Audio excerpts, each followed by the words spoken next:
21st Precinct, Sergeant Burns. Well, who shot? Where is this? Now, wait a minute. Don't talk so fast. That's 3422.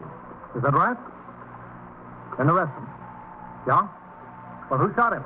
You're in the muster room at the 21st Precinct, the nerve center. A call is coming through. You will follow the action taken pursuant to that call from this minute until the final report is written in the 124 room at the 21st Precinct. All right, I'll send the officers right up there. Yeah, right away. You just wait there. Show them where it is. Yeah, just wait there. Okay. 21st Precinct. Just lines on a map of the city of New York. Most of the 173,000 people wedged into the 9/10 of a square mile between Fifth Avenue and the East River wouldn't know if you asked them that they lived or worked in the 21st. Whether they know it or not, the security of their homes, their persons, and their property is the job of the men of the 21st Precinct. The 21st, 160 patrolmen, 11 sergeants, and 4 lieutenants, of whom I'm the boss. My name is Kennelly, Frank Kennelly. I'm captain in command of the 21st. I was working my night tour, 4 p.m. to 8 a.m. It had been raining hard when I came on the job, and it continued to rain through the night. After I turned out the 12 to 8 platoon at midnight, I went on patrol of the precinct in sector car number 3. It was another quiet tour. The rain helps policemen as well as farmers. It keeps troublemakers off the street. At 2:25, I returned to the station house where I signed reports and communications and caught up generally with the voluminous paperwork that plagues commanding officers. A meeting of all precinct, division, and borough commanders had been called by the police commissioner for 9 a.m. in the lineup room at police headquarters, 240 Center Street. In order to get some rest, at 3:40 a.m., I lay on the couch in my office with instructions to Lieutenant Gorman, the desk officer, that I be awakened in time to turn out the platoon for the day tour. Captain. Excuse me, Captain. Yeah? Oh, I'm sorry, Captain. Yeah, what is it? We got a homicide. No? Where? 3422 Lexington Avenue at the restaurant. Pastry chef. You know, the baker. He was shot twice. Is there a car on the way? Yes, sir. I put out a radio call for a car. He'll be here for you any minute. What time is it? It's 5:25. What was it, robbery? Well, Is it still raining, Sergeant? yes, sir. You better take your raincoat. The information we got so far is that the pastry chef comes to work at midnight. Uh-huh. The restaurant closes at 1 in the morning. But the pastry chef works all night in the kitchen, baking. The kitchen help starts coming in a little after 5. Go ahead, Sergeant. Yes, sir. And the first one there went in the kitchen door, found the baker on the floor. The place was a wreck. Call went direct to CB. But when the sector men got on the job and saw what they had, they rang in here. Gorman, desk officer. They said it looked like a robbery. We've got a homicide. The car will be here right away, Captain. I better get back on the 3422 switchboard. Lexington All Avenue. right, go ahead. Yes, sir. Yes, that's right. Okay. The detectives are there, yeah. You're welcome. I know it was too quiet at school, Captain. Yeah, have you got your notifications all made, Lieutenant? That was the medical examiner's office. I've notified the detectives, the division, the homicide squad. I just got the DA's office left. Sergeant. Yes, sir. Will you get me the DA's office in here? Yes, sir. What detectives went, Red? Battalion Howard. Hello, CB. This is Sergeant Burns at 21st. What about Lieutenant King? I told him at home. He's on his way. He was around here until 2 o'clock. Probably didn't even get to bed warm. There's one cure for that, Captain. Have his phone taken out. In a few minutes, sector car number 2 came by the station house to drive me to 3422 Lexington Avenue, the scene of the homicide. It was still raining hard when we pulled up to the place. The front of the restaurant, a large and popular place, was still dark. The flashlights of cops inside could be seen poking around in the empty dining room. I instructed the operator of the car, Patrolman Coley, to pull around to the kitchen entrance on the side street. Parked there were 2 sector cars, the patrol sergeant's car, the detective's car, and an ambulance. I got out of the car and crossed the sidewalk to the kitchen door where a patrolman had been posted by Sergeant Waters to keep out unauthorized persons. The patrolman saluted me as I approached and opened the door. Thank you, Marshal. Sergeant? Oh, Captain. What do we got?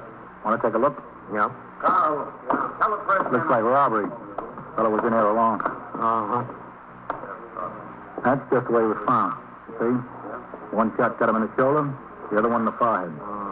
Name is Eugene Francis Tarpon. Resides at 2119 Mill Avenue in the Bronx.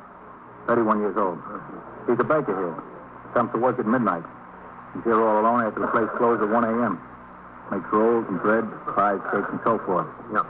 Works all night until 8 a.m. Want to take a look over here, Captain? Yeah.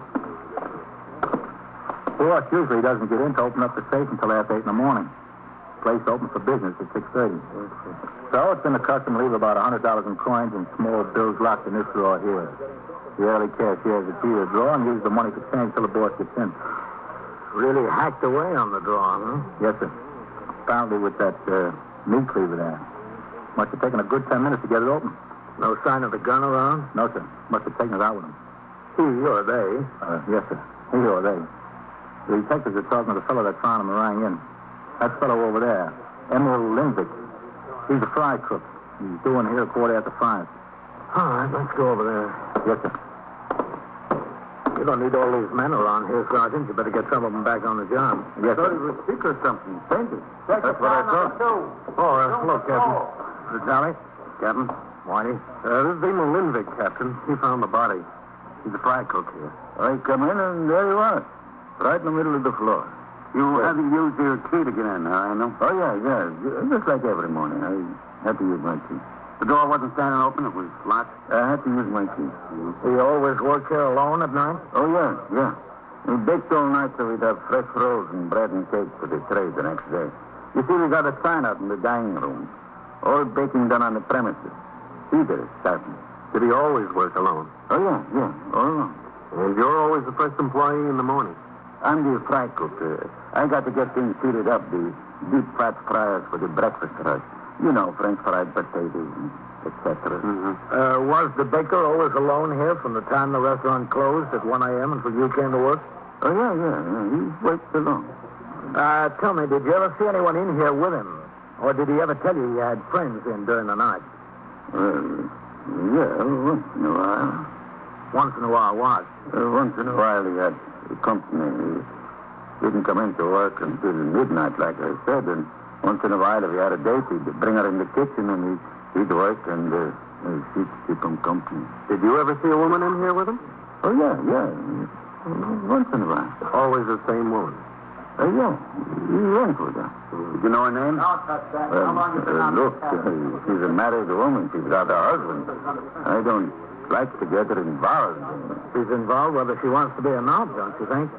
Yeah, yes, she is. What's her name? Edna. Edna what? Edna, I don't know. There's Lieutenant King. I was told that about, but I don't remember. Hello, Captain. Not? Boy, Lieutenant? Lieutenant, this is Emil Lindvik. He found the body. Lieutenant King, commanding officer of the 21st Detective Squad. How do you do, Lindvik? What's it look like? A drawer where about $100 was kept was broken open, Lieutenant. Robbery, maybe, but any of this says that the victim never opened the door for anyone he didn't know, isn't that right? Oh, yeah. I forgot my key one morning. I had a time convincing him it was me before he'd opened the door. No sign of forcible entry. No. He's a nice guy. A very nice guy. What a baker. His Danishes couldn't be beat. They just couldn't be beat. Within a few minutes, detectives of the Manhattan East Homicide Squad arrived to aid the 21st Squad in the investigation. A deputy medical examiner and a representative of the New York County District Attorney's Office were on the scene shortly afterwards. As the ranking officer of the Detective Division present, Lieutenant King dictated to a stenographer from the Homicide Squad a detailed description of the surrounding conditions and the position, appearance, and condition of the body. Meanwhile, the Homicide Squad photographer took pictures of the premises and of the body from every possible angle. The deputy medical examiner then made a preliminary examination of the body and ordered its removal to the Bellevue morgue. The first officer on the scene, in response to the original call, Patrolman Ernest Edelman, placed a UF-95 identification tag on the body. He made a search of the victim's pockets and inventoried the contents in his memorandum book. Fingerprints of the victim were taken by a homicide detective and the body removed to the ambulance. The investigation was underway. Detectives of the 21st Squad and the Homicide Squad were assigned to various tasks in this connection. Detectives Vitale and Howard, for instance, made a call at an apartment building on West 101st Street, an address found in the victim's wallet. Somebody's coming. Yeah. It's about time. This is Edna Heppel? Yes, that's right. You have to excuse me. I thought you were somebody else. I thought you were my husband. What is it? We're detectives. All right. Well, you got him. Every time you turn around and being waked up at 7 o'clock in the morning, he's in some jail. So always getting into some kind of trouble. Can we come in? Sure, come ahead. I'm used to it. I don't mind the house. I haven't had a chance to straighten up yet. That's okay. I'm Detective Howard. This is Detective Vitale. How you do? Simple. Well, what'd you do now? He was down in Jersey, Trenton. Wrote me to be home last night, 10:30 the latest. He show up? I asked you, did he show up? He did not. Never seen a man like him. It's a wonder I've stuck with him this long. I've been wanting to leave him, but I stuck like a fool. What's he in for now? We don't have your husband, Miss Apple. You don't? No, we don't. Well, what do you want then? Do you know a man named Eugene Francis Tarpon? Oh, sure, June. I know June. He in trouble? What'd he do? He's never been in trouble before. He's dead. Dead? He was shot.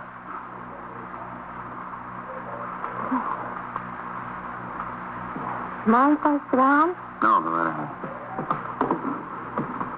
Who did it? That's what we're trying to find out. How long have you known him? I don't know, 3, 4, 5 months, something like that. I was thinking of marrying him. You're married already, aren't you? Married? You don't call this married, do you? Works out of town all the time, never sends me any money, hardly. Uses me to run around with this man and that one. How often did you see Eugene Tarpon? Oh, 2, 3 times a week, I don't know. I was going to get a divorce and we were going to get married. At least we were thinking about getting married. Did your husband know Tarpon? Yeah, sure, he knew Eugene. He didn't like him, though. Why not? Well, on account of me, I guess. On account of I was interested in Eugene. He didn't like him at all. Where is your husband now? Look, don't ask me where he is now. I don't know. That was due 5 days ago, and here I am with hardly a nickel in the house, and he hasn't showed up. He got off this construction job near Trenton last night. He's supposed to be home. I thought you were him at the door. Listen, you don't think he killed June, do you? What do you think? Don't ask me. I don't know. I didn't ask you what you know. I asked you what you think. Well, I wouldn't put it past him, I'll say that. Poor June. Such a nice guy. Really a nice guy. Yes, so we understand. Yeah. Guess it always happens to nice guys, huh? I guess. Couldn't happen to a bum like that husband of mine. It's got to happen to a nice guy like June. Well, that's life for you. In addition to assigning detectives to run down what leads existed, Lieutenant King and members of the 21st Squad and the Homicide Squad remained at the restaurant to question employees as they came to work and to talk to the proprietor of the place.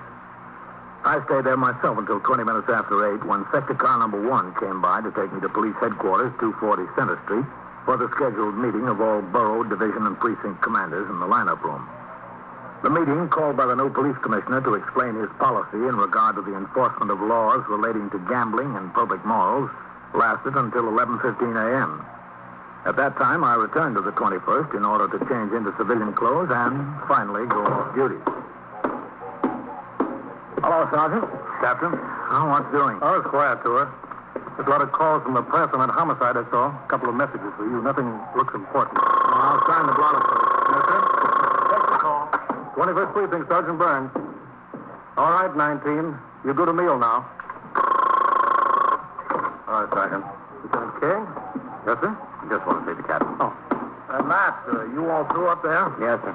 Here are your messages, Captain. Oh, thanks. What's it look like, Matt? Yeah, looks like robbery, Captain. Money missing out of the drawer. Mm-hmm. There's another angle, too. This Baker Tarpon was going with a married woman. The husband was supposed to be home last night and didn't show. We want to talk to him. Is the husband that kind of guy? I don't know. Any husband can be that kind of guy. Then you think robbery's out? No, not necessarily. The money was taken. I had a long talk with the owner of the restaurant. This Tarpon was pretty cautious when he was working there alone. He wouldn't open up that door unless he was sure of the person that wanted in. Mm-hmm. If it was robbery, I figured it had to be someone Tarpon knew and someone who knew where that change was kept. Former employee, maybe. Yeah, it could be. The proprietor told me about a kitchen helper he fired last week. He came in drunk and nasty a couple of times and let him go. Did Tarpon know him? Yeah, I knew him. Got a couple of men out there tracing the boy. His name is Julio Fernando Organza. Moved from his last address a week ago. People there said they thought he went to Bridgeport, Connecticut to work. Well, and it doesn't look so good, Nothing. At the moment, I like the burnt-up husband angle a little better. Yeah, it does look a little better. 21st Precinct, Sergeant. Got Howard and Vitale over there planted, waiting for him to show up at home. Oh, yes, he's here. Captain Kennelly. Yeah? Dr. Ruffall, the principal of CS-88, is calling in for you. Oh, all right. I'll take it in my office. Well, I'm interested to know how it comes out, man. So am I, Captain. Well, I've got to get upstairs. All right, I'll see you. 21st Precinct, Captain Kennelly. Yes, Dr. Ruffall.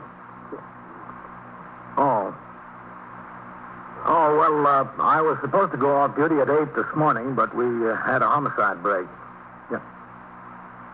I see. Well, I'll be back on the job at 8 tomorrow morning. Will you keep until then? Uh-huh. Well, all right. I'll stay around and meet you here. 1:30? All right. Goodbye, Mr. Ruffall.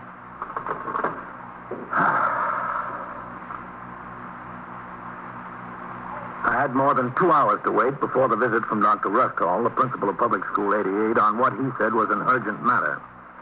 In the meantime, Detectives Vitale and Howard maintained their plant at the apartment of Mr. and Mrs. Phil Heppel, waiting for him to return. The woman of the house, Miss Edna Heppel, was in the kitchen. Detective Howard watched out the front window down onto the sidewalk as Vitale sat on the studio couch. What do you see down there, Whitey? Nothing. Hey, you know what? No, what? I went to the candy store to ring in Lieutenant King. I called my wife. Yeah? I told her I got stuck. We had a homicide and I wouldn't be home. Oh, what'd she say? She said bring home the evening papers so she could read about it. I said, honey, I'll tell you all about it. No, she wants to read it in the paper. That's something I don't think she trusts me. Where do you think you're going to go at 8 o'clock in the morning? It beats me. Well, I don't know where he is. See what I told you about him being unreliable? Yeah, we see. Not getting your lunchtime? Is it? All I got I can whip up is a can of soup and some saltines. Oh, we're not hungry, Miss Pepple. Well, I'm getting hungry. You don't mind if I fix them for myself? No, not at all. Chris, man with a suitcase getting out of a cab. Is that your husband, Miss Pepple? Yes, that's him, that's Phil. All right, away from the window. Imagine. I got a can of soup and a few saltines in the house, and he takes taxi cab. See what I mean? Miss Pepple, my partner is going up on the next landing out in the hall. What for? Go ahead, Whitey. All right. That's good. What's the idea? I want to wait in the kitchen. You answer the door, all right? Yeah, all right, but I don't get the production. I want you to break the news to him about Jean. Jean been dead, you mean? That's the idea, but don't tell him we're here. I shouldn't? They'll know soon enough. All right? All right with me, well, why should I guess that's him. Go ahead. Oh, don't close it. But that's good. Okay. All right. Hi. Look what the wind blew in. So all you got to say to me, Edna? Look at the wind blew in? I got plenty more to say to you. What? What, as if you didn't know? Well, tell me. Sure, I'm just itching to. Gene Toppin got killed. No kidding. No kidding. Who killed him? Well, a couple of cops were here and told me about it, and they got a sneaky suspicion you did. Well, they're out of their minds. I was in Trenton. I just got off the I'll train. bet. Look, if I was going to kill somebody, you don't think I'd kill him over you, do you? You told him to stay away from me. You told him to stay away from me or you'd kill Now, him. you forget you ever heard that. I'll forget nothing. You didn't say anything to the cops about What it. if I did? If you did, I'll break every bone in your body. That's what I swear. I'll break every bone in your body. Oh, fine husband I got. He don't go home when he's supposed to. If he does, he brings me nothing but a load of dirty laundry. Now he's going to break every bone in my Now, you're body. asking for it, Edna. You're asking for it right between the eyes. You go ahead, wise guy. I don't need much encouragement. All right. Who are you? Police officer. You just stay right where you are. What's the idea? You'll find out what the idea is. Okay, Whitey. Right here. All right, hold still. What are you looking for? I got nothing. Take a look in the bag, will you, Whitey? Yeah. Listen, if you think I had something to do with that baker getting killed, you're out of your mind. I got off the job in Trenton late last night. I took the train in this morning. I just got here 15, 20 minutes ago. That's where I was. Isn't that right, Edna? That's where you said you were. You and Carlton didn't get along so well, did you? Listen, I was out of town breaking my back on a job. He was chasing after my wife. Would you get along with a guy like that? He wasn't chasing after me. I was chasing after You him. stay out of this. I think you better stay out of it, Mrs. Heppel. Just sit down right there. He's a liar. Born liar. Nothing in the bag, Chris. Even if he wanted to tell the truth, he wouldn't know What how. are you trying to do to me? You better just sit down there, Mrs. Heppel, and listen. What'd you do in Trenton? Well, it wasn't exactly in Trenton. It was outside of Trenton on a road job. I ran a bulldozer. For who? For the state of New Jersey on a road job. You got finished up last night? That's right, last night. I got finished up and paid off. Where'd you spend the night? Down there in Trenton. It's the rooming house where I stayed. The name of the rooming house. It's got no name. It's done by Mrs. Wymark. Mrs. Wallace Wymark. You can call her. Stayed there last night, took the train this morning. Is that right? Told you it was right. Have you ever been arrested before, Phil? What do you mean before? Arrested now? Were you ever arrested? Yeah, I was arrested. He was arrested, but big. Keep your mouth shut. Ever do any big time? Yeah, I did some big time. Where? Sing Sing. For what? Felonious assault. I got into a fight with a guy. What'd you get out of it? I did 22 months. Must come close to killing. It was touch and go. Phil, this time it looks like you made it. Maybe I had. Let's go. It was 1:45 when I finished with Dr. Rusthall, the principal of PS 88. As soon as he left my office, I went upstairs to the 21st Detective Squad. The suspect in the homicide case, Phil Heppel, was sitting next to a desk where Detective Howard was taking his pedigree. Detective Vitale was on the telephone on the other side of the room. And what year was that? 1945. Oh, excuse me, Whitey. Oh, yes, sir, Captain. Is Lieutenant King in his office? Yes, sir. Thank you. Was this an honorable discharge? Yeah, it was an honorable discharge. What made you think it wasn't? Gotta ask. Captain Kennelly. Hello, Matt. Thanks. Look, I know you're up to your neck. I'm sorry to bother you. Oh, that's all right. I'm just waiting for the thing to wrap up while we're checking on his Trenton story. I got Bender and DeLuca out tracing the dishwasher, so he looks better. Mm-hmm. What is it, Captain? Well, Dr. Rusthall, the principal of PS 88, was just in here. He's got 3 boys over there who've been flashing a lot of money around the school today and yesterday.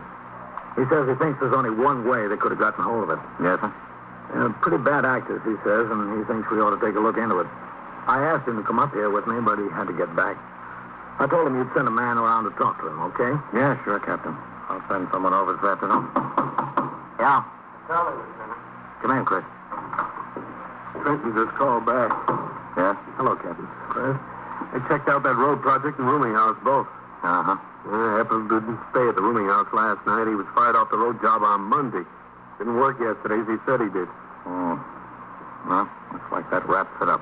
Yes, sir. Tell Whitey to bring him in here again. Yes. Whitey, Yeah. Lieutenant wants you to bring him in here. Okay. He was at the rooming house night before last, they said, but not last night. I got an idea where he was last night. So have I, Captain. All right, go on in, sir. Come on over here and sit down. Where? Right there. Shut the door, Whitey. Yes, sir. All right, Phil, what do you say we stop wasting time? I'm willing. By your own admission, you didn't like Tarpon. He was running after your wife. Listen, if he'd asked me, I'd have given it to him. You killed him, you know it. I was in Trenton.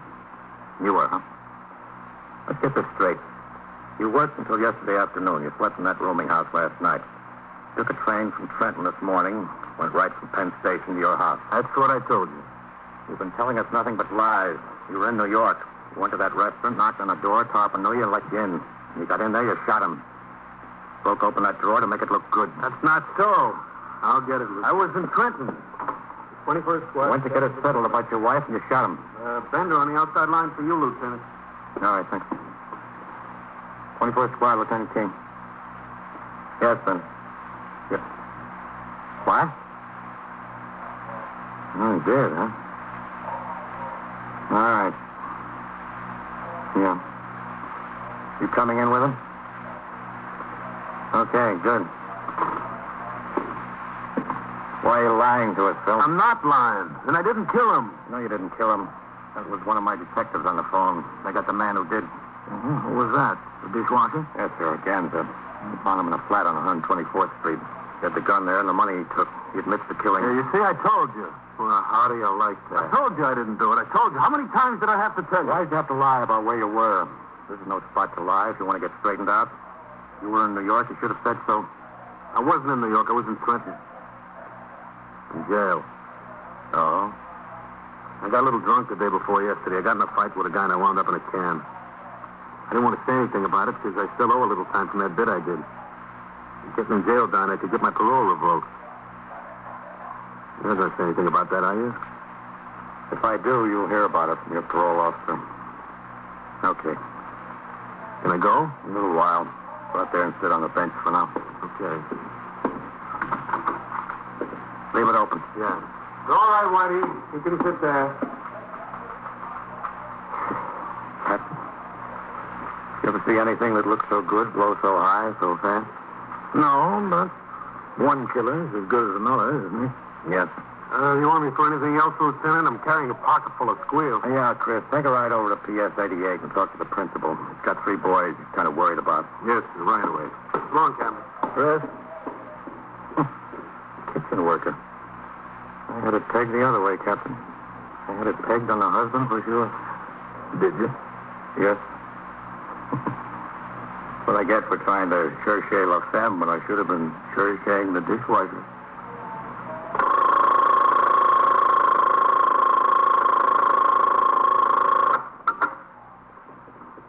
First Precinct, Sergeant Waters. Yes, ma'am. Yes, ma'am. This is the police department. Stole your purse.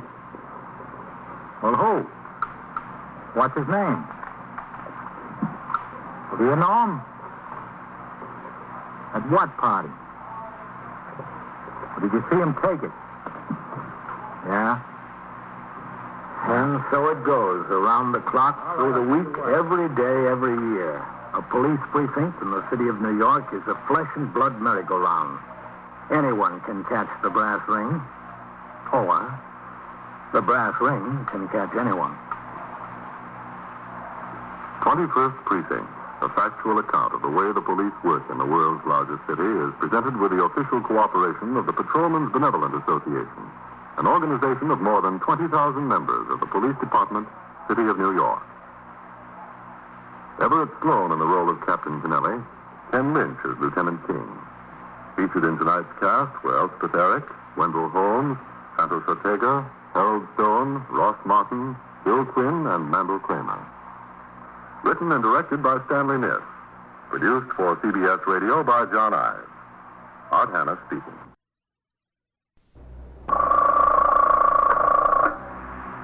'21st Precinct, Sergeant Collins. Yes, ma'am, this is the police department. Stole your purse? Well, who? What's his name? Do you know him? You're in the muster room at the 21st Precinct, the nerve center. A call is coming through. You will follow by transcription the action taken pursuant to that call from this minute until the final report is written in the 124 room at the 21st Precinct. All right, I'll tell you what. You're right around the corner. Why don't you just walk into the station house? You can tell us all about it. That's right. You come in here. 21st Precinct. It's just lines on the map of the city of New York. Most of the 173,000 people wedged into the 9/10 of a square mile between 5th Avenue and the East River wouldn't know if you asked them if they lived or worked in the 21st. Whether they know it or not, the security of their homes, their persons, and their property is the job of the men of the 21st Precinct. The 21st, 160 patrolmen, 11 sergeants, and 4 lieutenants, of whom I'm the boss. My name is Kennelly, Frank Kennelly. I'm captain in command of the 21st. It was 8:20 a.m. I had just turned out the platoon for the day tour and was in my office changing from my uniform, about to go off duty after having been on the job since 4 the previous afternoon. Come in. I'd like to see you a minute, Captain. Oh, come in, man. Well, what have you got? I don't know, really, Captain. Maybe just an idea. Yeah? You lent a girl 50 cents to get home last night? That's right. I saw the UF 61 this morning. Yeah, that's right. I had them take a complaint from her. She didn't know whether the man intended to steal her purse or whether she left it in his car by mistake. What about it? Well, from the way she described the car and the man, I think he's wanted for homicide and robbery in Philadelphia. He and the fellow he's with. Oh? Just happened to see a wanted flyer yesterday. Everything fits like a glove. Well, her name and address is in the UF 61. You can send out and talk to her. I'm going to, Captain. Right away. While I finished changing, Lieutenant Matt King, the detective commander, used my telephone to call upstairs to the 21st Squad. He instructed Detectives Louis DeLuca and Ralph Scanlon to come to my office immediately. We went into the lieutenant's room and found that Lieutenant Harry L. Snyder, the desk officer during the 12 to 8 tour, had not yet left the house. In my office, the detectives got such additional information as Lieutenant Snyder, who also had spoken to the girl, and I possessed. Then, as I left the station house, the two detectives started to drive to Brooklyn to seek her out. A half hour later, they parked their car on a busy street in the Borough Hall section and walked toward the entrance to a beauty parlor. It had started to rain. Every time I come to Brooklyn, it pours. That's because you're a Giant fan. They look a little bit busy. And this is where all the husband's money goes. Come over here, Chuck. That looks like the boss. What do you want? Good morning, gentlemen. Morning. Does a Miss Grace Burgess work here? Why, yes, she does, but she's not allowed callers during working hours. None of my operators are allowed callers during working hours. I make that a strict rule. We'd like to see her. We're police officers. Police officers. Oh, what's she done? Well, she hasn't done anything. We just want to talk to her. Well, if you want to talk to her, she must have done something. We just want to talk to her. Do you really have to? Yes. Well, all right. Oh, I'll tell you what. You can talk to her in my office. It's right over there. Now, please don't make any scene and disturb any of my customers. I have a high-class clientele. There won't be any trouble. Well, I'll bring her right away. You think we were poisoned? Let's go in and wait, huh?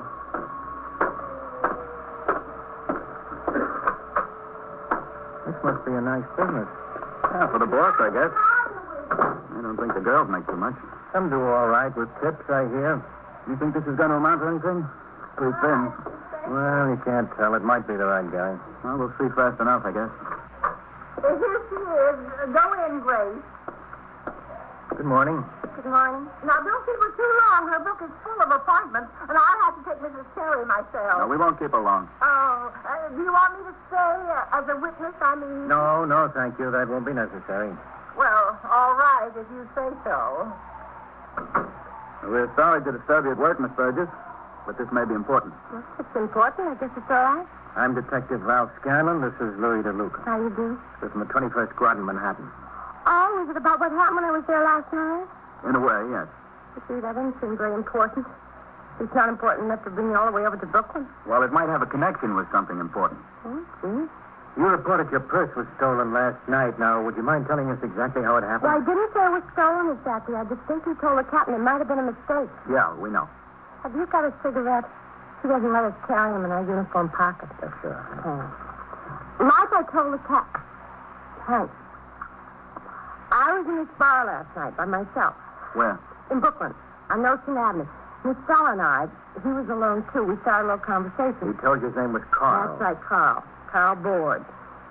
Well, we got to talking, and one thing led to another, and he asked me if I'd like to go to a party with a whole lot of people. Well, he seemed like a nice enough boy, and I didn't have anything to do, so I said yes. Well, the party turned out to be in New York. Well, didn't that make any difference? Well, I didn't find out about it till we were on our way. It was a pretty night, and I didn't mind the ride. Anyway, we got to the party, and there were lots of people. Everybody's having a good time. Do you remember where the party was? Where in New York? Well, I don't know the street names or anything. I don't know much about New York. Up around there on the east side someplace. So, there were all these people, and we started to have a good time dancing and drinking. They had wonderful food, you know that? Real fancy stuff.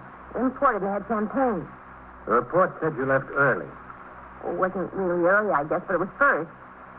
I was having a good time like everybody else, and then this other fella, this Bob or Rob or something. It was his apartment, I think. Mm-hmm. Well, he started to get fresh. He wouldn't let me alone, so I said to Carl, come on, take me home. Well, Carl wanted me to stay and so forth, and anyway, I finally talked him into going. Well, we got in his car, but as soon as we left the house, he tried to talk me into going back. Finally, I said I didn't want to. So he stopped the car, and he practically kicked me out. Well, my purse was on the front seat. There was $14 and some change in it. I don't think he meant to steal it. How did you get to the police station? Well, I didn't have a cent to my name, and I was mad, and wondering what to do, and finally I asked somebody where the police station was, and I walked over there and told him what happened. Mm-hmm. Well, the captain was very nice. He lent me 50 cents, and I got the subway back to Brooklyn. Oh, I'd like to give you the 50 cents to pay back the captain. That was very nice of him. I was going to mail it today, but you can give it back for me, will you? Oh, sure. But I don't understand why I had to come all the way to Brooklyn after all. It was only $14. $14 means a lot to me, but it wasn't a big crime. I don't even know if Carl meant to take it. I don't think he did. Well, all complaints on theft come to the detectives, and we saw your complaint this morning. We've been looking a long time for two fellows like that. Yeah, Carl Boyd? No, this is Carl Brighter, but he answers the description you gave, and he drives the same kind of car. With the green body and the black top? Yeah, that's right. Is this a picture of him? Yeah. Yeah, that's him. Gee, he's a criminal? I didn't know it, honest. There's no way you could have known him. Show the other picture, Ron. He's a nice looking boy. You recognize this one? That's the one that tried to get rough with me. That robbed, or Bob or something. With his apartment we were at. His name is Rick Nayland. Gee. Almost got mixed up with some crowd, didn't I? What'd they do? What are they? The two of them are wanted in Philadelphia. They stuck up a payroll messenger, shot and killed him. Gee. Now, you think you could remember where that building was? Oh, I don't know. I don't think so. I told you, I don't know New York very well. Would you try to help us? Sure, if you want to. Now? If you can. He'll be awful sore. Well, we'll see if we can fix it with him. All right, you can fix it. I don't know. Look at the trouble a girl can almost get in. All I want was to have a good time. Just to be a fine, how do you do? You make a date with a boy, you have to ask him for his fingerprints. You are listening to 21st Precinct, a factual account of the way police work in the world's largest city. Back to 21st Precinct and Captain Frank Kennelly. The two detectives telephoned to their commanding officer, Lieutenant Matt King, and passed on the information they had obtained from the beauty operator, Grace Burgess. They were instructed to bring the girl to New York and make a search for the apartment house where she had attended the party the previous night. They did this, and 3 hours later, at 1 p.m., they parked their car in front of the station house, walked through the muster room, and up the stairs to the 21st squad. All right, let's wait right here, Miss Burgess. What happens now? I'd like to know that much. 21st squad, We still want to see if we can find that apartment house. Oh, he's We tried, didn't we? I don't know what more good I can do. Oh, the lieutenant wants to talk to you. Oh, Yeah, thanks. You want to see if he's busy, Lud? Yeah. listen, What? I'm hungry. Don't you think we're entitled to lunch? Oh, we'll get you lunch. Whitey, Lieutenant tied up? No, he's all alone in there. Thanks. Now, DeLuca, Lieutenant. come in, Lloyd. Yes, sir. We've got that Grace Burgess here. Did she locate the building for you? She hasn't any idea where it is. We rode around for 2 hours. Bring her in here. Yes, sir. Scanlon? Yeah? Okay. She's not much help at all. Right in there, Miss Burgess. Yeah. Come in, Miss Burgess. Thank you very much. Close the door, Scanlon. Yes, sir. Now, everybody move on. This is Lieutenant King, Miss Grace Burgess. Hello? I'm sure. Sit down, please. Oh, thanks. I understand you weren't able to locate the house, Miss Burgess. That's too bad. Well, I tried. They can't say I didn't try. She tried, Lieutenant. Yes, sir. We rode every street between 57th and 79th and 5th Avenue of the river. Nothing, huh? Nothing. It's not my fault. I told you I don't know New York. Did you locate the spot where she got out of the car? Well, we're only guessing about that, Lieutenant. She doesn't remember which way she walked to get to the station How could house. I remember? But you didn't ride very long from the apartment house before you did get out. No, it was only 3 or 4 blocks, maybe 5. Listen, I'm getting very hungry. This is as bad as being with those crooks. At least they fed me. They had plenty to eat. All right, we'll go out and get something to eat. And plenty to drink. Champagne, all kinds of fancy liquor, delicacies from all over the continent. Well, we don't do quite as well as thieves, Miss Burgess, but there's a nice spaghetti joint around the corner. That's where we're going if you want to come with us. Sure. All right. Now? Miss Burgess, what kind of fancy liquor did they have there? Besides the champagne, I mean. Well, whiskey. There's Scotch whiskey from Scotland and something from Sweden or someplace. Somebody said it could really knock you for a loop, so I didn't try any. Aquavit? Yeah, aquavit. That's all this Rob or Bob drank. He said he didn't drink anything else ever. They're just bottles of it. What have they got besides spaghetti in this place? Anything good? Anything you want? Oh, that's nice. I had spaghetti last night. Think they might have a stake? They might. Well, I'm ready. You have a nice lunch, Miss Burgess. Then they'll take you back out to try to find that house. Do we have to? I think that'd be a good idea. The process of investigation is slow, painstaking, and often fruitless. Detectives must often rely upon others who have neither an appreciation nor an understanding of the importance of the information being sought. But fortunately for the police, most citizens are willing to give all the time and effort they can spare, whether or not they grasp the implications. In this case, Detectives Scanlon and DeLuca took the witness to lunch and then returned to the car. The weather had cleared some, and they slowly cruised the streets of the precinct. Across 62nd to the river, back on 63rd to 5th Avenue, 64th, 65th, and on uptown. No, it's not on this block either. At least I don't think so. Ralph, what do you say we go back to the spot where he put her out of the car? Yeah, okay. I'm not even sure that's where he did that. I thought you decided it was. Yeah, but now I remember I walked a couple of blocks before I saw that furniture store. Which way, uptown or downtown? Which way is uptown? I guess it don't make any difference. You don't have to get sorted. Come all the way from Brooklyn to try to help you out. No, we're not sorry. I'm trying. You can't say I'm not trying. Oh, we can't. After all, I don't know New York, and it was dark then. I wasn't paying much attention where we were going. You can't expect me to pick out a house I've never been to on a street I've never been to after all. Hey, you want to try it again, Grace? It's okay with me? Now, look, when you left the house, can't you recall how many blocks you drove before you turned left, like you said? No, I can't, really. Did I say we turned left? Yeah. Do you remember the kind of building it was? Was it brick, brownstone, what? I wasn't paying attention. Was there a stoop or was it a street-level entrance? I didn't notice. I could tell you all about the inside of the apartment. The living room was nice. And there was this lovely kitchen where they had the food and everything. All the bottles of champagne and the aqua vite, what do you call it? Well, there's no sense worrying about the inside until we find the outside. Well, I'm sorry. I can't remember. It's the first time I had champagne, you know. Maybe that's why I don't remember so well. I wouldn't be surprised. Are you insinuating? No, just speculating. Oh, that's different. Does this block look familiar to you, Grace? No, not a bit familiar. Well, what do you say we take a turn up Lexington, Lud? Okay, go ahead. Well, if I didn't know New York before, I'm sure going to know it now, don't you think? Yeah. I wouldn't be surprised at that either.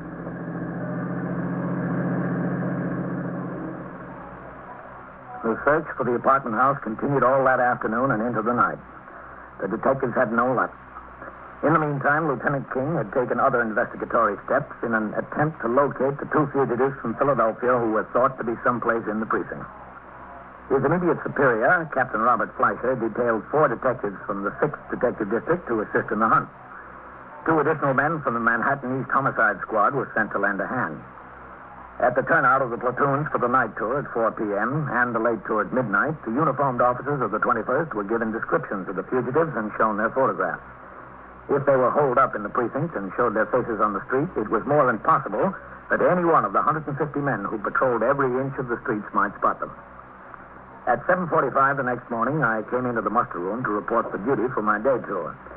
I walked around behind the desk where Lieutenant Pope was on duty as desk officer and signed the blotter. Then I passed the telephone switchboard where Sergeant Collins was on the job. Good morning, Captain. Sergeant? There's a few messages on your desk. Oh, good. Listen. Excuse me, Captain. Yeah, go ahead. 21st Precinct, Sergeant Collins. Yeah? All right. Yes, sir, we'll take care of it. Park Avenue and 68, yes, sir. Thank you. That dog on the street, Park Avenue and 68, Captain. Yes, sir. Any trace of those 2 Philadelphia fugitives? There must not be. Lieutenant King asked us to keep giving the descriptions to the men. Mm-hmm. All right, I'll be in my office. Yes, sir. Captain. Morning, man. You talked to the man about those 2 fugitives this morning, Yes, man, sure. How are you doing with them? Yeah, not too good. The girl identifies the pictures of both of them. She's sure about them. Go ahead. But that's the only thing she is sure about. We had her out riding almost all day yesterday. She couldn't locate the building. She had no idea where it is. Mm-hmm. What else have you got working on it? Well, she may not be able to locate the house they're in, but we're pretty sure it's in the precinct. Mm-hmm. He was telling us about the party there. Champagne, all kinds of fancy food and liquor.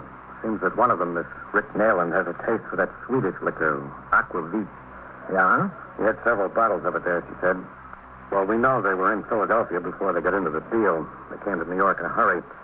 They certainly didn't carry that liquor with them. Must have bought it here. Aquavit. That stuff's not too common. No, sir. Well, I figured a liquor store might carry a bottle or two of it, but if somebody wants to order a case or more, they'd have to get it special. That's good, Matt. Might amount to something. Better, Captain. So we've got... In another few minutes, I turned out the platoon for the day tour. The men were given detailed descriptions of the Philadelphia fugitives and marched out of the station house to take over their posts. I went into my office and started on the paperwork, the signing of reports and reading of communications.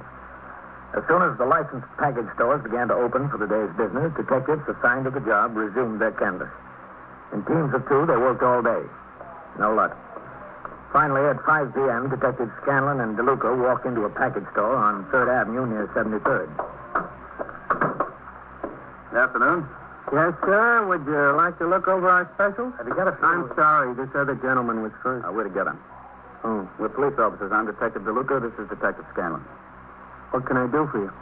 We're just checking up. We're looking for a fellow who might have bought a lot of aquavit, a case maybe. You sell a lot of this stuff? No. It could sit on the shelf for months. This is not an aquavit drinking country. Have you sold any recently? Me? Yeah.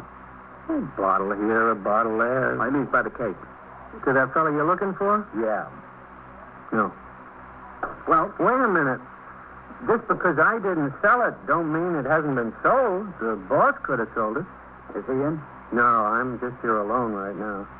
Tomorrow morning he'll be in. He's out playing golf. He's a great golf enthusiast. What time will he be in? Well, he don't have to be in. If somebody wanted a case of aquavit, we wouldn't have it in stock. Not in this store. We'd have to order it in from the distributor, so the customer would leave his order and we'd write it down in this book. When the merchandise came in, we'd phone him to come get it. Well, can you look? That's what I'm fixing to do.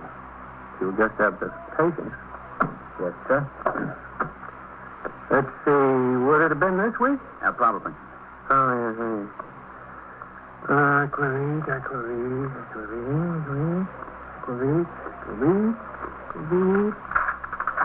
Aquavit. Yo, one case. Helgerson's. Good brand. Imported. Let's see. One case at $69.25. The stuff ain't cheap. What name did he give? Let's see. Robert, Newfield. Well, it could be Nayland. The initials tie up. Yeah, Eldorado 58098 there. Don't you take an address? Why? They order the stuff. When it comes in, we call them on a telephone. They come and get it. When was this ordered? Well, the order went in on Tuesday. It says it arrived here Wednesday afternoon. We came and picked it up. That's what it says. Who sold them? That looks like the boss is writing. He won't be here until tomorrow. Where can we get in touch with him? Well, about the 16th hole, I'd say. Well, we can check out the telephone number and get the address that way. Yeah, let's hope there isn't another aquavit drinker around here. There ain't many. Take my word for it. That stuff gathers dust on the shelves. It's a long time between aquavit customers. They're scarce. Are they? We're going to make them even scarcer.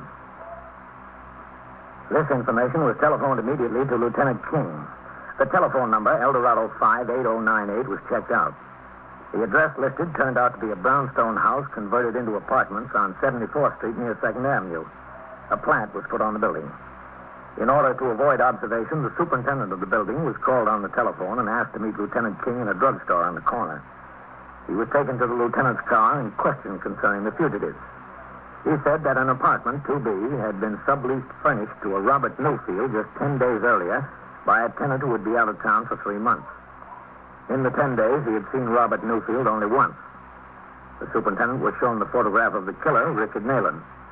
Although he said he thought it resembled the new occupant of the apartment, Robert Newfield, he would not make a positive identification. He was shown the picture of the other fugitive, Carl Brider. The superintendent could not remember ever having seen him. At 5:30 p.m., Lieutenant King sent Detective DeLuca to Brooklyn to get the girl, Grace Burgess, and bring her to the 21st Squad. Then, with them, he rode to the 74th Street address. I hope this isn't another wild goose chase. Well, believe me, you don't hope so any more than we do. I had this date tonight. I gave the boy some silly excuse when I broke it. Probably thought I was lying. Well, we'll give you a letter. Will you? All right, slow down, lad. Yes, sir. Third house from the corner, Grace. The brownstone? That's right. Yeah, I have no reason to remember. That's where you were to the party, wasn't it? It's late at night. Listen, is that door red? The front door of the house, I mean? Yes, it's painted red. Well, I do remember the building had a red front door. A remark at the time to Carl. What a nice front door, I said. When you went in, how many flights of stairs did you go up? Well, just inside and up one flight, if my memory serves me. Was the apartment toward the back or toward the street? Uh-huh. Well, which? Honest to goodness, how do you expect me to remember? I can't remember every little thing. Oh, you know what? What? I do remember something. When we were going in, there was a lady coming out, and she had the nicest hair French poodle you ever saw. A little bitty thing. Just as big. Very little dog. I remarked to Carl at the time, I never saw a cuter dog. What color was the dog? Black, I think? Yeah, black. All right, lad, let's go back. Yes, sir. Oh, if I can't say definitely, I can't say definitely. You've been a lot of help, Miss Burgess. Have I? A lot of help. Yes. After Lieutenant King returned to the precinct, he sent Detective DeLuca back to 74th Street to talk once more to the superintendent of the building. The super confirmed that there was a tenant who owned a dog exactly as described by Grace Burgess. The plant was maintained on the building. Neither of the suspects was seen to enter or leave. There was no indication whether anyone was in the apartment being kept under surveillance. Because the fugitives were killers and both probably armed, it was decided to wait until early in the morning. In the meantime, the raid detail was organized. It consisted of 6 detectives from the 21st Squad, 2 from the 6th Detective District, and 4 patrolmen from the 21st Precinct. I stayed on the job to go along with Lieutenant King. The pass key to the apartment was obtained from the super, and at 4 a.m. all the men were given their various assignments. With Detectives DeLuca, Scanlon, and Howard, Lieutenant King and I walked toward the street entrance of the building.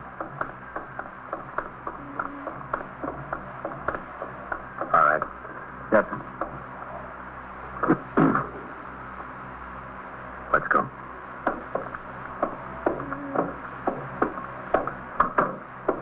Okay.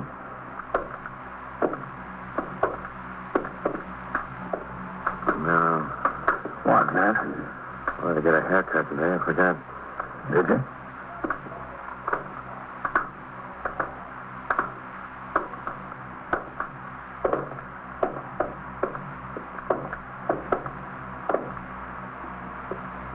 Okay. Whitey. Yes, sir. Up to the top. Go on. Yes. All right.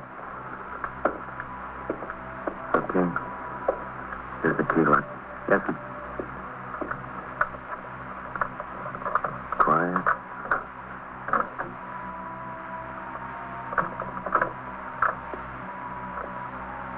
Okay, inside. There's one on the couch. He's sleeping, Cam. Yes, sir. That's the bedroom. Come on. There he is on the bed. All right, Joe. He's out cold. Come on your feet. Let him lay there, lad. Yes, sir. He's not going anyplace. Oh. He's full of this. Uncle Zeke. Stay with him, lad. Captain, coming? Okay, Scanlon? Yes, sir. He's passed out cold. Well, he's the boys, all right. It's a good collar. Yes, sir. Sure is.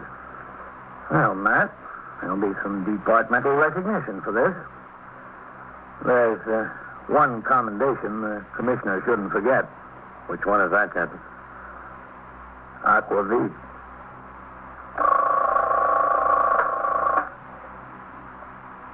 '21st Precinct, Sergeant Collins.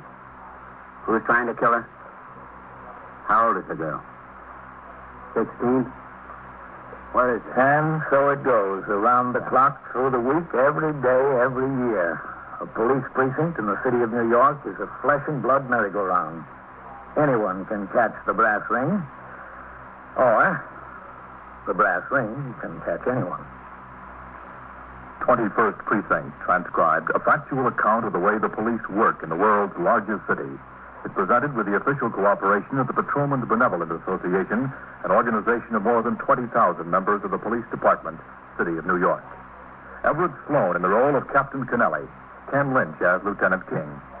Featured in tonight's cast were Elspeth Eric, Evelyn Varden, John Sylvester, Eric Drexler, John Gibson, Joseph Julian, and Jack Orison. Written and directed by Stanley Niss. Produced for CBS Radio by John Ives. Bob Pfeiffer speaking.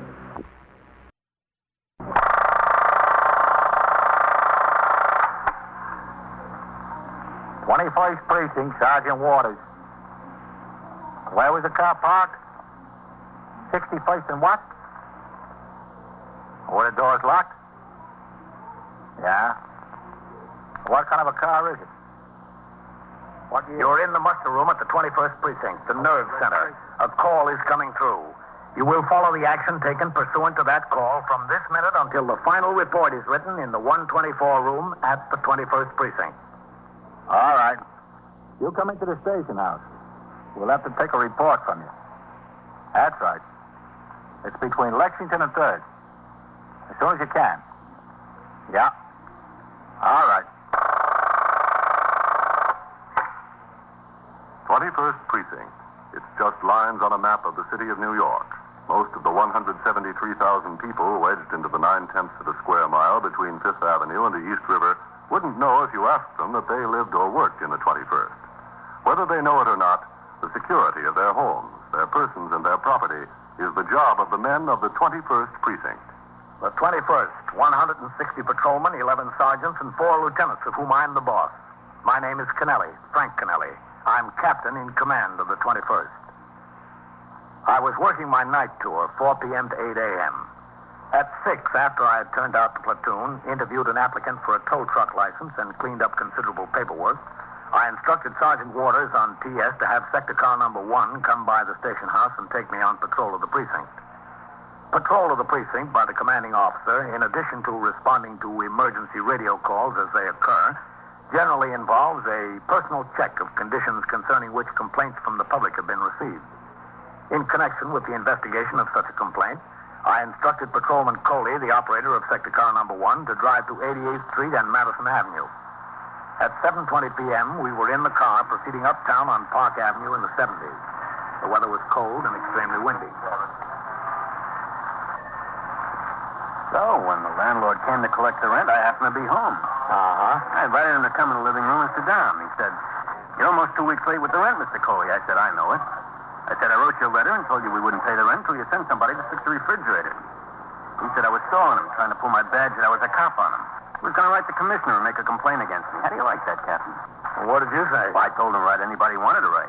Still wasn't going to get the rent until the refrigerator was fixed. I don't know what these guys think they can get away with. Well, some of them try, Coley. Yes, sir. After the light changes, take a left into 77. Go up Madison the rest of the way. Yes, sir.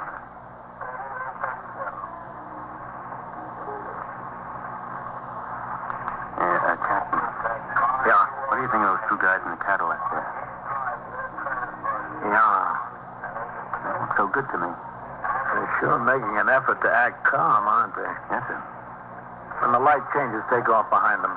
We get a look at the registration plate. But 2 guys that didn't own a new Cadillac, that's them. All right. There's the light. Let them go ahead. Okay.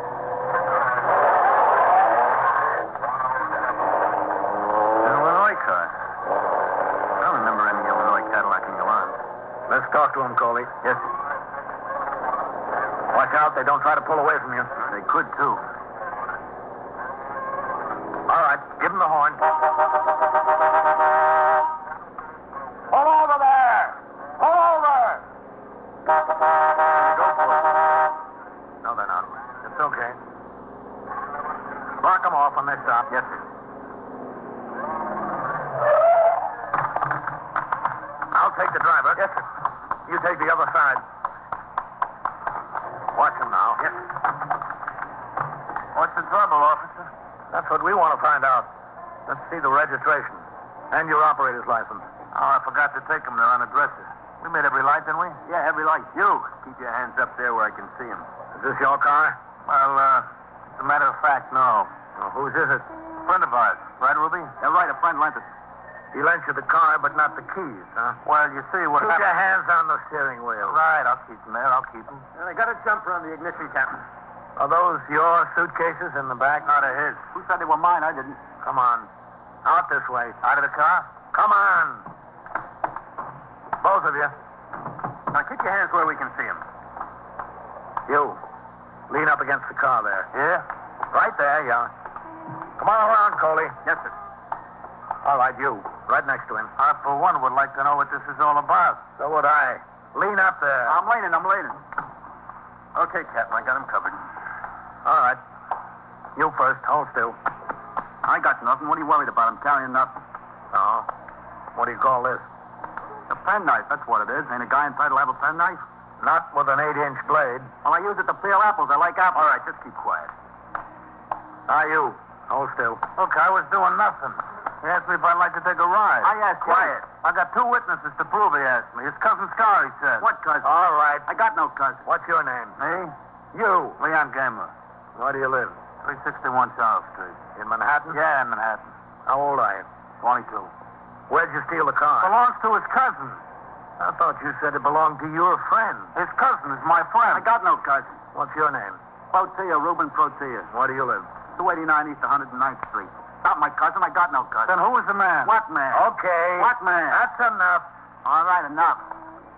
Keep your eye on them, Coley. Yes, sir. I'll ring in for some help. Well, just stay like that. Don't move. 675. 681 to Central. Okay. At 79th Street and Park Avenue, northeast corner. We require assistance in handling two prisoners in the stolen car. Okay?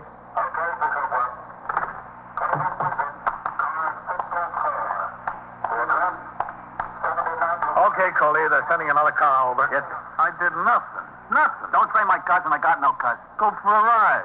Get some air. That's all I was invited to do. Well, you've got another invitation now, mister. To a party. You're giving it. Within 2 minutes, sector car number 4, Patrolman Joe Ryan, operator, and Patrolman Daniel Ziegler, recorder, arrived at the scene. A more thorough search of the prisoner's persons was conducted. No additional weapons were found. We also made a search of the 1953 Cadillac sedan. The ignition had been jumped to enable the thieves to start the car without a key. Although the favorite tool of car thieves, a beer can opener, was found on the floor of the car, there were no marks on any doors or windows indicating that the car had been broken into. In the back seat were 2 large suitcases and 2 smaller ones. The glove compartment was locked, so was the luggage compartment. Sergeant Fred Burns arrived on the scene with his car and operator. Sector car number 4 was instructed to resume patrol. Both prisoners were loaded into the space behind the front seat of sector car number 1 and were driven to the station house in the custody of Patrolman Coley and myself. Sergeant Burns followed, driving the Cadillac, which he parked in the passageway next to the station. The 2 prisoners, carrying the luggage that was in the car, were taken directly upstairs to the 21st Detective Squad by Patrolman Coley and myself. All right, go on. Move along. We're moving. Stuff is heavy. That way. Go ahead. Why I gotta listen to you, I don't know. Listen to me what? Okay. Every time I listen to you, I wind up in a jam. Every time. Inside, drive up Park Avenue, he said. There's lots of Cadillacs on Park Avenue. Well, ain't that Park Avenue's lousy with Cadillacs? Over there to the desk. So why did this one have to stick out like a covered wagon? Where do I put the bag? Hold on over for a minute. You catching Novak? Yeah. Who you got there? The Brinks Bandit? Hello, Captain. Novak? No, we jumped him on 79th and Park driving a Cadillac. Not there. I wouldn't expect it to be. Well, it's a free country, ain't it? I could own a Cadillac. Yeah, you could, but if I were you, I'd buy a pair of shoes first. So where'd you steal the car? Well, look at me, look at him. I was just along for the ride. You were driving, so that makes who along for the ride? Me, that's who. Where do you want the suitcases, Cap? Hold on to them. Look, what is this, Grand Central Station? Hold on to them. All right. You don't have to take offense just because I made a remark. Where's Lieutenant King, Novak, in his office? Yes, sir. You, what's your name? Me? I'll be in there with him. Yes, sir. Procedural, Reuben Procedural. All right, where do you live? 289. Captain Kennelly. Hello, Matt. Captain, leave the door open, would you? Yeah, sure. Turn off the heat in here. It gets ice cold. Leave it on, burns up. That radiator knows no middle ground. Well, what do we got out there? I was on patrol with Coley. We jumped a couple of thieves in a Cadillac. Oh, good work, Captain. Car's got Illinois plates. There were some suitcases in the back seat. Yeah? The car's not in the alarms or in the automobile. They say where they got it, Cap? No, they didn't say anything yet, Matt. They will. Let's have a look at them. Sure. You know, they look like a couple of users to me, Matt. Oh, wouldn't be surprised. You don't need a job to have an occupation, do you? That's true. That's very true. All right, what's your occupation? Well, you know the guys that put down linoleum and tiles on the floors? Yeah? Is that what you do? No. I'm a helper. The linoleum layer, he says, hey, Leon, get this, get that. So I get it for him. That's my occupation. Yeah. Only I ain't working. What do you call stealing Cadillacs? Who's this? A new ingredient has been added. Lieutenant King. Hey, Ruby, a lieutenant and a captain both. That's better than last time, huh? Yeah, we're getting up in the world. When was last time? When? I don't know. 3, 4 weeks ago. Before Christmas, huh, Ruby? After Thanksgiving. Oh, I'll kill him. Where was it? Down in my neighborhood in the village. All we had then was detectives. Now a lieutenant and a captain. Boy, this is living. Yeah, living. I should join you. Where was it? 6th Precinct? Yeah, I think so. Is that right, Ruby? I don't know. The police stations all look alike. What'd you get picked up for? Stealing out of cars. They caught us with a key that we took out of a car down there. What happened to the case? We're right on bail. $2,000 bail. 1,000 for him, 1,000 for me. So you're out thieving again. Oh, well, listen, the bondsman costs us $50 apiece. We got to pay for him some way, don't we? We got to live, don't we? We got to live high. High on a hog. That's us, right, Ruby? Right, high on a hog. Stick around, boys. We'll show you how to come down a notch. You are listening to 21st Precinct, a factual account of the way police work in the world's largest city. Detectives of the 21st Squad, under the supervision of Lieutenant King, began to make a case of grand larceny automobile against the two suspects, Leon Gamer and Ruben Tortilla. As required by law, the suspects were fingerprinted by Detective Novak. The locked suitcases found on the rear seat of the automobile were moved into Lieutenant King's office. The 6th Detective Squad in Greenwich Village was telephoned for information concerning their arrest in that precinct and the charge of grand larceny already pending against them. Although it was obvious the car had been stolen, no report of the theft was in the alarm, nor had one been received by the Communications Bureau.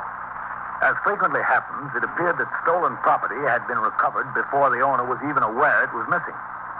While the arresting officer, Patrolman Coley, kept one suspect under guard in the squad office, the other, Leon Gamer, was questioned by Lieutenant King in his office in the presence of myself and Detective Novak. Pretty suitcase, isn't it, Leon? Personally, I don't like the color, but it's pretty, yeah. And heavy. You're telling me I had to lug it up the stairs. It's heavy. There must be a lot of good stuff in there. Maybe telephone books.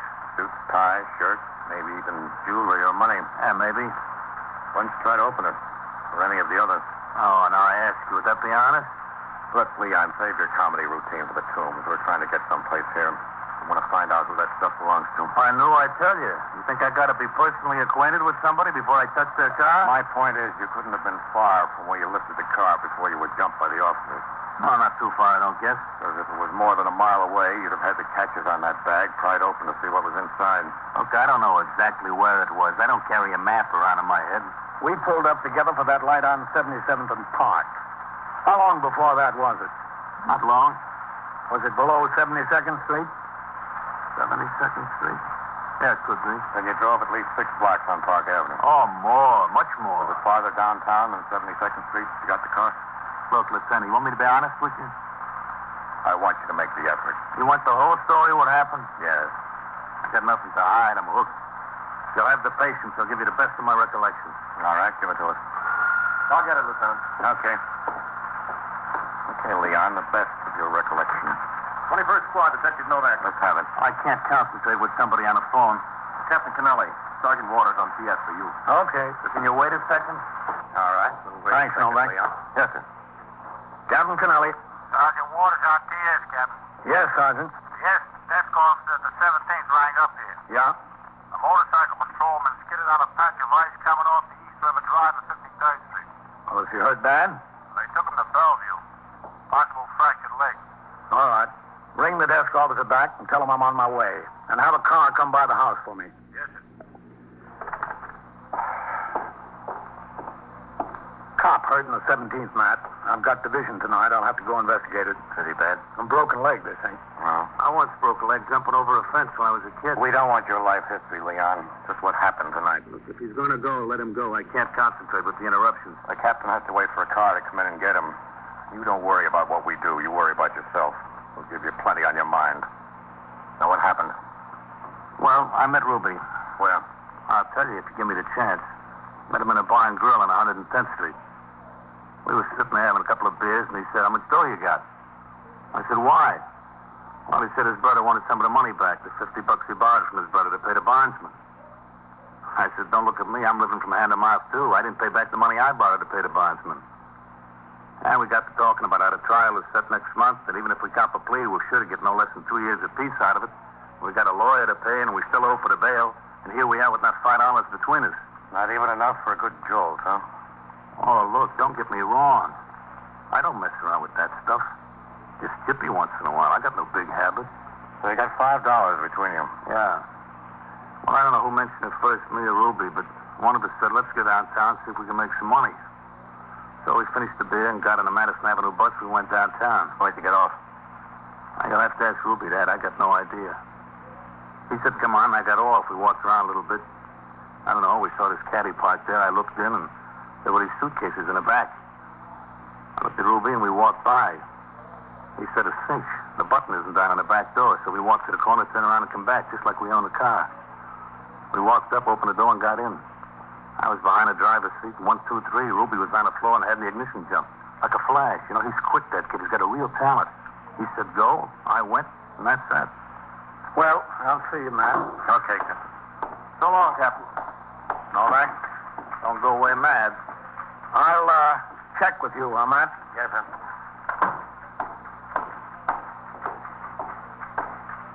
Well, looks like you'll have to go to court in the morning, Coley. Yes, sir. Hey, what's that for us? Can't you keep quiet for 2 seconds? Well, I try. Don't say I don't try. Had a dentist appointment, but that won't be hard to cancel. All right, I'll leave instructions with the desk officer that you're to go on reserve after you get those 2 books in. Yes, sir. Thanks, Captain. It was a good collar. Hey, what gives in there? What's he telling them? You'll get your turn, Ruby. Well, see you later, Coley. Yes, sir.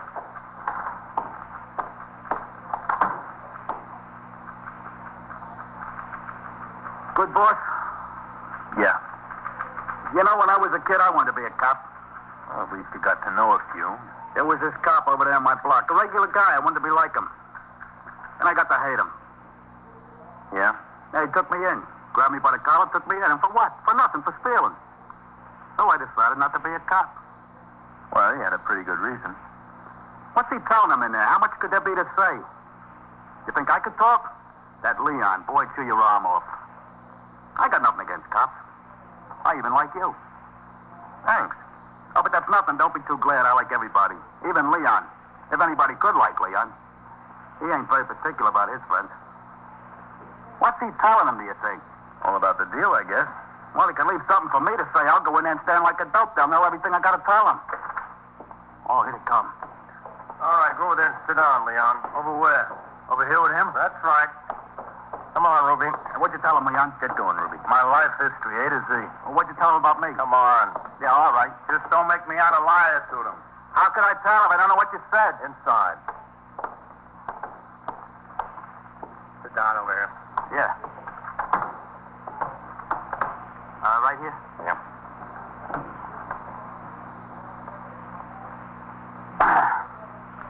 I want a lawyer. You can have 1 million lawyers. I can't afford 1 million. All I want is one. All right, we'll call whatever lawyer you want. Tell him to be in felony court at 10 a.m. tomorrow. Felony court, that's downtown? 100 Center Street, Criminal Courts Building. All right, talk to me after I talk to my lawyer. Right now, I got nothing to say. Well, Leon had plenty to say. Well, that's his business. I don't care. He sure thinks a lot of you. I can't say vice versa. Thinks you're the most talented boy he knows. Doesn't think anybody can snap a lock on a car, get in, and jump the ignition as fast as you. Did he say that? Yeah? That's nice of him, you know. Said he can't think of a thief he'd rather work with. I didn't think Leon had a compliment in his body. 12 seconds is your record. Nah. Break open the door, jump the ignition, start the car in 12 seconds. Nah, not 12. I could maybe 15, not 12. That's what he said.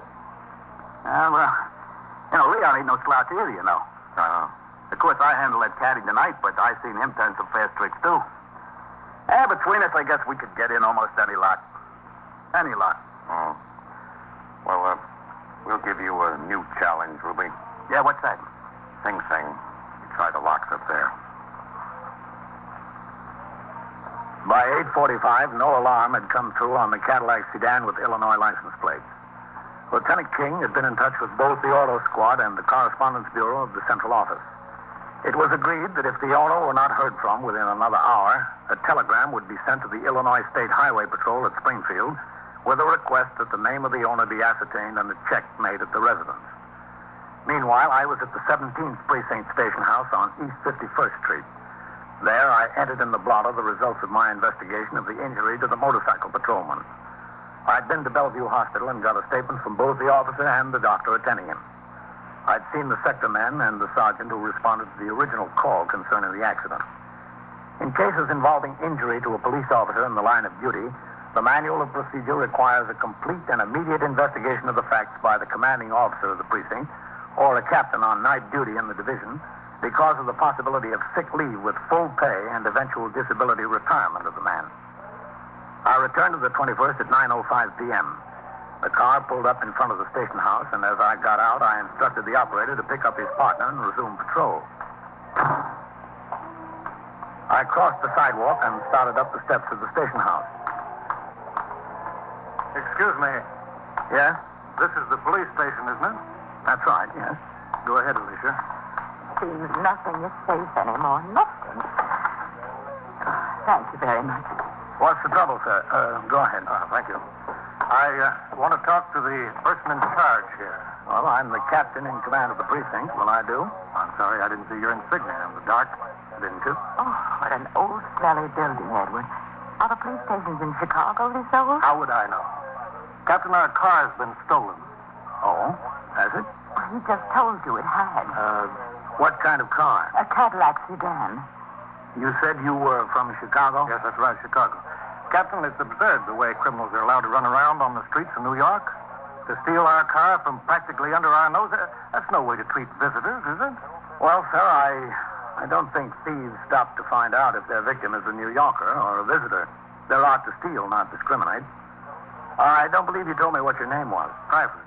Edward J. Private. I'm Captain Kennelly. Mrs. Private. How do you do? Mrs. Private. Well, if you're in charge, sir, how can we get some action? Our luggage was in the car, you know. We were leaving for Florida tonight, driving to Philadelphia tonight, starting out the first thing from there in the morning for Palm Beach. You have no idea what this does to our vacation. No idea. I can imagine, Mrs. Private. Would you excuse me just a second? We're not going to get the runaround, are we? No, sir. I've got to go over to the desk and sign the blotter. You just wait here. I'll be right back. Hello, Captain. Sergeant? A couple of messages for you. All right, I'll sign the blotter. Yes, sir. 21st Precinct, Sergeant Waters. What was that, mister? I didn't hear you. The bartender what? Were you speaking to the phone? Oh, he wouldn't sell you anymore, huh?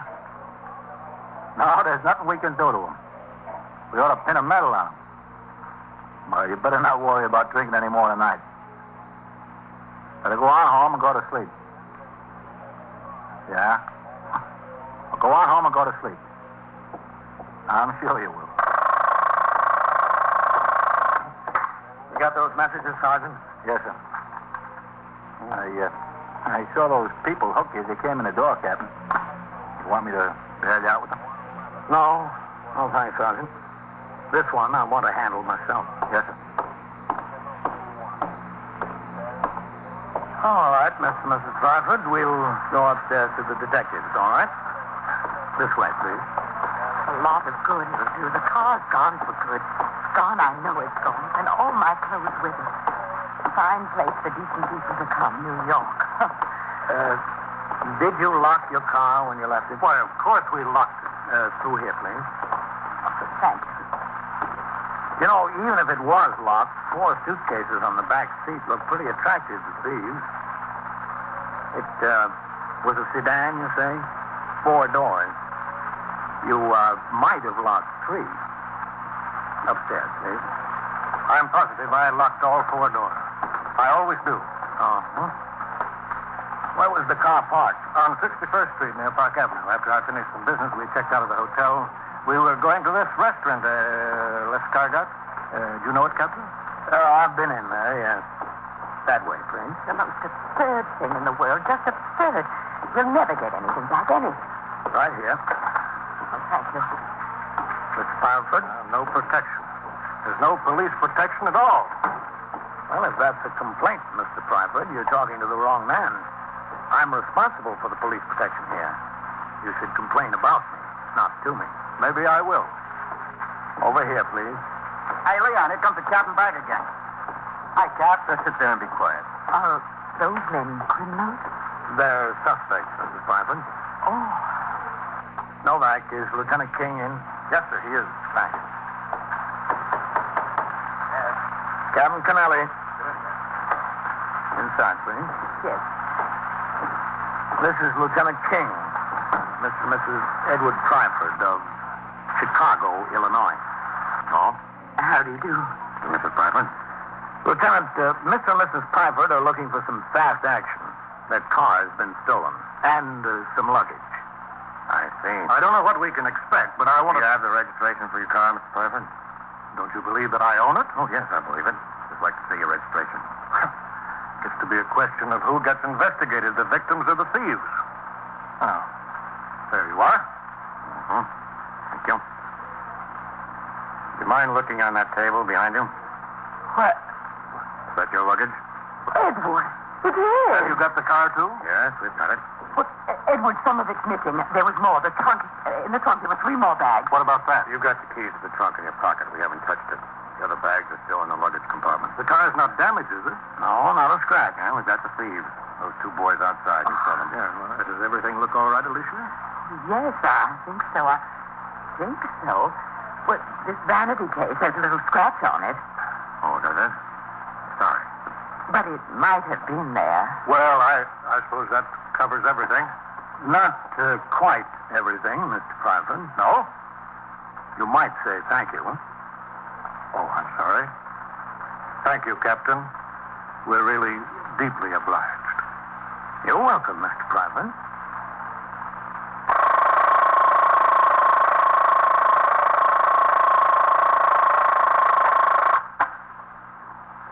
First Precinct, Sergeant Waters. What do you mean robbed, lady? Held up? Oh, burglars. Well, when did this happen? During the night? Yeah? Yes, ma'am.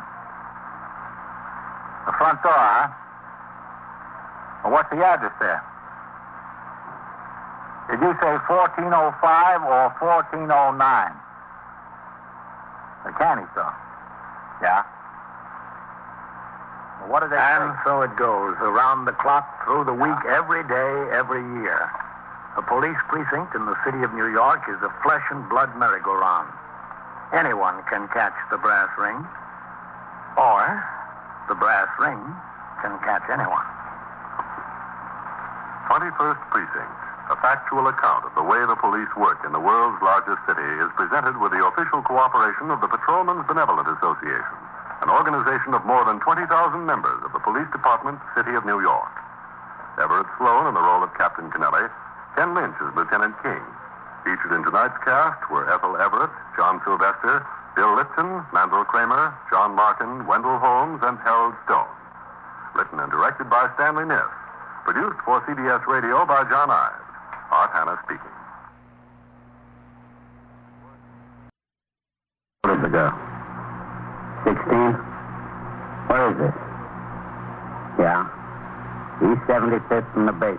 You're in the muster room at the 21st Precinct, the nerve center. A call is coming through. You will follow by transcription the action taken pursuant to that call from this minute until the final report is written in the 124 room at the 21st Precinct. All right. The officers are on their way over there now. You wait outside for them. Show them where it is. An ambulance, too. An ambulance is coming. All right. They'll be there right away. 21st Precinct. It's just lines on a map of the city of New York. Most of the 173,000 people wedged into the 9/10 of a square mile between Fifth Avenue and the East River wouldn't know if you asked them that they lived or worked in the 21st. Whether they know it or not, the security of their homes, their persons, and their property is the job of the men of the 21st Precinct. The 21st, 160 patrolmen, 11 sergeants, and 4 lieutenants, of whom I'm the boss. My name is Kennelly, Frank Kennelly. I'm captain in command of the 21st. I was working my night tour, 4 p.m. to 8 a.m. It was a cold, windy night, and I was on patrol in sector car number 2 with patrolman Edward Farrell as operator and myself as recorder. It was about 11:30 p.m., and I had instructed Farrell to drive west on 75th Street from 1st Avenue to Lexington, and then return to the station house where I was due to turn out the platoon for the late tour at midnight. After we crossed 1st Avenue, there was no traffic in the block ahead of us, and I saw no pedestrians.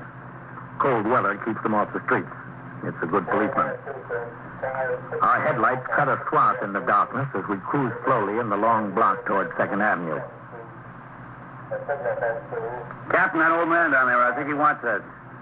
Go ahead, pull up. Yes, sir. Okay. Police! Come on, Farrell. Right. Police, help! What's the trouble, Pom? Killing her. Where? In the basement there. Let's go, Farrell. Killing her right there, look.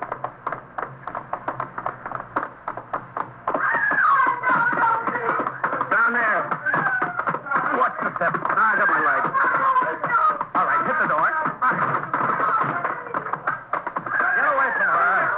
Get away. Kill you! Fight that head! Come here. I'll kill you all! Hold still there. I mean, get up against there. Get the nippers on him. Let me out of here! Stay still, I said. All right, I got him. Let me go. You've got enough trouble now, mister. Stay still or you've got plenty more. He's all right now, Captain. All right, get those hands against the wall. Get them up there. Yeah, all right, okay. Okay. Sit down on the floor. He said sit down on the floor. All right, yeah. Don't kill her yet, I'll kill her. You won't kill anybody, mister. Watch it, Farrell. That's it. Let me take a look at her. Stay still. No, don't, please. It's all right. I'm a police officer. Hit me. Oh, my side. Hit me, my side. She's only a kid, Farrell. All right. How old are you? 16. My side. My side is killing. My face. All right, just take it easy. We'll get help. Watch him, Farrell. I'm going to call in for an ambulance. I got him, Captain. Is everything okay? Come on upstairs, Pom. Yeah, okay. You know that girl? Yeah, sure, the Truro girl from my building. This building? No, the next building, that one, 4th floor here. You know him? No, I never seen him. She live with her folks? Her folks, yes. All right, you go upstairs and tell them, okay? Yeah, tell him. All right, I go. Car 681 to Central, K. Car 681, proceed. At 388 East 75th Street in the basement. E75 Street, K. That's right, an assault case.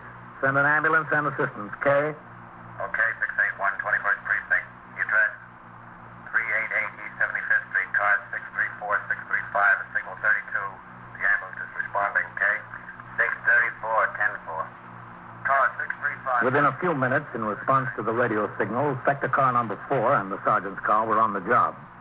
When the call was heard on the radio monitor by the desk officer at the station house, he notified the 21st Squad, and Detectives James McLeese and Louis DeLuca hurried to the scene.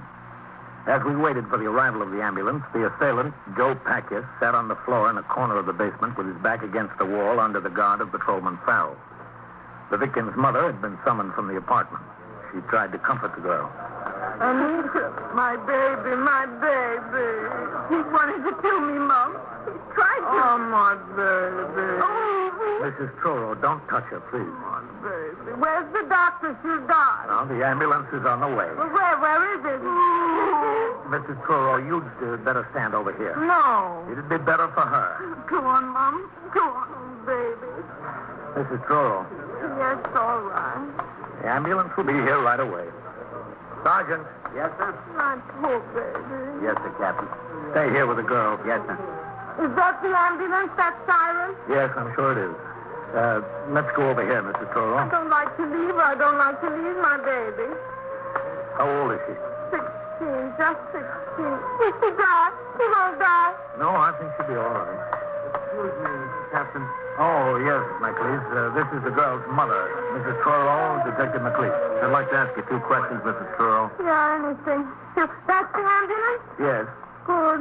Oh, my poor baby. This fellow, this Joe Packers, he said he's known her for a long time. Oh, 6 months, maybe 7. But she don't want anything to do with him. He comes around to the house. He scares us all. He brings a bottle of whiskey and sits down in the kitchen.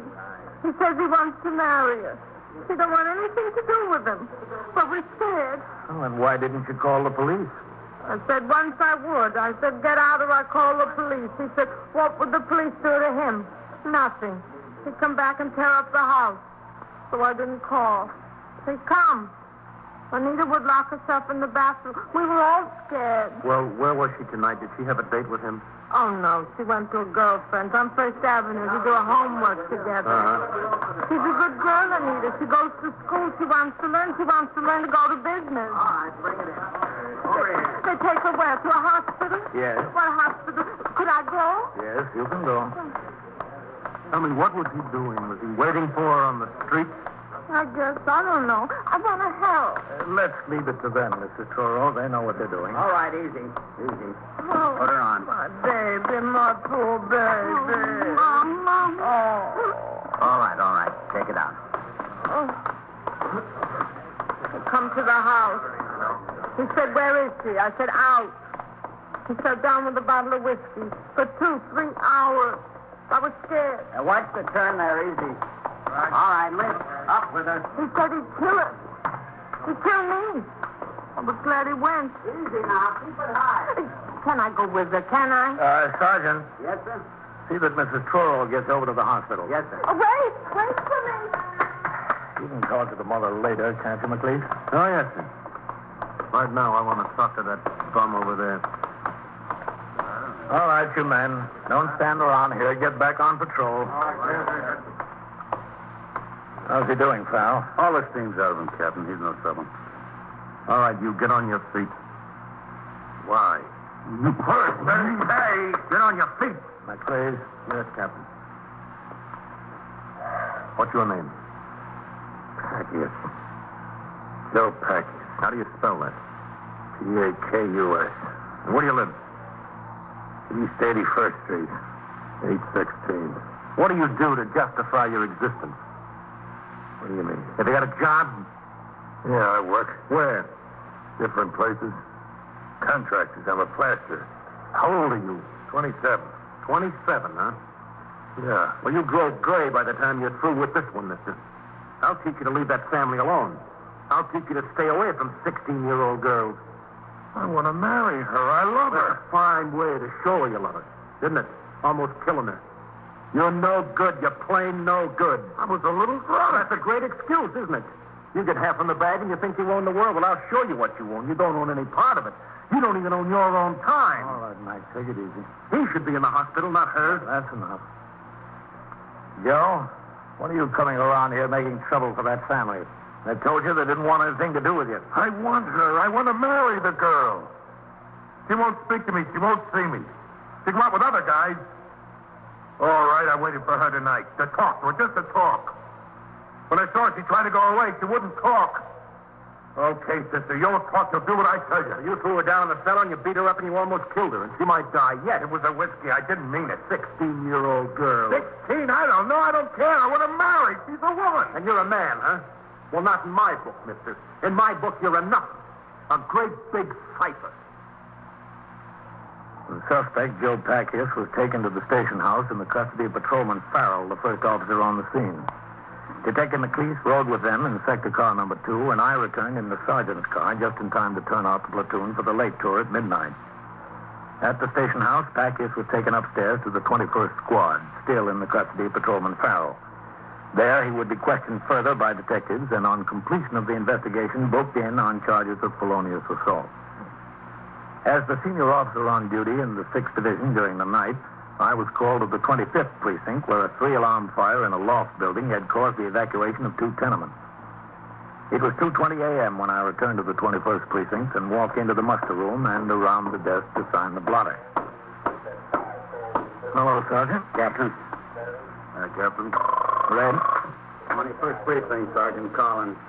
What about that Truro girl in the hospital, Red? How bad is she? 2 broken ribs, Captain. Their face is pretty badly cut up. No internal injuries, I don't think. Lieutenant Gorman, Iceman bringing in. He made that notification on York Avenue. He got hold of the brother. Okay. All right, Iceman. Did they book that Joe Packius yet, Red? No, sir, not yet. They still got him upstairs. What about Farrell? He's still there. As soon as he's booked in, he'll get a couple of hours sleep before he has to go to court with him. That's a mean one, that guy, Captain. 16-year-old girl. Yeah. I'll be in my office, Red. Yes, sir. 21st Precinct, Sergeant Collins. Oh, Sergeant. Yeah, all right. You take your meal now, right?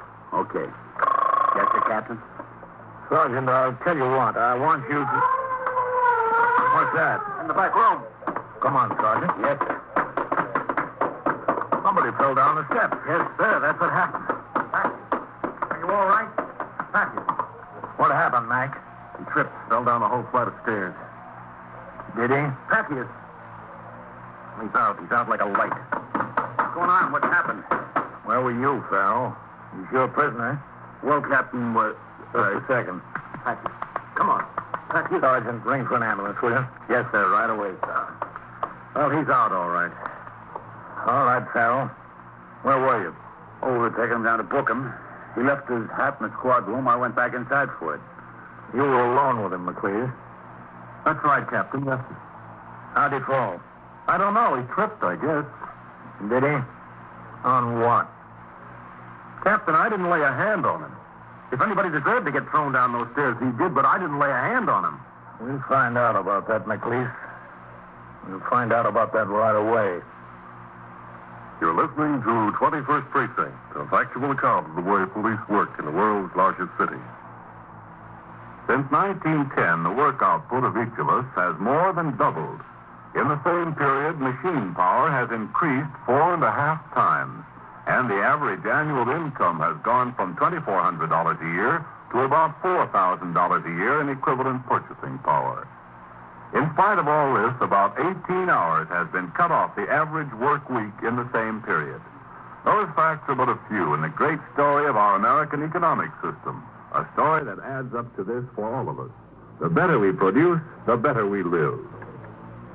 Now back to 21st Precinct and Captain Frank Kennelly. Any unusual occurrence concerning a prisoner, injury, death, escape, or attempted suicide is a grave matter. The commanding officer of the precinct concerned is required to make an immediate and thorough investigation and forward his report to the office of the chief inspector and the New York State Commissioner of Corrections.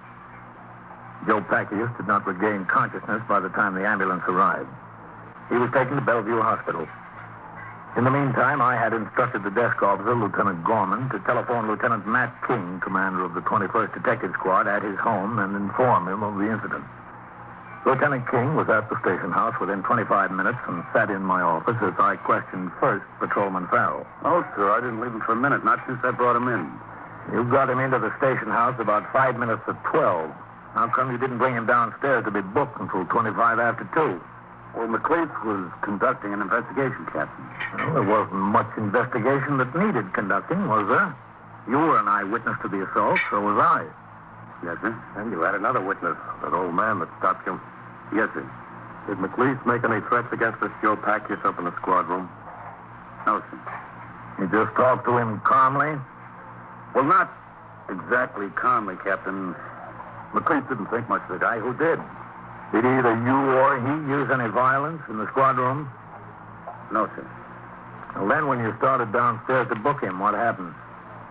Well, we came out of the squad room and into the hall. I had Packius by the arm. As soon as we got outside, McLeod said his hat. We left his hat inside. Whose hat? Joe Packius. Didn't Pacquiao say anything about it? No, sir. I guess he forgot. So you went back for his hat? Yes, sir. That was your prisoner, Farrell.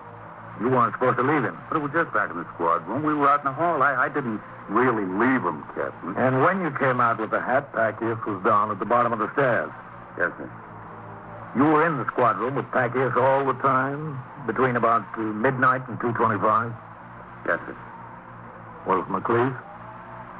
No, sir. Where'd he go? Well, when we first got there, he printed Packius. Then we went into your office, Lieutenant. And the police started to question him. You didn't touch him, you said? No, sir, he got awful mad at him, but he didn't touch him. And then about 1 o'clock, McLeish went out. Where'd he go? I don't know, Captain. He said he'd be back. We'd book him in when he got back. I just sat there with Packius until he came back about, 10 minutes after 2. Any more questions, man? No, sir.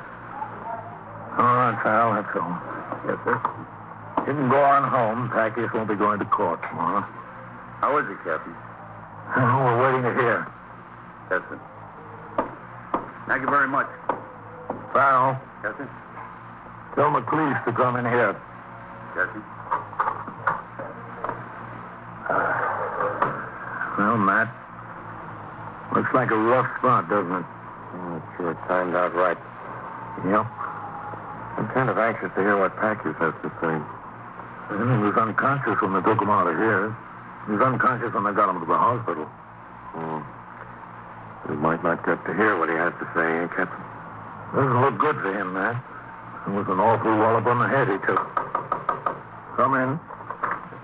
Yes, Captain? Oh. Sit down over here, McLeish. Yes. Hello, Lieutenant. McLeish, sit down. Yes. Well, you got yourself in a jam, huh? I'm not in any jam, Lieutenant. What do you call it? Excuse me. Sure, sir. 21st Precinct, Captain Kennelly. Sergeant Collins, Captain. Lieutenant Gorman would like to talk to you. Okay. Go ahead. Captain, Yes, Fred. the doctor down at Bellevue just called back. Yes? That Joe Packius has a possible fractured skull. Possible, that's all they know. Well, they're making x-rays now. Yeah. He didn't regain consciousness? No, sir, not yet. All right, Fred. If you hear anything else, ring in here, huh? Yes, sir. How is he, Captain? Possible fractured skull.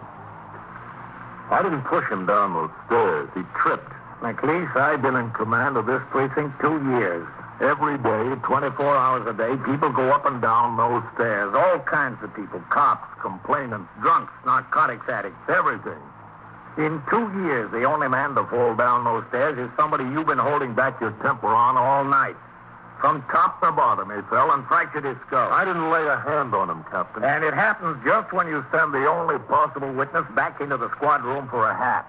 Nobody around, only you. He tripped and fell, Captain. I didn't touch him. You were itching through all night, though, weren't you, McLeish? Well, who wouldn't? I'm only human. That guy weighs almost 200 pounds, and he's no good. He's not even near human. He beat a 16-year-old girl within this far of killing her, and he would have killed her if the captain and Farrell didn't jump him. So what am I supposed to do, love a guy like this like a brother? I want to see him get what's coming to him. That's just the point exactly. You're a cop, that's all. You're not the judge and jury. It's not up to you to see that he gets what's coming to him. Your job is to bring him and the facts before the people who'll decide that. Not to set yourself up in a throne and decide who's right and who's wrong. That's not your job. Get that through your head. Yes, sir. Did you throw him down the stairs? No, sir. He tripped and fell. Where'd you go about 1 o'clock? I went out for a meal, sir. Where else? You were gone over an hour. Roosevelt Hospital. Why? To interview the victim and her mother. Did you? I saw the mother, Captain. The victim was still in the treatment room. You didn't need the mother or the girl. You had 2 police officers and another civilian as eyewitness. Yes, sir. There wasn't any doubt in your mind that on Farrell's testimony alone, Packius would be held without bail for the grand jury, was there? No, sir. Well, then why did you have to go to the hospital at that point? I don't know, Captain. I thought I ought to get the girl's story. This was a felony case. Did he call the district attorney? No, sir. Why not? Those are your instructions, aren't they? It looked open and shut to me. It looks open and shut to me, too, McLeish. I've got the same feeling about it. After the interview with Detective McLeish, Lieutenant King instructed him to return to his duties. At 3:30 a.m., Lieutenant King and I drove to Roosevelt Hospital, where we found the mother of the assault victim waiting in the corridor. Mrs. Truro told us her daughter was at last asleep and that she intended to wait at the hospital for any word about her condition. We said nothing of the injury to Joe Packius to the mother. In order to talk to her, we suggested that she have something to eat. She went with us to a nearby all-night luncheonette. Do you want something else besides the soup, Mrs. Truro? No, it's enough, just the soup. Some coffee? No, nothing. Poor Nita, poor baby.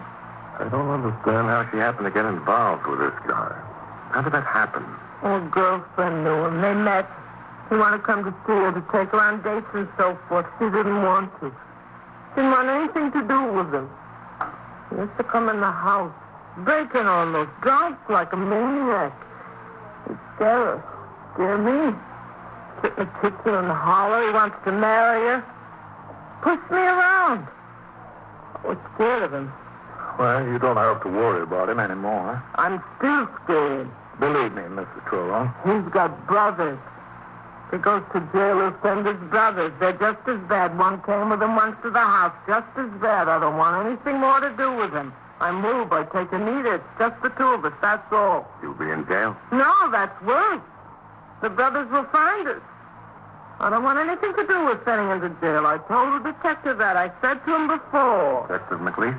Yes, McLeese, I told him I didn't want anything to do with it. And what did he say? He said not to be scared. I don't have to. He said Joe Packness would be fixed good. Nobody would bother us. Not anymore. It's good, huh? Yeah. I told him, don't fix him. When the brothers come around, they fix us. I told him. Maybe I ought to go back to the hospital. This is very nice, but maybe Anita wakes up, and where am I? Finish your soup, Mrs. Truro. Yeah, all right. Then we go, huh? Yeah. I'm going to ring in, man. Order me another cup of coffee, will you? All right, Captain. I'll be right back. Very good soup for a restaurant.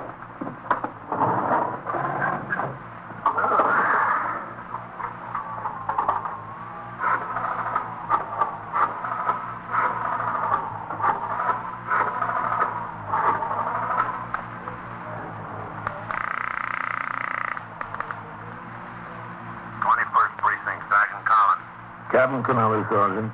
Oh, yes, sir. Gorman wants to speak to you, Captain. He tried the hospital. We left there. Put him on.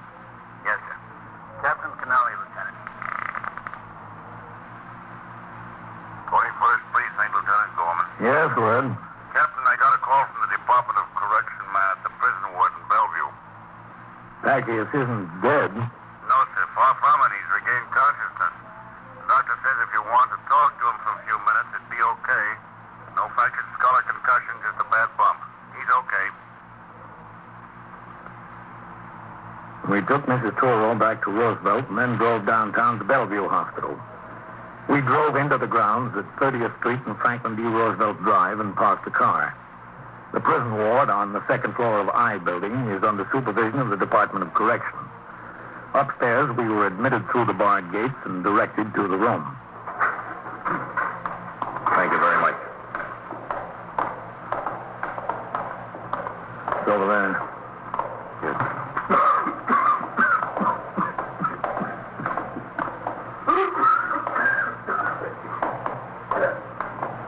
Back here? Who are you? We're police officers. I want to see my lawyer. It's the only one I want to see. You'll see a lawyer. Wise guys, that's all you are, a bunch of wise guys. Wise guys, huh? What does that make you, beating up a 16-year-old girl, a big hero? I want to see my lawyer. Tell us how you came to fall down the stairs. My lawyer. It's the only one I'll tell. I don't want nothing to do with you guys. You've got something to do with us. You've got plenty to do with us. Tell us about how you got hurt. Go ahead. Hit me. See what it'll get you. Nobody's going to hit you. Laying here on my back. Hit me. Go on. I'll get more. Get more what? Money, that's what. You get nothing but years, Joe. I'll get money. I got a bushel basket full. I'll sue the city. I'll take them over the coast for that kind of treatment. What kind of treatment? Never mind. I'll take it up with my lawyer. What about slapping that girl around? What do you think your lawyer can do for that? Nothing. I ain't worried. I'll take only half the money I'm going to sue for, and the city will be glad to get off the hook. I'll get off with nothing. I'll buy a car, and I'll go to Florida. You've got great ambitions, Joe. I guess we'll pin a medal on you, too, huh? I wouldn't be surprised. I'll talk to my lawyer about it.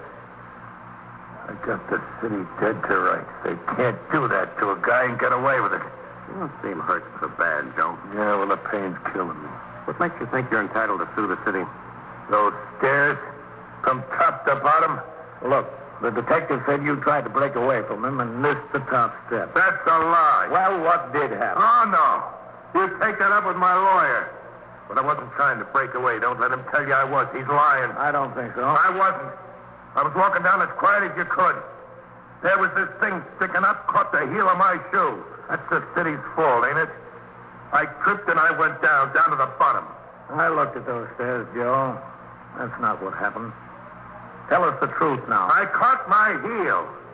I caught it on the step. I fell. I tripped on something that was sticking up. I tripped and fell. The city has to pay for that, don't they? That detective wouldn't tell you what happened. He don't like me. He don't want me to collect. Doesn't he? Like he never beat up a woman. Big man. Get him to tell you the truth. We will, Joe. Come on, man. Yes. How long, Joe? Get him to tell you.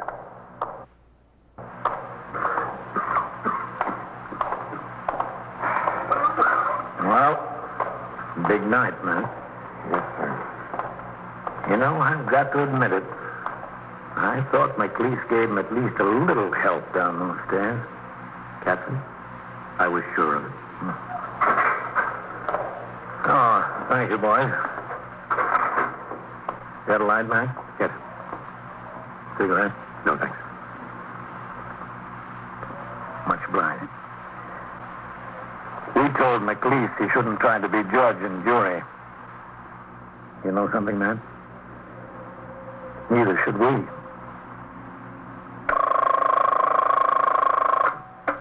"21st Precinct, Sergeant Collins. What do you mean, robbed?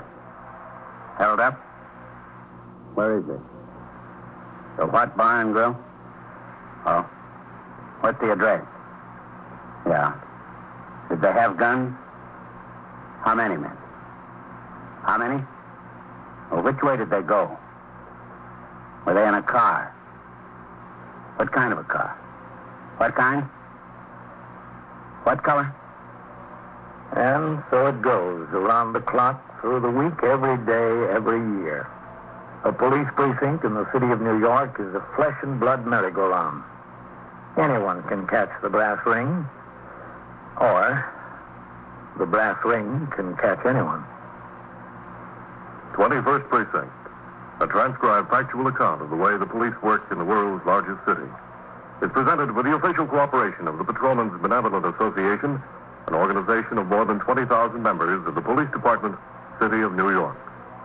Everett Sloane in the role of Captain Kennelly, Ken Lynch as Lieutenant King. Featured in tonight's cast were Bill Quinn, Louis Van Ruten, Phil Sterling, Joan Morgan, Barbara Weeks, Jack Orson, and John Larkin. Written and directed by Stanley Niss. Produced for CBS Radio by John Ives. Bob Hall speaking.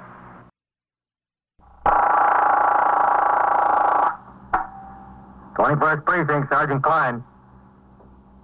Who's dead? Who? He was killed. Ah. Where is it? West? 88 East what? East 70th? Who is this calling? You are in What's the your muster name? room at the 21st Precinct, the nerve center. What? A call is coming through. You will follow the action taken pursuant to that call from this minute until the final report is written in the 124 room at the 21st Precinct. All right. Just stay right where you are. The officers will be there right away. Yes, right away. They'll take care of it. Yes, right away. 21st Precinct. It's just lines on a map of the city of New York. Most of the 173,000 people wedged into the 9/10 of a square mile between 5th Avenue and the East River wouldn't know if you asked them that they lived or worked in the 21st. Whether they know it or not, the security of their persons, their homes, and their property is my job. My job and the job of the 160 patrolmen, 11 sergeants, and 4 lieutenants of whom I'm the boss. My name is Kennelly, Frank Kennelly. I'm captain in command of the 21st. What makes a city? Not buildings, not subways, not business. People make a city. From dawn to midnight, from midnight to dawn, people pour their lives together and stir up the city, where even love can lead to death. I was working my 8 a.m. to 6 p.m. tour. When I arrived at the station house, I signed the blotter and read over reports and communications that had accumulated since I went off duty 24 hours previously. Sharply at 8, I walked into the muster room and turned out the platoon for the day tour. As the men marched out the door to take over their posts, Sergeant Burns, the patrol sergeant, indicated he wanted to see me. I came around from behind the desk where Lieutenant Gorman was on duty as desk officer and Sergeant Klein on the boxes, and crossed to my office. Sergeant Burns was waiting inside. Morning, Captain. Hello, Sergeant. Well, what is it? Bolney went sick this morning, Captain. Yes, I noticed it on the roll call. What about it? Well, he's been riding in Sector Car 2 with Warren. Yes, I know it. Listen, what's this UF-61 here? It says a radio stolen from a parked car. What kind of radio? And where was the car parked? I can't sign a report like that and send it on to division. Was that on my tour, Captain? Yesterday, yes. Don't you look these things over before they're written up? How did he get by you? Whose is it? Parker. Check his memorandum book and see if he's got the facts himself. If he hasn't, get on his tail. Yes, sir. All right. What about Bolney? Well, he's been riding as a recorder in Sector Car 2 with Warren. Yes? I noticed they hadn't been getting along so well together, always scrapping about who's going to take what pinch and so forth. No complaints to me, but I could see this had been going on. I warned them that I'd split them up if they didn't knock off. Well, it kept going on. After the tour yesterday, I told them I was going to put them both on fixed posts today. And Bolney went sick this morning? Yes, sir. Well, how about Warren? He's swinging. You think Bolney's malingering? He looked all right yesterday afternoon, Captain. Did he? Yes, sir. Sergeant Klein. Sergeant, get me the reserve surgeon, will you? Yes, sir. Captain, looks like we've got a bad homicide. Where? The boy's hopping, Captain. I got 4 or 5 calls. All right, I'll be out. Says it looks like we've got a bad homicide. Where's that? I don't know. The board's jammed up. That's right, 8870. All right. That's all we know about it. Call came through CB. I caught it on the air. Okay. I'm sorry, Captain. That's all right. What do we got? It came over the air as a Signal 32 ambulance responding. I rang down to CB and they told me a woman called in, the maid, apparently. She got to work this morning and found the lady's body. Homicide for sure? She was a little hysterical, that's what they gathered. No name? No, sir, not yet. Well, did you notify the detectives? Yes, sir, just now. That's the press again. They've been burning in here since the call was put out. 88 East 70th, that's the good address. 21st Precinct, Sergeant Klein. Let's take a ride over there, Morley. Yes, sir. Look, you know as much about it as we do. Call didn't even come through here. The detectives are just now on the way. I just know I about gave instructions to the desk officer to reach the surgeon on reserve by telephone with a request to visit the home of Patrolman Bolney, who reported sick under circumstances which indicated he might be attempting to evade disagreeable duty.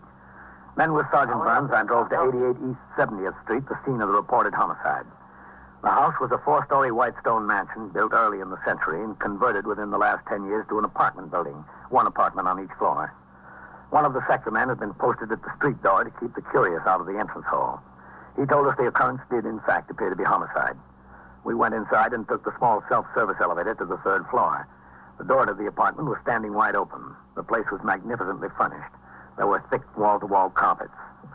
I went over to talk to the maid who sat on the living room couch. She still wore the hat she had on when she arrived at work. Hold me, Edith. I'm Captain Kennelly. She was so beautiful, so beautiful. To walk in the bedroom like that and find her sprawled out, cold. Did you call the police? Yes, sir. I called the police. When I first opened the door of the apartment, I knew there was something the matter. I knew it. The television was on, newspapers, glasses were all over the front room, ashtrays full up. Miss Edith never left anything like that. Looks pretty straightened up in here now. Yes, sir. I turned off the television and picked up a little. Then I walked back to the kitchen. That's when I saw her. The minute I saw her, I knew it. Laying on the floor there in the bedroom, just stretched out.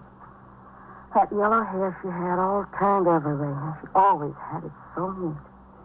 So neat, mister. What's your name? My name? Yes. Doris Rumsey. Ramsey? No, sir. With an O. My family spell it with an O. Head bashed in like that. Who could do something like that to Miss Edith? She never hurt anybody in the world. Never anybody in the world. So kind and nice. Where do you live, Doris? 134th Street. Where on 134th Street? 46 West. Poor Miss Edith. Poor sweet little thing. Excuse me, Captain. Never hurt Yes? nobody. Ambulance Nobody. cruiser. Only Oh, well, then you good. better keep them out in the car. The fewer people walking around in here, the better. Yes, sir. Tell them. Her name was Edith Camden. Yes, sir. Edith Camp. Yes, sir. Mm-hmm. Does she have any family? No, sir. No family. At least not in New York. She comes from Texas. She's got brothers in Texas. 2, I think. Poor, sweet little girl. So sweet. She must have been pretty well off to live in an apartment like this. Did she live here alone? Yes, sir. All alone. She wasn't married. No, sir. Was she ever married? No, sir. Not that she told me. Did she go to business? What do you mean? Well, I mean, did she have a job or anything like that? Oh, no, sir. Not Miss Edith. Well, what did she do? She had a friend, Captain. Oh. Hello, Captain. Oh, hello, Matt. Doris, this is Lieutenant King. He's in charge of the detectives who'll take over this case. Yes, sir. You tell him everything he wants to know. Yes, sir. Poor Miss Edith. I don't know what I'm going to do without her. I couldn't work for nobody else. Nobody else. Where is it, Captain, in there? Yeah. Let's take a look. You sit here, Doris, all right? Yes, sir. It's all right. I'm not going no place.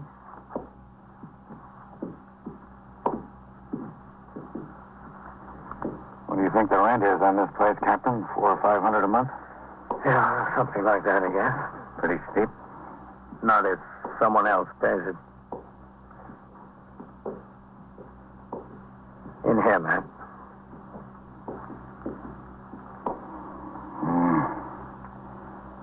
Pretty dress she was wearing.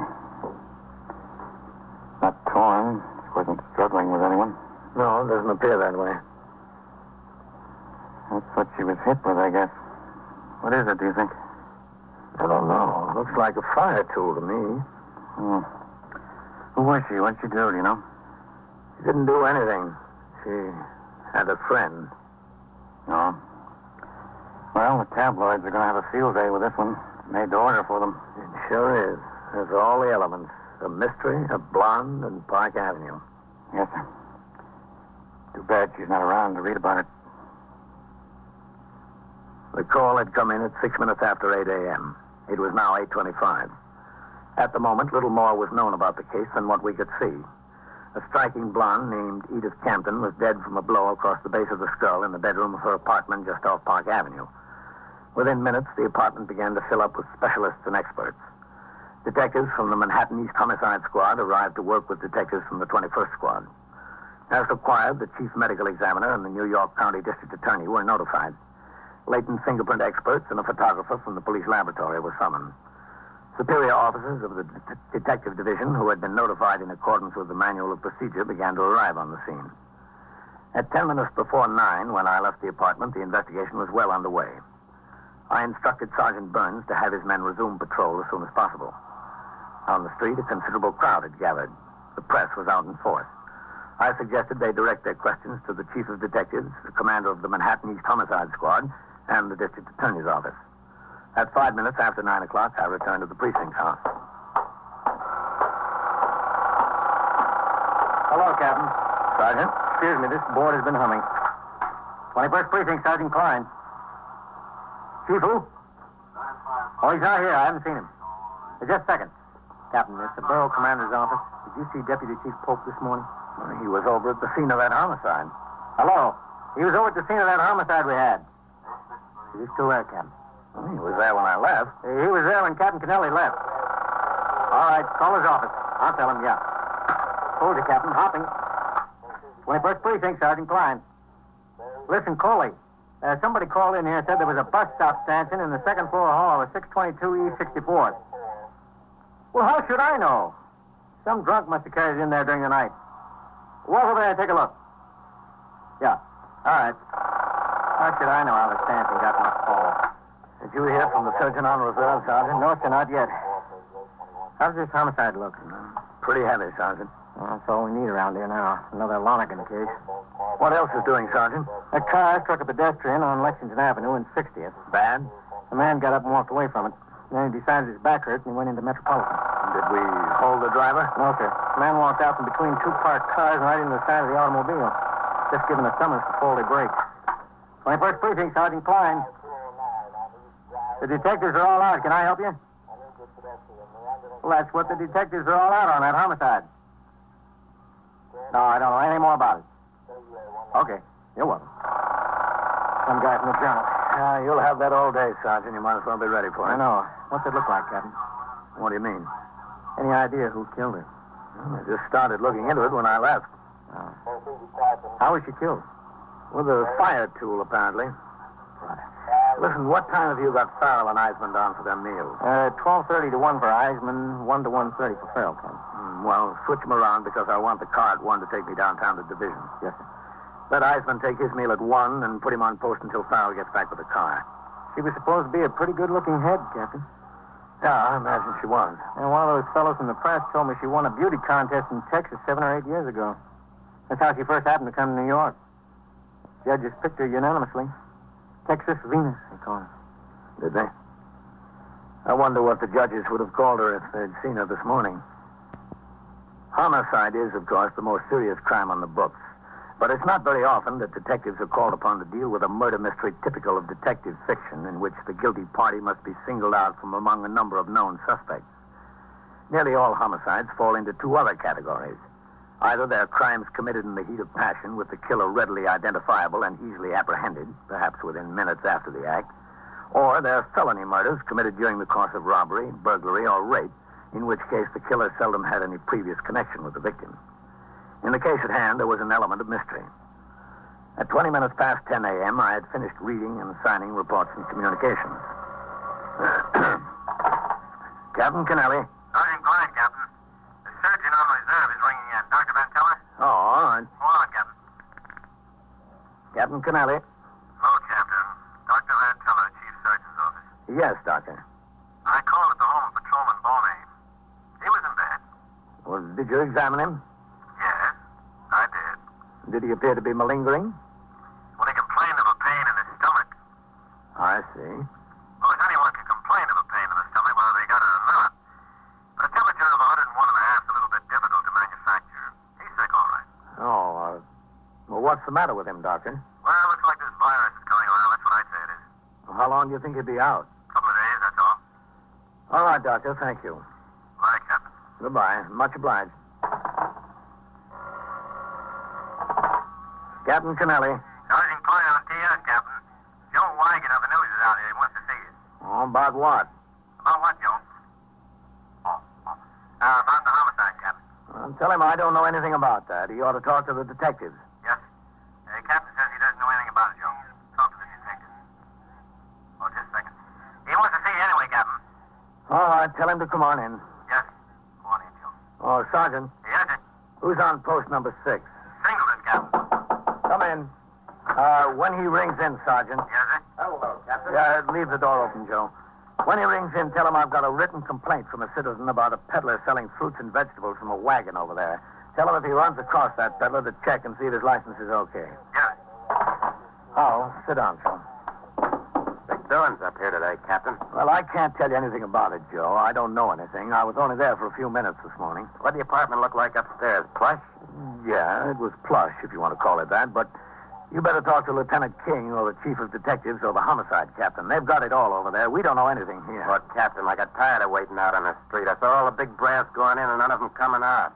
You get tired of standing first on one foot and then the other. What's the deal? Who did her in? Joe, I told you, I don't know anything. You're the captain of the precinct, aren't you? Well, I still don't know anything. What is this, Frank? The Wilhelmstrasse? Somebody's got to know something. Now, be patient, Joe. You've got a morning paper. You've got all day to get your story. You'll get it. I'm embarrassed to call my city editor. Well, don't be embarrassed, Joe. He understands. You never know how to talk to him. Get your story out there, Joe. The Chief of Detectives. Excuse me, Captain. Thanks a lot. The muster room was alive with activity. Lieutenant Matt King of the 21st Detective Squad had walked in the door with the Chief of Detectives and the acting captain in command of the Manhattan East Homicide Squad. Close on their heels were reporters from all of the 7 daily papers with general circulation in New York, the Associated Press, and a newsman from CBS Radio. Lurking on all sides were photographers from most of the papers and motion picture cameramen. It was apparent that these top officers had avoided talking to the press at the scene of the homicide, but now they were cornered. I walked out into the muster room where the questions were being fired at a rapid rate. Chief, did the medical examiner fix the time of death? Not yet, not definitely. Sometime during the night. So there is quite a double life. All right, take it easy. Just a second. Quiet. Listen, Chief, we don't have anything for a story yet. Nothing. Give us a break, will you? Well, I'll tell you what we'll do, boys. There's some things we know we can't tell you yet. Give us a couple of minutes to decide what we can tell you, and you'll have a story. Okay? Here's the captain's office. Here's us. Coming through, then. Hello, Frank. Chief, rough deal, huh? Rough? Wicked. Go ahead, help yourself. Come ahead, Frank. Frank. Listen, give us a break, will you? Close that door. They'll find a way, those guys. How you been, Frank? Okay, fine. How's Ellen? Good. I'll give them my best. Well, I guess I'll have to tell those boys something, Matt. They're entitled to their story. Yes, sir, but I'd like to keep quiet about the boyfriend for a while. I don't think there's any point putting him into it yet, Chief. No, neither do I. We can tell them that Edith Camden isn't a real name. She's just been using it since she came to New York. Yes, sir. What else? Well, she worked as a model. Not a cover girl. No, sir, for a fashion house, then in a store, but I think they know that. How about suspects? Well, who, Chief? Well, supposing I say there's 4 or 5 people we want to talk to, but that we can't divulge any names at this point. Yes, sir, that'd be good. You might want to mention her address and phone book, that we're checking every one of her friends. No, I'd better say acquaintances. Yes, sir. Yes, just that address and phone book ought to make them happy. Always does. 30 detectives assigned to the case. How's that? Fine. They want to know if there was any evidence of her being killed by a burglar or someone who entered the apartment with criminal intent. I think you can tell them that the place wasn't broken into, Chief. Okay. Want to let them talk to the maid, Matt? I think all they'll want is pictures of her. We can go that far. All right. Guess that about does it. Frank, let's get together some night, huh? Oh, I'd be glad to, Chief. I'll tell Mary to call Ellen and set it up, okay? Fine. Okay, Matt. And show me to the wolves. Yes, sir.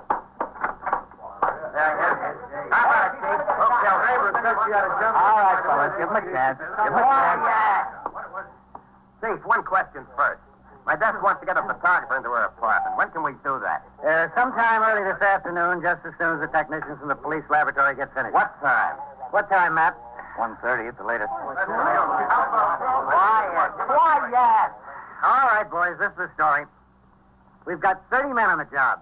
At this moment, we have no more idea than you do who the killer is. However, there are 4 or 5 people with whom we want to talk about this. How many you say? Now, in addition to that, Miss Camden had a telephone and address book. A little black book? What color is it, Matt? Baby blue leather. Hey, boy. Now, in addition to the 4 or 5, we'll be in touch with every person listed in her phone book in order to get some idea of her movements yesterday and last night. As I told you before, the ME's office has not yet reported So the press finding had their in regards to story. the time of death. All that could But I be can tell you divulged this. without hindrance to the Killer investigation was given to them. Camden. In a few minutes, the reporters hurried out of the precinct house to find telephone. The chief of detectives and the acting captain of the homicide squad went upstairs to the 21st squad with Lieutenant King. Within an hour, both had left the precinct house. Now started the real work of the homicide investigation. Detectives of the homicide squad teamed off into pairs with men of the 21st squad to work as partners until the crime was cleared. At 1:30, the car came by the station house to take me to 6th Division headquarters, 160 East 35th Street, for a conference with the division commanders. While I was out of the precinct, a well-dressed, graying man in his late 40s was brought in by Detectives Whitey Howard of the 21st Squad and Edward McInerney of the Manhattan East Homicide Squad. They took him directly upstairs to the 21st Detective Squad. This way, Mr. Newfield. Yes. You don't think it will take long, do you? I wouldn't know about that, sir. Come in. Lieutenant, we got Mr. Newfield here. Oh, good. Come in, Mr. Newfield. Oh, thank you. Thank you very much. Have a seat. Thank you. This was some shock. You have no idea what a shock. When these officers told me, it's like a bolt of lightning. Cigarette, Mr. Newfield? Oh, much obliged. Ed? Whitey? Thanks, Lieutenant. Thank you. I'm Lieutenant King. How do you do? You know what this is all about, don't you, Mr. Newfield? Yes, I suppose so. Is Walter Newfield your full name, sir? Walter Crane, Newfield. And where do you live? I have a home in Westchester. Where in Westchester? Winslow Park. Your business in New York? That's right. What is your business, Mr. Newfield? I'm a paper broker. And what is that? I act as broker for mills in selling paper to printers and publishers. I see. Do you commute to New York every day? Every weekday, yes. You married, Mr. Newfield? Yes. For how long? 19 15 years. Any children? Two. Two girls in high school, 15 and 17. You were acquainted with Miss Camden? Yes. For how long? Oh, I don't know, 3.5 years, I suppose. What can I do with this? I really don't feel like smoking. No. Here. Thank you. How well acquainted, Mr. Newfield? Oh, quite well. Did you see her frequently? Yes. How frequently? 2-3 times a week. Ever oftener? Yes, sometimes. At her apartment? Yes, there, and we'd go out to the theater and clubs together. Was that her apartment, Mr. Newfield? She lived there, yes. I know she lived there, but who paid the rent? Well, I imagine she did. Who gave her the money? Well, I don't suppose there's any use of denying the fact that Edith and I were very close. My wife and I hadn't gotten along for years. Someday I hope to marry Edith. That's the way it is. I couldn't help it. A man needs some sort of life. You paid the rent? Yes. When did you last see her, Mr. Newfield? The night before last. You didn't see her yesterday? No. The last night? No. Were you in New York yesterday? Yes. Where? I was at my office until 5:15. And then? I went to Grand Central, took the 534 home. To Winslow Park? That's right. Was your wife at your home in Winslow Park? No. Where was she? She and the girls are in Cape Cod for a month. Was anyone at your house in Winslow Park besides you? No, I was all alone. Did you see anyone you knew on the train? Well, I think so, Lieutenant, yes. Who? Well, I don't recall at the moment. I have to think about that. Sure, go ahead. Think about it, Mr. Newfield. Lieutenant, I know this can't help coming out. This whole thing is bound to get in the papers. I don't care about myself or what anybody says about me, but those two young girls of mine, this is going to be terrible on them. Just terrible. It'll be worse on them, Mr. Newfield, if you continue to tell us lies. Well, I haven't told you any lies. Just said you didn't see Miss Camden last night. That's a lie, isn't it? No, it isn't. Said you were home in Winslow Park last night. That's also a lie. We know you never left New York. How about the truth, Mr. Newfield? How about the truth? Well, I don't know what to say. I don't know what to do. I haven't had time to think. I have nothing in the world but those two girls. Please think of them. That was your job, Mr. Newfield. I've got mine. The interrogation of Walter Crane Newfield continued. So did my conference at division headquarters. It finally broke up at 3 p.m. Patrolman Farrell drove me uptown to the 21st. I instructed him to pick up his partner and resume patrol. He drove away, and I walked up the steps and into the muster room.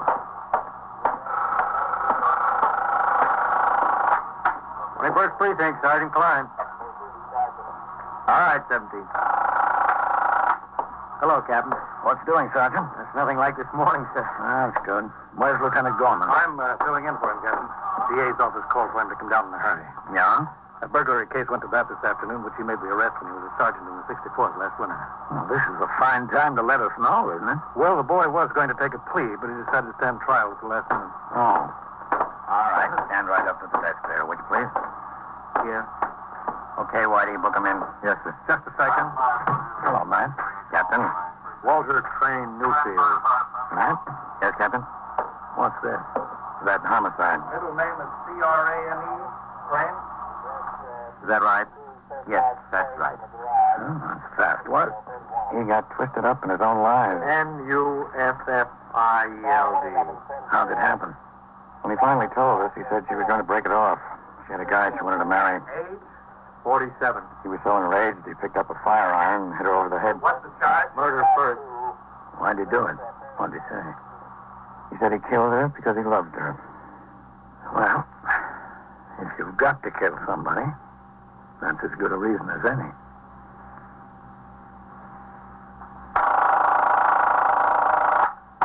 First Precinct, Sergeant Klein.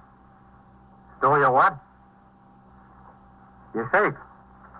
Where is it? And so it goes. Around the Well, clock, like- through the week, every day, every year. A police precinct in the city of New York is a flesh and blood merry-go-round. Anyone can catch the brass ring, or the brass ring can catch anyone.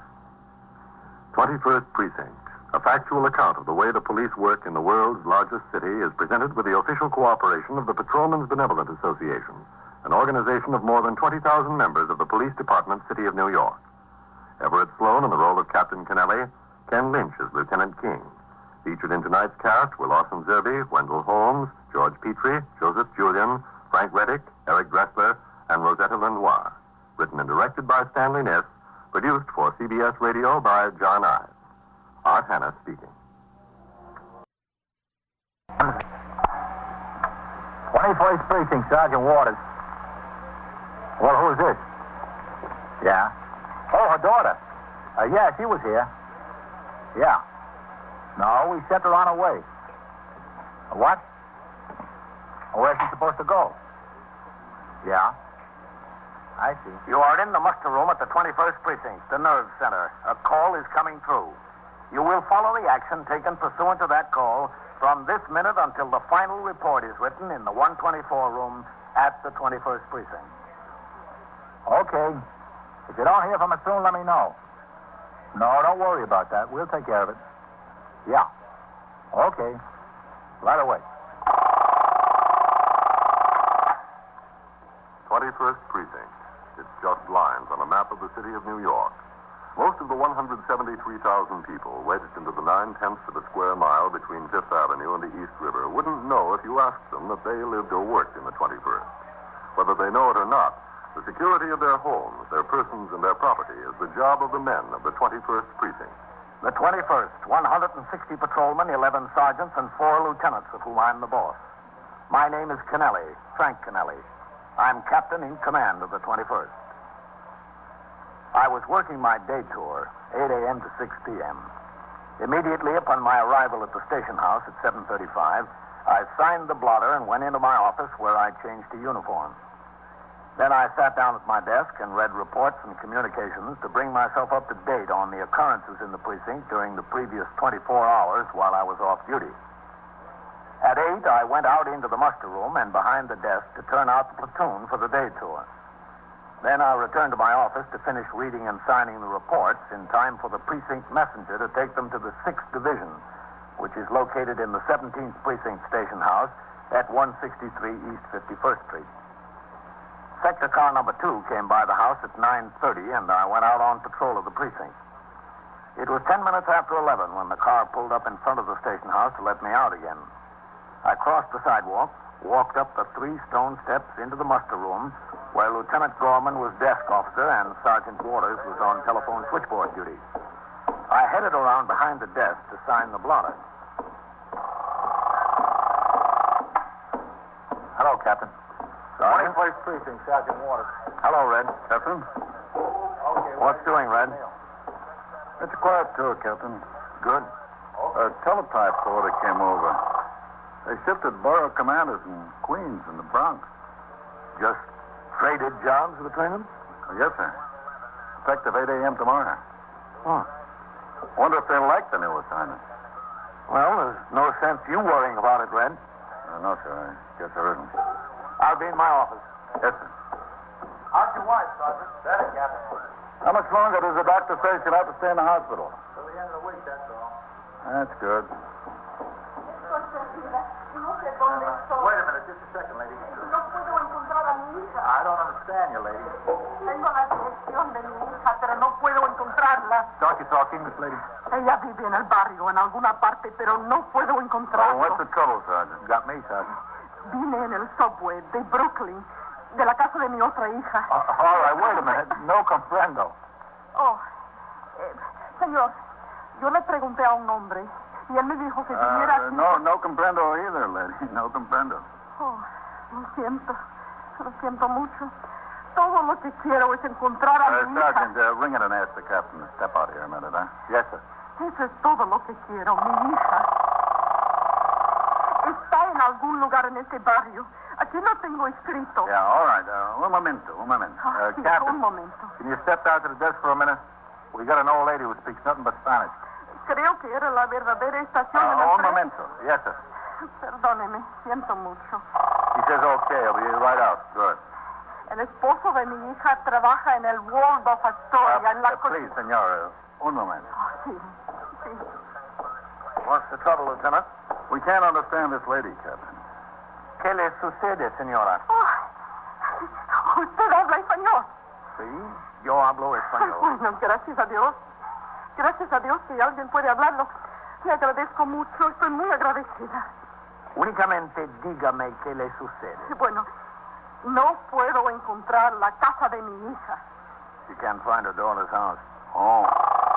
¿Sabe usted la dirección? Sí, mi otra hija lo escribió. Her other daughter wrote down the address. Aquí en este papel. It's on the west side. Señora, este es el east side. Está en el west side. Al otro lado del parque. Oh, ¿en el otro lado del parque? Sí, el parque central. Ah. ¿Tiene dinero para llegar allá? Oh, sí, tengo dinero. Mi hija me dio dinero para tomar un taxi del subway, pero me perdí, no sabía dónde estaba. Her other daughter gave her money to take a cab when she got out of the subway. Sergeant, get Fallon out here to put her in a cab. Yes, sir. See that the cab driver gets the right address. Yes, sir. She's got it written down. Le diré a un policía que le ponga en un taxi, señor. Gracias, qué bueno, qué bien.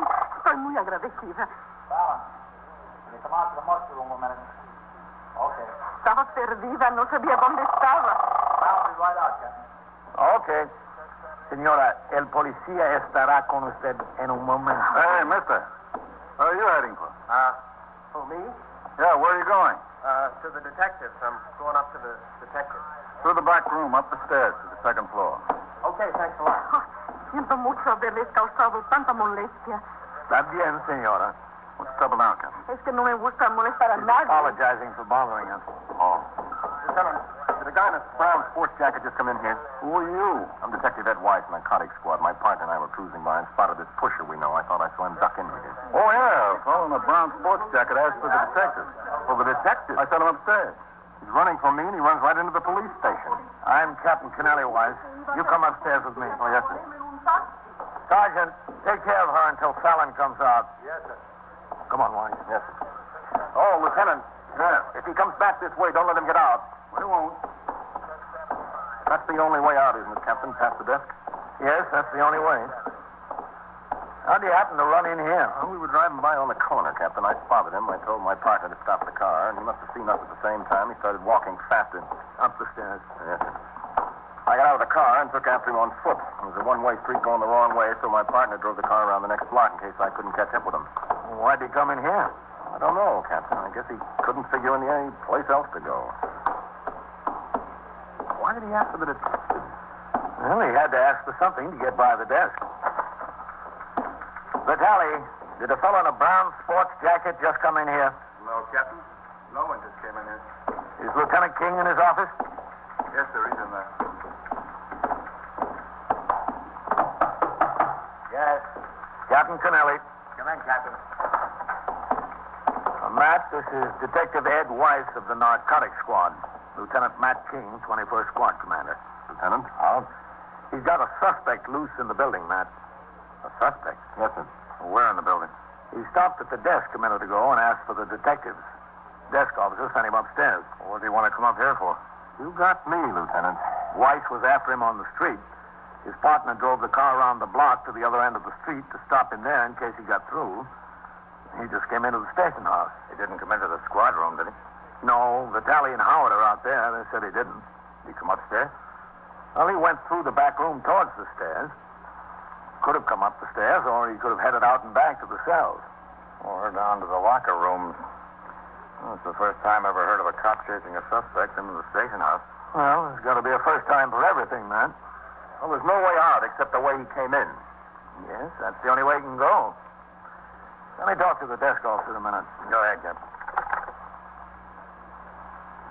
21st Precinct, Sergeant Waters. This Captain Kennelly, you didn't see anything of that boy in the brown sports jacket, did you? No, sir. Let's come back this way. Who's the attendant on the job this tour? Bailey, Captain. Well, you better check Bailey and see if he didn't head back toward the cells instead of coming upstairs. Yes, sir, I will. And grab him if he tries to get out that way, will you? Yes, sir, I'll grab him.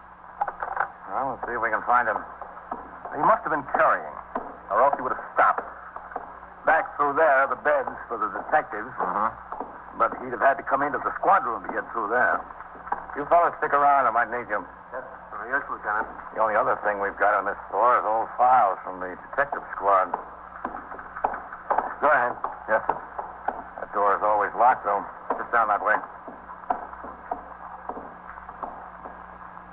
Hold it. It's not locked now. It sure isn't. Half open. How'd he get in there? I don't know. Wife, you go down and take the far side of the door. Right, sir. Captain, you take this side, okay? Okay. I'll kick the door open the rest of the way. Wife, how bad is this boy? He's got 2 felony convictions, Lieutenant. I don't think he'd be so happy about a third one. Is he a user as well as a pusher? Yes, sir, he's a user. Think he's armed? One of his convictions was on a gun charge. All right. Let's get set.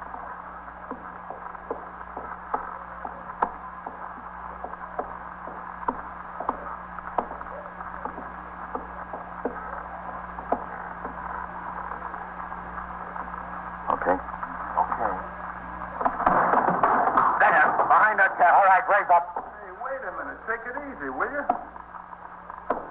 What are you doing in here? Well, you asked me yesterday to get out the records on that beach case, Lieutenant. Oh, yeah. Look, what's the matter? What's going on here? Detective Weiss of the narcotics squad, Detective Vitale. Oh, yeah. Hello, Vitale. Well, look, what's the trouble? Weiss chased the suspect into the station house. Into the station house. Yeah. Well, what did he come in here for? We don't know. He's got a record as long as you're armed. Might be the only place he feels at home.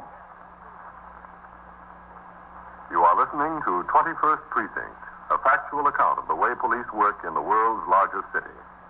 Now, back to 21st Precinct and Captain Kennelly. We began an immediate search of the precinct house for the fugitive narcotics suspect. First, we went to the top of the building, the 4th floor, where the old records of the precinct dating back to the 1880s were stored. We looked behind stacks of old blotters and arrest records, behind filing cabinets and cartons filled with reports made by long-forgotten police officers about long-forgotten crimes. When we were satisfied that the suspect was nowhere on the 4th floor, we came down the narrow, winding stairway to the 3rd floor, where the precinct youth patrolman, the hack inspector, the safety officer, and the civil defense patrolman have their offices. Only one of these men, Patrolman Jaffe, the hack inspector, was in his office at the time. His attention had been attracted by no one coming onto the floor during the last few minutes. But he said he'd been on the telephone talking to the license bureau, and he may not have seen the suspect. We searched each of the offices thoroughly. We searched the washroom and all the storage closets.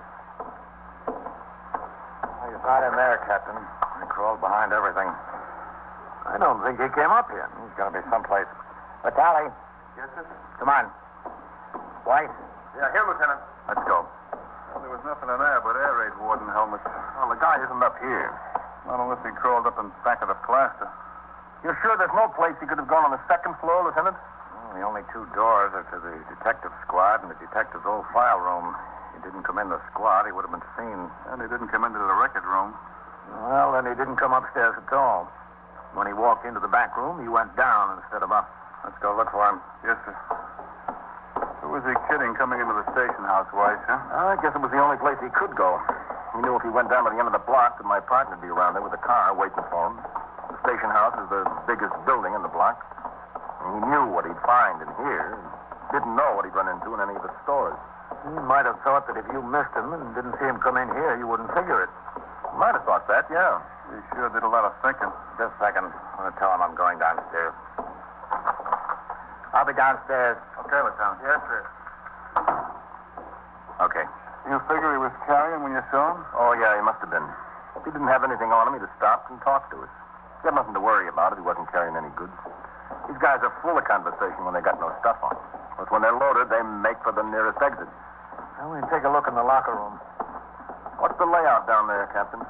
Well, there's the lockers, Beyond that, the room with the beds. And there's the washroom with showers. Could anybody have been down there? There shouldn't have been. Not this time of day. Wait here a second. I want to go out and talk to the desk officer. Yes, sir.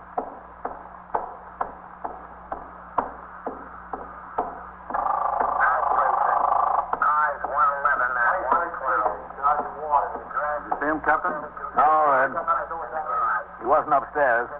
We're going to try down in the lockers. Yeah, I might have gone down there, Captain. You keep your eyes open here. Yes, sir, Captain.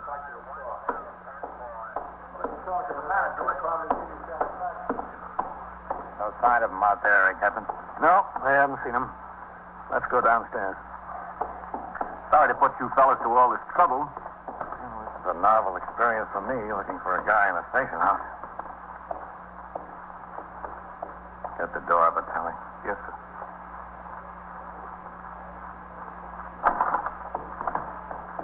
Okay. Let's go by the lockers first. There's a couple of empty ones there. All right. Open them up. You might have dropped the stuff in there. No, nothing in here. Try the other one. Nothing. All right, I'll tell you what. You two go look in the washroom. The captain and I will go in where the beds are, okay? Okay, Lieutenant. Come on, White. That's this way. All right. Okay, Captain? Yeah, man. This fellow sure can crawl into the wallpaper, can he? Yep. Gotta be down here someplace. I don't know where else it could be. Where's the light? It's a wall switch. On the left, after you open the door. Well, we better stand back and reach in. If he's gonna do any shooting, he'll have a good shot at us standing in the door. Yep. Okay? Okay. I'll get the light. All right. Let's try it, huh? Okay.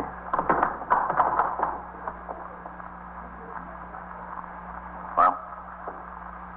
Let me get down and look under the bed. Nope. How about those two closets? All right. This guy ought to get 10 years. No, 20. 10 would be too good for him.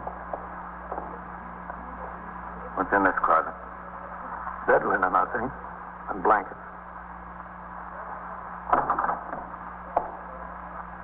Nope. How about the other one? Cleaning equipment. Brooms, mops.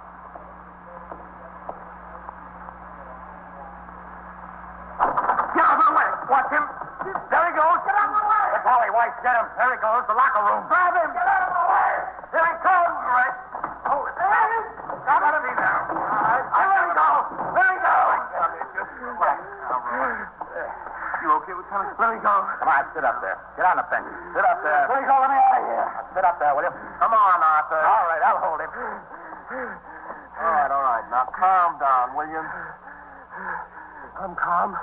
I'm calm. Take it easy. Take it easy, boy. Now, what do you want from me? I'm taking it easy. All right. Now get on your feet. Huh? Why? The man is talking to you, Arthur. Get on your feet. All right.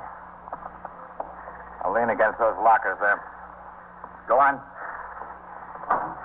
Hey, what are you looking for? I can't find anything. What do you think he's looking for? I'm not carrying. I got nothing. Hey, you see? You see, I got nothing. You can't find a thing. Sit down on the bench there, Arthur. Go on, sit down. Vitaly, go look in that broom closet there. See if he dumped anything in there. What? What would I dump? I wasn't carrying anything. Go on, Vitaly. Okay, Lieutenant. Oh, now, listen, you know me. I've been clean as a whistle. I don't mess around with that stuff anymore. Don't you? I didn't want any more trouble. I don't mess around with that stuff. Cost me a good 2.5 years last time. I don't want it anymore. I don't use it. I don't push it. It's no good. It stinks. It all stinks. Well, why did you run when we wanted to talk to you? I wasn't running.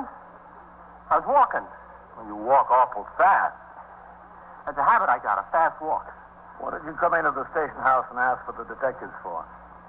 I thought I might like to talk to a detective. Now, look, Arthur, we've got no time to waste with you. We've wasted enough already. Now, where'd you throw the stuff? You were carrying a load of it when you came in here. What'd you do with it? I didn't have nothing. I wasn't carrying. I told you I don't want no part of that kind of deal anymore. I'm through with it. Roll up your sleeves. Why? Go on, roll it up. Well, I got a right to know why. Look, are you going to roll it up, or do you want me to roll it up for you? All right, take it easy. I'll roll it up myself. I don't know why you don't leave somebody alone. Just leave somebody be in peace. You chucked the habit, huh? Didn't I tell you? What's that from? Oh, well, I've been going to a doctor. He's been giving me penicillin shots. I got a bad throat. What doctor? Some doctor. What's his name? I don't know his name. It's a clinic like. I go to a clinic. A different doctor every time. Where's the clinic? Near my house there. Where near your house? What's a clinic? Some hospital. I don't know. It's just around the corner from my house. What street is it on? I don't know. It's just near my house. Penicillin you've been taking, huh? Yeah. Yeah, penicillin, something like that. Let me see that arm again. Never heard of anybody getting penicillin shots in the vein. All right, maybe it wasn't penicillin. Maybe it was something else. I don't know. I don't know what they shoot into me. You go to a doctor, you don't ask questions. All you want is to get well. Nothing in the closet, Lieutenant. What'd you do with it, Arthur? What'd I do with what? Stuff you were carrying. I wasn't carrying anything. Now, look, Arthur. You just made a buy right before we saw you. We stopped the car, I got out, and you took off. Now, if you weren't carrying anything, you wouldn't have been in such a hurry. Now, what did you do with it, Arthur? I wasn't carrying anything. Why did you take off? Because I wasn't in any mood for conversation. Where are you living now, Arthur? Well, I still live in the same place up there on 113th Street. You know where I live. No, you don't live in the same place. I was by there last week. I stopped in to see you. Super told me you'd moved. He did? He did? Where do you live now? The super was lying. He knows I live there. He was lying. Why would he want to lie? He likes to lie. He gets a kick out of it. He likes to get people in trouble with his lies. Where do you live now, Arthur? Where? All right, up in the Bronx. I moved to the Bronx. Where in the Bronx? 2142 Vernon Avenue. Are you sure of that? Well, sure, I'm sure. I wouldn't tell you if I wasn't sure.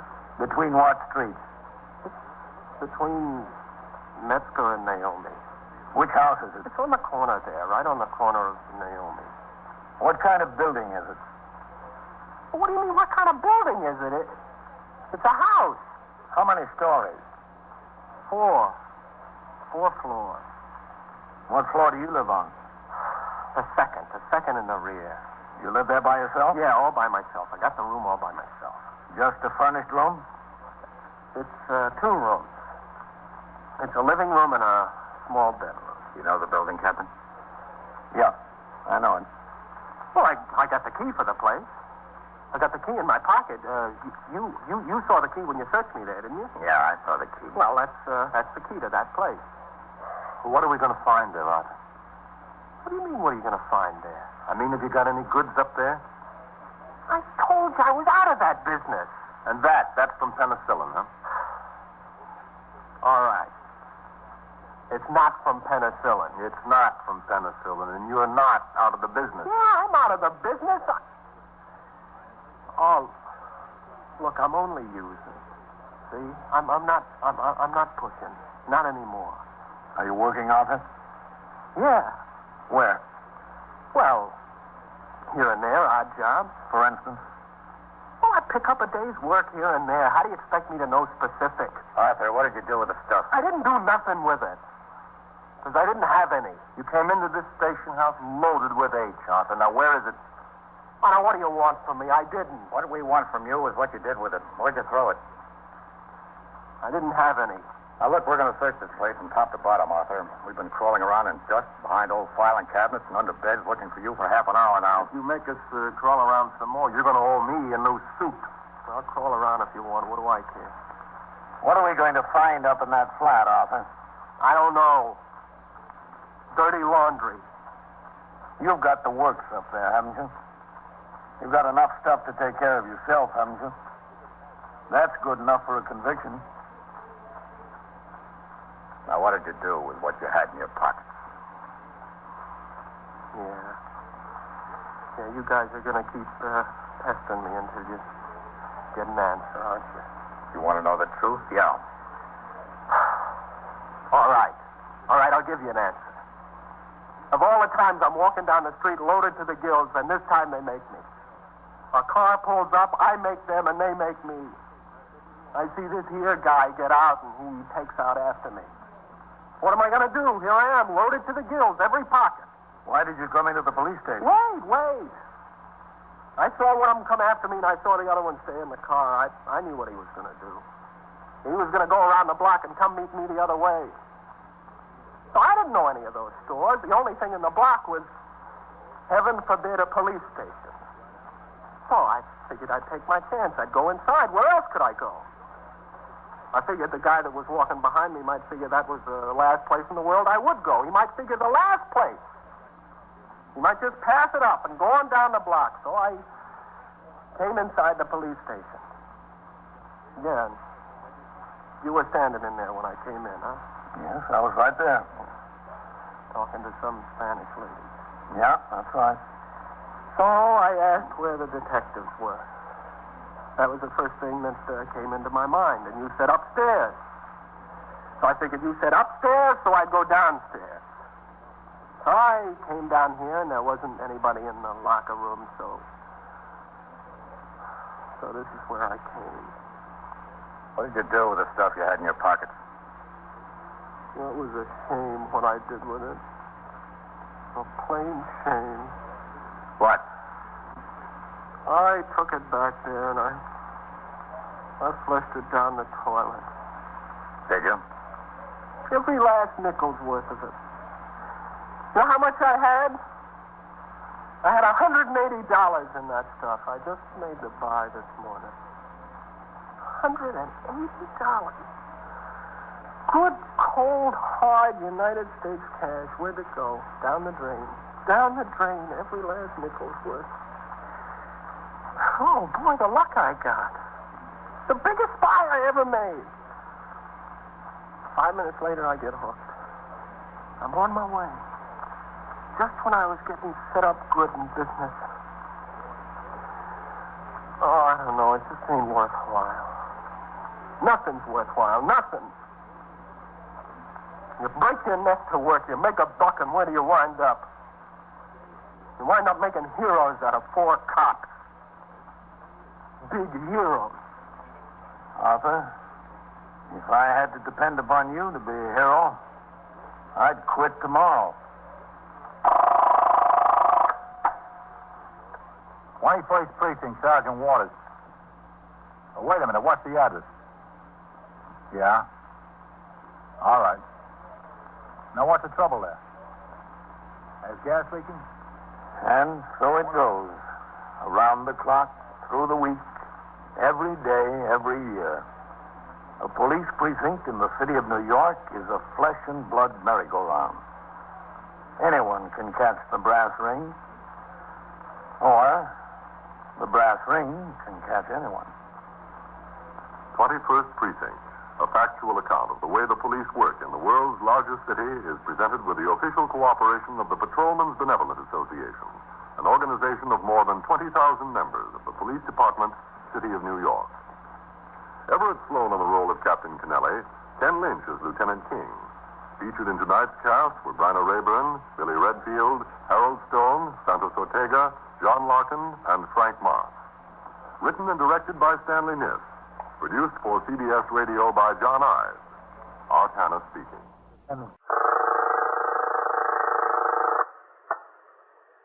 21st Precinct, Sergeant Waters.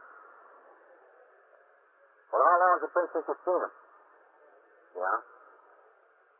Yeah? You're sure he didn't move out? Well, who told you that, lady? Yeah? You're in the muster room at the 21st Precinct, the nerve center. A call is coming through. You will follow the action taken pursuant to that call from this minute until the final report is written in the 124 room at the 21st Precinct. All right, I'll tell you what I'll do. I'll send an officer around to talk to you. Yeah, he'll be there right away. You just wait, Frank. 21st Precinct. It's just lines on a map of the city of New York. Most of the 173,000 people wedged into the 9/10 of a square mile between Fifth Avenue and the East River wouldn't know if you asked them if they lived or worked in the 21st. Whether they know it or not, the security of their homes, their persons, and their property is the job of the men of the 21st Precinct. The 21st, 160 patrolmen, 11 sergeants, and 4 lieutenants, of whom I'm the boss. My name is Kennelly, Frank Kennelly. I'm captain in command of the 21st. I was working my day tour, 8 a.m. to 6 p.m. After I had turned out the platoon, which consisted of the 64 men who would patrol the precinct for the next 8 hours, I went to my office where Ezra D. Winkler, the precinct youth patrolman, was waiting to confer with me. The end of the school year brings a variety of changes to the method of policing the precinct. We were preparing for them. Meanwhile, the ordinary routine of patrolling the precinct went on. Patrolman Paul Vaccaro, assigned to post 17, had finished his duty at a school crossing near PS 79 at 9 a.m. He went to the nearest call box and rang in. Lieutenant Gorman, the desk officer, instructed him to walk to a dry goods store on 3rd Avenue and admonished the proprietor for failing to close the transom over his front door during the preceding night. In complying with Lieutenant Gorman's instructions, he walked past a brownstone rooming house where a woman he knew to be the landlady was sweeping down the front stoop. Good morning. Good morning. Oh, officer. Yes? I want to ask you a question. Yes, ma'am. What is it? I'm Mrs. Catherine Neal. I own the house here. Yes, I know. I rent out furnished rooms. Yes? Well, something's been bothering me. Well? Maybe it's all my imagination, I don't know, but there's a man that lives on the 2nd floor, Mr. Lowfield. What about him? Well, I hadn't seen him since Friday. Friday night, Saturday, Sunday, and Monday, I hadn't seen him. Maybe he's away. Oh, no, I don't think so. He's lived here over 6 years, and he's never been away. Never. Was he paid up in his rent? Oh, yes. He's paid up right to the minute. You can say anything else you want to about him, but he's regular about that. Well, tell me something, He does have peculiar habits. Like, for instance, no one ever sees him during the daytime. I suppose he's up there sleeping in the daytime. Mm-hmm. But 8 o'clock every night, he comes downstairs and he walks out the door, and he's out all night, almost. Very peculiar habits. Well, if he doesn't And the talk most peculiar thing of all is that when I didn't see him, yesterday afternoon I went up and knocked on the door. I thought maybe he was sick or something. Mm-hmm. You know, somebody that's got no friends and no one at all. I thought maybe he needed help. He didn't answer. Did you open the door to his room? Oh, no. I wouldn't do that. Besides, I don't think I could get a key in there anyway. He's got the keyhole blocked with something, I think. It's not locked from the inside, is it? Why, it might be the key that's in the keyhole. From the inside, that is. If it's locked from the inside, why, he must be in there. Look, maybe we better go up and take a look, Mrs. Neal, huh? Yes, maybe we better. My goodness. Just let me get this trash up. It'll take a second. All right. Oh, tell me something. How old a man is Mr. Lowfield, huh? Oh, in his middle 60s, I suppose. About 65. I never asked him. I never asked him much. He's not one to talk. Just ignores everyone around. Well, what's his first name? Edwin. Mr. Edwin Lowfield. Well, that'll have to do for now. People walk by here and they throw everything they can think of on my stoop.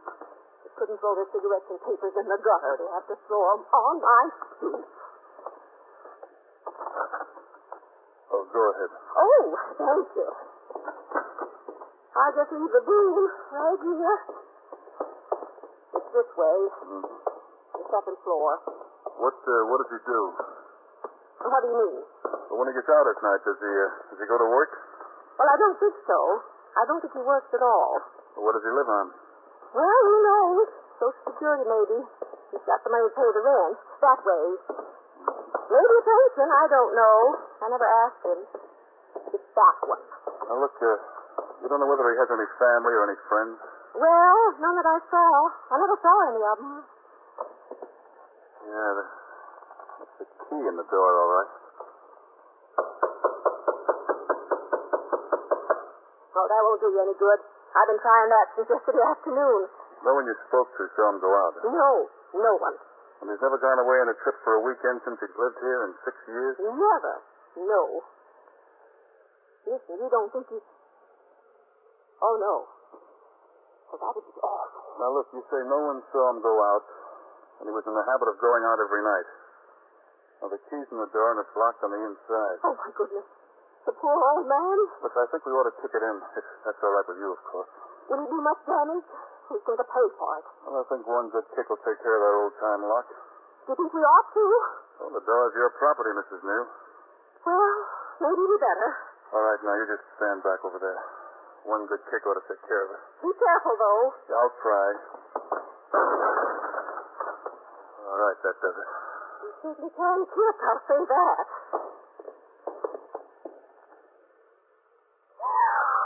Now, look, you stay here.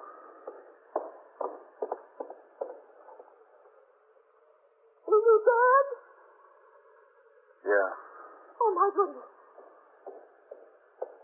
Poor old man. Yeah.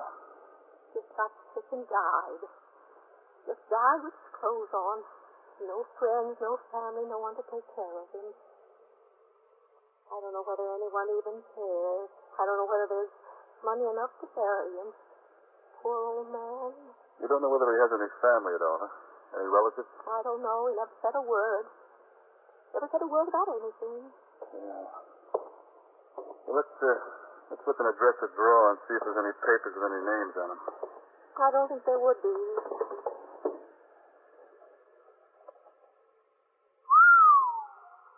Is that real money? Yes, ma'am. That's what it looks like. I didn't know you had a dime. There must be thousands. It could be. But how do you like that? With all that money, living in a $9 a week furnished room. You should have been living on Park Avenue. If he lived on Park Avenue, maybe he wouldn't have it. According to established procedure, Patrolman Vaccaro made no further attempt to examine the property of the deceased. Another resident of the rooming house appeared in the hall and was sent by the officer to call the station house and notify the desk officer. After an ambulance surgeon pronounced the man DOA in the presence of a civilian witness, the landlady, Patrolman Vaccaro recorded in his memorandum book the pedigree of the deceased, an accurate description of the body and wearing apparel, and all the known facts concerning the time, the place, the manner, and the circumstances of the death. In the meantime, Lieutenant Gorman, the desk officer, notified the medical examiner and the 21st Detective Squad. A radio motor patrol car and the sergeant's car was dispatched to the scene. Lieutenant Matt King, the commander of the 21st Detective Squad, sent 2 detectives. I was told by the desk officer of the circumstances involving a large amount of cash, and inasmuch as this property must be inventoried, both under the supervision of a superior officer and witnessed by a competent and responsible civilian, I went to the scene myself. While we were still waiting for the arrival of the medical examiner, a search of the premises was begun, and an exact inventory of all the deceased property in the room was being taken. That's 7,400 so far. 7,400? I had no idea, Captain. No idea at all. Well, I don't imagine many people did. He never seemed in want for anything, but he certainly gave the impression he was just making ends meet. Right in the room, the drawer. Captain. Yes, Sergeant. He did his own laundry, I know. Can I see you over here a minute? Yeah. And I even gave him permission to cook his own breakfast in here. Excuse me, Miss Neal. Yes, of course.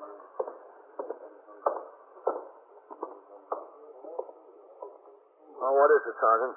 Look what was in the closet. There's 2 suitcases in the back there. Yeah? A bonanza. 4 bank books. Savings accounts. Brother. $9,300 in here. $8,700 in this one. Oh, that's too bad. Only $4,000 in here. And last but not least, in this one, $9,450. Well, he sure spread it around, didn't he? It was mine, Captain. I keep it all in one place. Those look like stock certificates, don't they? Take a look at them. Yes, sir. See, 500 shares of Consolidated Edison, 200 shares of AT&T,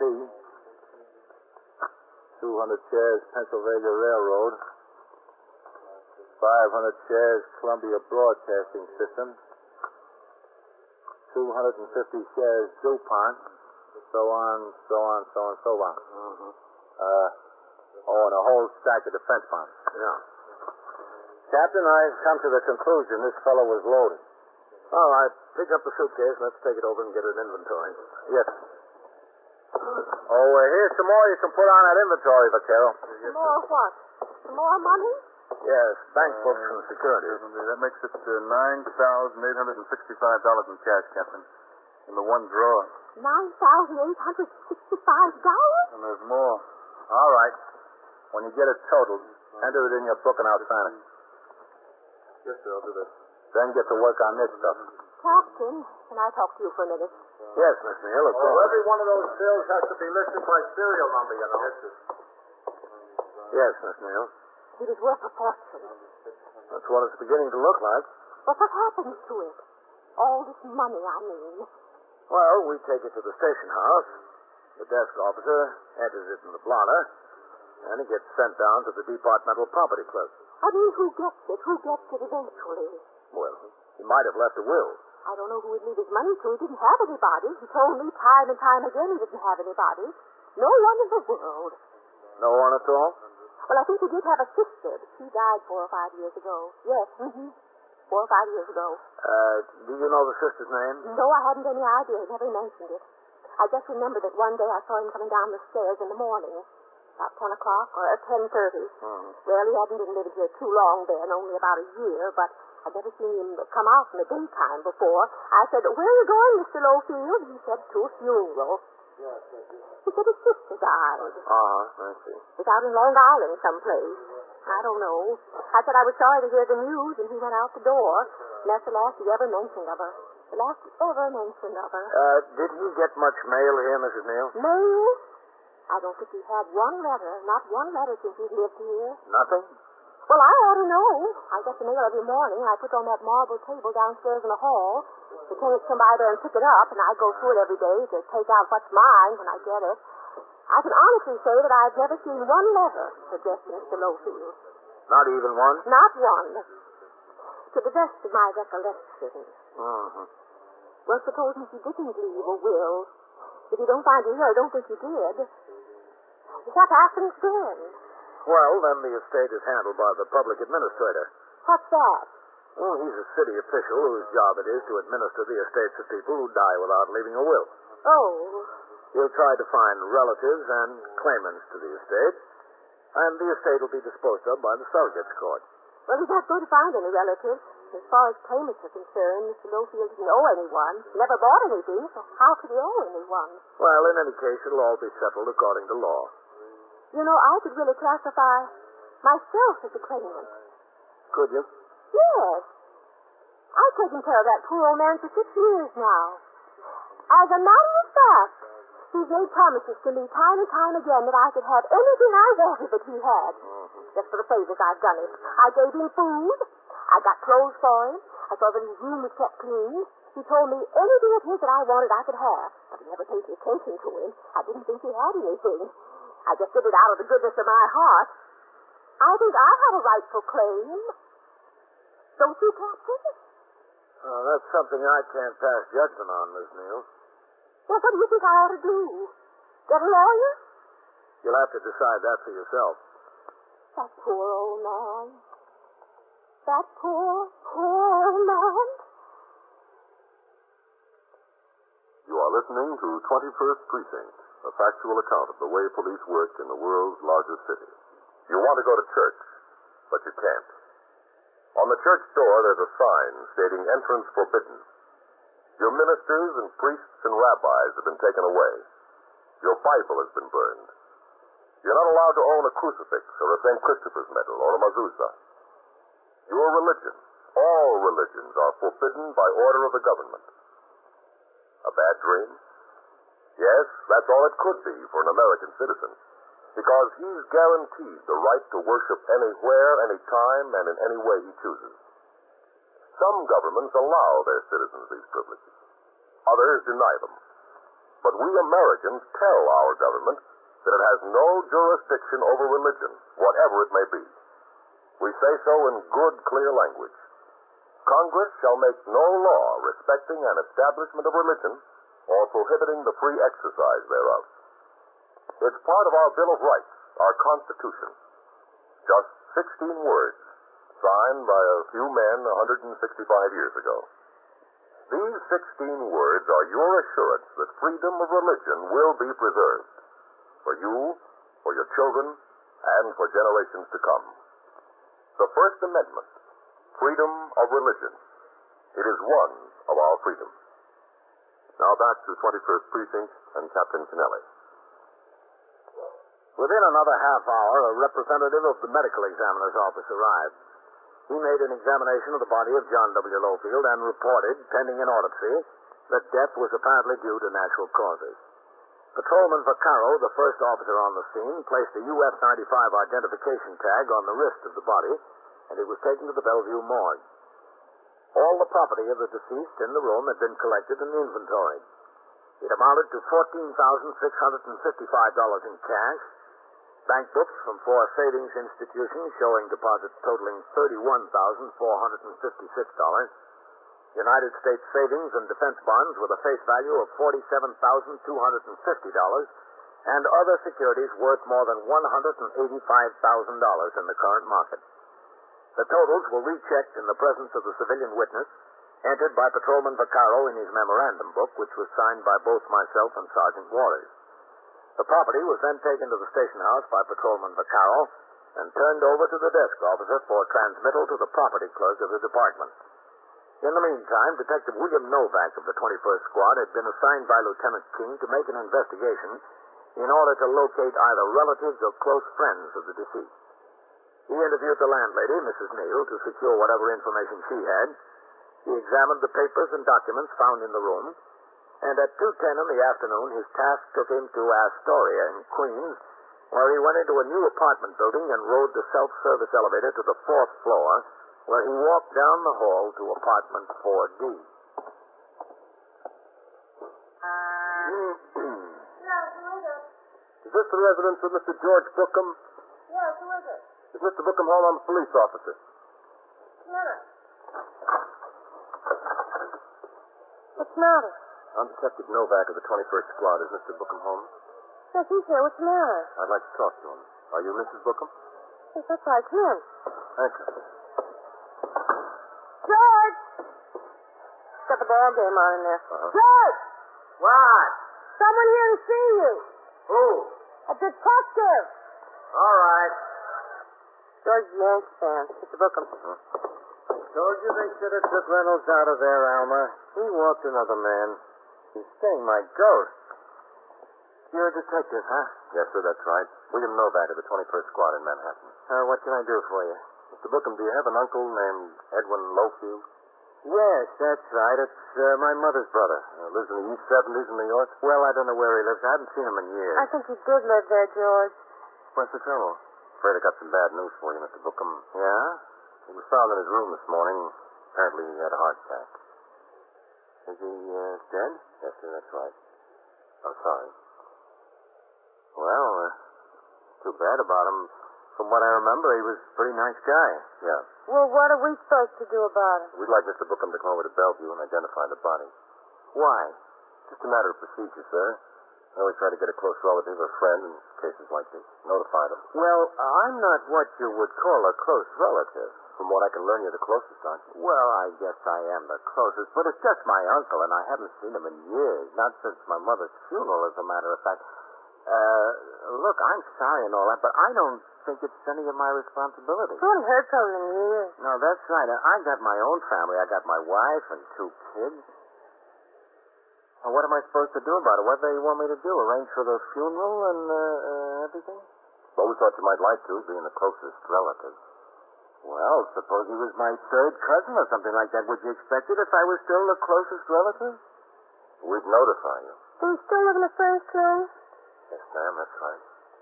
Well, I don't see why they expect us to take care of the funeral expenses and all that. We've got no money for that. He doesn't mean that much to us. Nobody asked you to take care of any expenses. Well, somebody will if we get involved in making arrangements and all that. Don't go, George. Don't be a fool. No, I gotta be at work at 4 o'clock anyway. I work at the Hotel Coronet over in Manhattan. Oh, yeah, but you still have time to come to Bellevue and make an identification. Don't do it, George. You'll only get involved. You got no responsibility. No, that's right. No, I don't want to get involved. I don't want to get stuck for any of these expenses. I don't think you will, Mr. Bookham. It appears your uncle had a little money.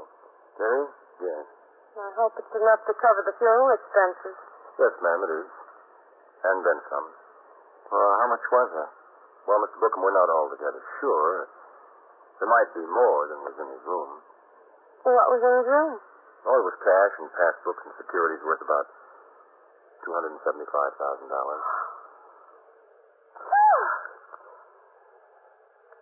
Yeah, $275,000. Yes, sir, that's right. Are you sure it's my uncle? Are you sure, George? Well, there was a picture of a woman in his room in the drawer. It had "To my darling brother" written on it from Margaret. That was my mother's name, Margaret. The photographer was from Jamaica. I checked him out. I looked up his records, and I got the address where your mother formerly lived. In Forest Hills? Yeah, I went around the building there and spoke to the super. He remembered that you worked for the Coronet in New York. I checked the name there, and they gave me this address. If they need you to make an identification and arrange for the funeral, George, I think you ought to. After all, you're his closest relative. Oh, sure, Alma. I intend to do everything I can. As I remember him, George, he was a nice old man, really nice. He was always good to me when I was a kid. And he was crazy about my mother. I'll do anything I can to help you, Detective, Novak. Yeah, and anything. I just want to be of all the assistance I can. I want to help. Well, you'd come over to Bellevue with me and identify him. And then what? Just so the medical examiner releases the body, you can make any arrangements for the funeral you want. Well, where's the money? It was taken to the 21st Precinct station house. It'll be safe there, won't it? Couldn't be much safer. Gets entered in the blotter and turned over to the property clerk at the department. Oh, no aspersions, man. I was just concerned. I'm the closest relative, you know. Mr. and Mrs. Bookham left immediately with Detective Novak for Bellevue Morgue in order to identify the body of George Bookham's uncle. During this time, I had been out on patrol of the precinct in sector car number 4, and I returned to the station house at 3:40 p.m., in time to turn out the platoon for the night tour at 4. I got out of the car, walked up the front steps, and into the muster room where Lieutenant Gorman was desk officer and Sergeant Waters was now on telephone switchboard duty. Hello, Captain. Oh, what's doing, Sergeant? Nothing much, sir. Just got a call from the press about the old man and the money. Oh. I referred them all up to the detective. Good. Oh, and Lieutenant King said he'd like to see you when you get back in the house. All right, bring upstairs and tell him I'm back. Yes, sir. I'll sign the blotter. Yes, sir. Hello, Red.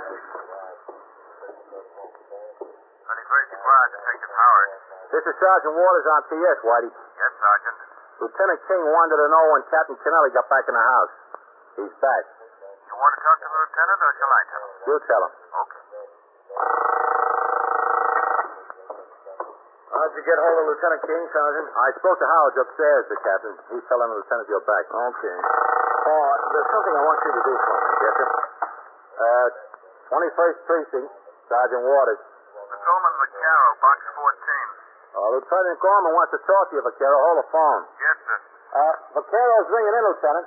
Okay, I'll talk to him, Sergeant. Yes, sir. Yes, sir, Captain? I'm giving a talk at the Lenox Hill Lions Club next week, Sergeant. Yes, sir. And I want to dwell on the connection between parking regulations and safety.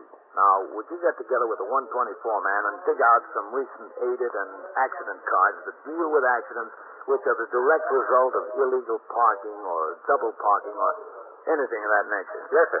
I want 3 or 4 good examples to illustrate the points I have to make. Yes, sir, I understand. See what you can do. Hello, Captain. Oh, Matt. Lieutenant King? Oh, Sergeant. It's been a rather interesting development in that Blowfield case, Captain. You know the man who died with all the money in his room? Yeah. Oh, I'll be in my office, Sergeant. Yes, sir. An attorney called me a little while ago. What? Oh, an attorney called me, too, before I went out on patrol. Said he represents Mrs. Neal, the landlady. He wants to put in a claim for services against the estate. He wanted some information. I told him we had nothing to do with that, and he'd have to check with the public administrator. Well, this was a different attorney, Captain. But first, let me get you up to date. Novak found Mr. Lowfield's nephew, a man named George Bookham. The nephew identifies the body of his uncle, the nephew, and his wife. Oh, what about this other attorney that called you? Do you remember the mailing address and the stock certificates was in care? Yeah. 5 or 6 names in the firm. I put in a call down there. The girl who answered the phone didn't know anything about it. Said she'd check around. About an hour ago, this lawyer called me back. His name is Hopwell. Yeah. Told me the old man had made some shrewd investments over the years. That's obvious. Yeah, but that's not the big news. He said that Lowfield did have a will. Oh? It doesn't name either the nephew and his wife or Mrs. Neal. Well, that's going to be a big blow. Yes, sir. Imagine a will. He left everything to Columbia University. Look, if Lowfield was such a smart investor, did the lawyer have any idea what he was doing with all that cash in his room? No, sir. He was just as surprised at it as we were. He knew about the savings accounts and the war bonds, but he had no idea about the cash. Lieutenant King, excuse me. Hello, Novak. Captain? Novak? This is Mr. and Mrs. George Bookham, Captain Kennelly. Captain? Hello. How do you do? That's Lieutenant King. Lieutenant? How are you? Mrs. Bookham? Nice to meet you. I've just been down to Bellevue, Lieutenant. Mr. Bookham identified the body of Edmund Lowfield as his uncle. It was him, all right. As soon as we can, we're going to have him moved to a funeral parlor in Astoria. He'll have a nice service. Well, it'll be fine. Very nice service. Mr. and Mrs. Bookham wanted to come up here and talk to you, sir, about the property that was found in Mr. Lowfield's room. Well, there's no sense talking to me about it. It's been inventoried, entered in the records, and sent down to the property clerk's office at 400 Broom Street. I told him he'd be well taken care of. Oh, we don't have any doubt that it'll be well taken care of. I just thought I'd, look at it and check over the list of what was there. Yeah, well, I'm sorry, but I don't have authority to give you permission to do that.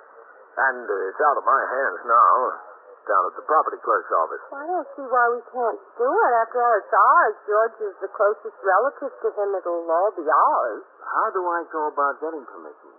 Anytime there's a question of disposition of an estate, the surrogate's court must rule on it. Any such property can't be released without a court order.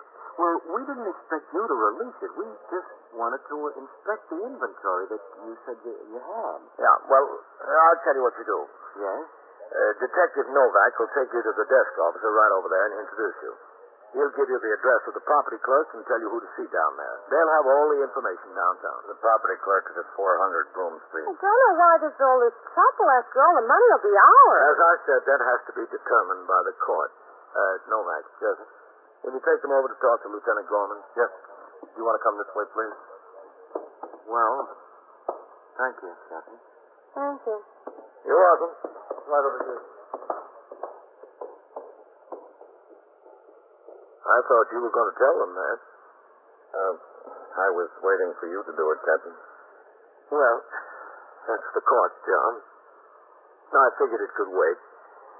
Their second piece of shocking news in one day might be just too much.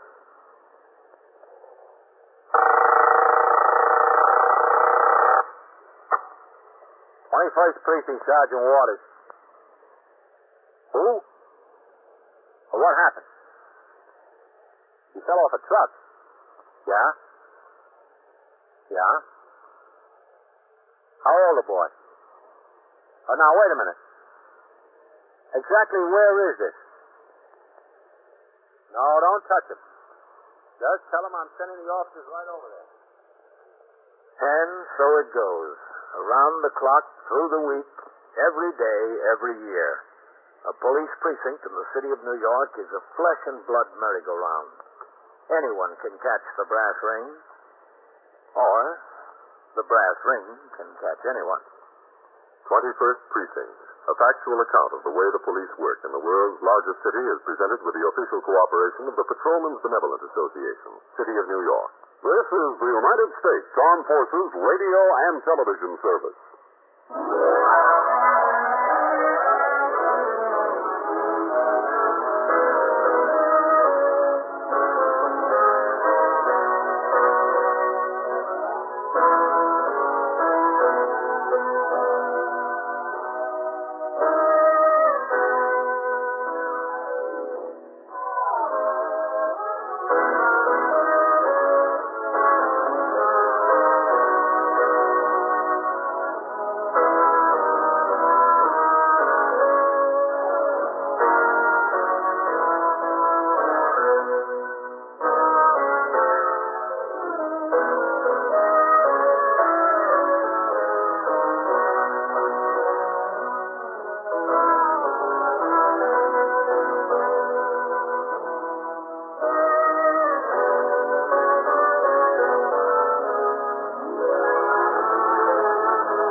21st Precinct, Sergeant Klein.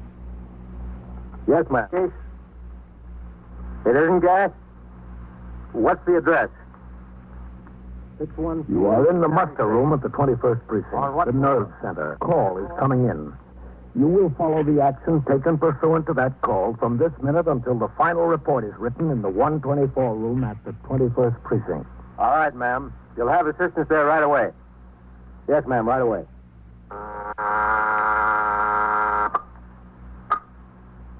21st Precinct. It's just lines on a map of the city of New York. Most of the 173,000 people wedged into the 9/10 of a square mile between Fifth Avenue and the East River wouldn't know if you asked them that they lived or worked in the 21st. Whether they know it or not, the security of their persons, their homes, and their property is my job. My job and the job of the 160 patrolmen, 11 sergeants, and 4 lieutenants of whom I'm the boss. My name is Kennelly, Frank Kennelly. I'm captain in command of the 21st. What makes a city? Not buildings, not subways, not business. People make a city. From dawn to midnight, from midnight to dawn, the rich and the poor and the good and the bad pour their lives together and stir up the city, as in the 21st.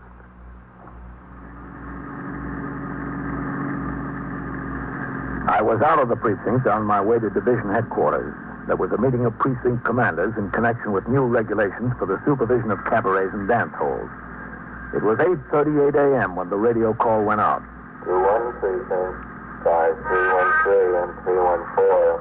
The address 614 East 76th Street on the second floor. All right, turn around, Johnny. Let's take a look.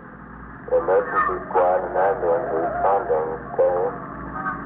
When we turned into 76, I could see we had plenty of men on the job. 2 sector cars from the precinct were in front of 614, an old law tenement. So was the sergeant's car. Ahead of them were the emergency service car and an ambulance. You stay with the car, Johnny.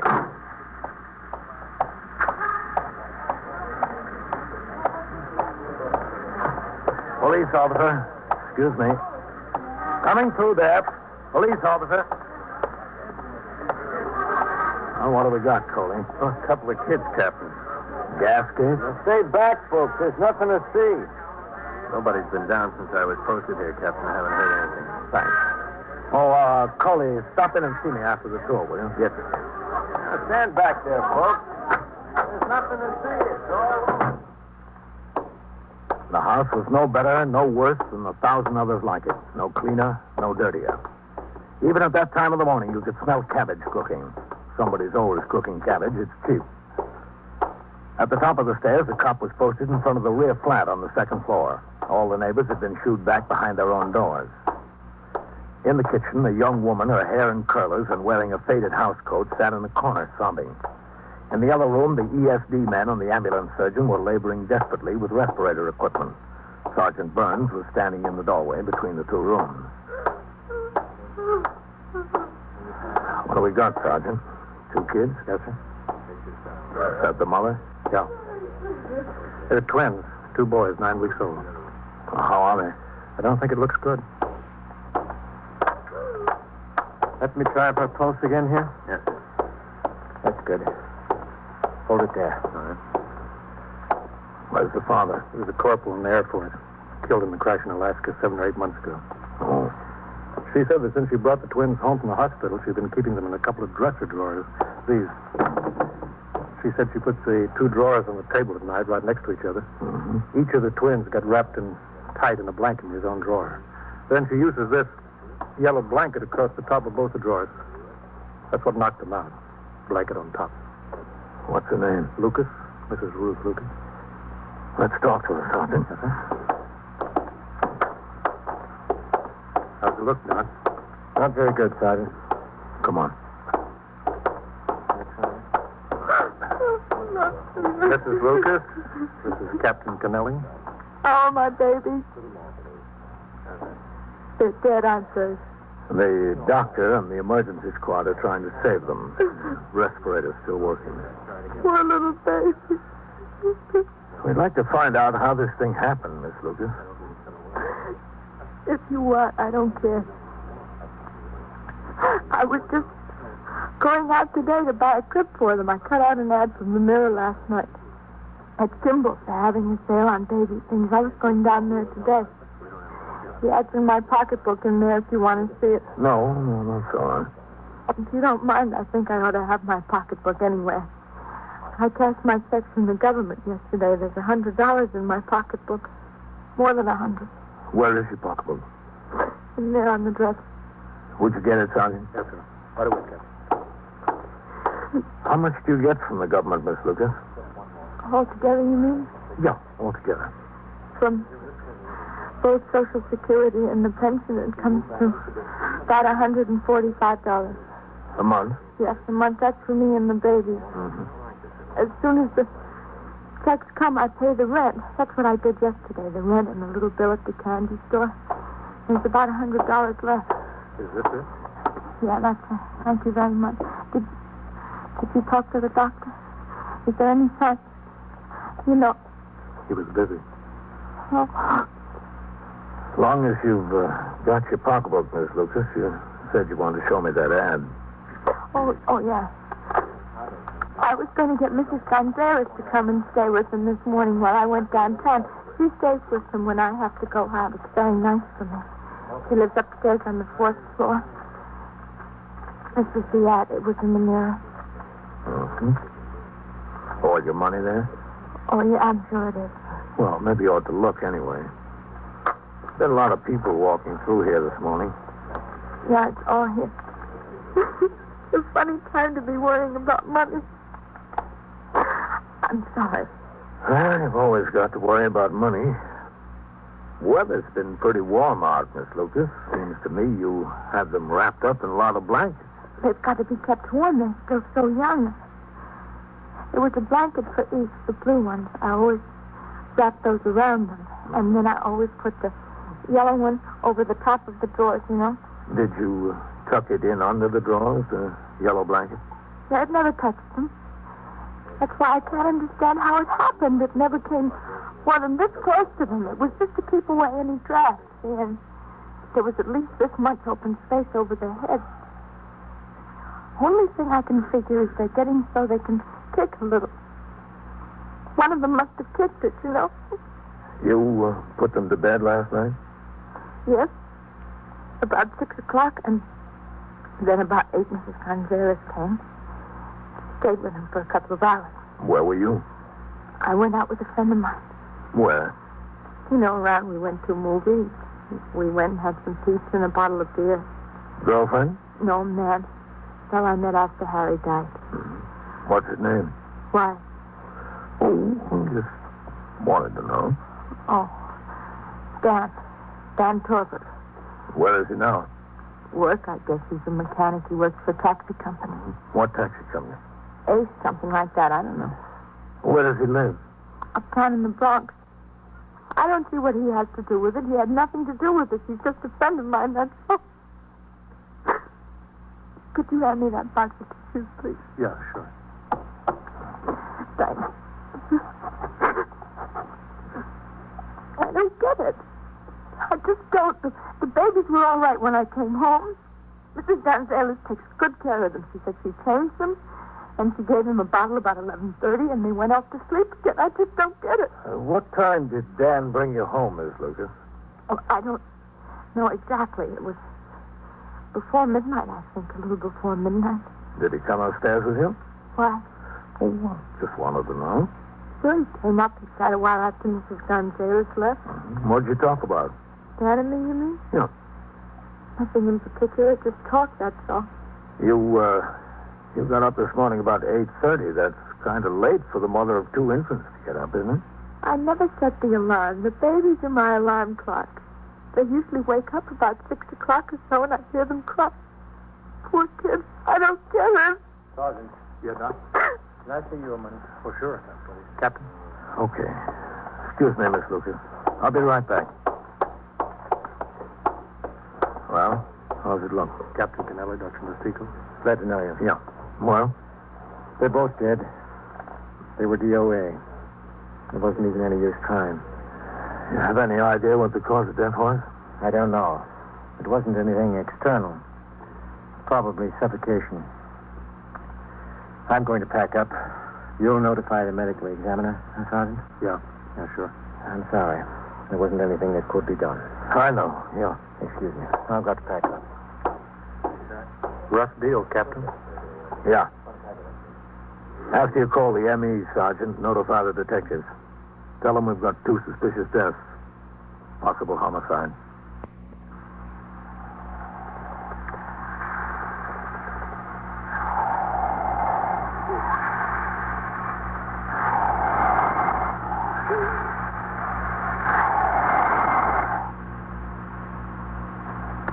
The longer you're in the job, the easier it is to do the hard things.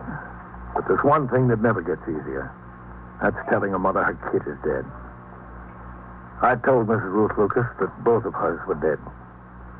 I left Sergeant Burns in charge with instructions to wait for the arrival of the medical examiner and the detectives. Sector men were ordered to resume patrol. On the way downstairs, I thought of a squeal I investigated as a detective before the war. A mother, a girl from a good, hard-working family, couldn't stand her baby crying day and night. She grabbed him by the throat and strangled him. That was messier, but the twins were just as dead. She did. I tell you, she did. All right, lady. You'll get a chance to tell your story. Oh, hello, Captain. Captain? Are you the captain? Yes, that's right. Coley, keep the people moving. Yes, sir. Now, look. Kill those babies? I know it. That's a very serious accusation, ma'am. I'm making it. What's your name? And Mrs. Gonzalez, Mrs. Mary Gonzalez. Are you the woman who stayed with the babies last night? That's right. I stayed with them all the time. I loved those babies. She had no use for them. No use at all. Well, that doesn't mean she killed them, Mrs. Gonzalez. Oh, don't it?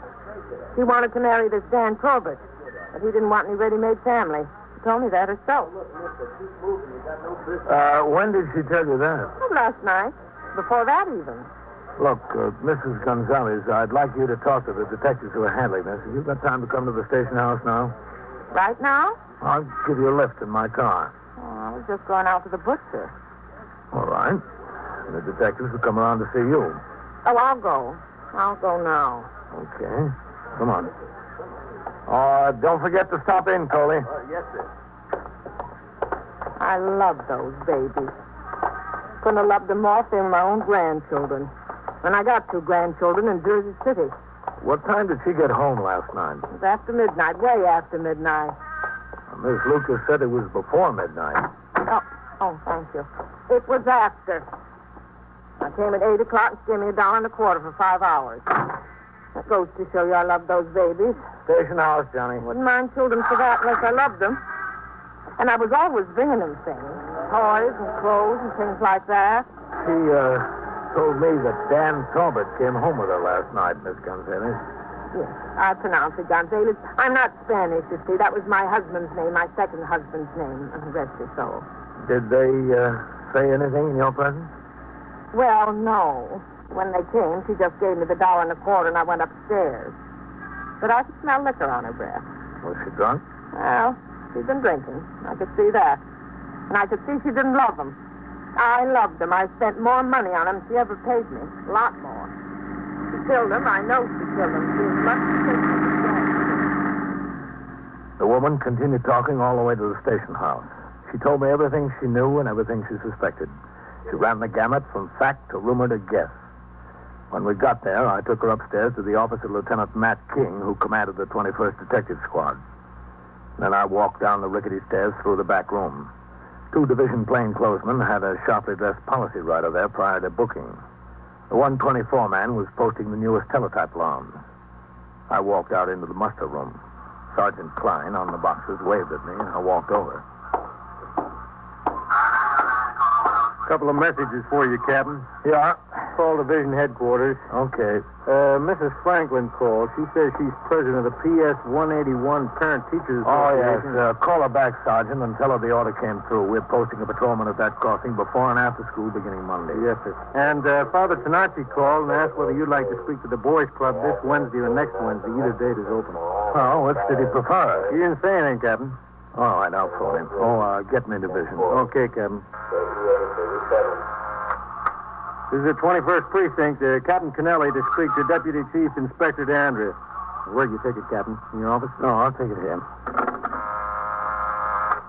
Captain Kennelly. Hello, Chief. Yes, sir. Well, I was on my way.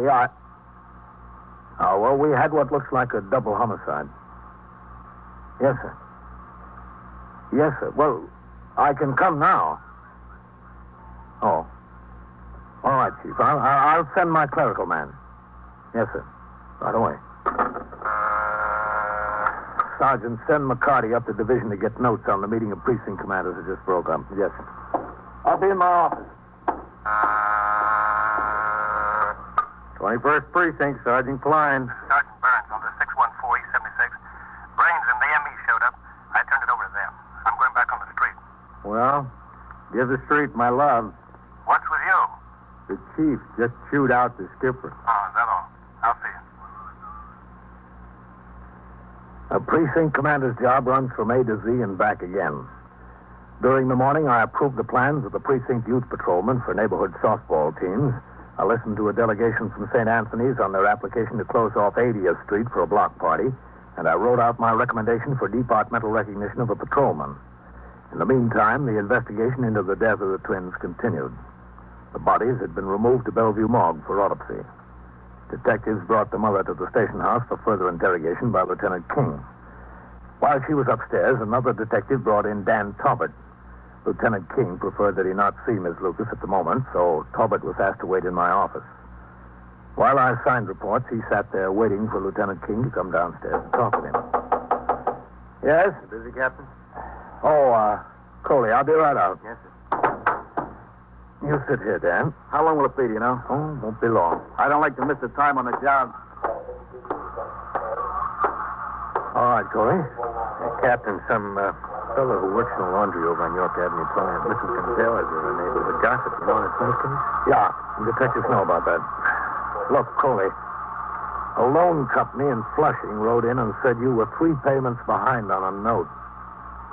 He had sickness in the family, and the bills piled up, Captain. I thought it was for a washing machine. Well, the note was, yes, sir, but she got sick afterwards. I'm going to get straightened out with him payday. I told him that. I'll see that you do. We don't want any more letters. Oh, Coley. Yes, sir. Don't say you're going to take care of it and not do it. If you can't make it, let me know. Maybe I can call for you and get an extension. Yes, sir. Hello, Captain. Hi, Matt. Your man's in here. Oh, that's all, Coley. Yes, sir. Well, what's it look like, man? Not very good for the mother. Go ahead. This is Dan Talbot, Lieutenant King. That's all right. Sit still. Oh, thanks. What's the name, Kane? King. K-I-N-G. Lieutenant Matthew King. Oh, where's Ruth? Upstairs in the detective squad. Oh, she's not in jail? No, just in the office. Oh, I thought somebody was kidding me when that detective came and told me what happened. Thought it was a joke. There would have been some joke. Well, my boss was sore I had to leave. I was putting a new clutch in the car. It has to go on the street tonight. Well, we'll see if we can get you out of here fast. He wouldn't do that to those kids. Must have been an accident. Accidents don't happen in pairs, not like that. I mean, Ruth wouldn't do anything like that. Was it all right if I smoke in here? That's one of mine. Here. Oh, thanks. Thanks a lot, Lieutenant. Thanks. Don't mention it. How long have you known Ruth? Oh, I don't know. 5 or 6 months, 7 months, something like that. How'd you meet her? Well, to tell you the truth, it was in a bar and grill. I used to stop in there once in a while for a glass of beer. I saw her in there 2 or 3 times alone. Thought it was kind of funny, a pregnant girl coming into a bar alone like that. Yeah. I asked about her. Somebody told me. I don't know. I guess I felt kind of sorry for the kid. We got to talking one night, and that was that. You kept seeing her right up until the time she had the baby? Yeah, it was funny. I'd visit her at the hospital. Some people around there thought I was a father. I didn't say nothing. I let them think what they wanted. And after she brought the kids home? It was just like before. I kept seeing her, taking her out, when she could get this Mrs. Gonzalez to sit, you know. I understand you talked about getting married. Well, who told you that, Ruth? Is it true? We talked about it, yeah. Can I have that ashtray, Captain? Yeah, sure. Thanks. But there never was anything definite. Not one way or the other. What do you mean, not one way or the other? Well, there was a lot of problems. We both had our problems. The kids? Yeah, that plus the fact I'm not making a fortune, you know. I figured you get married, you want to enjoy each other for a little while anyway. There's time enough for kids a little later when you feel like settling down. And you'd probably have been married already if it wasn't for the kids. Oh, I wouldn't say that exactly, Lieutenant. Maybe, yeah, I don't know. Did you ever tell her that? Well, we talked about it pro and con from every angle. You know, if a guy's going to have a family, he'd much rather be his own. That's a fact of life. She gets some money from the government, doesn't she? Yeah, she even went down and got the details from the VA or somebody. If she got married again, it'd be cut down to half or so. About $60 a month for the twins. That's what she'd get. What'd you talk about when you brought her home last night, Dan? Oh, different things. About getting married? Yeah, it was mentioned. You told her you didn't want to see her anymore, isn't that right?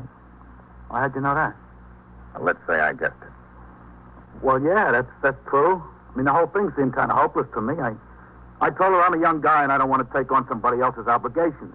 I could see it would only lead to trouble if I did that. That's exactly what I told her. If we got married, it could only lead to trouble. I'll tell you something, Danny. You didn't get married, and it still led to trouble. The questioning went on for another 15 or 20 minutes. Drink last night, Dan? I sat there watching and listening.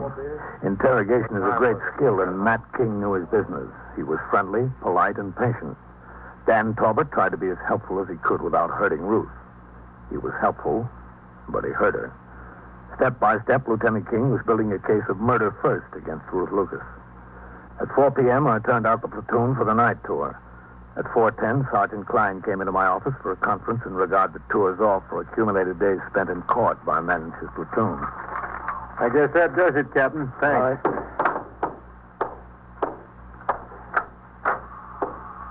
Is the captain in there? Well, he's busy now, ma'am. Can you tell me what it's about? I want to see the captain. Well, I said the That's captain... all right, Sergeant. I'll talk to her. Come in, Miss Gonzalez. Certainly is hard to get some attention around here. That's all I can say. Certainly is hard. Sit down. No, thanks. I can stand. I gave a lot of time when Lieutenant King wanted to know all about everything this morning. Now I can't even see him. Well, I know that he's very busy this afternoon. Well, I gave my time when he wanted it. Did you talk to any of his detectives upstairs? Maybe they can help you. Oh, sure. I talked to the detectives, but they said I'd have to talk to the lieutenant, and the lieutenant won't talk to me. What am I supposed to do? Well, what is it that you want? I just want my things, that's all. I gave a lot of things to those babies, and they're dead now. I want them to give to my own grandchildren.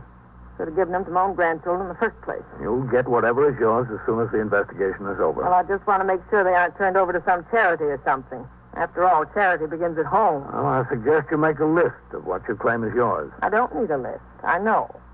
There were 4 pairs of little Johnny coats and a raffle for each one of them, and there was a rubber sheet. Now, Mrs. Gonzalez, And there was Yes, come in. Excuse me, Captain. You said you wanted to ride over and take a look at conditions at First Avenue Playground after school. Yeah. Well, okay. I'll be right with you. Yes, sir. Oh, Sergeant. Yes, sir. What time does the messenger leave for the distributing room tonight? About 5:30, Captain. All right. Have him stop in here. I'll have these reports signed. Okay, Captain. And there was those 2 pillars. They're the most important. 2 pillars with real down. Took me a whole day to make them, and you know how much down is. Real down. Well, you'll be able to get all of it back if it's yours. Well, it's definitely mine. I didn't give her anything. I only loaned it. The pillows couldn't be anything except loaning, because she didn't even know about them. I just put them in last night. You put them in where? In the drawers. Where'd you think? Oh, poor little baby sleeping in those hard drawers like that. It was a shame. Last night? That's right, just last night. I only finished them yesterday afternoon. I thought the babes would be a lot more comfortable. Well, didn't you say anything to Miss Lucas about the pillows? Well, I was going to mention it, but when I came downstairs to sit, I forgot to bring them. After she was gone, I went back upstairs for a minute to get the pillows. I was only gone a minute. I wouldn't leave those babies alone. When did you put the pillows in the drawers, Miss Gonzalez? And the babies woke up for their bottles about 11:30. After I changed them, I put the pillows in the drawers. And how high are the pillows? What do you mean, how high? Oh, I mean, are they thick? Well, very thick. They're very good pillows, genuine down. And I want them back. You'll get them back. I guarantee you'll get them back. Well, as long as I have your guarantee. All right, let's go upstairs, Miss Gonzalez, Why? to see Lieutenant King. They told me he's very busy. We'll see him. In Lieutenant King's presence, I had Miss Gonzalez repeat her story about putting the pillows in the drawers. She went through it word for word. Back to sleep. Now I want the pillows back. Don't you think I'm entitled to them? What's your point, Captain? Where are the drawers? At the house? No, we brought them in here for evidence. The drawers and all the bedding that was in them. What's the point? Let me show you. In my office. Oh, is she in there? Yes, she's in there. Well, I don't know if I want to talk to her. You don't have to talk to her, Mrs. Gonzalez. Got them over on the table.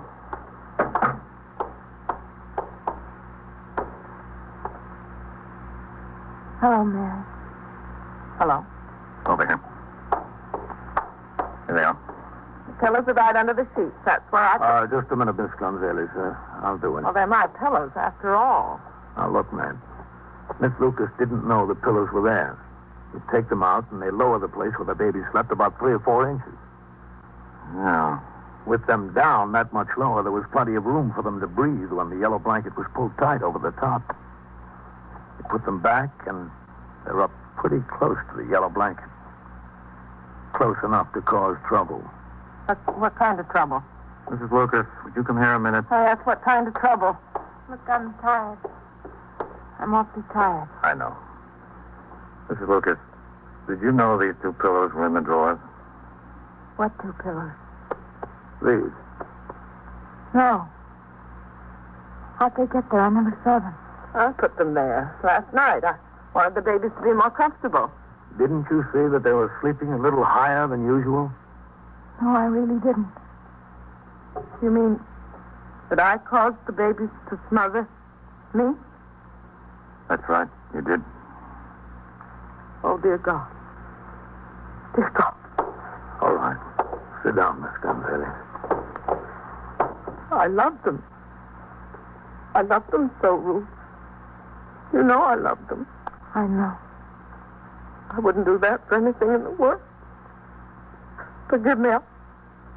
Please forgive me. Please. Oh, Mary, I forgive you. It wasn't your fault. Accidents happen.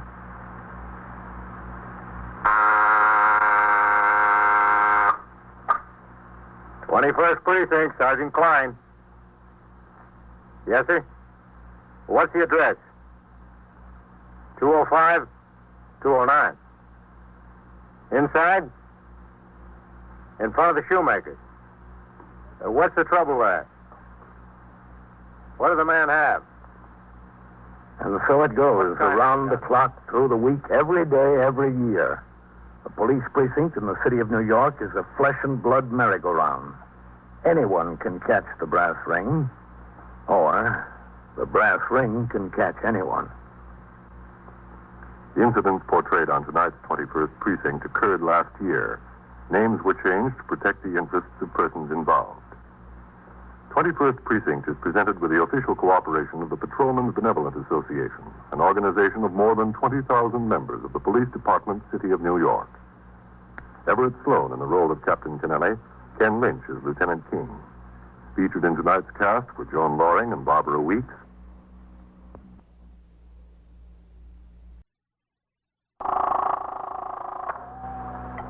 '21st Precinct, Sergeant Waters. How bad is she hurt? Yeah? Yeah? What floor is that on? Did you see any strangers go up to the 9th floor? You are in the muster room at the 21st Precinct, the nerve center. A call is coming through. You will follow the action taken pursuant to that call from this minute until the final report is written in the 124 room at the 21st Precinct. All right, the officers will be right over there. No, don't worry about calling the ambulance. That's all taken care of. Okay, thanks. 21st Precinct. It's just lines on a map of the city of New York. Most of the 173,000 people wedged into the 9/10 of the square mile between 5th Avenue and the East River wouldn't know if you asked them that they lived or worked in the 21st. Whether they know it or not, the security of their homes, their persons, and their property is the job of the men of the 21st Precinct. The 21st, 160 patrolmen, 11 sergeants, and 4 lieutenants, of whom I'm the boss. My name is Kennelly, Frank Kennelly. I'm captain in command of the 21st. I was working my day tour, 8 a.m. to 6 p.m. The day was hot and muggy, and fortunately things were quiet in the precinct. I had been on patrol of the precinct in sector car number 5. Shortly before 10 a.m., a call came over the radio concerning an injured woman, ambulance responding, at 781 East 68th Street. We were near the scene, and I told Patrolman Farrell to make the run. Sector car number 3 and the sergeant's car had both arrived before us. The ambulance was not yet there. Patrolman Meister had been posted on the sidewalk to keep curious pedestrians moving. He told me that the woman, apparently the victim of a felonious assault, had been found on the bedroom floor of apartment 9G. I instructed Farrell to remain on the sidewalk with Meister. Inside, I took the elevator to the 9th floor and walked down the hall where I saw Patrolman Coley standing in front of the open door to apartment 9G, obtaining information from several of the neighbors. Just a minute. What's your name, lady? Oh, hello, Captain. Coley, where's Sergeant Waters? He's inside there, Captain, on the phone in the kitchen. Okay. Now, what did you say your name was? Coley, where's the kitchen? Oh, right in through that door, Captain. Okay, thanks. Yeah, that's right. Yeah, we're waiting for them, Lieutenant. Oh, hello, Captain. Sergeant. And check on that ambulance, would you, Lieutenant? It's not here yet. Okay. Yes, sir. Well, what do we got, Sergeant? A lady, Mrs. Adrian Nuffield, age 37. Yeah? Husband's been away for 3 days. Came home, found her stretched out on a bedroom floor. Looks like she got hit hard on the head. Mm-hmm. There was an electric iron along by the side of the body. Apparently, there was a little bit of a struggle. A chair tipped over and a table and a curtain was pulled down. Well, where's the husband? He's sitting out in the living room, Captain. Did you get the detectives over here? Yes, sir. That was what I was just ringing in about. They're on the way. How is she? Bad? Yes, sir. Looks pretty bad to me. All right, let's go have a look. Yes, sir. The husband had been away for 3 days, huh? Yes, sir. On a business trip. Buffalo, he said. Sergeant, where's the ambulance? Why isn't it here? It's on the way, Mr. Nuffield. It should have been here already. I just called again, Mr. Nuffield. I'd like to go in there I'd like to see if there's anything I can do. We're doing all that can be done until the ambulance gets here, Mr. Nuffield. I think you'd better just sit right here. Oh, this is Captain Kennelly, Mr. Robert Nuffield. Mr. Nuffield? Hello, Captain.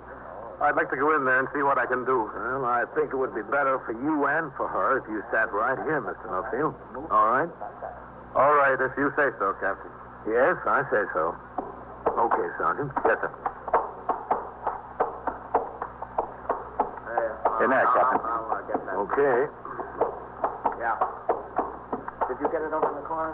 Yeah, I got that. All right, let the captain in there. Hello, Captain. Sanders. This is where the husband said he found her. Right here, just about in front of the window. Who moved her? Did he? Yes, sir, he said he did. Said he picked her up and put her on the lounge there. Oh, that's the electric iron there, Captain. He said he didn't touch that, lying right where it is. There's the curtain pulled down, and that's the chair that was broken there, and the table. He said he left them just like they were, too. Looks like a head injury. Whether it was the iron, you can't tell. Well, don't touch the iron. No, sir. Nobody did. Oh, she's going to have a hard time making it, I think. Mm-hmm. Who did the husband call? He called the building super on the house phone. He asked him to send an ambulance or a doctor. Mm-hmm. You know, they got these house phones. The doorman answers downstairs. He rang it in. Any strangers around this building this morning? No, sir. The super's out there in the living room. He said there hasn't been a soul around here that didn't belong here. Oh, that must be the ambulance. Yeah, let's go out and talk to the husband and the super of the building. Yes, sir. You two stay on the job here. Yes, sir. Okay, Sergeant. No strangers around the building this morning. No, sir. Not according to the super. That's the super there. John Hillis. Well, let's talk to the husband. Yes, sir. Well, Captain, how is she, my wife? Is she all right? Well, we'll know in a minute, Mr. Nuffield. That was the ambulance that just got here. Yes, I heard it. We'd like to get this straight, Mr. Nuffield. We'd like to have you answer a few questions if you feel up to it. Oh, sure, if you want. Have you any idea how this happened? No, I don't. I just came in and I found her there. Found her on the floor. I understand you were away for a couple of days. Yes, I was away 3 days. I was away in Buffalo on business. What kind of business are you in, Mr. Nuffield? I'm in the textile business, heavy fabrics, industrial fabrics. Is your office in New York? Yes, downtown. I see. When did you leave New York? Well, it was Monday at midnight. I took the train from Grand Central Station. Had you been to the office during that day? Yes, I was there all day. And how did you spend the evening? Oh, I had dinner with my wife. We spent the evening in the apartment till it was time for me to go to Grand Central. Then I took a cab. What was she doing when you left home? Just getting ready to go to bed. Do you think she'll be all right, Captain? Do you really know? Well, the ambulance doctor will be up here in a minute, Mr. Nuffield. All right. You spent 3 days on business in Buffalo. That's right, yes. What time did you leave Buffalo last night? Oh, it was early this morning, Captain, 1:20. Did you have Pullman accommodations? Yes, I had a bedroom. What time did the train get into Grand Central? It was quite late. It got in at 20 minutes after 10. And you came right home? Oh, yes, I always make it a practice to come home first before going to the office when I get in from a business trip. You see, the station is closer to my home. The office is way downtown. I find it better to come home and leave my bag and perhaps get cleaned up before I go downtown to the office. I see. Do you know what time it was when you got into the building? Well, it was around 10:30. You don't happen to know exactly what time it was, do you? No. Did anyone see you come in, Mr. Nuffield? Well, yes, the elevator operator brought me up. Which elevator operator is that? Dan. Mm-hmm. And what happened after you got upstairs to the floor here? Well, I was carrying my bag. I rang the bell once or twice. And I figured Adrian was out shopping or something. She didn't answer. So I used my key to get in. I called to her. Then I came into the bedroom and I found her. All right. Let him through there. Okay. Let him through. Captain, that's the ambulance. Let him Send it. through. Let him through. Okay, bring that stretcher over this way. It's in here. Find the man. Where is it? In there, in the bedroom. We're probably going to need a hand. I'll be right with you. I'd like to go, too. No, I think you better stay here. Just sit down, Mr. Nuffield. She'll be taken care of. All right. You say so, Captain. Yeah, all right. All right. Now open up the stretcher there. Where you from, Doctor? Metropolitan. That was quite a blow on the head. Yeah, that's what it looks like. How's she doing? I can't tell much. Tell much at all. Pulse is quite slow. That's not good, huh? No. You see any other injuries? No. Not that I can tell now. Better get her right in. All right. All right, roll around. Okay, go on. We got it. All right, easy now. Easy. That's it. All right, ready? Yeah, okay. Okay, lift it. Easy Lift a little now. higher on that end, will you? Yep. Okay. Watch it up there. Coming through. Coming through there. Watch it. There we go. Go on. All right. Okay. Coming through there. Get out of the way. Can I go with this? Come on. You can go over there later, Mr. Nuffield. I really should go now. I'd like to. I know how you feel, Mr. Nuffield, but I think you better wait here for the detectives. The detective?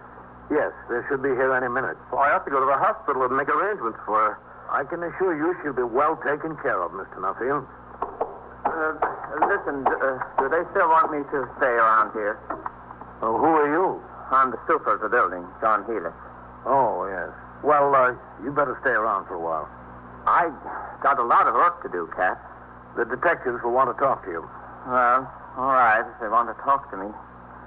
Hey, it's a tough break for her, Mr. Nuffield. It's a really tough break. Yes, it is. Mr. Healis, did you see Mr. Nuffield when he came home this morning? Huh? No, I didn't see him. I was down in my apartment there. I told you, Captain, the only one that saw me was Dan, the elevator operator. He brought me up. Yeah. Dan brought him up all right. Dan told me he did. Mr. Healis, did you see Mrs. Nuffield earlier today? No, I didn't see her at all. Did you see her last night or yesterday? No, not that I remember. I don't remember seeing her. Did any of the employees of the building? Well, if they did, they didn't mention it to me. There wasn't any reason for them to mention it to me. How many employees of the building do you have? Well, there's me, that's one. Yeah. We got 4 elevator operators. You know, each works 8 hours, and the 4th one swings on days off. And 1 and 4, that's 5. Yeah. And we got 2 doormen, that's 7. And we got 2 maintenance men, that's 9. How does the house phone work? Doesn't anybody man that? Oh, no. No, that's just the house phones. You know, you pick up the phone out in the hall here, and it rings downstairs, and the doorman answers it when he's on duty there. Captain, do I really have to wait for the detectives? Can't I get over to the hospital and see how she is? You don't know how worried I am about her. I do know how worried you are, Mr. Nuffield. Hello, Captain. Oh, Matt. Hello. Goldman. Hello, Captain. Matt, this is Mr. Robert Nuffield, the husband of the victim, and Mr. John Healis, the superintendent of the building. This Lieutenant King, commanding officer of the 21st Squad, and Detective Goldman. How do you do? I hope your wife's going to be all right, Mr. Nuffield. I hope so, too. In there, Matt. In the bedroom. I suppose we have a look. All right. Oh, Mr. Healer, we should wait out here. All right, if you want. You come in with us, Mr. Nuffield. Yes. All right. I really would like to get over to the hospital. We'll get you there, Mr. Nuffield.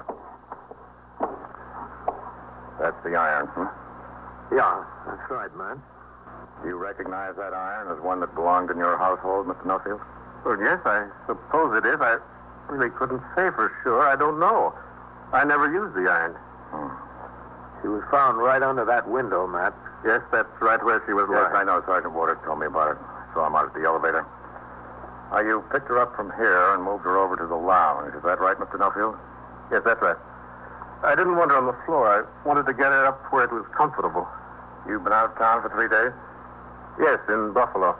And what time did you arrive home this morning? Well, it was around 10:30 sometime.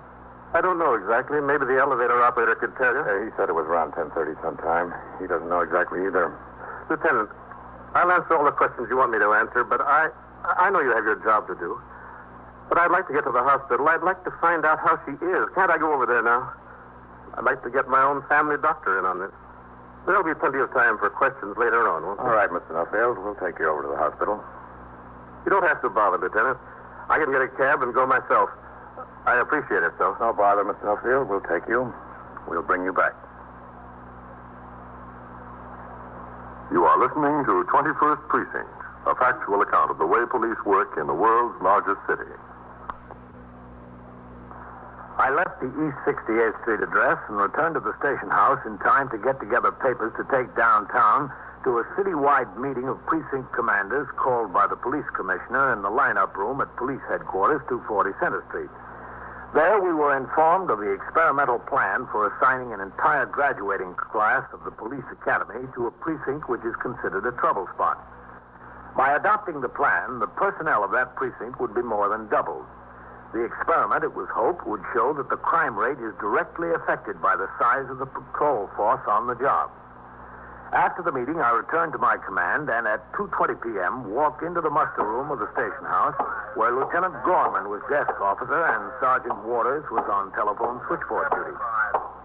Hello, Captain. Sergeant? How's that, Mrs. Nuffield? Not so good. I just checked the hospital for Lieutenant Gorman. She's on the critical list. Is Lieutenant King upstairs? I haven't seen him since I came in off patrol, Captain. I'll try for you. A little later. Yes, sir. After I sign the blotter. Yes, sir. 21st Precinct, Sergeant Waters. You what, mister? Yeah? Yeah? No, the police department has nothing to do with that. You call the Department of Welfare. Well, what does he need? Public assistance? Where are you located? Well, why don't you go into the Welfare Center at 154 East 68th Street? That's right, 154. No, 154. They'll take the application there. You're welcome. Hey, see if you can get Lieutenant King for me, Sergeant. Yes, sir. Oh, I left a couple of messages on your desk. Okay. Oh, never mind. There he is. Yes, sir. All right, Mr. Nuffield. Straight on through there. Matt? Yes, sir, Captain. Wait right there, Mr. Nuffield. Matt, I understand the district attorney wants 5 of my men down for the grand jury tomorrow morning on that Johnson case. No, does he? Well, that's what Lieutenant Gorman tells me. I don't know what they need 5 patrolmen down there for. Neither do I, Captain. I'll call down there and see what the deal is. It'll leave me awful short here. I'll find out about it. All right. Let me know, will you, Matt? I sure will. Oh, how is Mrs. Nuffield? We just came from the hospital. I'm worried about her, Captain. I'm very worried about her. She hasn't regained consciousness. We're worried about her, too, Mr. Nuffield. Yes, I appreciate it. You'll, let me know. Yes, sir. I'll check right into it. All right, Mr. Nuffield. Straight through the back there. I really wanted to stay at the hospital. Well, we'll keep in constant touch with the doctor. I'd appreciate it. He promised to call me if there was any change. Up the stairs there, Mr. Nuffield. Oh, yes. I don't see why it was necessary for me to come here. I told the officers everything I knew. I know you did, yes. The first door on your right there. That's right, Mr. Duffield. Okay. Goldman. Yes, sir. Take Mr. Nuffield to my office. I'll be right in. Yes, sir. That way, Mr. Nuffield. Whitey, would you get the business turning on the wire? Find out why they need 5 patrolmen. In there, Mr. Nuffield. Case tomorrow. Would you have a seat there? Here? Yes, sir. That's all right. After all, my wife was hurt badly, very badly. The doctor doesn't even know whether she'll live or not. I shouldn't be here. I should be with her. Well, you'll get back to her soon, Mr. Nuffield. You hungry? Can I send out for something for you? I don't know whether I'm hungry or not. Well, there's a pretty good delicatessen around the corner. They make nice sandwiches. You like roast beef? I think I'll skip it if it's all right. Oh, it's all right with me. I'm sorry, Mr. Nuffield. That's okay. I had something to attend to. Sure, I realize you've got a lot of other things to do. Cigarette, Mr. Nuffield? Oh, yes, thanks. Sorry I've been smoking yours all morning. I didn't remember to buy a pack of my own. That's all right. Thanks. Welcome. Mr. Nuffield, how old are you? 41. How old is your wife? 37. She was 37 in April. And how long have you been married? 11 years. Have any children? No, there never were any children. You've been living in New York all that time? Yes. Goldman, would you pass that ashtray over here? Yes, sir. Well, thank you. You said you had been living in New York all that time. Yes, she was born and raised in New York. I originally came from Minneapolis. I've been here since, well, let's see, 1940. You've been getting along all right with Mrs. Nuffield? What do you mean? I mean, is your marriage a happy one? Well, yes, of course. These trips you've been in the habit of taking, like the one to Buffalo, they were strictly for business, weren't they? Of course they were. Why else should I go? If there's another reason, Mr. Nuffield, that's what I'd like to know. There isn't any other reason. I don't mind telling you, Lieutenant, I think these questions are getting a little personal. Sorry, sir, but that's what they're intended to be. I don't know how I have to answer them. Mr. Nuffield, your wife was apparently assaulted with that electric iron. She has a fractured skull, and there's a grave doubt whether she'll live. We're trying to find out who did it. You don't think I did it? Is that what you have in your mind? I don't know who did it, Mr. Nuffield. We've got to start someplace. Might as well be with you. While the detective's investigation into the case continued, other business at the precinct went on. At 3:10 p.m., while I was on patrol, a call came over the radio concerning the suicide of a woman who had jumped in front of a Lexington Avenue subway train at the 86th Street station. I instructed the operator of the car in which I was riding to make the run. 2 RMP cars and an emergency service truck were already on the job. The emergency service patrolman had carried large jacks into the station and onto the tracks to raise the subway car under which the body was pinned. It took another 20 minutes before service on the track was resumed. Then we headed back toward the precinct house where I would turn out the platoon for the night tour at 4. On the way, we passed the apartment house at 781 East 68th, the scene of the injury to Mrs. Nuffield that morning. Patrolman Coley, assigned to post there, was standing in front of the building talking to a woman who seemed very excited. I instructed Farrell to stop the car. All right, wait here, Farrell. But this is the most ridiculous thing I ever heard of. The most ridiculous thing. What's the trouble, Coley? Hello, Captain. Trouble? There's plenty of trouble. Captain, this is Mrs. Linwick. Mrs. Linwick? How'd you do? She lives on the same floor as Mrs. Nuffield, the one who was injured this morning. Oh? I live in 9A. She lives in 9D. And I have never in all my life seen such negligence. It's just astounding. That's all I can say for it. It's just astounding. Mrs. Linwick. Anything could happen to a person. Anything in the world. And you think anyone would care? No one would care. Mrs. Linwick. That poor woman lying there, just lying there. Nobody cared. Nobody did a thing. Nothing. Well, the police were here 2 minutes after the call came in, Mrs. Linwick. Not the police I'm talking about. The police did fine. If other people would just do as well as the police. All right, Mrs. Linwick, let's calm down and see if we can tell the captain about it. Well, that's what I'm trying to do. I'm calm. I've never been anything but calm. Captain, Mrs. Linwick claims that Mrs. Nuffield was injured last night, not this morning. Is that so? It is absolutely so. I saw it. Saw it with my own eyes. You saw what? Well, you see, I live in 9A, and she lives in 9D. Yes? And you know how the building is U-shaped when you get off the elevator? Do you remember? Where you go past my apartment, and then you make a turn, and then you go down past hers. Yes, I Well, remember. her apartment is in the back, and so is ours. There's that courtyard back there, do you know? Yeah? Well, if you look across the courtyard from my bedroom window, you can see into her bedroom window. Not all of it. You can just see a part of it. That's right. And you saw in her bedroom window last night. Yes, that's right. I saw in her bedroom window. Well, did you see the person that attacked her? No. Now, that's just what I'm driving at. There was no one that attacked her. There wasn't? No. She was standing on a chair putting a curtain up. She was hammering in tacks or something with an electric iron, and I... Oh, was she? Well, didn't I just tell you she was? Yes, well, I looked out of my window. I just happened to glance out the window, and I saw her doing it. I saw her standing on the chair. And what happened? Well, I thought at the time that she fell, and I guess she did. You mean she just fell? She slipped and she fell. That's what it looked like to me. And what did you do? Well, I did what any normal, decent human being would do. I went to the house phone, and I got the superintendent on the house phone and told him that I thought the lady across the court in 9G fell down and hurt herself. And what did the superintendent say? Oh, he said he'd send someone up to look. I said, be sure now, because I think she really hurt herself.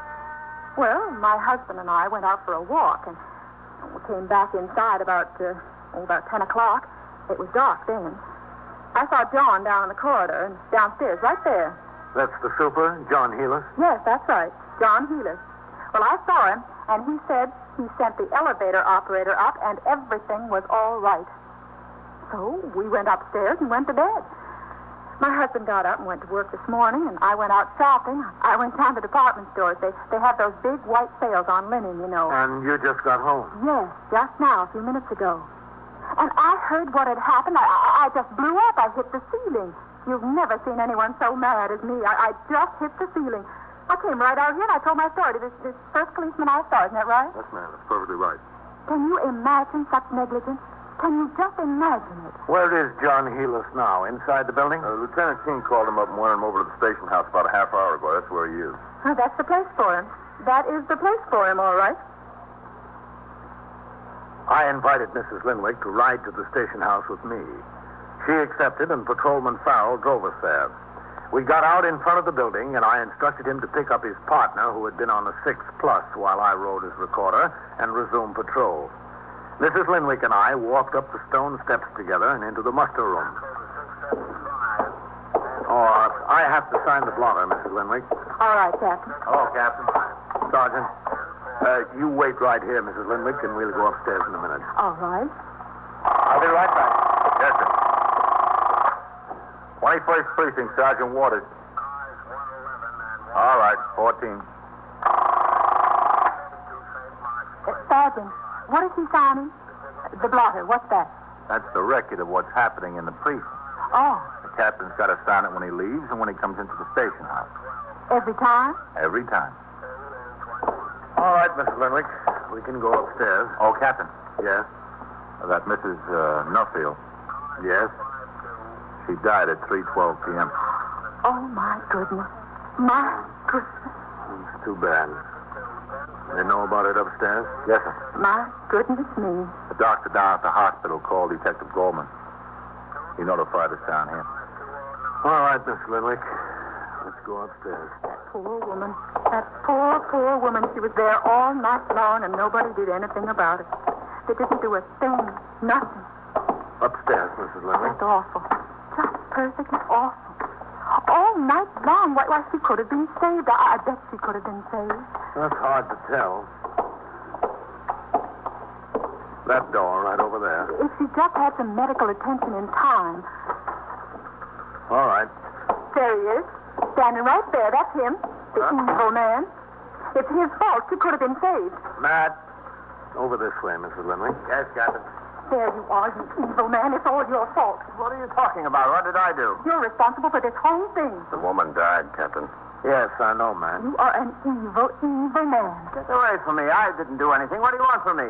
Just a minute, Mrs. Linwick. What have you got it down as, Matt? Apparent homicide so far. Well, it's not. No? It most certainly is not. I saw her fall last night, and I called up him, the superintendent, this John Heelis, that man right over here. And I told him that somebody fell in apartment 9G and that she was hurt. You did not. I most certainly did. You said 9J.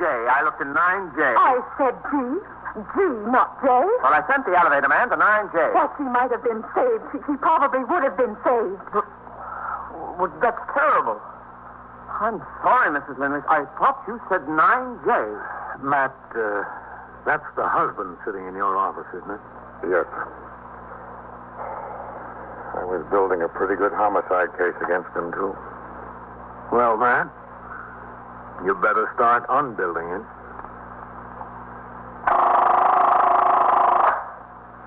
"21st Precinct, Sergeant Waters. Where's this? Yeah? Yeah? Do you need an ambulance there? Which car is involved, do you know? Who's hurt? And so it goes, around the clock, through the week, every day, every year. A police precinct in the city of New York is a flesh and blood merry-go-round. Anyone can catch the brass ring. Or...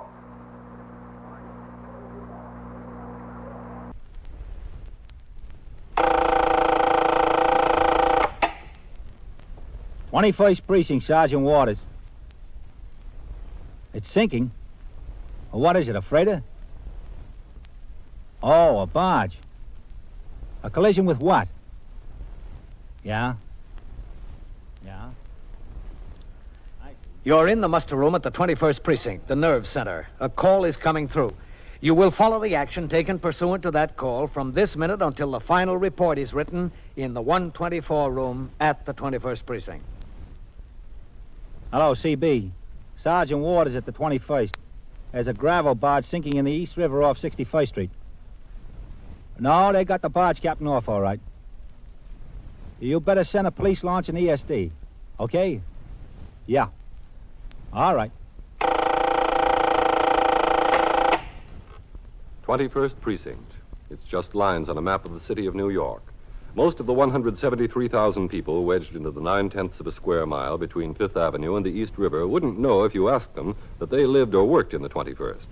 Whether they know it or not, the security of their homes, their persons, and their property is the job of the men of the 21st Precinct. The 21st, 160 patrolmen, 11 sergeants, and 4 lieutenants, of whom I'm the boss. My name is Kennelly, Frank Kennelly. I'm captain in command of the 21st. I was working my day tour. At 8:35 a.m., sector car number 5 came by the house to take me to the East River Drive near 61st Street. A gravel barge had sunk in the river on the previous day, and salvage operations to clear the channel had begun that morning. I had anticipated that the work would create a curious attraction and result in a serious traffic problem along the East River Drive. As Patrolman Dillon, the operator of sector car number 5, drove me to inspect this condition, I saw in the block ahead of us a large moving van parked at the curb in front of 181 Sutton Place North, one of a row of large and elegant residences which had in recent years been converted into multiple dwellings of medium-sized, very expensive apartments. Also parked there were 2 departmental vehicles, sector car number 2 and the sergeant's car. I instructed Patrolman Dillon to pull into the curb. And as he did, I could see Sergeant Waters standing on the sidewalk talking to an attractive and well-dressed woman. 4 moving men were several feet away, engaged in conversation near the cab of their van. All right, stay with the car, Dillon. Yes. Hello, Captain. Well, I don't see why I can't. Oh, what's the trouble here, Sergeant? Mrs. Linwick, this is Captain Kennelly, commanding officer of the 21st Precinct. How do you do? Miss Lenwick? What is it, Sergeant? I just want my furniture, that's all. That's what I had these men come for, to get my furniture. They're standing around, and I have to pay them while they stand around. It is by the hour, you know. Well, why can't she get her furniture? That's exactly what I'd like to know. Well, Captain, seems like the super won't let her up in the building. He won't let her into the apartment. Oh, why not? It's mine. I'm entitled to get into it. Super says she separated from her husband about 3 weeks ago. He says he's still living in the building. Super said he's got no right to let her go in there without permission from the husband. Look, I have the key. You see, I have the key. The furniture always belongs to the wife. The things in the house always belong to the wife. That's taken for granted. Not necessarily. Well, in this case, they do. Now, something ought to be done, because I can't keep these men standing around and paying them an hourly rate. Where is the super, Sergeant? He's inside with Vaquero, Captain. The super's been trying to reach the real estate company that manages these buildings. Well, I don't know who he has to talk to. And you've got to remember, Mrs. Linwick, that if they let you go in, they could be liable. I can't imagine what they'd be liable for. I'd just be getting my own things. Why didn't you take them when you left? Because I left at 2:30 in the morning. How could I take them then? You could have come back for them within a reasonable time. Now, look, one doesn't find an apartment the first day they go looking. I moved into a hotel and sent for my clothes. Now, I have found an apartment, and I want my furniture. Where is Mr. Linwick? I haven't any idea. Super told me he saw him leave the house with a suitcase last night. He was apparently going out of town on business, Captain. He's always going out of town. Super's been trying to call Mr. Linwick's office as well as the real estate company. I don't suppose either of them opens until 9 o'clock.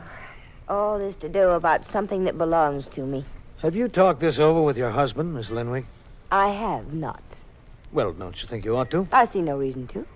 It'd be a lot simpler if you worked it out together, if you decided what's yours and what's his. I know what's mine, and I know what's his. Very little is his. Well, I can't say that the best way to do it is to come around here when he's out of town and go into the apartment. I think the least you could do would be to notify him what you're up to. There's no reason for that. I spoke to my lawyer, and I am perfectly within my rights. Perfectly within my rights. Well, that may be your lawyer's opinion, but what about your husband's lawyer? I don't give two hoots for his lawyer's opinion. Now, look, I have a business of my own to attend to. I'm a fashion designer, and people start to call me at 9:30 in the morning, and they want me. They want to talk to me. Sergeant. Yes, sir. Have you got Mrs. Linwick's new apartment address? Vaccaro's got it, sir. 622 East 52nd Street. Uh-huh. Have you got her office address? Yes, sir. Vaccaro's got that, too. Well, it's certainly beyond me what it takes to get my own furniture back. To have that stubborn man say no, not to let me up in the building, and to have the police involved in this thing. Well, it'll all be settled, Miss Linwick. Oh, yes, I'm sure it will be. In the meantime, you know how much it's costing me an hour with those 4 men in that truck standing by there? It's costing me plenty. There's one consolation, ma'am. It's probably causing your husband a lot more. I don't care what it costs him. Oh, here's a super, Captain. Oh, yes. Mr. Swanagi. Yeah, I'm right here. That's not necessary, I tell you. I'm entitled to take my own things out. You may think you're entitled to, Mrs. Linwick. Your lawyer may think you're entitled to. I may think you're entitled to, but you don't take nothing out of there until I get the word from the office. Now, I'm not getting caught in the middle of any deal like this, believe me. This is Captain Kennelly. Oh, yeah. Joe Swanagi, the super here. How do you do? I heard a lot about you, Captain. These pleasantries aren't getting us any place.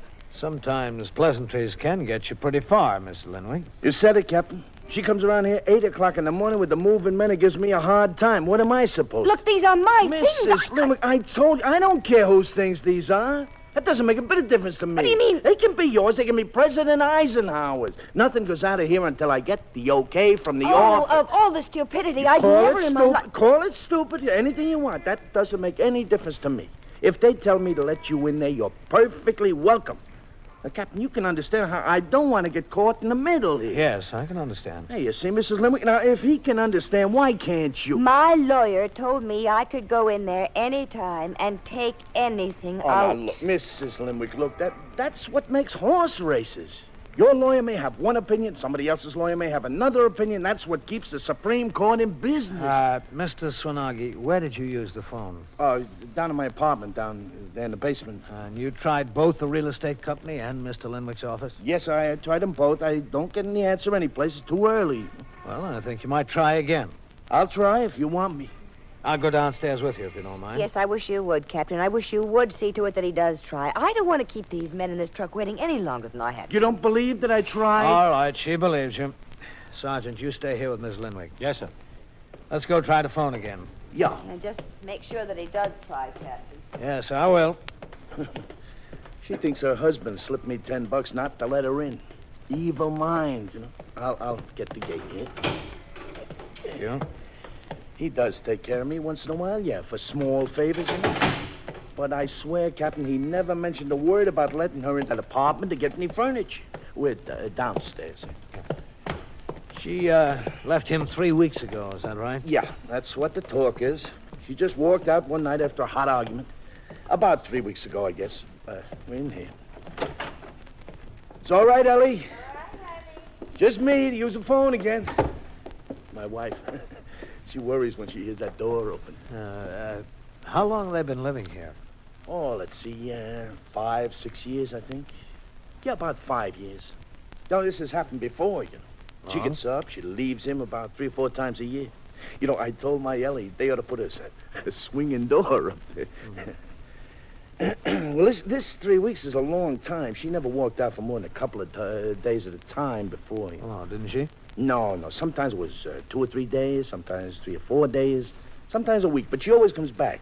What does he do? Mr. Limwick? Yeah. Well, he's an engineer, like.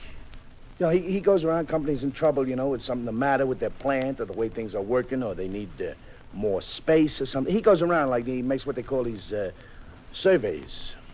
It's very technical stuff. Oh. I bet he had to go to some school to learn all that, huh? Where's his office? Oh, down on Wall Street. Got a place down on Wall Street. Got a firm named Engineers with his name, and there's 3 or 4 others in it. Like a bunch of lawyers, only this is a bunch of engineers. Yeah. His name's right up there, too. First, I think. Linwick, something, and something. There's no financial problem, is there? Well, listen, as far as I know, none. They pay the rent on time, on the button, or he does.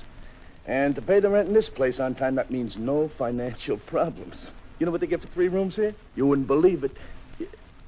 Should I call? Yeah, try his office again first. All right, sir. After she moved out, Mr. Linwick didn't ask you to change the lock or anything, did he? No, sir. He didn't mention anything like that. He didn't say a word. I didn't mention it. As far as I was concerned, she was coming back. She always does. It's ringing. There's nobody down there yet, I don't think. Let it ring a little more. Yeah. I don't know. As far as I'm concerned, if I was him, first time she walked out, I'd have had that lock changed. Even my Ellie, who always takes the lady's side in these things, didn't like her. They're not going to answer there. Nobody's there yet. All right. If that lady wants to do the right thing, she'd get together with him. She'd get it all worked out. They'd say, this is mine, this is yours. They'd separate all the stuff, and things like that. Not to come around there with a moving truck, 8 o'clock in the morning, want to clean the joint out. You better try the real estate office. Yeah. Fine way to do to a guy. Come around, just clean him out. What time they usually open up, 9? Yeah, 9, but sometimes somebody's there before. I don't see the logic in it. I don't understand. Hello? Oh, hello. This is Joe Swanagi, the super at 181 Sutton Place North. Is Mr. Solent in this morning yet by any chance? Yep. Oh, good. Could I talk to him? He's there. She's getting him. This is my boss, the guy who manages these buildings. Oh, I see. He's got the answer. He's got the answer to everything. Hello, Mr. Solent. This is Joe Swanagi, the super at 181 Sutton Place North. Yeah, look, Mr. Solent, we got a little problem over here. One of the tenants, 3A, Mr. and Mrs. Limwick. You remember I told you last time you were here that they separated, she walked out? Well, he's out of town, Mr. Solent, and she came up here this morning with a moving van and 4 moving men there. Well, she wants to clean the place out. She wants to take the 4 men and go right in, so I said she can't do that. So she said, I'll call the cops. I said, go ahead, call the cops. And they're here right now. Yeah. Yes, sir, yeah, I was polite. I just didn't want to get in the middle. Or was she who wanted to call the cops? I didn't want the cops around here. Yeah. Yeah. No, sir. He didn't ask me to change no locks or anything like that. No, he gave me no instructions to let her in or keep her out or nothing, so... Yeah.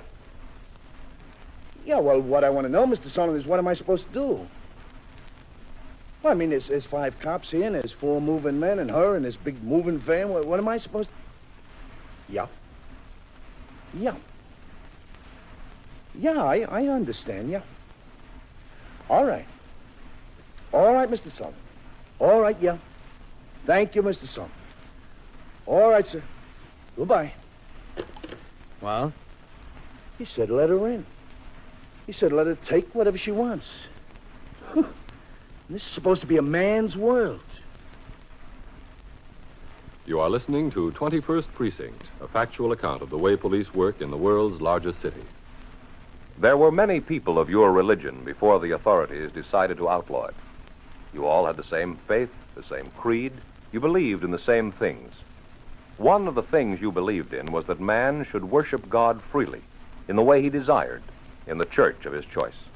But that, in particular, was against the law. So your churches were taken away, your books were burned, and your ministers were sent to prison. Well, that's a picture of what could have happened to you in different times throughout history. It is happening today in certain countries, but you are protected against such things. Whatever your religion may be, the Constitution and the Bill of Rights say that you're entitled to follow it, to live according to its principles, to follow its rituals, and abide by its precepts.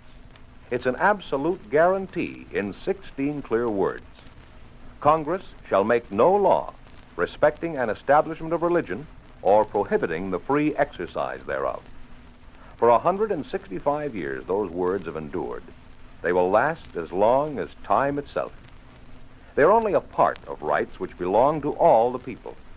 They're only a part of what we call our way of life. But they're a stirring example of how man has learned one lesson in his short time on earth, that these things cannot exist for a few people. They must exist for all. Now back to 21st Precinct and Captain Kennelly. As I left the Sutton Place address, the moving men had started upstairs to the Linwick apartment.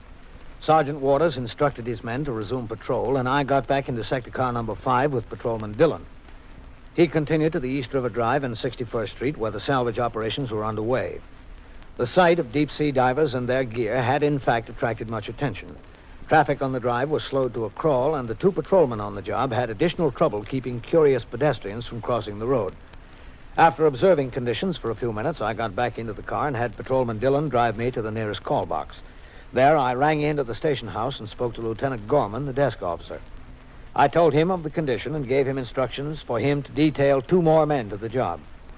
I continued on patrol of the precinct until 11:30, when we drove downtown to the 15th Precinct station house at 160 East 35th Street. There, I attended a meeting of all precinct commanders in the 6th Division, which was called by Inspector McBride in regard to a proposed new recruiting program for civil defense volunteers.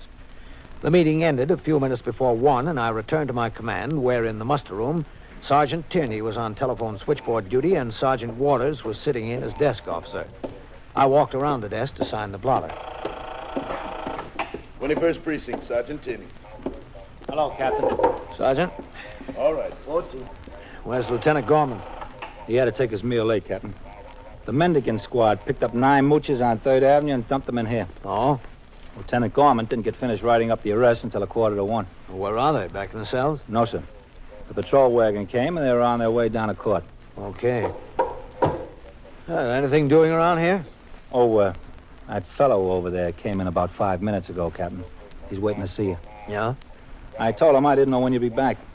Well, who is he? He gave me one of his cards. Yes, sir, here it is. Richard Linwick, Captain. Consulting engineer. The husband of the lady with the moving van, I guess. Oh, yeah. All right, I'll talk to him. I'll be in my office. Yes, sir. 21st Precinct, Sergeant. Mr. Linwick?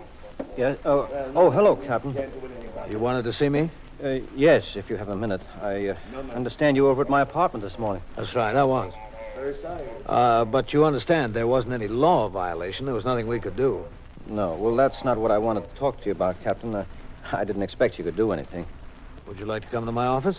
Yes, thanks. Go ahead, Mr. Linwick. Yes, thank you. Have a chair. Thanks.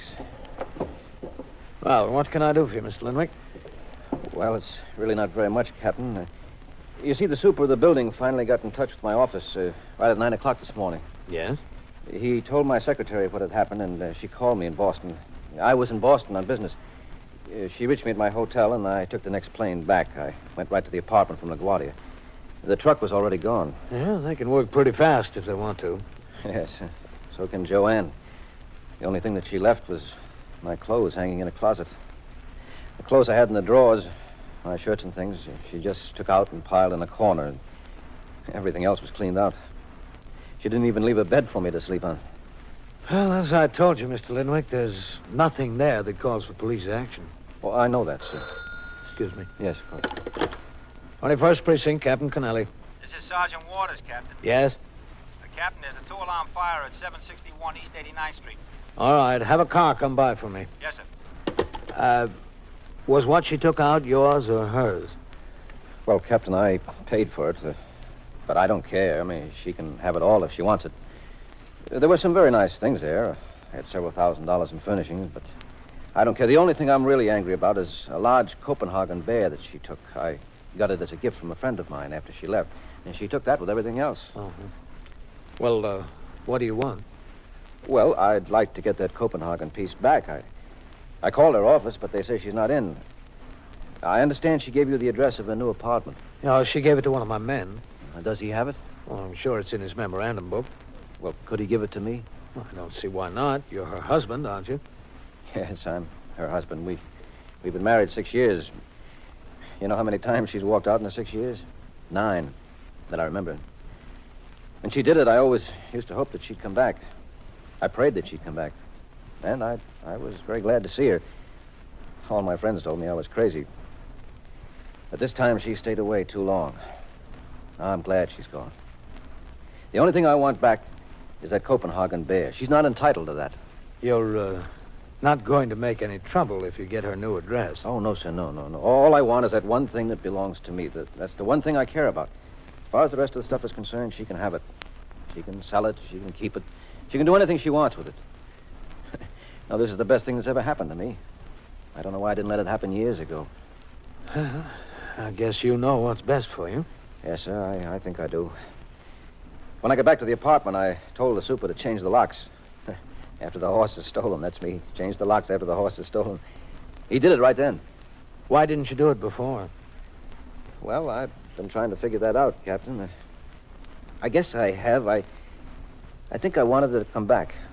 Unconsciously, at least. My lawyer told me she might do exactly what she did. He advised me to change the lock, but, well, I left it. I was hoping that she'd come back. I thought maybe I needed her. But I don't. I'm sure of it now. I don't want any part of it. I instructed the super that if she does show up and wants to get in the apartment now, not to let her in. I gave him explicit instructions. Yeah, well, I'll get the officer on the job over there and see if we can find her new address. Oh, fine. I'd certainly appreciate that, Captain. And I guarantee you I won't cause any trouble. All I want to do is go by there and see how I can get that piece of Copenhagen. It's a beautiful thing. You know, it stands about this high. You interested in Copenhagen? No. Uh-huh. Well, I used to have a collection of it, but, well, she didn't like it, so I got rid of it. Had some very nice things. This friend of mine sent it to me from Denmark, you know. He was on a job over there. Excuse me. Oh, yes. 21st Precinct, Captain Kennelly. Sergeant Waters, Captain. Yes? 2-alarm fire just hit out, Captain. Oh? Yes, sir. Vaccaro rang in. He said it was an automobile on fire inside a filling station. The first fire officer on the scene turned in a second alarm because it was near all his gasoline and oil. It's all right. It's out. All right, Sergeant. Cancel the car. I won't roll. Just a second, Captain. Yeah? Is that so? Captain. Yes? That superintendent from 181 Sutton Place North just rang in again, Sergeant Tierney tells me. Oh, what's the trouble there now? The sergeant said he asked for Mr. Linwick. I told him he's in your office. Is he still on the phone? Yes, sir. All right, put him through to here. Yes, sir. Tom, put that call through to the captain's office. Hold on, Captain. Right. Hello. 21st Precinct, Captain Kennelly. Hello. Oh, hello, Captain. I just wanted to talk to Mr. Linwick. He told me he was going there. Yeah, he's right here. Well, I can tell you, his wife is here again. So is the moving van. She wants to move all the stuff back in. Well, is she doing it? Well, he had me change the locks, and he gave me specific instructions not to let her in the place. Do you want to talk to him? No, if you just tell him to get right over here. She's giving me a hard time. All right, I'll tell him. Please, and tell him to run, not walk. All right, I will. Yeah, thank you. Ah, that was a message for you, Mr. Linwick. Oh, it was? Yeah, it was the super at your building. He says your wife is back at the apartment. So is the moving van. She wants to put everything back in again. Oh, does she? He wants you to come right over there and get it settled. Well, she's not going to. I'm not going to let her. Well, she's waiting there, Mr. Linwick. Don't you think you ought to go over and get it settled? Oh, it's settled. It's settled now. But I better go over and talk to her. That's the least I can do, talk to her. Mr. Linwick left my office in a dejected frame of mind. He said he was going right to his apartment and get the matter settled. I remained in my office, cleaned up some additional paperwork, and talked to a delegation of 2nd Avenue merchants who were complaining about vandals breaking their store windows during the night. I told them we had increased our patrol activities in that area in order to prevent the vandalism, and that Lieutenant Matt King, commander of the 21st Detective Squad, had his men investigating the case. I promised them that I would check with Lieutenant King to determine how far his investigation had progressed and whether any arrests could be expected shortly. At 2:25, a car came by the house for me, and once more I went out on patrol of the precinct. At 3:20, during the course of the patrol, we had occasion to turn into Sutton Place North. There, in front of 181, was parked the same huge moving van that had been on the scene in the morning. Standing on the sidewalk were the four movers, and several feet away from them, Mrs. Linwick was talking to the superintendent of the building, Joe Swanagi. I instructed the operator to stop the car. All right, stay here, Dillon. Yes, sir. Well, it's about time somebody got here. Oh, did you expect me, Mrs. Linwick? She expected her husband? I most certainly did. I understood that he left the police station 2 hours ago and was coming right over here. Where is he? Oh, I haven't any idea, Miss Linwick. Well, he must have told you where he was going. He said he was coming here. Where did he want at the police station, anyway? He just wanted to know where he could find you. Oh, did he? He told me they said at your office that you were out and wouldn't be in for the rest of the day. He wanted to know if we had the address of your new apartment. Did you give it to him? It wasn't necessary. In the meantime, we found out that you were here. Yes, I've been here. I've been here for 2 hours. 2.5 hours almost, and he won't let me upstairs. Well, it's a different story now than it was this morning, Mrs. Limwick. Well, I don't see why entirely different story. We got instructions from Mr. Limwick not to let you in the apartment, and I changed the lock for him. Now, that situation's a little bit different than the situation was this morning. I understand you want to move all the furniture and things back. Well, that's what I wanted to do, but after 2 hours, I'm not so sure. Now, if you moved them out this morning, why do you want to move them back this afternoon? Now, there's a question. Because I thought that I would give him another chance. Are you sure he wants it? Doesn't look like to me he wants it. He told me to keep her out, change the lock. That doesn't look to me like he wants it. I'm still his wife. Yes, that's true. And I demand the right to get into my apartment and put our furniture back. Mrs. Linwick, you were standing right there when I checked with the office again, and they told me in as much as Mr. Linwick gave me instructions not to let you in, and you had moved out already, and the lock had been changed, not to let you in. And what more could I do? Where could he be? Well, I haven't any idea. He knew I was here. Yes, he did. Maybe that's why he didn't show up. Joe, you've been making sly remarks all afternoon. Now, I wish you'd stop it. Yes, ma'am. Yes, ma'am. I'm still paying those movers by the hour. 4 men in a truck can mount up, you know. Oh, Cap, here he comes. Well, it's about time. Mr. Swanagi, you better go back into your apartment till they need you. Oh, Captain, I stuck it out this long. Go ahead. All right. You say so, Captain. Look at him. He sees me standing here. He sees me. Keeps me waiting 2 hours, and he comes down the sidewalk as if nothing in the world concerned him. As if there was nothing happening around here at all. Mm-hmm. Richard! Richard, here I am. Oh, how do you like that? Richard! Yes, I see you, Joanne. Where have you been? Oh, hello, Captain. Mr. Linwick? Where have you been? I brought everything back. I'm willing to give you another chance. And you keep me waiting here for over 2 hours. 2 hours and a half, almost. Well, I'm sorry about that, Joanne. Well, come on, give me the keys so we can get the furniture upstairs. No, I'm not going to do it. What do you mean, no, you're not going to do it? Just that, Joanne. I'm not. Richard, I'm willing to come back to you. Don't you love me, Richard? I always thought I did, Joanne. Now I only feel sorry for you. Sorry for me? That's right. I've been walking for 2 hours. I've been trying to figure out whether I should take you back just because I'm sorry for you, and I decided not to, Joanne. I see. Don't I have some say in the matter? You had your say. You walked out. I just can't take you back because I'm sorry for you, Joanne, so that's it. Captain, tell him he's got to let me in. He's got to. That's the law, isn't it?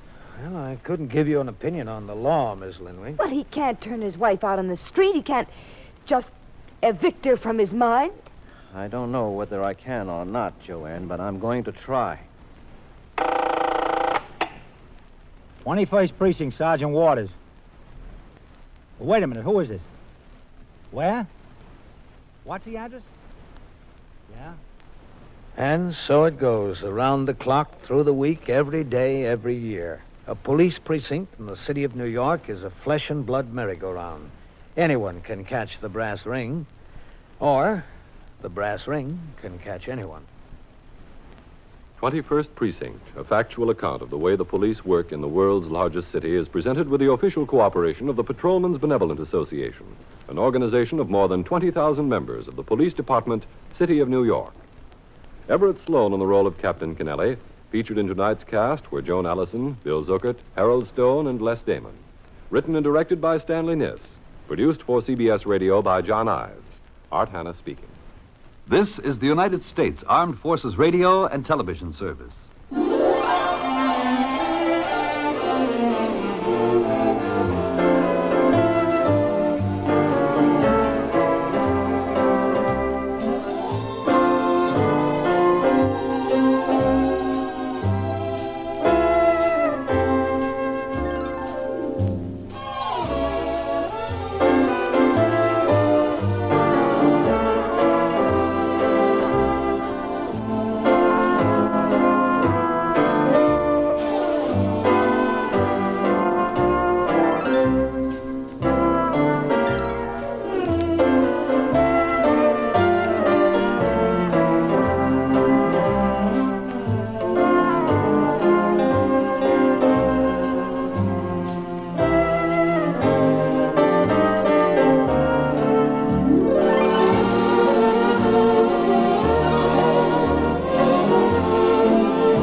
First Precinct, Sergeant Burns. Where is this? Yeah? Yeah? Well, who is it? His wife? Hitting her with what? Oh. All right, I'll send the officer. You're in the muster room at the 21st Precinct, the nerve center. A call is coming through. I see. By transcription, you will follow the action taken pursuant to that call from this minute until the final report is written in the 124 room at the 21st Precinct. Okay, the officers will be right there. You wait out in front. Show them what flat it is. Yeah, out in front. All right. Okay. 21st Precinct. It's just lines on a map of the city of New York. Most of the 173,000 people wedged into the 9/10 of the square mile between Fifth Avenue and the East River wouldn't know if you asked them that they lived or worked in the 21st. Whether they know it or not, the security of their homes, their persons, and their property is the job of the men of the 21st Precinct. The 21st, 160 patrolmen, 11 sergeants, and 4 lieutenants, of whom I'm the boss. My name is Kennelly, Frank Kennelly. I'm captain in command of the 21st. I was working my night tour, 4 p.m. to 8 a.m. The weather was unusually mild for the time of the year. At 10:45 p.m., I was on patrol of the precinct in sector car number 1. I had instructed the operator of the car, Patrolman Charles Lasky, to stop at a garage on 1st Avenue in the 90s so that I could verify the investigation by Sergeant Waters of an application for a towing car license. While I was inside the garage talking to the night manager, Patrolman Lasky entered and informed me that a Signal 30 ambulance responding had been broadcast over the car radio. The address was 710 East 78th Street. We left the garage, got in the car, and made the run. A Signal 30 denotes an armed felony, and all patrol cars in the vicinity, regardless of precinct boundaries and other less pressing assignments, are required to respond. As we pulled into the block, I could see 2 sector cars, the sergeant's car, and an emergency service car were already on the job. A crowd was beginning to gather on the sidewalk in front of 710, a converted brownstone. There's the spot, Lasky. Pull in. Yes, sir. All right, help them keep the sidewalks clear. Yes, sir.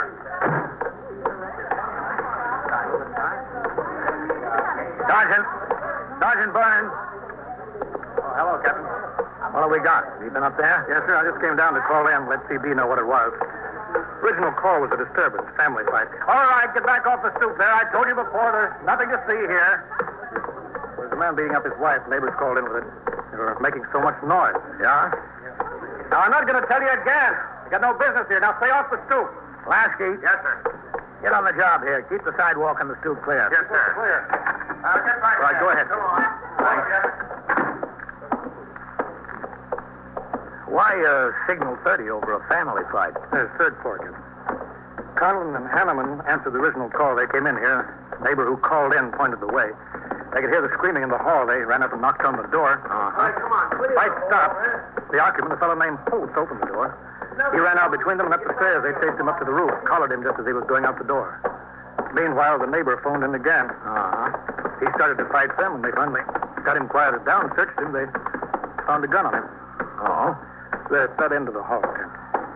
What is he, a psycho? I don't know, Captain. I haven't had much chance to talk to him. There's that door there. Or would you rather go up to the roof? They've still got him up there. Oh, let's take a look in here first, huh?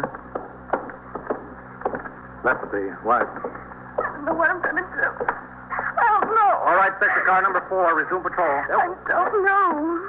He won't hurt you now, Mrs. Holmes. I don't know what I'm going to do. Well, we'll take care of him. That's the trouble. What's the trouble? He'll go to jail, and what'll I do? How am I going to live? Why don't people mind their own business? Why do they have to call the cops? You ought to be thankful. He could have killed you. It's just an argument, a family argument. But why do people have to call the cops? He didn't even touch me. Then what happened to your face?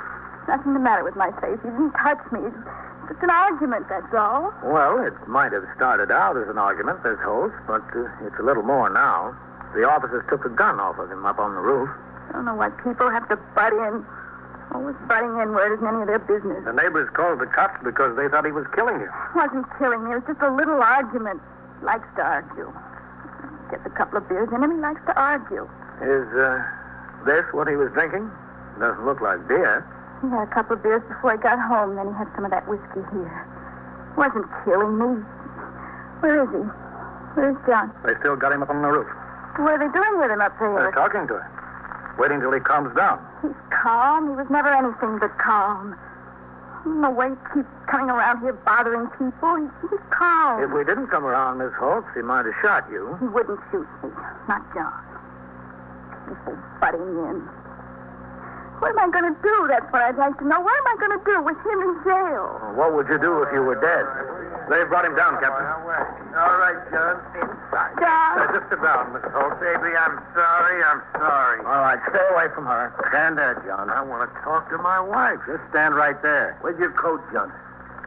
There in the closet. Which closet? Yeah, that one. You see, Annabelle, you see, if you kept your mouth shut, I wouldn't have this. What am I supposed to do? Die in silence? All right. Touch her and she hollers. Okay. Touch me. Now, look. This isn't any picnic, John. You're in a big jam. You don't want to go down into the station house with the cuffs on? Calm down. I'm calm. You should have seen him before. All right, Mrs. Holmes. I'm calm. You want a hat, too, John? No, I don't need a hat. Good work, Hanneman. Yes, sir. Let's see the gun. 38 revolver, Captain. Spanish make. What were you doing with this, John? I had it. I thought I might need it. Here's your coat, John. Put it on. That's not what I meant. It don't go good with the pants. Nobody will notice the difference. I guess not. What do you think you might need the gun for, John? For protection? Protection around the house? From your wife? From anybody. You taking the pinch, Hanneman? Yes, sir. All right, get him in. Come on, John. I'm coming. See you in the station now, Sergeant. Take him right up to the detectives. Okay. I don't want him to go to jail. Not for hitting me. You can't send him to jail for that. He's in worse trouble than that. The gun, you mean? Yes, the gun. He told you what that was for, just for protection. And while he's carrying the gun, what's supposed to protect everyone else from him? As in all felony cases, the suspect was taken directly to the 21st Detective Squad on the second floor of the station house to be fingerprinted and questioned by detectives under the command of Lieutenant Matt King. Although the investigation was now in the hands of detectives, the prisoner remained in the custody of Patrolman Frank Hanneman, the arresting officer, who would be responsible until he was booked and lodged in a cell. Patrolman Hanneman's platoon was relieved at midnight, but he was obliged to stay with the suspect until the investigation was completed and then appear in felony court in the morning. At 12:45 a.m., I was in my office reading and signing reports when Sergeant Burns on PS rang in and told me that Lieutenant King requested that I come upstairs to the 21st Squad on an urgent matter. I walked out of my office, through the muster room, and into the back room where two plainclothesmen from the 6th Division were questioning a suspected policy writer. Then I went upstairs to the second floor and into the detective squad room. Hello, Captain. Hanneman? Listen, could I bum another cigarette off of you? Haven't you smoked enough, John? Don't begrudge me my little pleasures. Here. Much obliged. You know what, Captain? Turns out his name isn't John Holtz at all. It's John Henley's. Oh? And they had him down in the 5th Precinct last week on an armed robbery deal. I didn't do it. The victim couldn't identify him, so they had to turn him out. He didn't have the gun then. I didn't do it. And he's done a bit in Sing Sing, grand larceny. Isn't that right, John? That's right, yeah. You got a match? 21st Precinct, Sergeant. Please. You don't have anything, do you? It's a good caller, Hanneman. Does Conlon know about his record? No, sir. He went on home at midnight. We didn't hear about this till 15 or 20 minutes ago. Oh, Lieutenant King wanted to see me. Is he in his office? Yes, sir. He's got John's wife in there and a couple of detectives. I don't know what they want with her. Okay. Give me back my matches, John. Come on. Yes. Captain Kennelly. Come in, Captain. Hello, Matt. Goldman. Yep. Good. Hi, Captain. You met Mrs. Holtz, or Mrs. Henley is over at the scene? We met, yes. What is it, Matt? Goldman and Kirk have been talking to her, Captain. Turns out that when the officers hit the door and John broke and ran to the roof, Conlon took out after him. Hanneman had his hands full with Annabelle. Well, I told you I didn't like the idea of anybody butting into our business, that's all. We're entitled to have our spots without cops coming in from all over. Annabelle, Patrolman Hanneman, the officer who's outside with your husband now, was busy with you while the other officer chased your husband up to the roof? Well, I was trying to keep him busy. Well, how long was it before Patrolman Hanneman went up to the roof? Him out there with John, you mean? Yes, that's right. A couple of minutes. He took me. And when you and Patrolman Hanneman got up there, what did you see? There was nothing to see. John was sitting down there by the side of the wall, and this other cop, what's his name? Patrolman Conlon? Yeah, the other one. He was standing there. Did Patrolman Conlon have anything in his hand? You know what he had in his hand. He had the gun he took off John in his hand. Uh-huh. And then what happened? I don't know. Nothing. Some more cops came right away, and they took me back downstairs to the flat. The new ones, one of them. Hanneman and Conlon remained up on the roof with your husband? Yeah. Him out there now and the other one. It's a big idea. I don't get it. You don't have to, Annabelle. Hanneman. Yes, sir. Bring John in here a minute. Yes. They did a good job, Captain. Nice collar. I know it was. All right, get in there, John. He treating you all right, baby? Better than you. Sit down over there, John. I want to talk to you, Hanneman. Yes, sir? Goldman, keep your eye on him.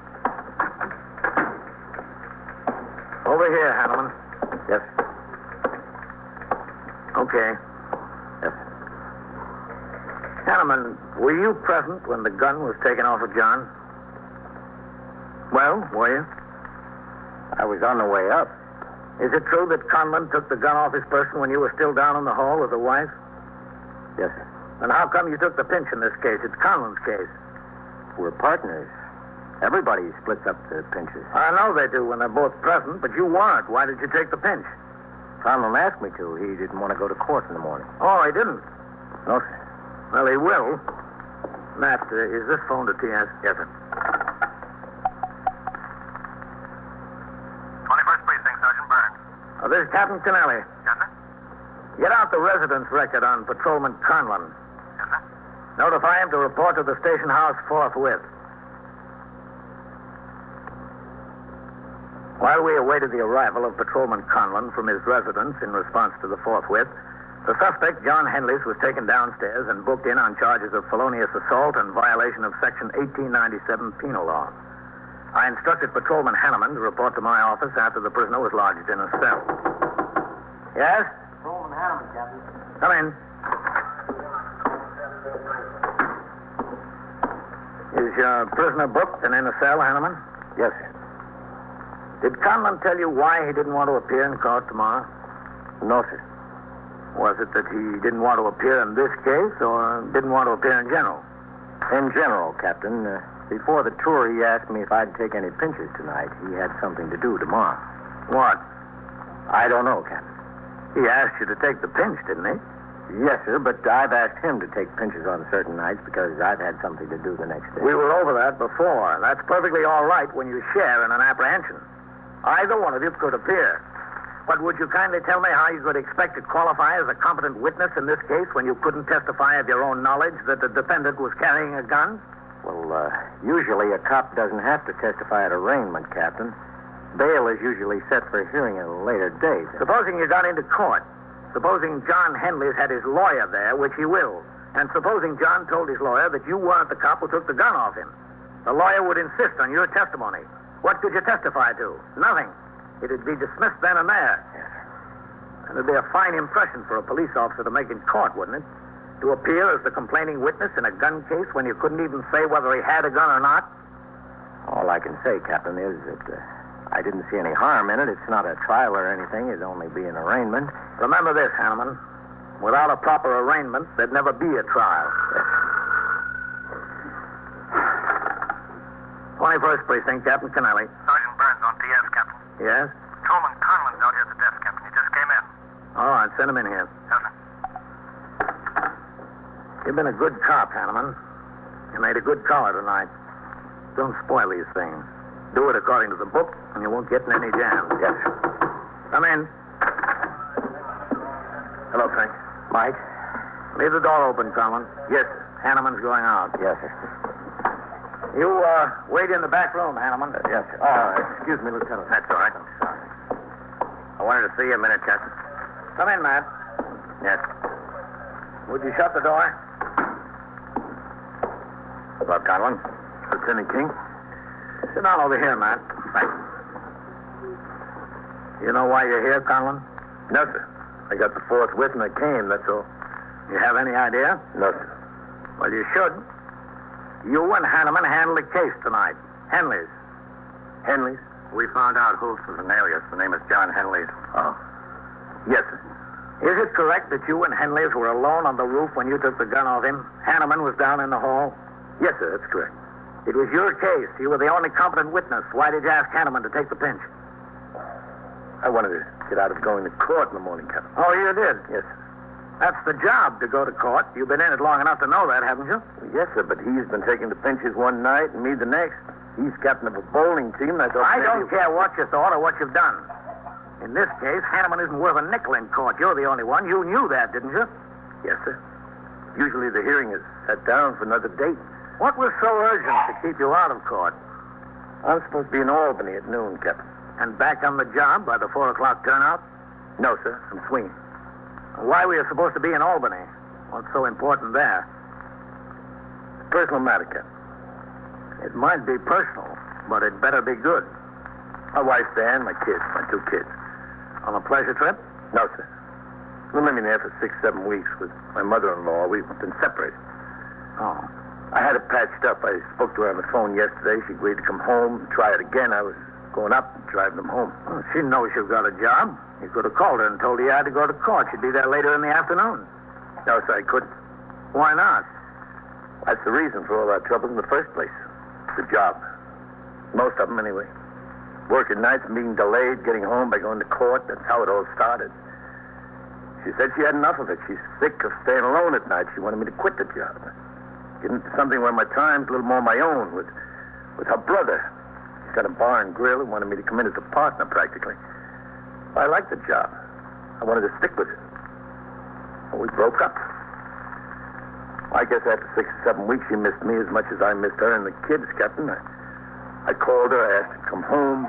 She said, okay. And I was going.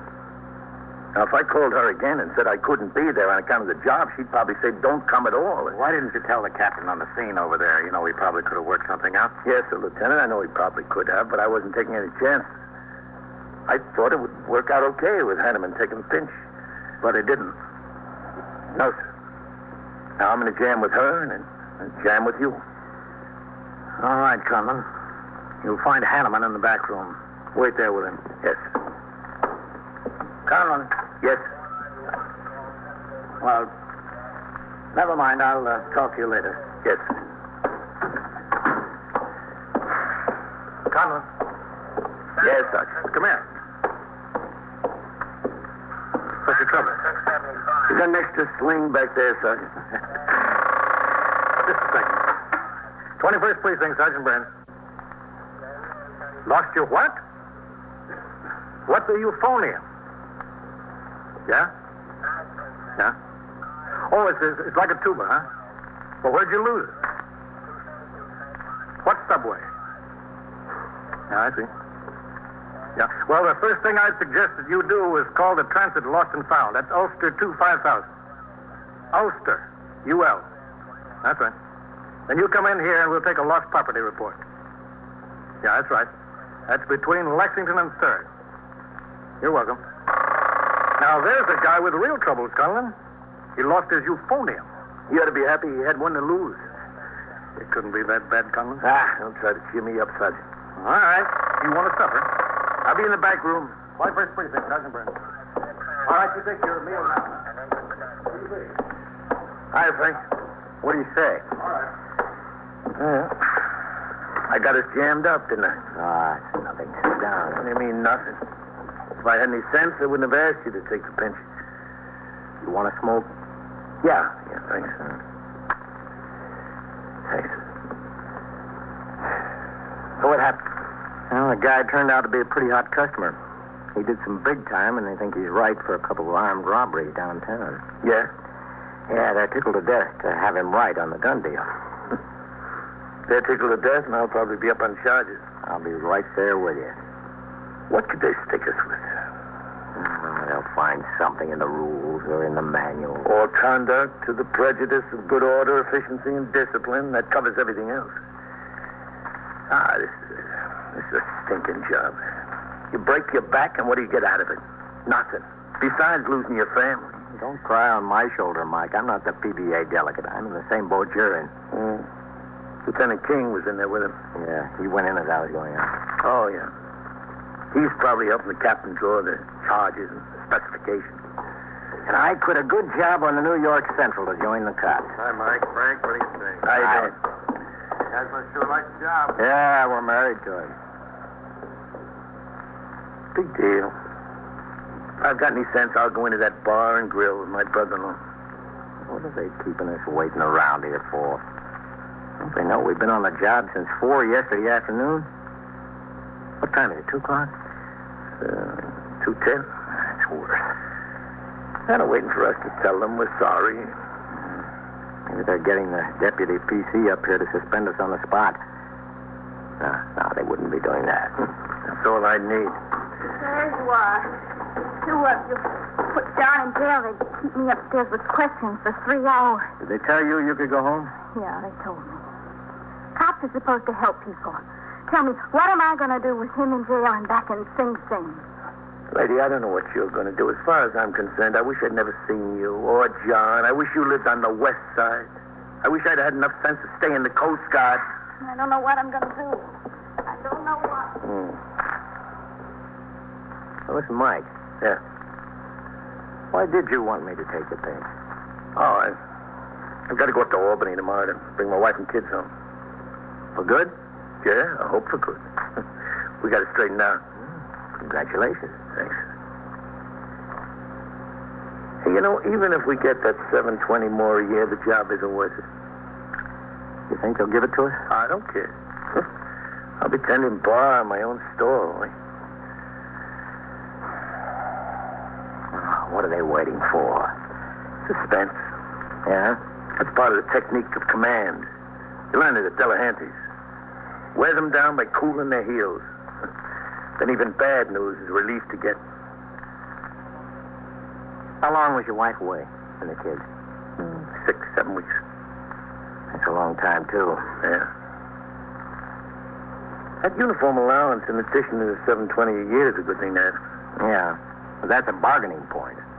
I think the PBA would settle for the $720 and let the uniform allowance go by the board. Well, I don't know whether we should. Mike, here they come. Skipper and Lieutenant King. Bad news. On your feet, Mike. Yeah. Gentlemen? Yes, Come on back to the cells with us. We want to talk to Henry. Yes, You wait here, Conlon.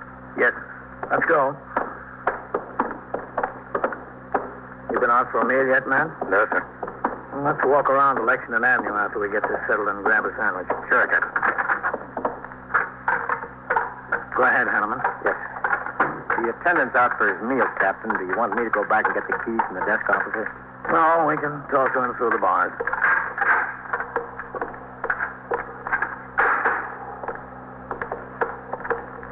There's where we put him. Number 3. John, wake up. On your feet, John. Come on. What is it? Come here. Can't you even let a guy sleep in peace? John, you told us you did a bit for grand larceny. Yeah, so? The DCI records show you were released in 1951, April. You owe any short time now? Yeah, I owe him a year almost. Not quite a year. All right. In addition to the charges you're booked in on, you're being held for parole violation. We'll notify the parole board that you're here when the office opens in the morning. Is that all you got on your mind? Can I go back to sleep? Do what you want. Okay, let's go. Thanks for the good news.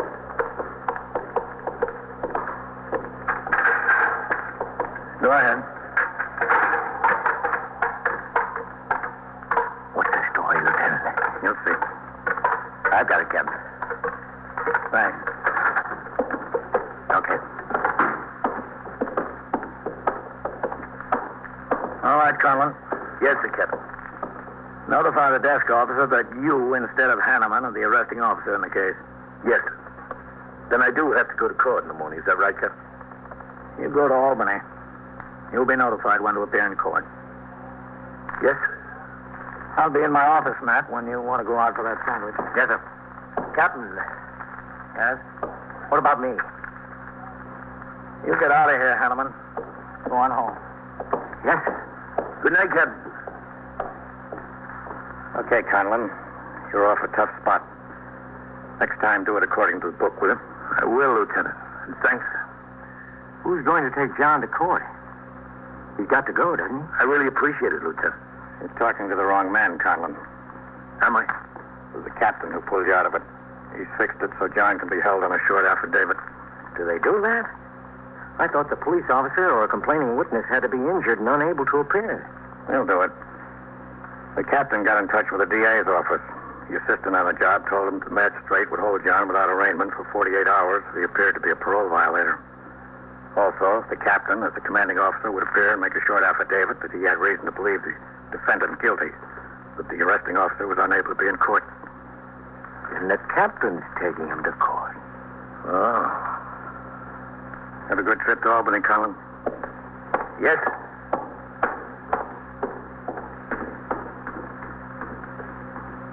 Well, I guess we're off the hook. Yeah, I guess so. How about this, Skipper? Is that part of the technique of command? I don't think so, Frank. You don't learn that at Delahanty's. So it goes, around the clock, through the week, every day, every year. A police precinct in the city of New York is a flesh and blood merry-go-round. Anyone can catch the brass ring, or the brass ring can catch anyone. 21st Precinct transcribed a factual account of the way the police work in the world's largest city is presented with the official cooperation of the Patrolmen's Benevolent Association, an organization of more than 20,000 members of the Police Department, City of New York. Everett Sloane in the role of Captain Kennelly, Ken Lynch as Lieutenant King. Written and directed by Stanley Niss. Produced for CBS Radio by John Ives. Art Hanna speaking.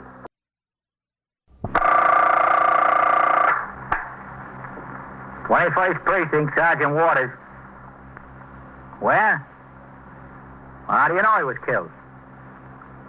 Now, where is this? Between 3rd and Lexington or 2nd and 3rd? Well, who found him? Oh.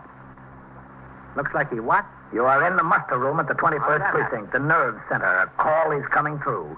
You will follow the action taken pursuant to that call from this minute until the final report is written in the 124 room at the 21st Precinct. Now, look. The officers will be there right away. Well, keep everybody from there if you can. That's right. Keep them back. The officers will be right there. You just stay around until they come. 21st Precinct. It's just lines on a map of the city of New York. Most of the 173,000 people wedged into the 9/10 of a square mile between 5th Avenue and the East River wouldn't know if you asked them that they lived or worked in the 21st. Whether they know it or not, the security of their homes, their persons, and their property is the job of the men of the 21st Precinct. The 21st, 160 patrolmen, 11 sergeants, and 4 lieutenants, of whom I'm the boss. My name is Kennelly, Frank Kennelly. I'm captain in command of the 21st.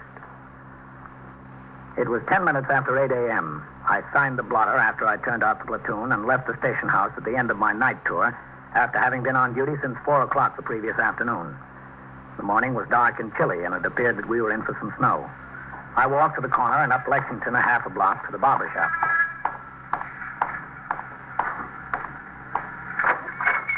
Come in. Come in. You're next, Captain. No waiting this morning. How are you, Joe? Oh, no complaints. I take your coat. Oh, thanks. And the hat. Yep. In the chair, Captain. You go to the fight last night, Captain? No, I was working. Boy, some fight. It was some fight. Yeah? I don't know how the guy stood on his feet as long as he did. I don't know. Well, what'll it be this morning? The work? No, just a haircut, Joe. Just a haircut, yeah. So how's the police business? Quiet. Knock on wood, huh? Knock on wood. I guess that is the only business in the world when you're in it, you like it to be quiet. Oh, you want a little more off on the top this time, Captain, or about the same? Oh, about the same. About the same.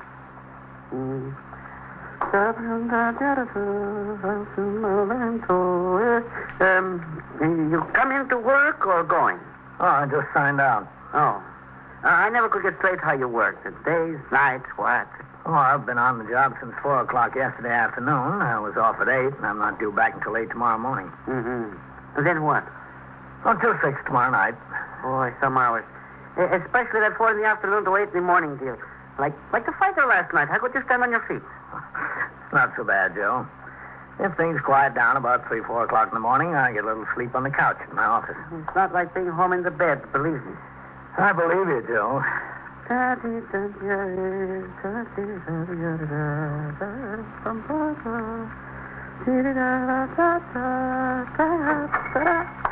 They must be police department paydays. 2 customers, 2 policemen. Oh, Captain. Have a chair. You next. Coley? Lieutenant Gorman told me you thought you said you were coming here. What's doing? Said tell you we've got a homicide, Captain. Where? 78th Street near 3rd Avenue. Homicide? What's that, murder? Unidentified male, about 35 years old. Shot? They don't know yet, Captain. BPM has a street cut open for a new sewer connection there. Men came to work this morning, found the body at the bottom of the hole. Looks like a ride job. Some people... Hey, Joe, take this thing off, will you? How can you go out unfinished? I'll be back. It would be a good idea, believe me. Are you in a car or on foot, Coley? Sector car 2, Captain. I was instructed if you were here and wanted to take a ride over there to drop my partner on post and drive you. I want to go, yes. I helped you with a coat, Captain. Thanks, Joe. What time did the call come in, Coley? Oh, about 14 minutes after 8, Captain. Don't forget to come back, Captain. I'll be here. Okay, because walking around like that, you're no recommendation for my work. I drove to the scene in sector car number 2 with Patrolman Coley. It had started to snow, and the flakes were coming down thick and wet as we pulled into the block. On the job were sector car number 1, the sergeant's car, and the detective squad car. There were 2 trucks from the office of the borough president, Manhattan, parked near the street cut. And a dozen laborers who came to continue work on the sewer connection to a building under construction were standing around trying to keep warm. Sergeant Waters had pressed them into service to aid in keeping civilians back on the sidewalk and, incidentally, to keep the laborers out of the way.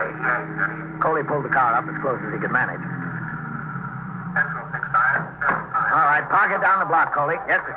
No sense in tying this up any worse.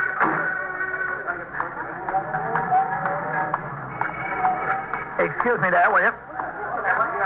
Police officer coming through here, huh? Sergeant Waters? Hello, Captain. What's it look like? Well, there he is, down the hole. All right, mister. I told you to stay behind a barricade. Now stay behind that. Who found him? The laborers came to work on his sewer connection at 8. One of them spotted the body and that foreman rang in. Now, look, mister, I'm not going to tell you again. Well, the detectives got on the job fast enough, didn't they? Yes, sir. I'll go talk to Lieutenant King. Look, you know better than anybody else. Stay behind that barricade. Hello, Matt. Hello, Captain. What do we got, Matt? Looks like homicide, all right, Captain. Who is he? No idea yet. We're waiting for the medical examiner and a photographer. Should be here any minute. Is that how we found him? Yes, sir. Right down there at the bottom of the trench. This is a pretty busy street. Surprising somebody didn't notice him before 8 o'clock. Where was the man on post? Oh, I thought that too at first, Captain, but that slip's only 2 feet wide and about 4 feet deep. From the side, somebody'd have to get almost to the edge of the trench to see the body. Nobody passed close to this edge because of that dirt piled on both sides. No one could see into the hole from that end because of the wooden barricade there along the sidewalk.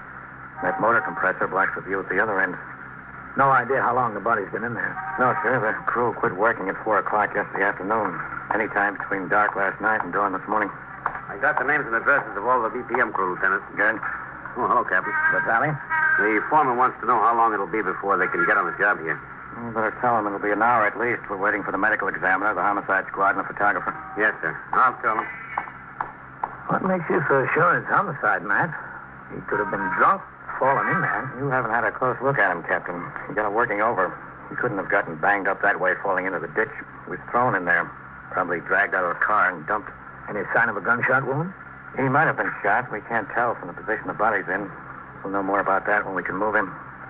There wasn't any sign of anything in these piles of dirt, was there? If the body was dumped, whoever did it had to walk across these piles of dirt. There might have been, Captain, but there isn't now. When the first officer got on the scene, those 12 laborers were all over the place. Well, looks like this might turn into a pretty heavy snowstorm. Yeah, it does. All I need, a homicide case, and go home and shovel the snow. Captain Kennelly. Yes, Sergeant? I just rang in. Lieutenant Gorman told me there's a report of a safe burglary. In this precinct? Yes, sir. The Fernhill Radio and Appliance Company, 734 East 82nd Street. They opened up the store this morning and found that burglars had been in during the night. They tried to get the safe downstairs, apparently. They found at the bottom of the steps unopened. Did the desk officer ring the squad? Yes, sir. Gave it to Novak. Novak notified the safe and loft squad and then went himself. He and Whitey Howard. All right, thanks, Bill. Yes, sir. Well, you don't have to worry about shoveling any snow, Matt. You won't get home until it thaws. You are listening to 21st Precinct, a factual account of the way police work in the world's largest city. Moving to Friday night.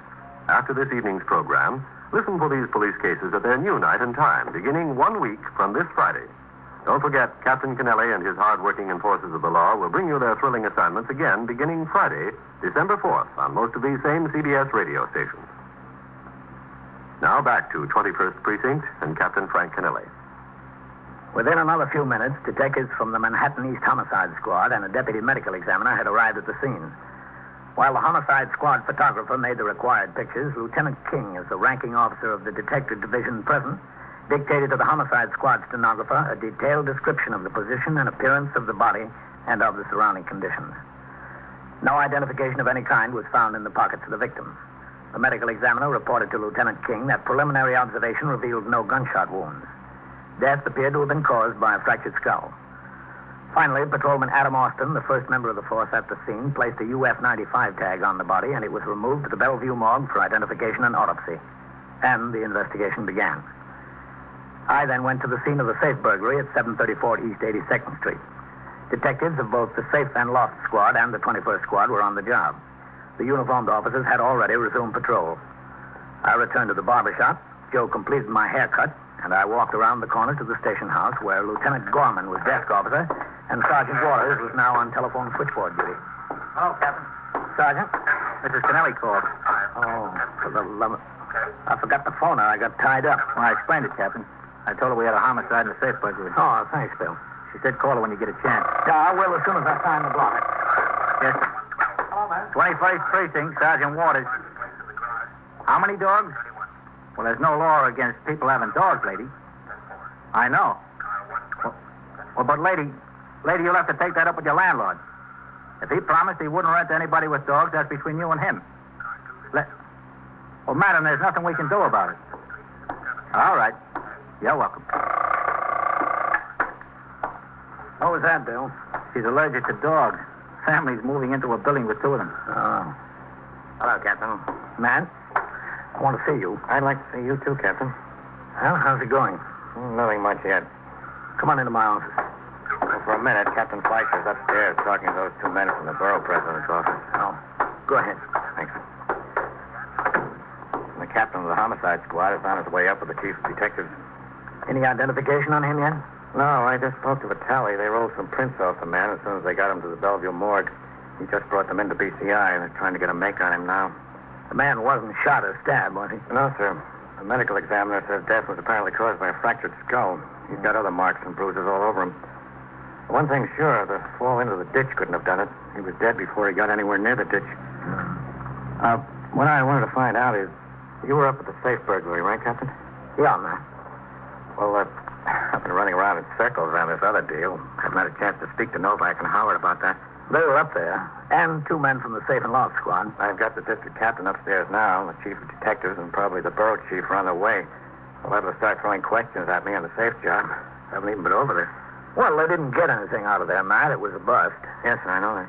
It was this radio and appliance store. They gained entry through a side door, the freight entrance. Jimmy, the night latch.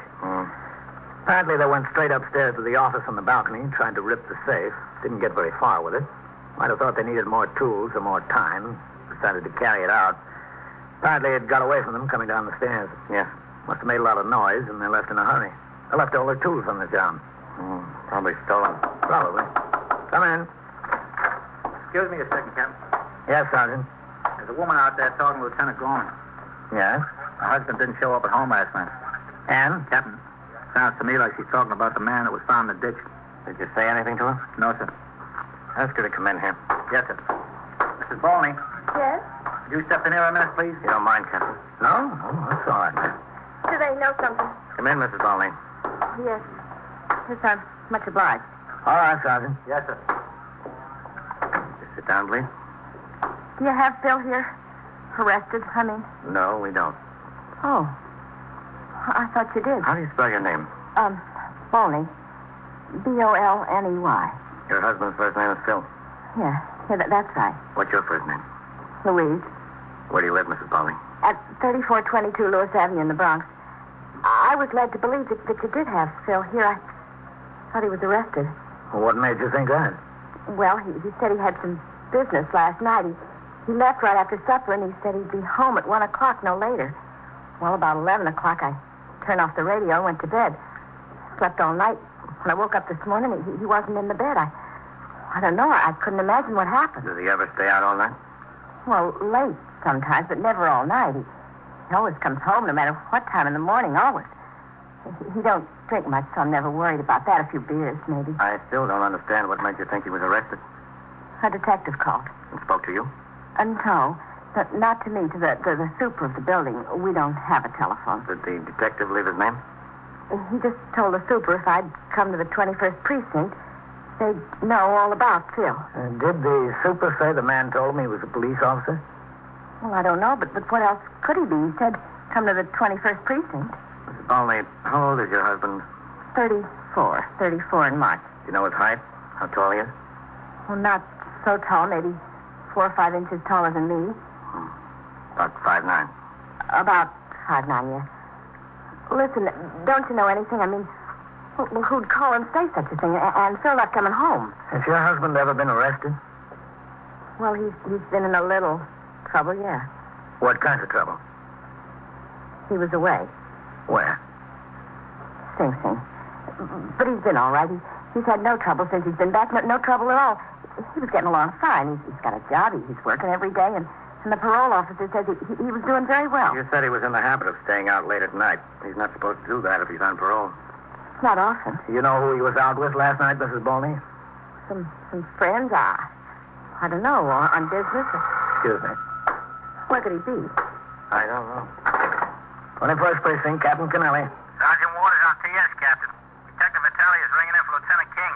Says it's important. All right. Matt. Yes, For you, Vitale. Okay, thanks, John. Lieutenant King? Go ahead, Lieutenant. Vitale, Lieutenant. Where are you? Down at BCI. We got a make on the prints of the dead man. Yeah? Yeah, he's a good boy. He did a bit for grand larceny and some time before that as a juvenile. What's the name? Balney. Philip Robert Balney. Bolney. Uh-huh. The cards down here don't have a recent address on him, but he must have been reporting to the Board of Parole. I can check and see what address they've got. No, that won't be necessary, Vitale. Yes, sir. See if we can get a mug shot from BCI and come on in here. All right, Lieutenant. Yes, sir.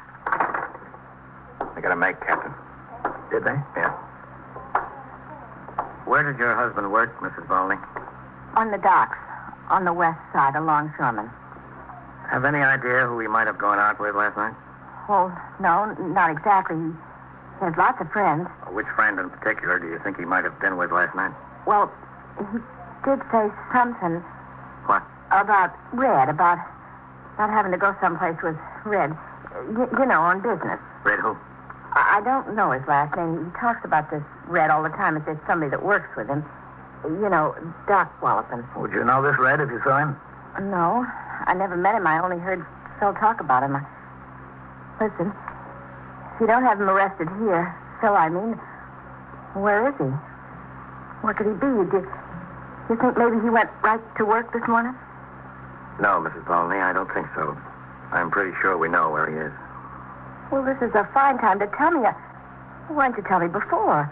Well, Captain, why didn't you tell me? We just found out about it. Well, where is he? Down at Bellevue, we think.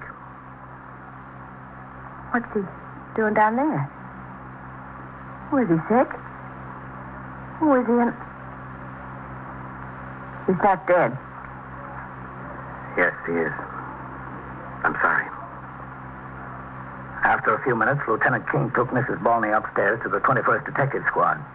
There she was questioned by Assistant District Attorney Lawrence Shapir in the presence of Lieutenant King and the top command of the Detective Division, the Chief of Detectives, the Borough Chief, the Homicide Captain, and the District Captain. She was able to give no information other than the fact that she thought her husband might have been in the company of a friend named Red. Nor could she suggest a reason this Red or anyone else would want to murder him. At 11:30 a.m., Mrs. Balney was driven to the Bellevue morgue to identify the body of her husband. I remained in my office and cleaned up some paperwork that had hung over. A little after 12, the top command of the Detective Division signed the blotter and left the precinct. I walked out of my office and into the lieutenant's locker room where a pot of coffee was on the fire. Captain? Oh, come in, man. Well, I guess there won't be much snow to shovel whether I'm home or not. Stopped. Yeah. How about a cup of coffee? Yes, sir, thanks. Grab a cup. Smells good. Sugar's in the drawer. No, thanks. Well, how are you doing? Oh, all right, I guess. She identified the body as her husband. Red is a fellow named John Gilliam. He didn't show up for a job on the docks this morning. Well, that's a good sign. For us, yes, sir. Not for him. I've got 6 men out looking for him. Oh, your bosses seem to think it's in pretty good shape, man. I saw them troop out of here. Well, they can't sit around and twiddle their thumbs, Captain. Don't have much to go on yet. What kind of fellow is this Red? Well, he's been in a couple of jams. Never any convictions, but he's been questioned in connection with some burglary deal. Oh, incidentally, anything on the safe job? No, not much, Captain. Listen, Matt, did you speak to the medical examiner again on this Phil Bolney? Yes, sir. What? All these fractures and bruises he had, were they all internal injuries? No open cuts? No, sir. You know something? What? Bolney did time for grand larceny. The information you got is that this Red was picked up a couple of times for investigation of burglary. Yes, sir. Are you willing to listen to a wild guess? I'll listen to anything, Captain. It washes out a homicide case for you. That's the last thing I need, Captain, a homicide case. I'm listening. After I finished my conversation with Lieutenant King, at 1:30 I signed the blotter and left the station house.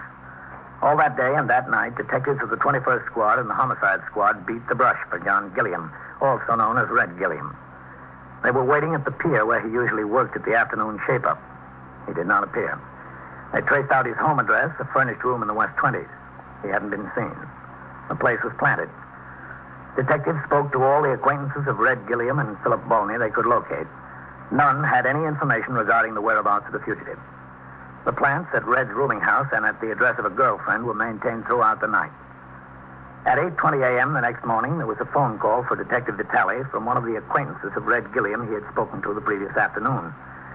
The caller, another longshoreman, told Vitale that he had seen Red Gilliam at a Greenwich Village bar during the night. Red told the informant he was broke and needed a loan. He had promised a small loan if Red would come to the pier where he worked just before the whistle blew for the afternoon shape-up. Vitale gave this information to Lieutenant King. Along with 5 other detectives, all dressed in work clothes, he was instructed to cover this pier in the event that Red Gilliam showed up. This looks like a bust, Wade. Yep. He'll blow the whistle for the shape-up in a minute. If Red hasn't shown up by now, he won't. Where's his friend? I don't see him now. No, I got him. There. Against the fender of that truck, the pickup. Oh, yeah.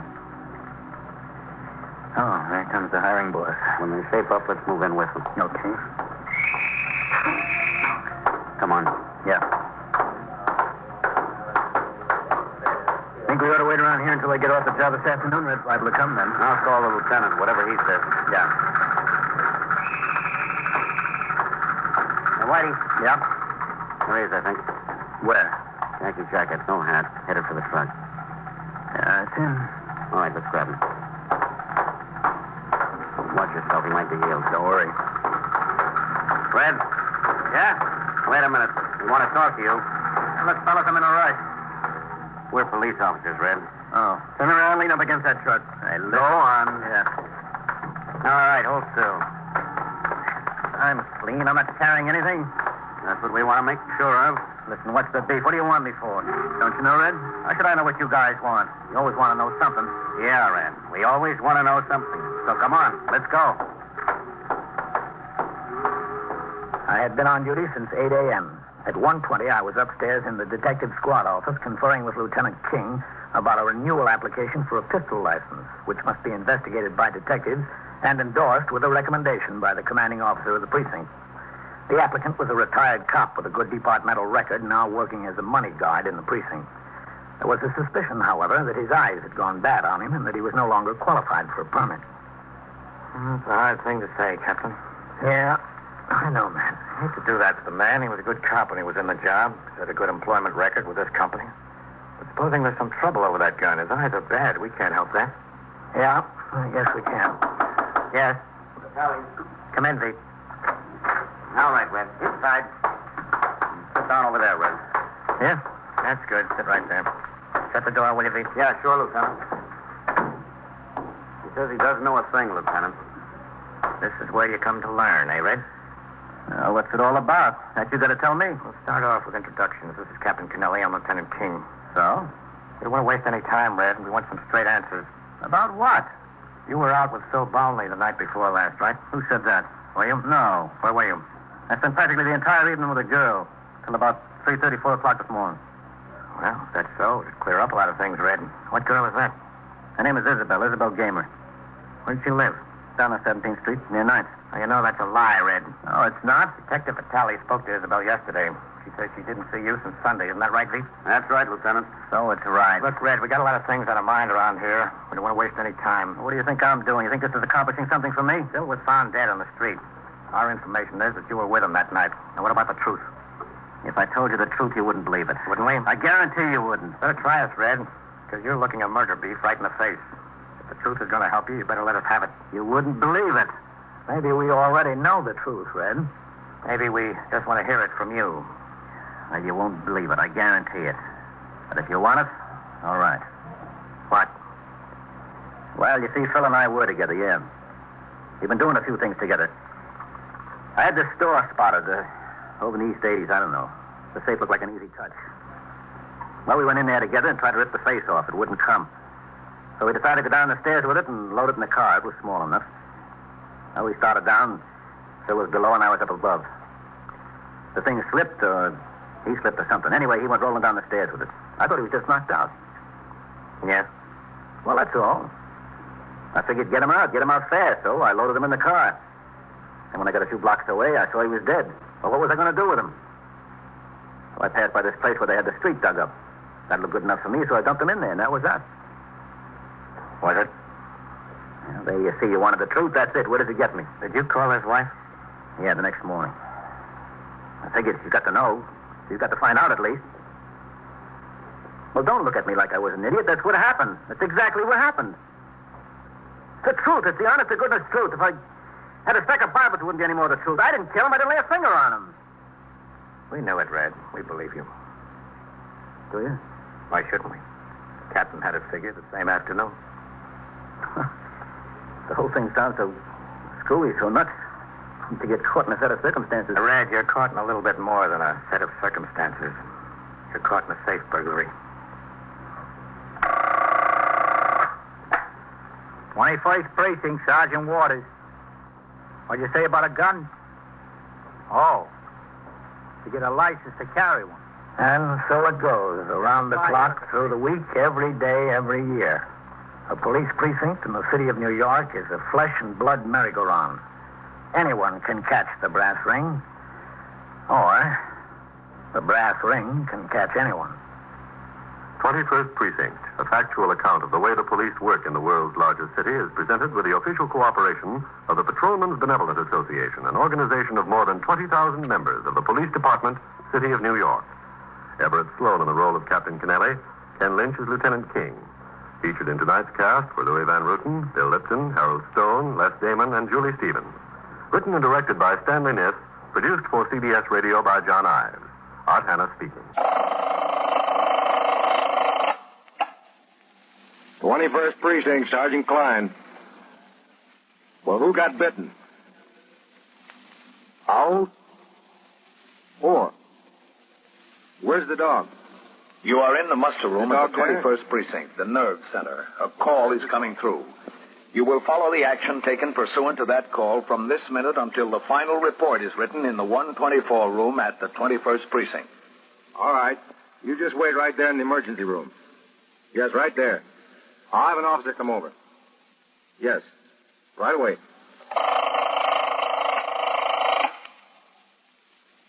21st Precinct. It's just lines on a map of the city of New York. Most of the 173,000 people wedged into the 9/10 of a square mile between Fifth Avenue and the East River wouldn't know if you asked them if they lived or worked in the 21st.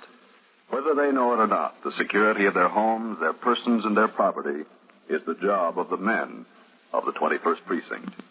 21st Precinct, 160 patrolmen, 11 sergeants, and 4 lieutenants, of whom I'm the boss. My name is Kennelly, Frank Kennelly. I'm captain in command of the 21st. It was 3:55 p.m. when I came into the precinct house for my night tour, which would keep me on the job until 8 the following morning. As I signed the blotter, Sergeant Burns, who was filling in as desk officer, told me that acting superintendent of buildings of the department was in the house making a routine inspection. After I turned out the platoon, I went upstairs and found the acting superintendent of buildings on the 3rd floor. I called his attention to the cracked plaster in the hall ceiling on that floor and to the fact that during the last winter the radiators failed to heat the floor comfortably. On the way down, I showed him the worn condition of the stairs from the 2nd floor to the back room, and as we came out into the muster room, I told him about the plumbing difficulties in the cells. Well, thanks, Captain. Do you have any idea when these repairs will be made? Well, there's a lot of work to do, Captain. There's nearly 100 buildings in the department, and most of them need work, lots of work. Oh, yes, I understand that, but some need attention sooner than others, don't you think? Oh, yes, some do. That's why I'm making the inspection. Well, this muster room, for instance, it hasn't been painted since 1941. Did you realize that? Captain, you know I'd like to do everything, and I'd like to do it right away, but there's been only so much money appropriated. Well, it's been a pleasure, Captain.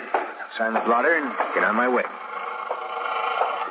A little bit behind schedule. I still have to visit the 23rd this afternoon. Where were you? Mr. Balney wants to sign the blotter, Sergeant Burns. Step on around the back of the desk, Mr. Balney. Right over here, Mr. Balney. Well, thank you, Captain. Well, that one's got whiskers. I used to use it myself. Bring it on time.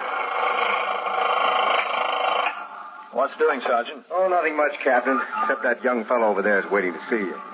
Who is he, do you know? He says his name is Weald, Harold Weald. Said it was personal. I told him you were busy. He said he'd wait. He wouldn't tell either me or Sergeant Burns what was on his mind. Excuse me, Captain. Yeah, go ahead.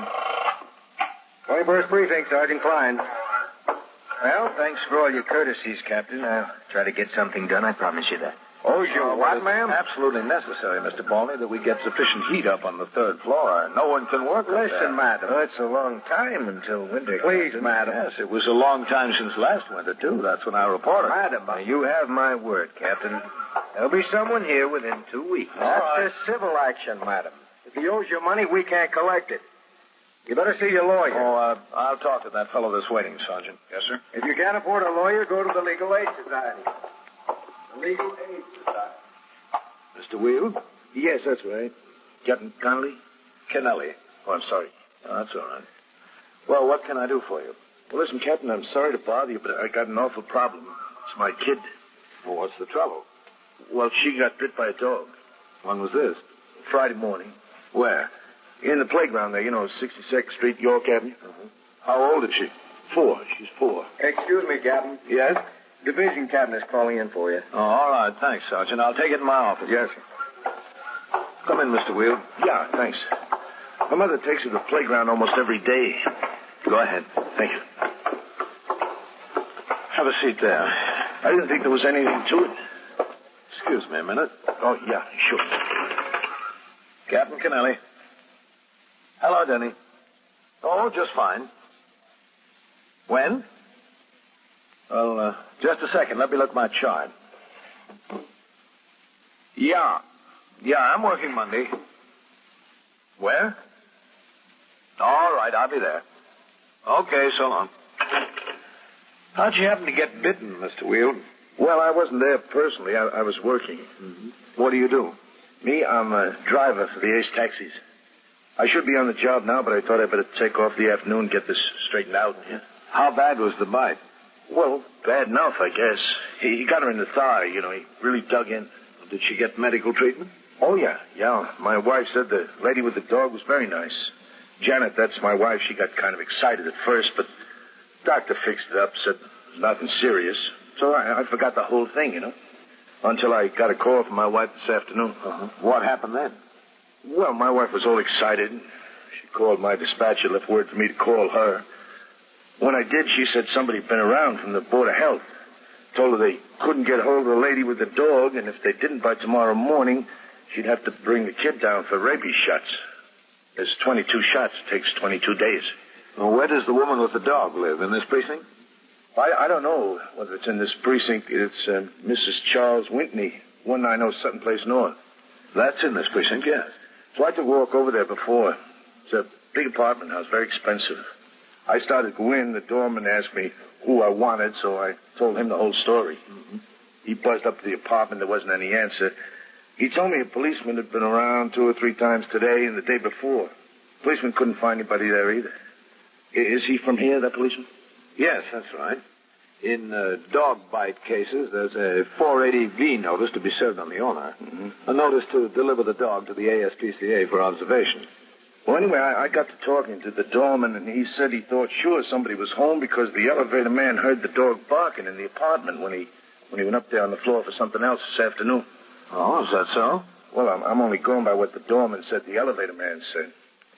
Now, look, the lady was very nice, but I don't want my kid to go through any 22 shots. What's more important, the dog or the kid? What do you think, Mr. Wheel? Well, I know what I think. The important thing is what you think. That Mrs. Whitney, her husband, is a big-shot judge, the doorman told me. You sit here, Mr. Wheel. Well, I'll sit here, but is that going to get me action? That's what I want, action. That's what you're going to get. I'll be right back. Sergeant Burns. Yes, Captain. What are you doing about a 480V on the dog bite case? All right. Is that this one on Sutton Place North, Captain? Yes, that's the one. What are you doing about it? It's still hanging, Captain. Lieutenant Snyder said he had a man go by there 3 times during the day tour. There's nobody home. Well, did they go upstairs and see? I don't know about that, Captain. He just said it was still hanging. They haven't been able to serve it. I gave it to Singleton and told him to try as soon as he got over there. You know who that is? That's Judge Charles Whitney. Yes, I know. Now, listen, the father of the child the dog bit is in my office. He's been told to bring the child down to start a series of 22 rabies injections beginning tomorrow morning, unless that dog is delivered today. There doesn't seem to be anybody home, Captain. Well, the father says the doorman told him there was somebody home. Now, get on it. Yes, sir. I went back into my office and told Mr. Weald, the father of the dog bite victim, that we would make a further effort to serve the 480V notice on the owner of the dog. I advised him to return to his home and promised that we would notify him later concerning any results we obtained. Patrolman Singleton rang in and reported that he again went to 190 Sutton Place North and attempted to reach the occupants of the Whitney apartment by the house phone. There was no answer. He left a copy of the notice with the doorman. He was instructed to go upstairs and knock on the door. In the meantime, I read and signed such reports as had accumulated since I was last on duty and placed them in the box to be sent by messenger to division headquarters. At 10 minutes to 5, I went back out into the muster room and walked over to the desk. He's trying to reach the judge at his office, Captain. Good. Sergeant Klein, did Singleton ring in again? No, sir, not yet. Judge Charles Wintley's office, please. I thought this might be the quickest way to get some information, Captain. Well, it might be, yes. Hello? This is Sergeant Burns at the 21st Precinct. Is Judge Wintley there, please? Oh, is he? Oh, I see. Well, when? Well, thank you very much. Oh, did Mrs. Wintley go with him? Yes, I see. Well, thank you very much. He's out of town, Captain. Yeah? He went to Boston for the American Bar Association convention. Secretary expects him back tonight. He's flying in. Oh, did Mrs. Whitney go with him? No, sir, not that his secretary knows of. As far as his secretary knows, Mrs. Whitney's at home. I see. Look up the telephone number of their apartment and call over there. Yes. 21st Precinct, Sergeant Klein. Their phone might not be listed, though. Yes, Singleton. What'd you find out? Is that Singleton, Sergeant? Hold on. Yes, sir, it's Singleton. All right, let me talk to him. Take it right there, Captain. Hold on, Singleton. This is Captain Kennelly. Yes, sir. Did you serve that notice? No, sir. Oh, did you go up to the floor? Yes, sir. What happened? Well, I knocked on the door, Captain. There wasn't any answer. Then I heard that dog bark inside. I knocked again. Finally, she came and talked to me through the door. Who came? Mrs. Whitney, Captain. Oh, wouldn't she open the door? No, sir. I told her I had the notice to serve on her to deliver the dog for observation. She said she wouldn't give up the dog. She wouldn't open the door. Did you explain to her that the Department of Health just has to examine the dog, that they won't molest or mistreat the animal? Yes, sir, but she refused to open the door.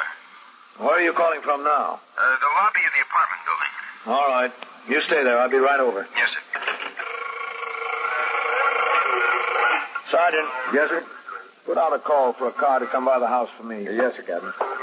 She's there, huh, Captain? She's there, yes. So's the dog. She wouldn't open the door. CB, this is Well, did she say why she wouldn't, Captain? No, that's what I'm going over to find out. What if she still refuses? Okay. You get a warrant to go in and get the dog. That won't look very nice. Cops break down judge's door. Some headline. Is this better? 4-year-old girl takes 22 anti-rabies injections. No headline. You are listening to 21st Precinct, a factual account of the way police work in the world's largest city. When you apply... And now back to 21st Precinct and Captain Frank Kennelly. The disease of rabies is almost extinct. This is due almost entirely to the cooperation between police and public health authorities and the strict enforcement of the laws relating to dog bite cases. These laws call for the compulsory observation of dogs and other animals who are carriers of the disease after they have bitten, and for compulsory treatment of human victims bitten by an animal that has escaped. The fact that the disease is now rare does not lessen the strictness of enforcement. The idea is to keep it rare. At 5:05 p.m., the car came by the station house and drove me to 190 Sutton Place North, a new apartment building in a high-rent classification. As we drove up, I saw Patrolman Singleton on the sidewalk in front of the building. A man was standing there talking with him. All right, wait for me here. Hello, Captain. Singleton?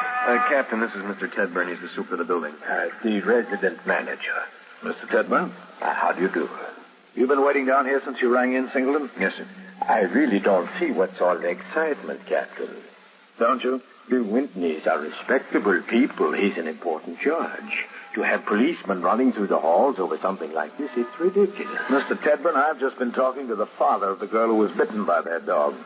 If that dog isn't delivered for observation, that 4-year-old girl will have to start a series of 22 injections. Is that ridiculous? Well, I just want to save embarrassment is all. There's no embarrassment on our account. If she'd accept service with the notice, everything would be very quiet and simple. What kind of dog is it, Singleton? Well, the doorman told me a boxer, Captain. That is right, a boxer. Ah, big fellow, hmm? Yes, sir. All right, let's go up. Yes, sir. Do you mind if I come along also? I'd be glad to have you, Mr. Tedburn. You can see that we don't embarrass anyone.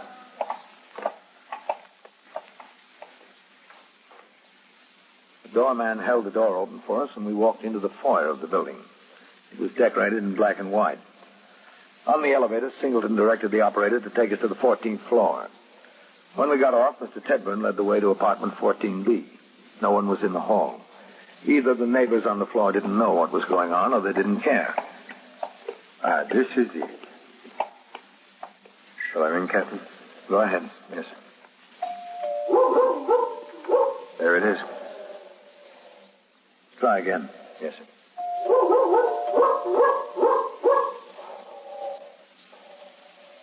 Mrs. Whitney, we're police officers. We want to talk to you. It is a wonder the neighbors haven't complained about that dog. He certainly does raise the roof, doesn't he? Mrs. Whitney! You know, Captain, I'm beginning to more and more see this thing from your point of view. Are you? Under these circumstances, I think I have a right to use my passkey.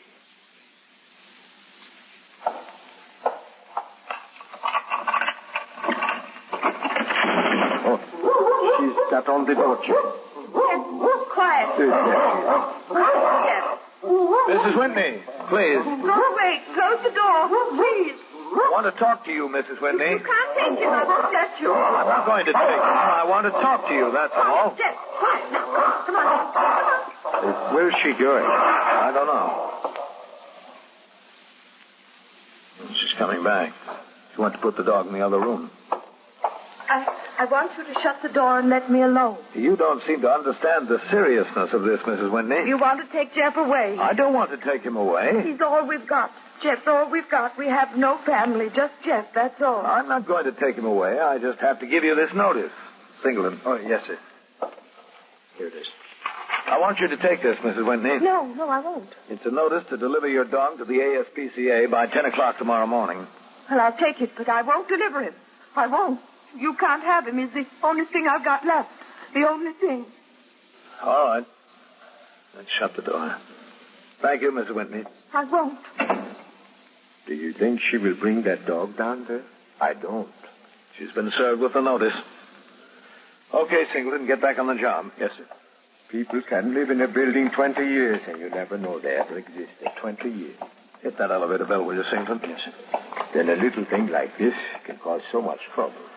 It's always the little things that cause trouble, Mr. Tedburn. People seem to manage the big ones. We rode down in the elevator. I thanked Mr. Tedburn for his assistance and came out of the building with Singleton. He resumed walking his post, and I got into the car and went back to the precinct house. There, as the officer who served the 480V form on Mrs. Whitney, I filled in the lower half and delivered it to the desk officer to be forwarded to the Bureau of Preventable Diseases, Department of Health. Sergeant Burns told me that Patrolman Mercado had come upon a boy, 17, in the act of turning in a false alarm. He chased him up the stairs of a tenement and over the roofs of 3 adjacent buildings before he was apprehended.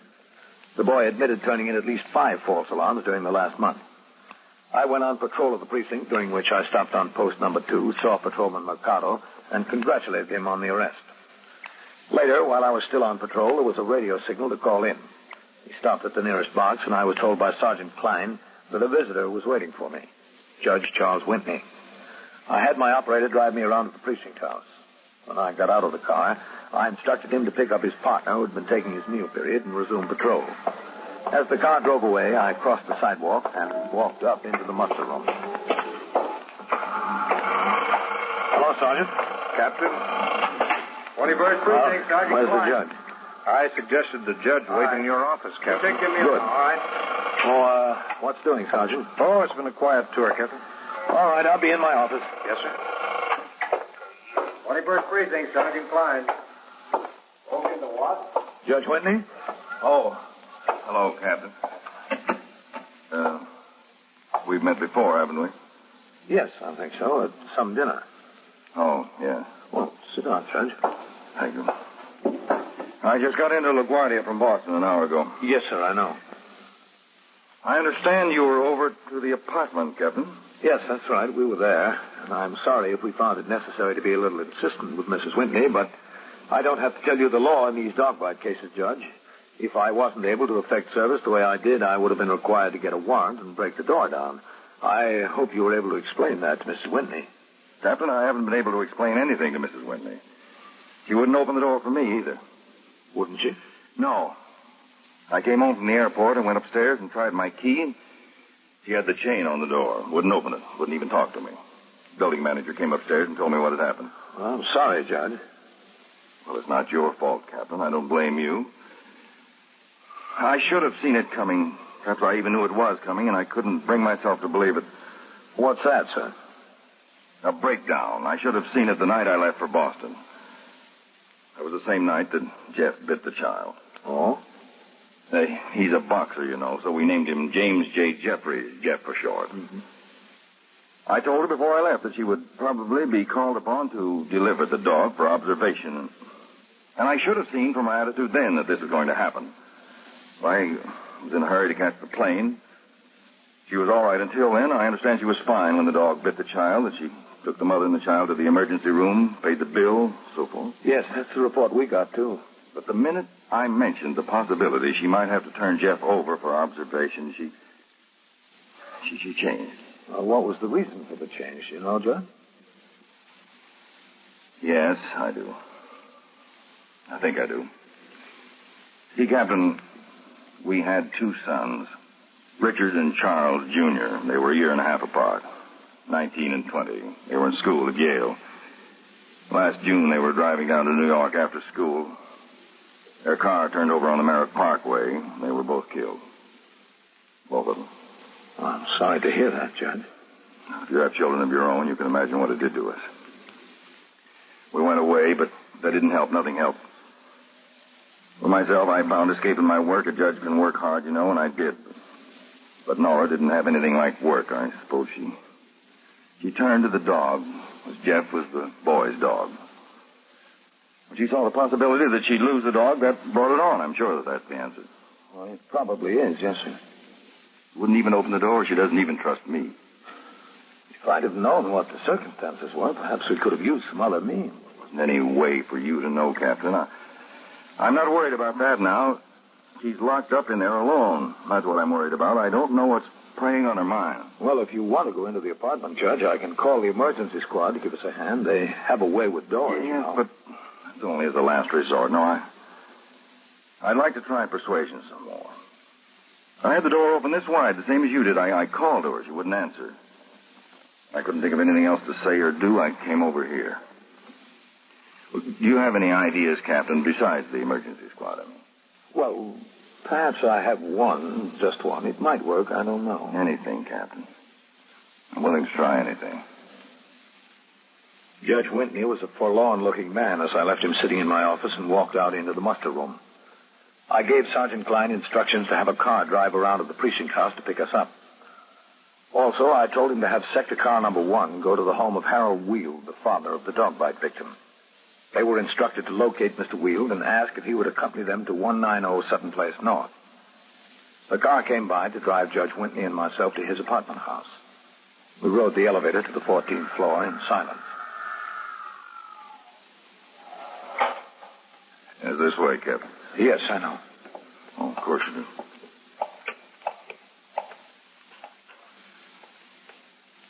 Well, I'd suggest you try your key again, Judge. Yeah, that's a good idea.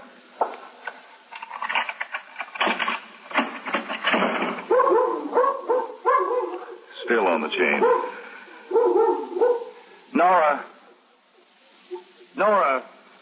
Why don't you try calling the dog? If he comes to the door, maybe she will, too. Yes, that's a good idea. Jeff, boy. Hey, Jeff. Hey, Jeff. Hey, Jeff. Come on, Jeff. Usually comes when I call him, Captain. Well, I think she has him in the back with the door closed. That's where she had him before. Nora. Please come to the door, Nora. Please. Nora. That be any use, Captain. Let me try. Mrs. Whitney. Mrs. Whitney. All right, way to your right. One of the men, Captain. Oh, yeah. Took us a little while to locate him, Captain. Hello, Captain. Judge Whitney and Mr. Weald. Hi. How do you do? Judge, Patrolman Singleton. How do you do? Pleased to know you, sir. He told me about all the trouble you've been having, Judge. I don't like to cause any trouble, but after all, my little girl... I think it's the other way around as far as trouble being caused is concerned, Mr. Will. Now, don't worry about that. Well, I think you better call the emergency squad, Captain. This isn't going to do any good. Try again, Judge. Once more. All right. Nora. Nora, please come to the door, Nora. Nora. I think she's coming. Close the door, Charles. Let me in, Nora. You've got to. Close the door and go away, Sweetheart, now, please. I'm not going to let you in. You're part of the law, too. You're on their side. Mrs. Whitney. Close the door, please. This is Mr. Wield. He's the father of the little girl. Oh. How is she? She's all right, I think, ma'am. I'm sorry. I'm terribly sorry. Jeff never bitten anyone before. I think it was an accident. I think he was just trying to get that red ball she was playing with. Just the red ball. He's a very good dog, really. Yes, ma'am. Are you sure she's all right? We hope she'll be all right. She has to take 22 injections. 22 injections? Why? Because we can't get Jeff to see that he doesn't have rabies. Oh, Jeff doesn't have rabies. You know he doesn't. We have to make sure, ma'am. That's the law. I don't want to hear about the law. That's all I ever hear about. You don't want that little 4-year-old girl to go through 22 injections, do you, Mrs. Whitney? Oh, no. That'd be a shame. Well, it's up to you. It's not up to me. Jeff doesn't have rabies. Anybody can see that. Anybody. When were you told to bring your little girl to the Department of Health, Mr. Wield? Tomorrow morning, 10 o'clock. All 22 at once? No, ma'am. It takes 22 days. Oh, no. Poor little girl. Now, nothing will happen to Jeff, Mrs. Whitney. Believe me. They'll take good care of him. You'll have him back. They'll keep him. They'll take him away from me, just like everything else. 22 injections. That's right. And she's such a little girl. How old is she? 4. Yes, 4. That's right. She was crying and her leg hurt her. With those little curls with a ribbon. I remember those little curls with a ribbon. I never had a little girl. I always wanted one. Not 22 injections. Yes, ma'am. 22. Please close the door. Mrs. Whitney. Please close the door. I can't get the chain off if you don't close the door. Yes, ma'am.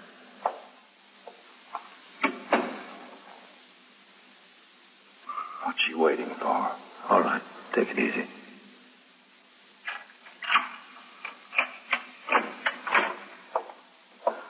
Sweetheart, I'm sorry. I'm very sorry. There's a lot to be sorry about, isn't there? So much. Thank you, Mrs. Whitney. Nothing to thank me for. Jeff's in there in the bedroom. I'll see that he gets where he has to go, Captain. Good. Young man? Me? Yes.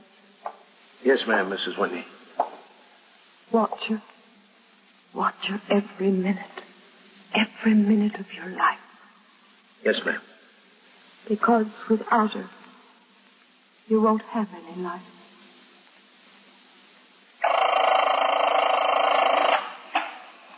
"21st Precinct, Sergeant Klein. He jumped, or he's going to jump? Where is he? On a ledge? Where is it? East 71? And so it goes, around the clock, through the week, every day, every year.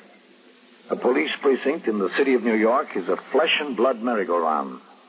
Anyone can catch the brass ring, or the brass ring can catch anyone.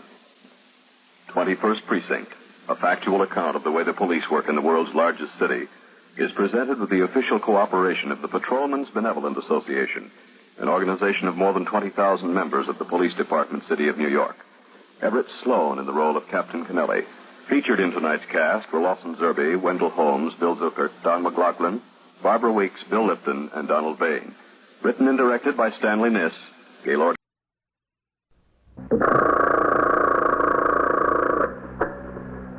21st Precinct, Sergeant Waters. Well, where do you need the emergency squad? Yeah? Yeah? Yeah? Well, what's the trouble there? Locked behind a what? Yeah? Yeah? You're in the muster room at the 21st Precinct, the nerve center. A call is coming through. You will follow the action taken pursuant to that call from this minute until the final report is written in the 124 room at the 21st Precinct. All right. I'll notify the Communications Bureau. Yeah, that's right. They've got to be notified before the truck can roll. 21st Precinct. It's just lines on a map of the city of New York. Most of the 173,000 people wedged into the 9/10 of a square mile between Fifth Avenue and the East River wouldn't know if you asked them that they lived or worked in the 21st. Whether they know it or not, the security of their homes, their persons, and their property is the job of the men of the 21st Precinct. The 21st, 160 patrolmen, 11 sergeants, and 4 lieutenants, of whom I'm the boss. My name is Kennelly, Frank Kennelly. I'm captain in command of the 21st. I was working my day tour, 8 a.m. to 6 p.m.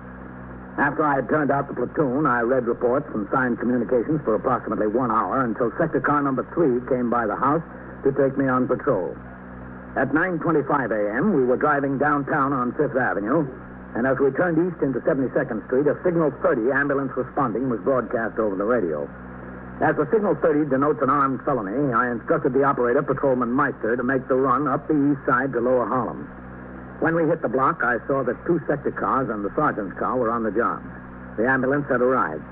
I got out of my car and went into the building, an old and ill-kept tenement. Patrolman Vaccaro, who had been posted inside the hall at the front entrance, told me the trouble was on the 4th floor, that a man had stabbed his wife. I started up the stairs. Who's that? Who's that coming up? Captain Kennelly. Oh, hello, Captain. Sergeant. Is Vaccaro down at the bottom, Captain? Yes, he's there. Vaccaro! Vaccaro! Yes, Sergeant. Ring in for a medical examiner. What was that, Sergeant? Ring in for a medical examiner. Yes, sir. Right away. She's dead, hmm? Yes, sir. That's what the ambulance attendant says. In the rear there. You got the husband? No, sir, he was gone. Her mother's in there. She lived with them. What does she say? Go ahead. Thanks. She speaks nothing but Spanish. Oh. That's the mother. Where's the body? In the bedroom? Yes, sir. Okay. Lieutenant King. He really did a job, Captain. You see this over here? Yeah, he sure did. Not to forget, sir. Yes, sir. Oh, Matt. Oh, hello, Captain. What happened? We don't know exactly, sir. Would you like to help me out with the mother? Yeah, sure. Maybe we can find out something. What was the first on the All right, I'll try, Matt. Sergeant, Colby and I. We got the name from the super, and that's about all we know. Car number 1. The dead woman's name is Alfonsina Maria Catella. Mm-hmm. Mother's name is Torque. He didn't know the first name. Husband is Bernardo. Captain. Hello, Captain. Ziegler, Ryan. First call came over as a family. The husband did it? Yes, sir. That's what it looks like. Fit? Yes, sir. Any idea where he went? No, sir. She's smart. It'll be pretty far. Yes, sir, Lieutenant. You come with us. The captain's going to help us talk to the mother. Sergeant Waters. Yes, sir. Right here, Lieutenant. We're going to talk to the mother. Did the first officer on the job get the ambulance attendant's name? I'll find out. We'll be in there. Let me know. Yes, sir. Pobrecita niña. Okay, Captain. All right. Pobrecita. ¿Qué dice, señora? Pobre Alfonsina. Sentimos mucho lo que pasó y comprendemos cómo usted se siente, pero tenemos que hacerle algunas preguntas. Sí, trataré. Trataré si usted lo desea. Muchas gracias. ¿Cómo se llama la muchacha ahí dentro? Es mi hija, Alfonsina María. Her daughter, all right. Alfonsina María. Tan linda. Era tan linda. ¿Qué es su nombre casada? ¿El nombre de su marido? Sí, eso es. Pues está casada con Bernardo Cotella. Me vino a casa en toda la noche. Vino borracho. Me dijo que ella salía con otros wait a hombres. minute. No tan deprisa. Yo no hablo el español muy bien. Dispense. Está bien. The husband's name is Bernardo Cotella. Yes, sir. That checks with what the super said. ¿Quién la cuchilló? Bernardo. Bernardo lo hizo. She says the husband did it. ¿Usted se lo vio hacer? Sí. Yo estaba aquí mismo, en este mismo cuarto. Entró en el cuarto y dijo que... No, we'll get to that. Calma, por favor. Queremos coger todo bien. She saw him do it. Does she know where he went, Captain? ¿Cómo se llama usted? ¿Cómo me llamo yo? Sí.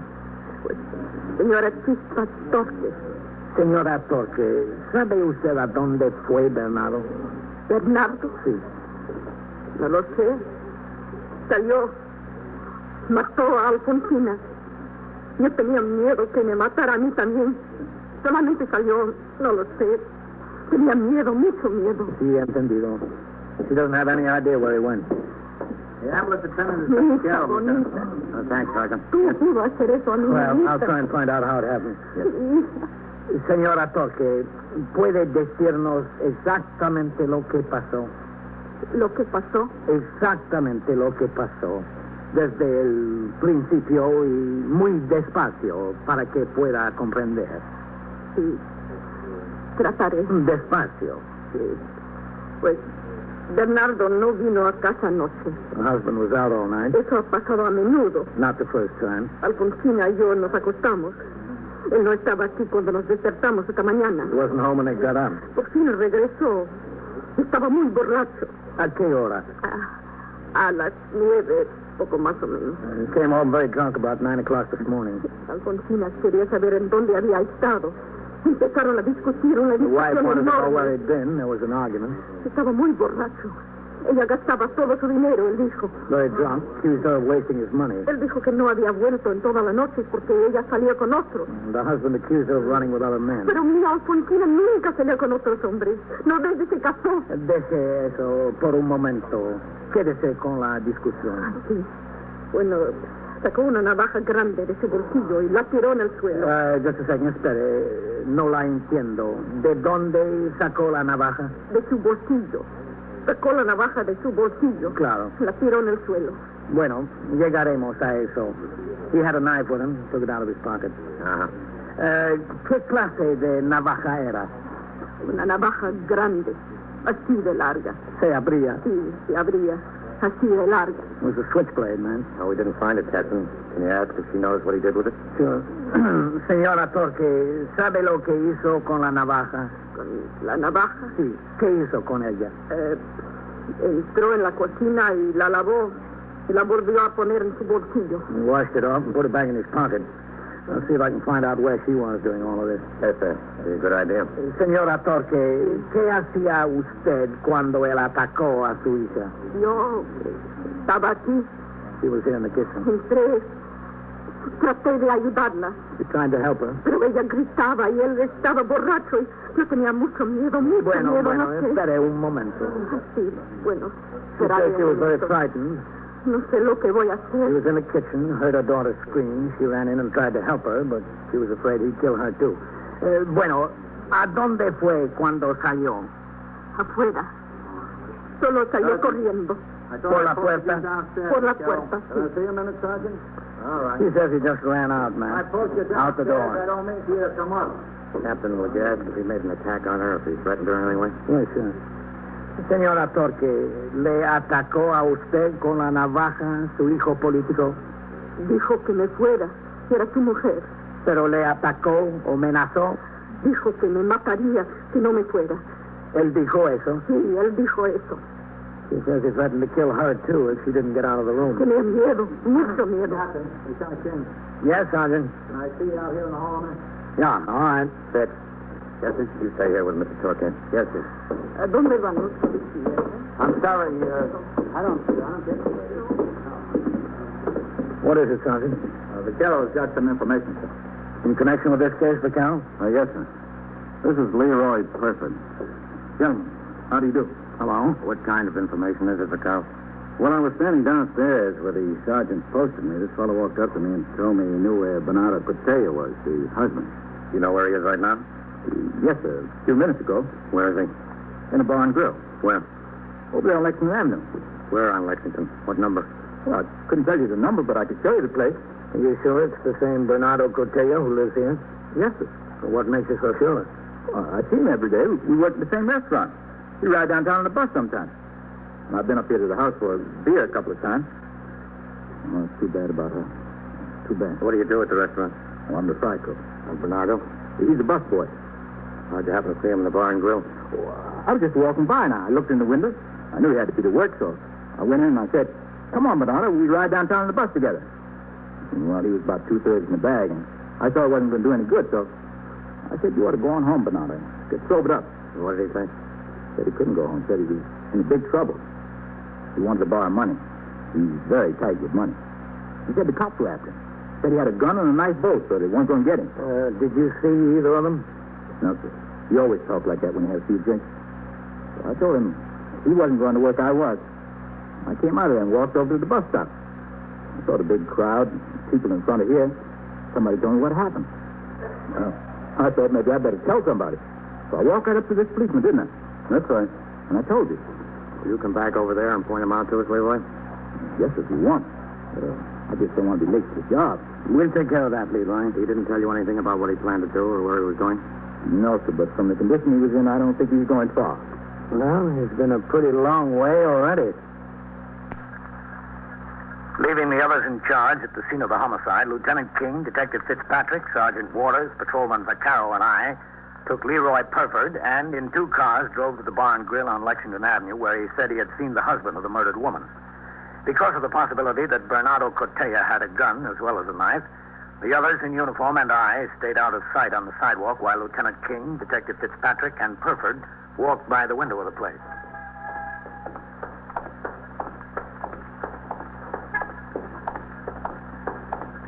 Well, see him in there, Leroy?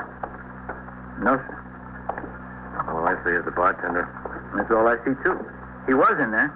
Isn't that now? How did you see him, Matt? No, sir. I didn't see anybody but the bartender. Maybe he's in a booth. Well, maybe, Captain. We couldn't see in the booths walking in that direction. Let's go back the other way. That's okay with me. Sid. Yes, sir? You wait here this time. Yes. Okay, Leroy.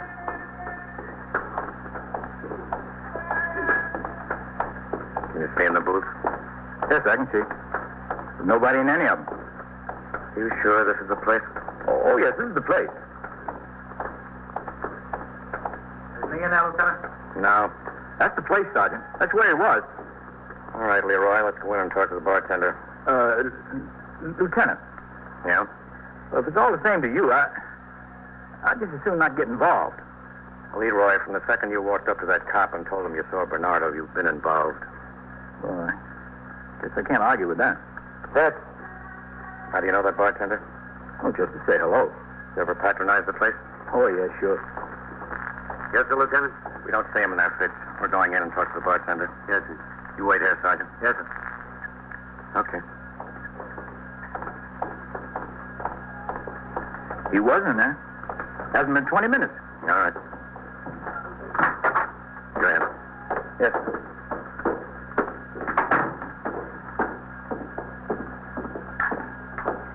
Yes, sir, gentlemen. That's the room. Oh, hello, Leroy. Hello, Gabe. We're police officers. You the owner here? Me?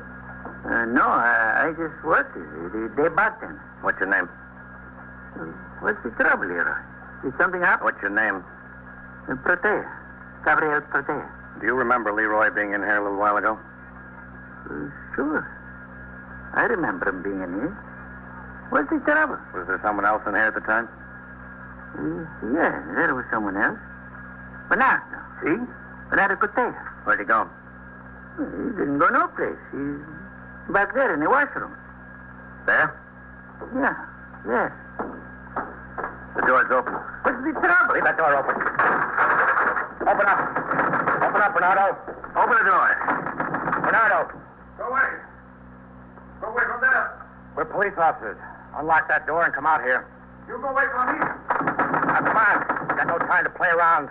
You go away. I warn you. Okay, Fitz, kick it in. Yes, sir. All right. Hey!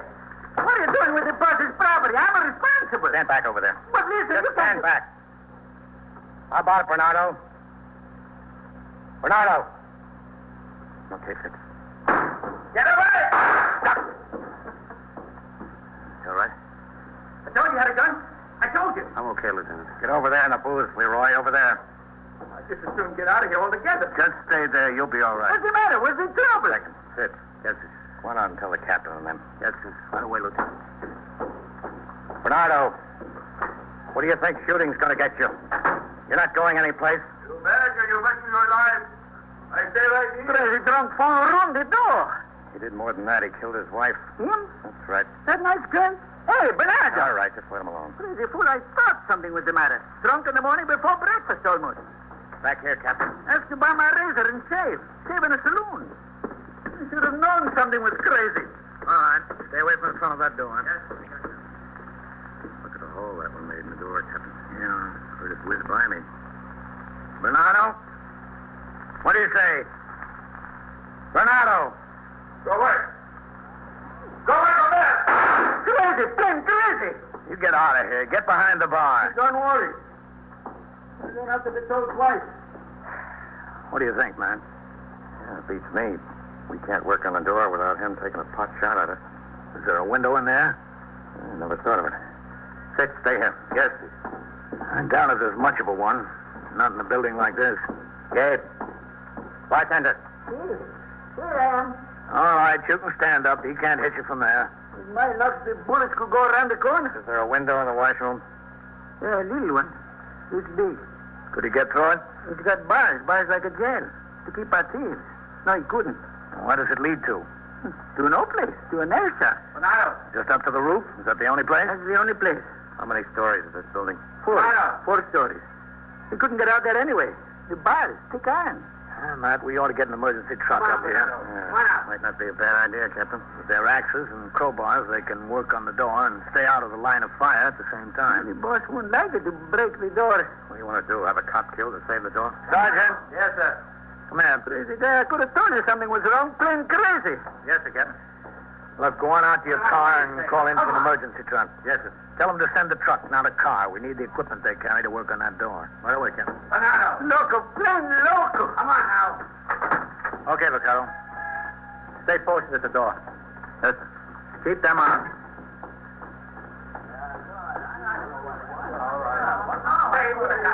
There's nothing to see, folks. Just keep moving.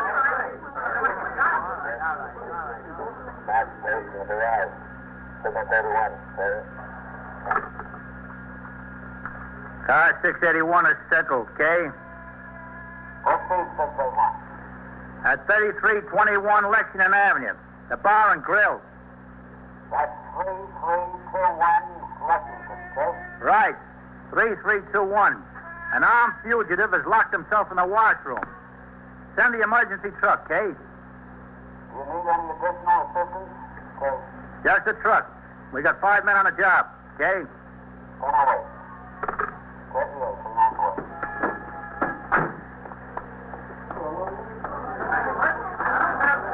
All right, keep moving, folks. Better get out there, Vaquero. Yes, sir. Keep the sidewalk clear. Yes, sir. Now, look, Bernardo. What do you think this is going to get you? Sergeant. Oh, yeah, Leroy.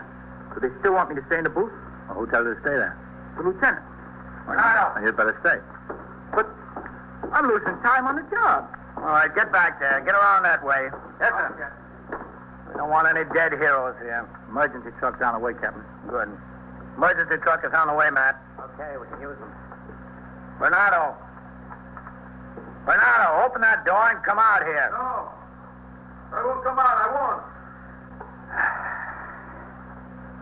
Anybody want a drink of whiskey? Whiskey's on the house. Save it, Gabe. Bernardo, let's cut out the kidding. Open the door and come out. No, I won't. Watch it. I won't come out. Well, that's 4, Captain. Yeah. Well, he's only got 2 more. Unless he has an automatic or a pocket full of shells. Yes, sir. Captain. Yeah? Coming over.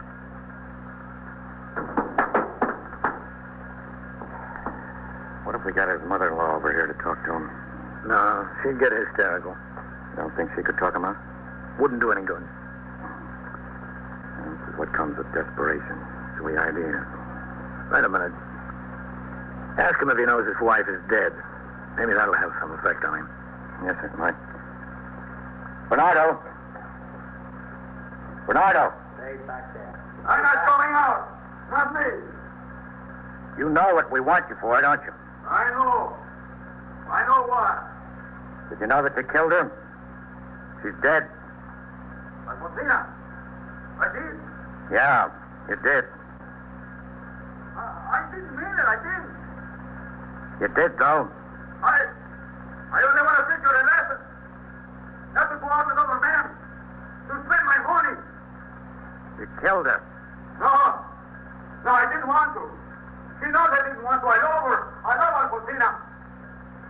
Who said she's dead? The doctor. Yeah, that's right. The doctor. It's the doctor's fault. He let her die. I didn't mean it. Now, come on out and we'll talk about it, Bernardo. No! No, I won't come out! I don't believe you! Brother, I had an idea he was convinced. I guess the only thing to do is wait and break it in. Yeah, I guess so. Got a cigarette on you? I'm out. Yeah, sure. That's the emergency truck, Captain. Here you are, man. Thanks. Yeah, go on out and meet him, Sergeant. Tell him what we need in here. Yes, sir. We need plenty. It's all right, I've got matches. Captain, Yeah, Sid. could I have one of those two, please? Sure. Catch. Thanks. Want a light? Yes, sir. Coming over. Much obliged. Bernardo. Bernardo. No, don't ask me. I'm not going out. How many bullets you got left in the gun? You think I'm crazy. Why should I tell you? The answer to the first question is yes. No, we'll send a couple of men from the truck up to the roof and let them go down the air shaft with a line. I don't know. That might give Bernardo a pot shot at them. No, we'll see what it looks like. Okay, in effect. Now watch it now. Back there in the washroom. Over here, come on. Over on this side. All right. Take it easy. There's no hurry. All right, hold it there. You two with the axes, can you work on this side? Sure. Yes, yes. Okay, come on. You with the crowbar. Yes, sir. Yeah. Over there. Over here, come on.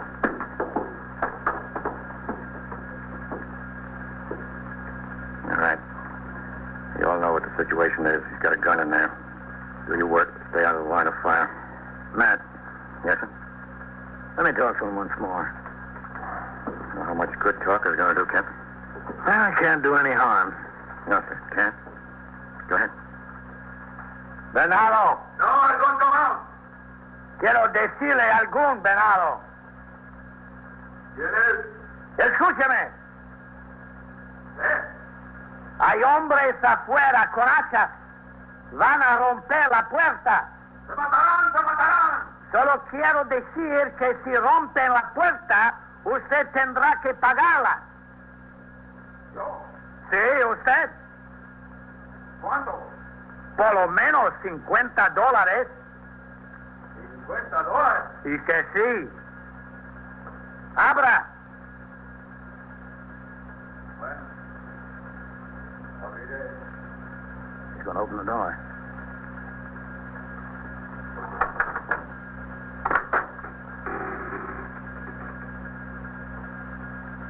Throw that gun out. And the knife. Throw the knife out, too. All right. Now come out yourself. I didn't mean it. I didn't mean to kill her. Grab him. All right. Come here. Now, hold still there. Hold still. I'm holding still. Okay. All right, Lieutenant. Take him into the station house. Come on, Bernardo. You've been enough trouble for one day. No trouble. I love her very much. Excuse me, Lieutenant. Well, you still here, Leroy? You told me to wait in the booth. Oh, yeah. Well, you can go on now. Has the detective got your address? Oh, yes, sir. He's going to alibi me. Goodbye, Captain. So long. And thank you. Oh, the boss is going to ask me where I thought up this. All right, you men. You can get back on the job. Yes, sir. Yes, sir. Well, you going to the station house, man? Yes, sir.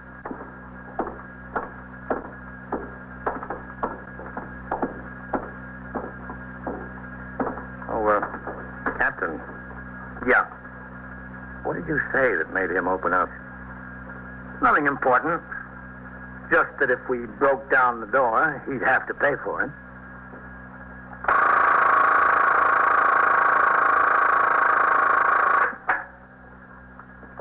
21st Precinct, Sergeant Waters. What kind of accident? Yeah? Yeah? Yeah. Where? Yeah? Was anyone hurt? Was it hit and run or head on? Well, how was it head on there? And so it goes. Around the clock, through the week, every day, every year. A police precinct in the city of New York is a flesh and blood merry-go-round. Anyone can catch the brass ring, or the brass ring can catch anyone. 21st Precinct, a factual account of the way the police work in the world's largest city, is presented with the official cooperation of the Patrolmen's Benevolent Association, an organization of more than 20,000 members of the Police Department, City of New York. Everett Sloane in the role of Captain Kennelly, Ken Lynch is Lieutenant King. Featured in tonight's cast were Bryna Rayburn, Santos Ortega, T.J. Sidney, Harold Stone, Ralph Camargo, and Bill Quinn. Written and directed by Stanley Niss. Produced for CBS Radio by John Ives. Art Hanna speaking.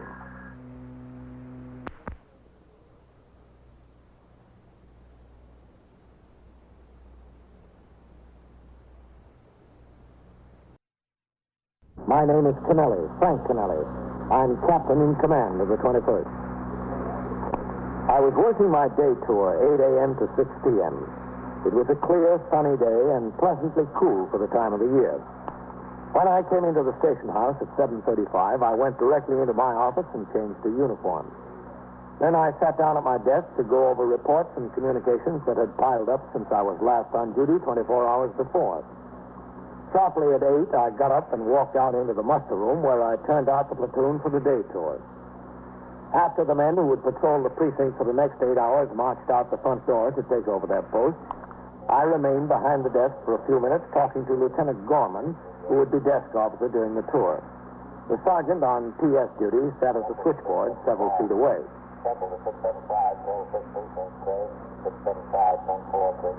What time will you have to be there, Red? The subpoena's at 10 a.m., Captain. I ought to leave here about 9:30. I don't know what they have to subpoena me down to the grand jury for. In that case, anyway. Well, I suppose they want to definitely establish what property he had on his person when he was arrested. Yes, sir. 21st Precinct. Who's taking the desk when you leave? Okay. Well, Captain Sergeant Collins is taking the desk. Sergeant Waters will supervise patrol, and we're bringing in Underwood the PS duty. Okay. I should be back before noon. Excuse me, who am I supposed to see? What's trouble, man? Well, I found this tag on the steering wheel of my car. I want to thank you very much. See, I parked my car last night and I forgot to take the keys out. I really appreciate the police doing something about it. Leaving a tag like this is a very good idea. See the tag, please? Yeah, sure. Glad it says on there where to come. Yeah, I've lived in the neighborhood for 4 years, and I always thought the police station on 51st Street was the one for my house. You have the registration for your car? Yeah, I've got it right here. Yeah. Oh, sorry, it's my case. I'd like to see your operator's license, too, please. Oh, I'll put them both together on the other side of that traffic thing. Thank you. A wonderful service of the police. To take the keys out of the car and leave a tag like that so that people won't get worried. Would you mind signing your name on this pad, Miss Keeson? Why? I just want to compare the signatures with those in your license for identification. Oh, of course not. I agree with you. You can't be too careful. Yeah. Can't just give the keys to anybody who walks into the police station and asks for them, can you? Oh, you can. Show your keys. Thank you. I'm much obliged to you. This is a real fine service on the part of the police. I appreciate it. And this is for you, too, Miss Keeson. Oh, what's that? It's a summons for you to appear in court next Wednesday morning at 10 a.m. Summons? It leaves the motor vehicle standing unattended. 3 minutes for the ignition key in the lock, please, with violation of the administrative code. You mean you're giving me the ticket? That's what you want to call it. Yes, Miss Susan. Oh, I like that. It's an offense to leave the keys in your car. I just forgot. Well, you forgot, and someone might have stolen it. If the officer hadn't picked him up first. Well, I think it's a lot of nerve to give me a ticket over something like that. After all, it's my car. If I wanted to leave my keys in it, I could do it, but I didn't want to. I just forgot. You won't forget next time, will you? I don't see why I have to go to the trouble and pay a fine and everything like that. I thought taking the keys out of the car and bringing them to the police station is just a service. It is a service, Miss Keesham. We probably prevented your car from being stolen. Yeah. I call it anything but a service. You're welcome, Miss Keesing. Well, I thought we'd gained a friend, Captain. You did, until you handed her the summons. From hero to bombing, 111. Oh, one hard summons. 21st Precinct, Sergeant Collins. Oh, who's the 124 man on the job this tour? Helen, Captain. Will you tell him to come into my office? The emergency squad in the way? I've got to send a 49 down to the license division. Okay, I'll send him right in, Captain. All right, fine. Oh, Captain. Yes, Sergeant. We got a leaper. Oh, where is this? Well, she hasn't jumped yet, Captain. She's sitting on the ledge of her apartment building outside the window. 781 East 66th Street. Is the emergency squad on the way? Yes, sir. Communications bureau got the call direct. All right. Have a car come around for me. Yes, sir, Captain. Right away. Suicide or attempted suicide is a serious problem. But its seriousness is multiplied several times because an individual in that frame of mind generally has no regard for other lives. In the city of New York, it is not unusual for an innocent pedestrian to be killed or injured when a suicide leaps from a high building. Still more common are explosions resulting from gas suicides. To the police, the problem is as much protection of the general public as rescue of the person intent upon destroying himself. For this end and other rescue work, the police department maintains 13 emergency service squads. Assigned to each of these 13 squads are 3 sergeants and 24 patrolmen, especially trained for the work. Each squad is equipped with 2 radio emergency patrol cars and a truck, all constructed according to specifications. The cars, which carry light rescue equipment, are on constant patrol of the districts to which they're assigned. The 13 trucks garaged throughout the city respond to the scene of an emergency whenever heavier rescue equipment or additional men are needed. When the RMP car, which had picked me up at the station house, arrived in the block, one of the radio emergency patrol cars was already on the job. So were sector cars number 2 and number 5, and the sergeant's car from the 21st. 2 men had been assigned to keep the sidewalk in front of 781 clear, but a crowd of people was beginning to gather across the street. Their eyes were fixed on the 11th floor of the apartment building.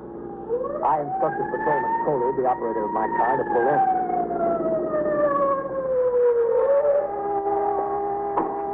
All right. Get busy over there, Coley. Help keep those people back. Go on, get across the street.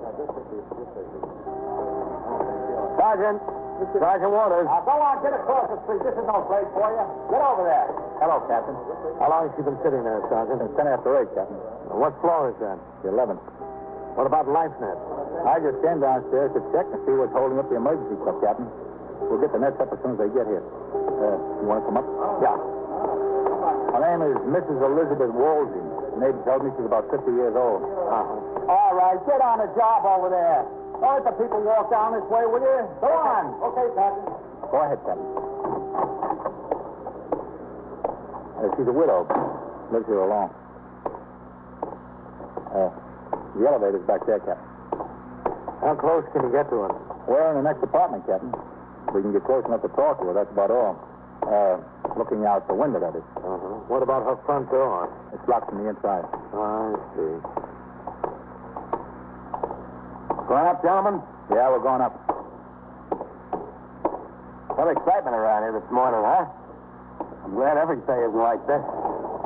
11. Now, this dame is bugged. I could have told you she was bugged. Plain nuts. She's like a recluse, you know?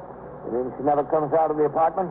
Oh, she comes out all right. She just don't talk to nobody when she does. It takes like a crowbar to get a good morning out of her. Waters, who's on the job up there? Well, Meister was the first man here. Started his talk to her. He's still doing it. So is Lieutenant King. He was out on patrol and responded. He came up. He's talking to her, too. You think they'll be able to talk her back in? You're going to have some job. 11. Who are those men? Some of ours, Captain, and some from the Emergency Service Division. All right, you men, get it down. Just keep it quiet. If you make too much noise out here in the hall, she's liable to hear you and jump. This way, Captain. That's her door, Captain. All right. Keep these men posted here. Yes, sir. As soon as the emergency truck comes, we'll have the men with the bars and axes here to break it down if we have to. Okay. Next door here is Mrs. Westall. That's where we are. We're talking to her through Mrs. Westall's front window. In here.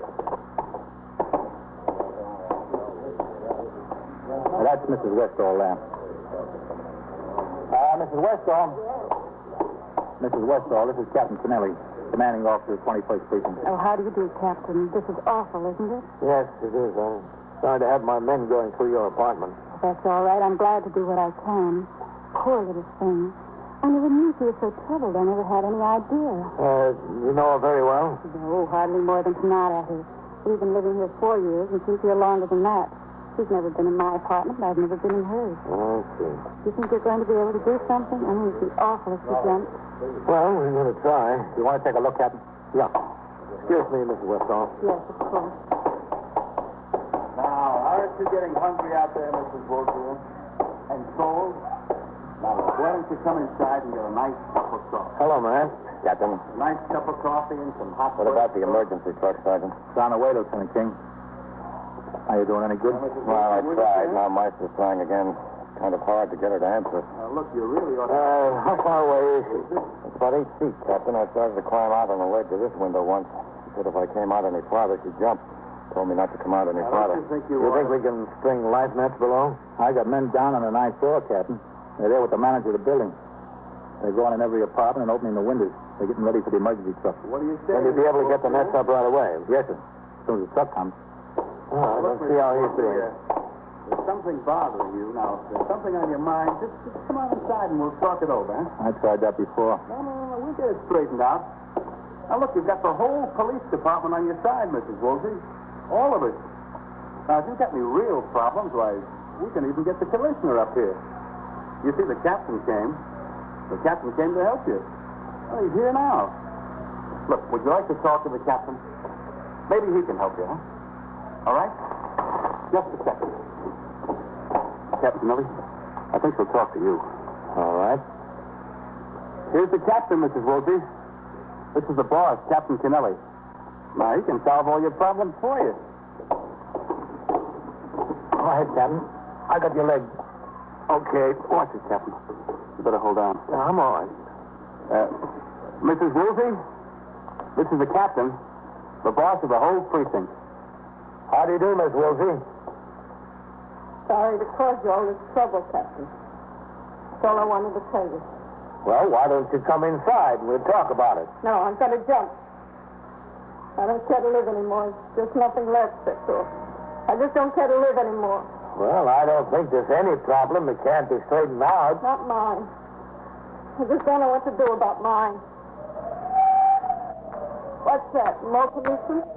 Yes, I think so. There's so much trouble and such a problem. I just have to jump. If I jump, I won't be any more of a problem. Well, that's not so. It might be a worse problem for many people. No, I'm going to jump. Goodbye. Goodbye, Captain. Miss Rosie. Yes. It'd be a great favor to me if you didn't. But I should. Well, it would be a great favor. Well, I have to think about it. But I can't promise you anything. All right, Miss Woolsey. You go ahead and think about it. You are listening to 21st Precinct, a factual account of the way police work in the world's largest city. Mrs. Woolsey, apparently demented, remained on the ledge outside her apartment on the 11th floor of the East 66th Street building. Her door was locked from the inside, and we feared an attempt to break it down would cause her to jump. Officers could get only within about 8 feet of her by leaning out the window of the apartment next door. For nearly an hour, Lieutenant King, commander of the 21st Detective Squad, Patrolman Meister, and I talked to her in shifts, attempting to coax her back into her apartment. All of our pleas were fruitless.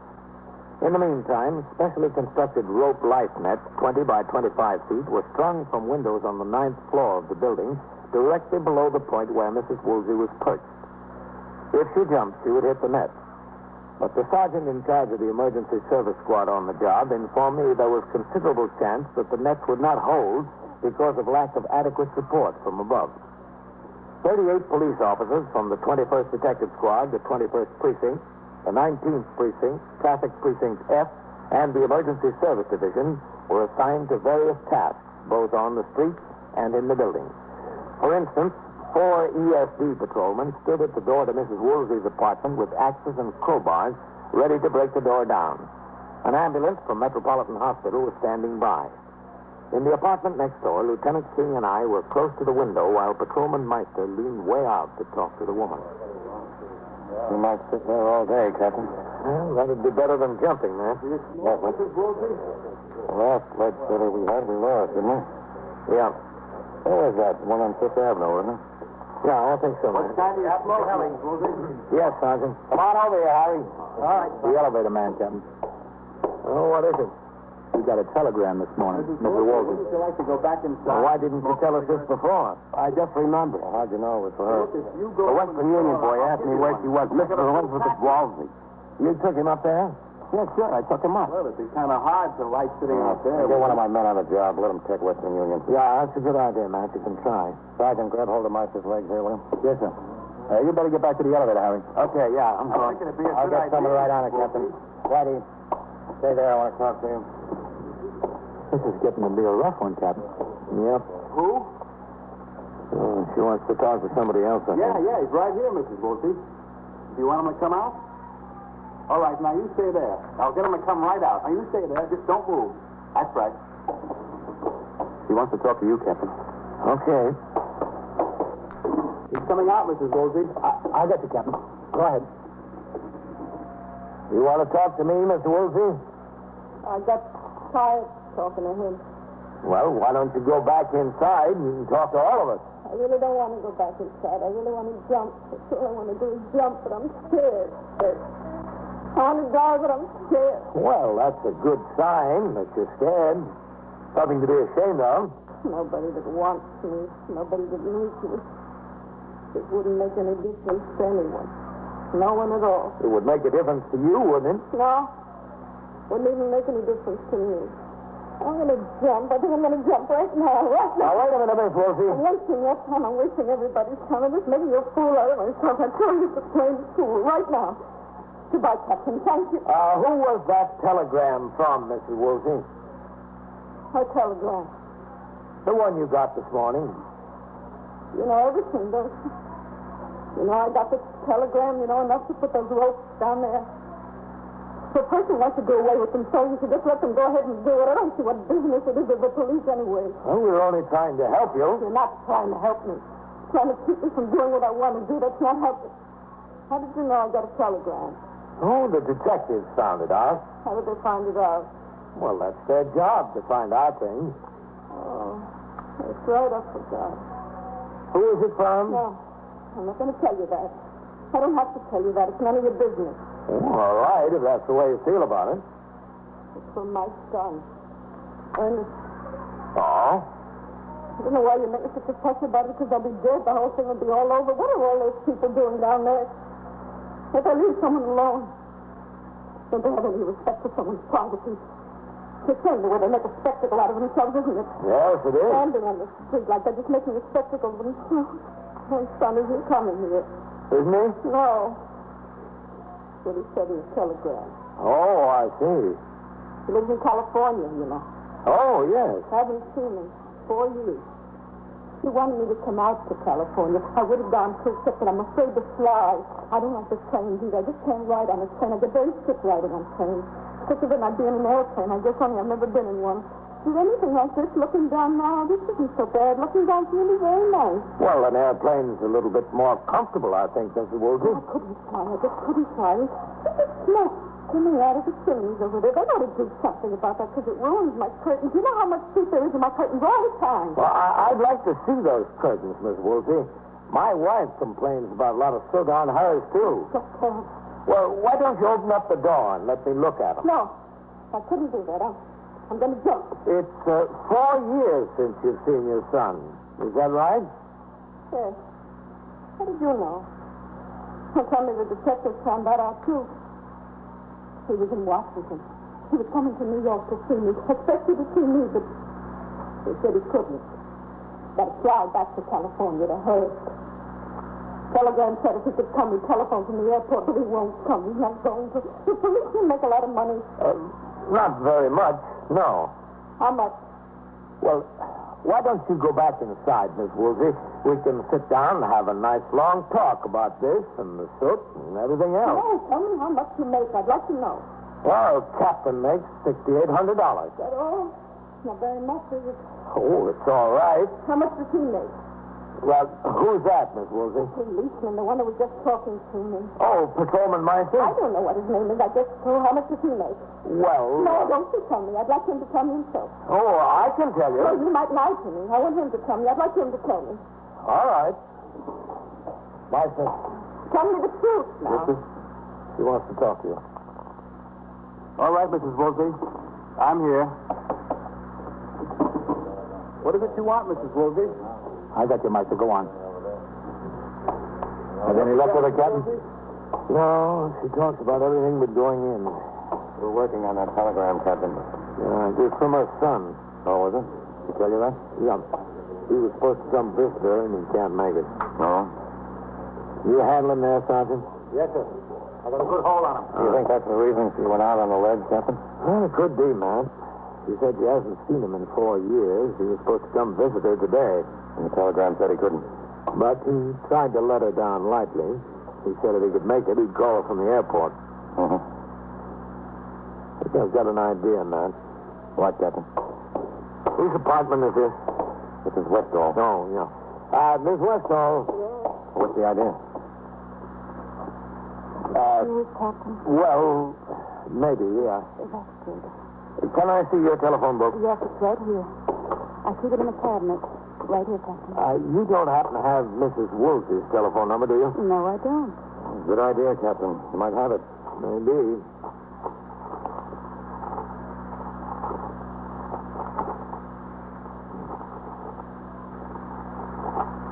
Next page. Yeah, there it is. Butterfield 81598. What do you need a phone number for? Well, we don't have time to explain it now, Mr. Westall, but can we use your phone in a minute?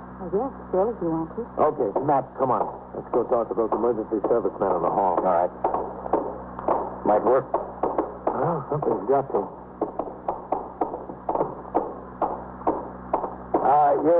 You men. Yes, Captain. Now, look, we're going to try something. We think the reason she's doing this is connected with a telegram that was delivered this morning. It was from her son, who was supposed to visit her in New York. He said he wasn't going to, but if his plans were changed, he'd call her from the airport. Do you think it would take more than 10 seconds to get that door open after you hit it? Oh, no, not that long. All right. I'm going back into Mrs. Westall's apartment. I'm going to ring the phone in Mrs. Woolsey's. If she goes back into her apartment to answer it, you'll get a signal from Lieutenant King, who will be standing there in the door. As soon as you get that signal, you hit Mrs. Woolsey's door and get inside fast. Right, sir. Get in there fast and grab her. Okay, Matt. Might work, Captain. I don't know of anything else that will. All right. You stand right here, Matt, okay? Yes, Lieutenant. Meister will pass the word to Sergeant Waters. You pass it to me, and I'll give it to you, okay? Yes, sir. Okay. All right. Get set with those bars down there. Something going to happen? Well, I just want to use your phone, Miss Westall. Now, you better stand over there, get out of the way, and keep quiet. All right? I'd appreciate it. Yes, anything you say. Good. Sergeant Waters. Yes, sir, Captain. I know it's not much, Mrs. Woolsey. You tell Meister we're going to try Trying to get an something. increase. It might bring her back into the room. When she's completely inside, you tell Meister to give you a signal. All right? She'll be You able going to in? working I hope so. Tell Meister. Yes, sir. I'll tell him. Meister, listen to me. The captain's going to try something. All right. Now, everybody quiet. Keep quiet in the room. Not a sound, please. Set out in the hall, man? Yes, sir. Everybody's set. All right. Wait until you get the signal from me, Matt. From me, not from Sergeant Waters, okay? Okay, Captain. Sergeant Waters? Yes, sir. You tell Meister? Yes, sir. I told him. All right. Now, everyone quiet. But stay quiet.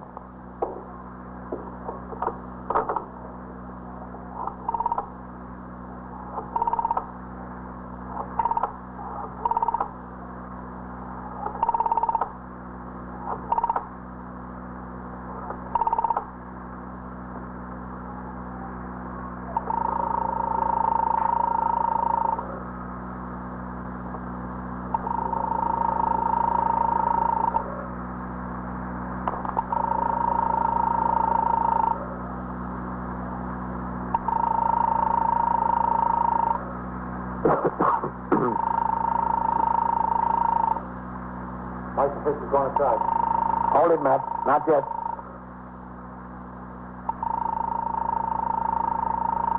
He's in, Captain.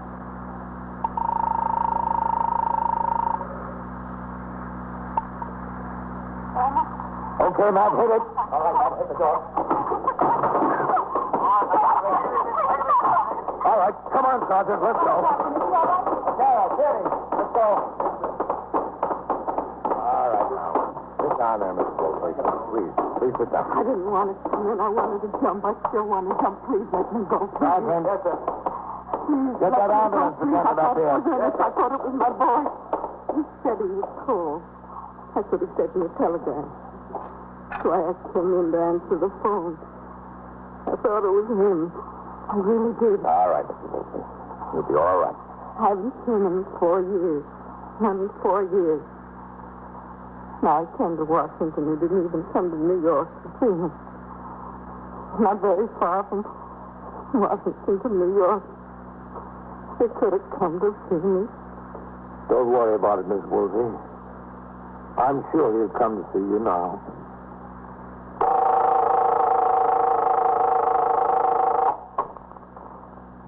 "21st Precinct, Sergeant Waters." Yeah? Well, where is it? What, was he shot? Yeah? Yeah? He's dead, huh? Well, I gotta send the ambulance anyway to pronounce him DOA. Was there a weapon around there? Did you look? And so it goes. Around the clock, through the week, every day, every year. The police precinct in the city of New York is a flesh and blood merry-go-round. Anyone can catch the brass ring. Or the brass ring can catch anyone. 21st Precinct, a factual account of the way the police work in the world's largest city, is presented with the official cooperation of the Patrolmen's Benevolent Association, an organization of more than 20,000 members of the Police Department, City of New York. Everett Sloane in the role of Captain Kennelly, Ken Lynch as Lieutenant King. Featured in tonight's cast were Bryna Rayburn, Doris Bissett, Harold Stone, Santos Ortega, and Frank Moss. Written and directed by Stanley Niss. Produced for CBS Radio by John Ives. Art Hanna speaking.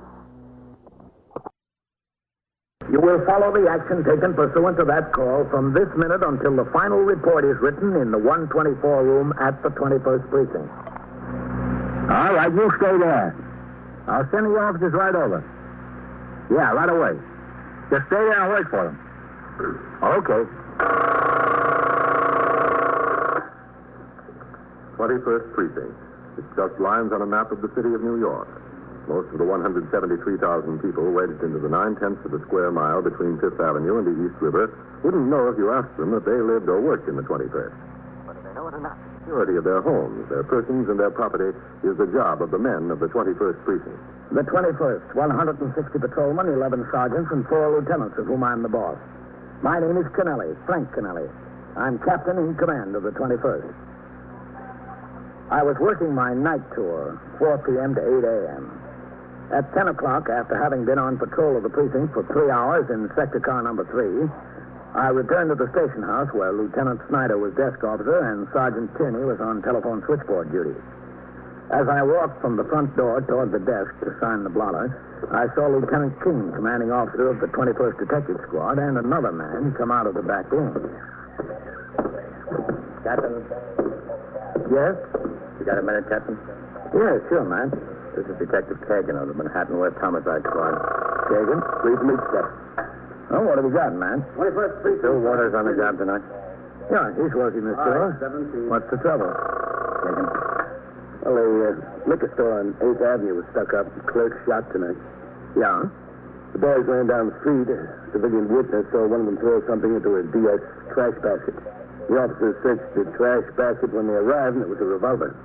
Well, what's that got to do with Sergeant Waters? It's his gun. Oh. Sergeant Tierney. Yes, sir. Where's Sergeant Waters? On patrol, Captain. You want to talk to him? Yes, sir. All right, I've got to sign the blotter. You wait in my office, and I'll have a radio call put out for him. Yes, sir, Captain. Sergeant? Yes, sir, Captain. Have Sergeant Waters ring in here, will you? Yes, sir. Oh, we got a couple of messages here, Captain. All right, I'll sign the blotter and be with you in a minute. Yes, sir.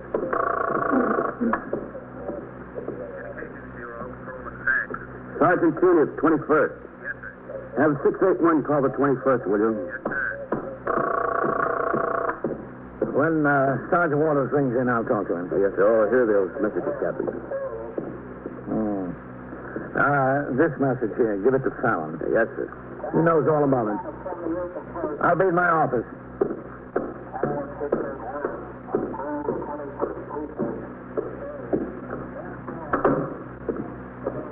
Oh, sit down, Matt.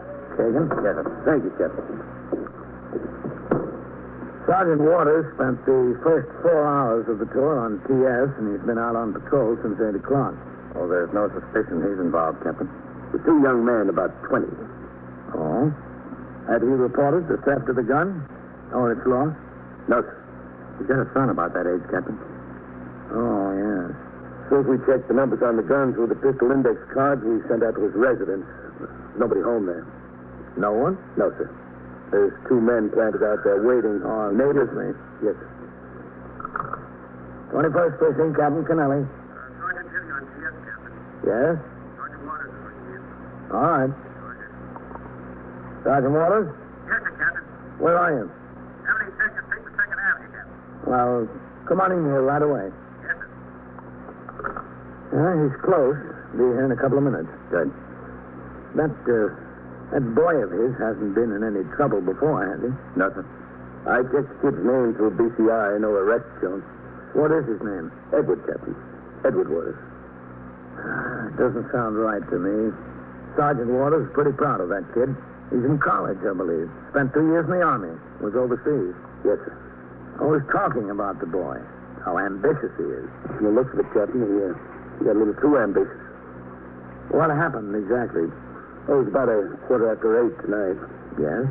Clerk was alone in this liquor store. These 2 young fellows walked in. One boy pulled the gun, said he'd take the money. Clerk didn't move fast enough for him. He fired 2 shots at him. One hit him in the chest, this side, and the other missed. 2 boys ran out, and this civilian saw them running. He saw them throw something into this trash basket on the corner. When the cops came, he showed them. How's the clerk? He'd be all right. I think he's in Roosevelt Hospital. Uh-huh. He checked out the numbers on the gun, sent out to Sergeant Waters' residence. That's about it, sir. Does the clerk say he can identify the boy? I haven't talked to him, Captain. We've got a man over at the hospital waiting until the doctor says it's okay. Oh, I see. Gonna be kind of rough on him, Waters. Yeah, sure is. His son fits the description of the one who did the shooting. Boy about 20, tall, slender build, light hair. Any trace of them after the holdup? Well, Captain, the civilian who saw them throw the gun away tried to keep his eyes on them. They ran up 8th Avenue. And does this civilian think he can identify them? He's not sure, sir. Oh, excuse me. 21st Precinct, Captain Kennelly. Sergeant Jimmy on TS, Captain. Sergeant Waters is here. All right. Tell him to come in. Yes, sir. He's here. Kagan, want to give the captain the gun? Yes. Thanks. Come in. Hello, Captain. Come in, Bill. Now, close the door. Yes, sir. Hello, Lieutenant King. Sergeant. This is Detective Kagan of the Manhattan West Homicide Squad. Sergeant Bill Waters. Hello, Sergeant. Bill, is this your gun? I've got one just like it, Captain. Where do you keep it? At home. Locked up in a cabinet. That is, when I'm not carrying it. I carry it occasionally when I'm off duty and feel like wearing a shoulder holster. What's the trouble, Captain? This is your gun. Is it? The numbers check out with what's listed in the pistol index cards. What you doing here? The gun was used in a stick-up tonight, Bill, on the west side. I'm sure my gun's at home, Captain. It was a liquor store. Clerk was shot. He's in serious condition at Roosevelt Hospital. Oh. Well, that's too bad. The gun was thrown in the Department of Sanitation trash basket on the street there by the boy that used it. Have they got the boy? No. Not yet, sir. He's described by a witness as about 20 years old, tall, slender build, light hair. Another boy about the same age was with him. A little heavier, a little darker. When was the last time you saw the gun where you generally keep it, Bill? When I was swinging last Saturday. I cleaned it. You think my boy is involved. Is that the idea? It's what it looks like, Sarge. Well, he's at home, studying. He goes to Queens College. He's not at home, Bill. There's no one at your home. Are you sure? You've got a man planted there. Oh. Where's your wife? Well, since I was working tonight, she decided to visit her sister in Hempstead. Are you sure that he's not home? He should be. I know he's got some tests coming up. He wanted to study. Nobody's home. Captain, I know that boy. He's a good kid. Has he ever been in trouble, Bill? No. He's never had a day's trouble in his life. He's been all right. He's worked hard in school ever since I can remember. And he made good marks. How long has he been home from the Army? He got out in January. Where was he? In the Army? Yeah. In Germany. That's where he wound up. Spent a year there, more. What did he wind up as? PFC. He had no ambition to get any place in the Army. Did he get an honorable discharge, Bill? Yes, sir. Of course. When he got home, did he enroll in the college right away? He enrolled right away. Yes, sir. But he didn't start until the new term began in February. So he went to Florida for a couple of weeks. Kid was entitled to it, don't you think? 2 years in the service. And he had a little money saved up.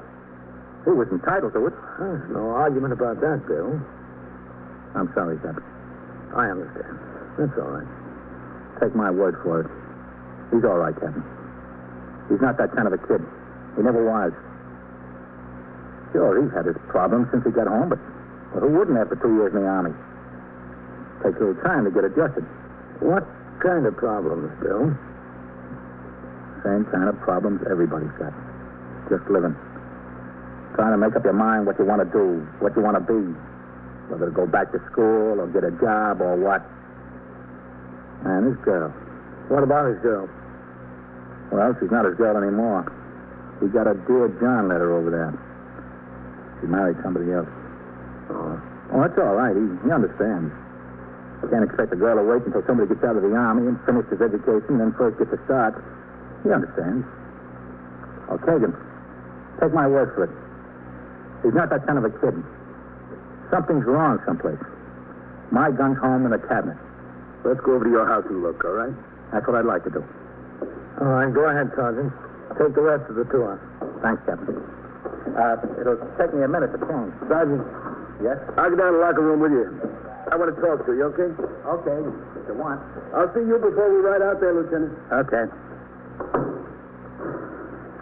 What do you think, man? I don't know, Captain. Doesn't look good to me. Guy breaks his neck all his life to raise a boy. 20 years old. You ought to know better. You ought to know better. Or learn. You are listening to 21st Precinct, a factual account of the way police work in the world's largest city. Back to 21st Precinct and Captain Kennelly. As soon as Sergeant Waters changed to civilian clothes, he left the station house with Detective Kagan. They got into Kagan's car and drove across the Triborough Bridge to Queens. It was 10:45 p.m. when they pulled to a stop in front of the house in which Sergeant Waters lived. Detective Kagan spoke to another detective who was planted there. No one had entered the house. Then he and Sergeant Waters walked up the front steps to the small porch. Well, I guess there isn't anyone home. There'd be some lights. Yeah. Just a second till I find my key. Sure, okay. It's not so. Can't be. Go ahead. Yeah. I'll get the light. Yeah, it's a nice place. 18 years we live here. You own it? Oh, yeah, practically. Must have bought it right. Let me turn on the light from here. Yeah. 18 years ago, you could buy anything right. It looked like a lot of money at the time. My wife's father had just died, and she had some insurance money, $2,000. So all we needed to put down. Do you expect her home soon? I don't know. I told you she's out of her sister's. Yeah. She goes out there for an evening once in a while when I'm working nights. But she usually gets back before I do. Well, you're a little early tonight. Yeah. Carly, you want to show me where you keep the gun? Yeah, in here. In the dining room, I've got a cabinet in there. Now, wait till I get the light. Okay. That's it. You keep it locked, huh? That's right. And the key in the drawer? I've been keeping the key in the drawer for 10 years. Nobody's disturbed it yet. I'm not worried about my family. Only if a prowler breaks in. That way you usually keep the gun? Yeah. Well, I guess there's no mistake about it, Sergeant. That revolver was yours. I guess it was. Kid's known that gun was there. I don't know how many years he's known it. Why would he do it? He wouldn't do anything like that. You don't have any idea where he is, huh? He's supposed to be home, study. Think your wife would know where he is? I don't know. Well, I guess we ought to go in and sit down, huh? Might have a long wait. Yeah. It's like getting hit on the head. You don't know what's coming. Then you're in a daze. Sit down, Kagan. Yeah, thanks.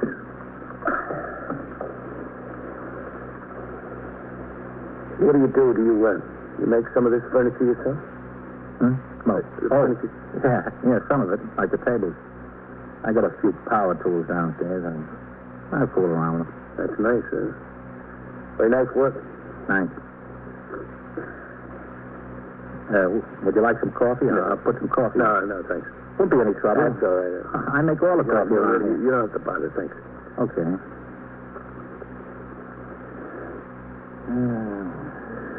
Raise a kid. I don't know. Yeah. What happened? Did the Army do it to him? You were through up on a lot of them. Can't blame the Army. There's been millions of them in and out. I don't know. We tried. Me and my wife. We thought we did a good job. I guess you never can tell. I guess you can. How long you got in on the job, son? 19 years. That's a long time. Huh? Yeah. It sure is. It's the door. Yeah. Eddie? No, Martha, it's me. What are you doing home? Something came up, honey. What came up? Martha, this is Detective Kagan. Mrs. Waters. How do you do? What came up? Martha, do you know where Eddie is? Where's he home? No. He said he was going to stay home and study. Well, he's not here. What's the matter? Was Eddie here when you left? Of course. I gave him supper and he said he was going to study. What time was that? About 6 o'clock, a little before 6. What's the matter? What happened to him? I don't think anything happened to him. Well, something happened. What is it? Do you know whether he took a gun I had locked up in the dining room cabinet? What would he want with your gun? I don't know what he'd want with my gun. But a liquor store on 8th Avenue in New York was held up tonight and the clerk was shot. With my gun. You think Eddie did it? I don't know what to think. Did Eddie do it? That's what it looks like, Mrs. Waters. Well, he was home. He said he was going to stay home and study. That's what I thought he said. Then why didn't you stay home with him instead of running out to Hampstead? He's not a child anymore. He's 20 years old. Nobody has to watch him. I'm sorry. I'm sorry, honey. That's all right.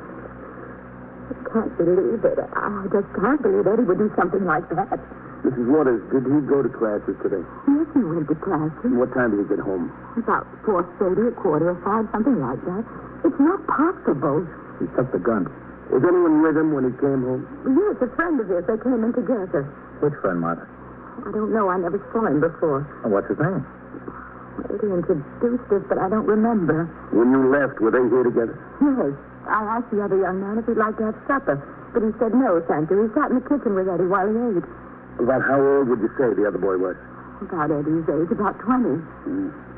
Did he have light hair like Eddie's? No, it was darker, much darker. Well, did Eddie say they were classmates? Does he go to the college? I don't know. I don't think it was mentioned. Bill, tell him you don't think Eddie would do anything like that. Tell him you're sure he wouldn't. I've already told him. With Detective Kagan, Sergeant Waters and his wife sat down in the living room to wait for their son to return home. At midnight, after the 51 men who would patrol the streets of the precinct from midnight to 8 in the morning marched out the front door of the station house to take over their posts, I went into my office to sign reports which had been put on my desk by Patrolman Fallon, the 124 man. At 25 minutes after 12, the sergeant on telephone switchboard duty notified me that sector car number 2 was en route to the station house to take me on patrol.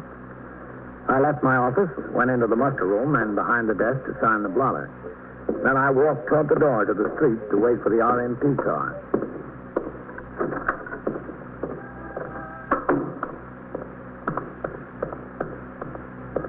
Oh, hello. Yeah? You're Captain Kennelly, aren't you? That's right. Well, do you know whether Sergeant Waters left the station house yet? I've been waiting here for him since a few minutes after 12. You're Eddie Waters, huh? That's right, yes, sir. I didn't think you'd remember. We met a couple of years ago before I went in the Army. Yes, I remember. Was your father supposed to meet you? Oh, no, sir. No, I just happened to be in New York in the neighborhood. I knew he got off the job a little after 12, and I thought I'd ride home with him. Oh, I see. You didn't see him in there, did you? He didn't come out. Why don't you come on in, Eddie? We'll see if we can locate him. Oh, I wouldn't want to bother you. I know you're busy. No, that's all right. Should have gone on home, I guess. No, that's all right. Go ahead, Eddie. Thank you. Now, supposing you wait in my office over there, and I'll see what I can do. Oh, no, I'm putting you to too much trouble. No, not at all. Have a seat in there. Yes, sir. I certainly appreciate this. Make yourself comfortable. 21st Precinct, Sergeant Tierney. All right, 32. Oh, did the car come by yet, Captain? I don't know. Is Lieutenant King upstairs? I think so, Captain. I'll see if you can get him. Yes, sir. Sergeant Tierney on CS. Captain Kennelly would like to talk to Lieutenant King. Yeah. You want to take it in your office, Captain? No, I'll take it on this extension here. Yes, sir. Captain Kennelly, it's for you, Lieutenant King. Matt, can you come down to my office? Eddie Waters just came into the house. Sergeant Waters, boy? That's right, yep. He was looking for his father. Right downstairs, Captain. When the car gets here, Sergeant, tell him to resume patrol. I won't be going out for a while. Yes, sir. I'll be in my office. Yes, sir.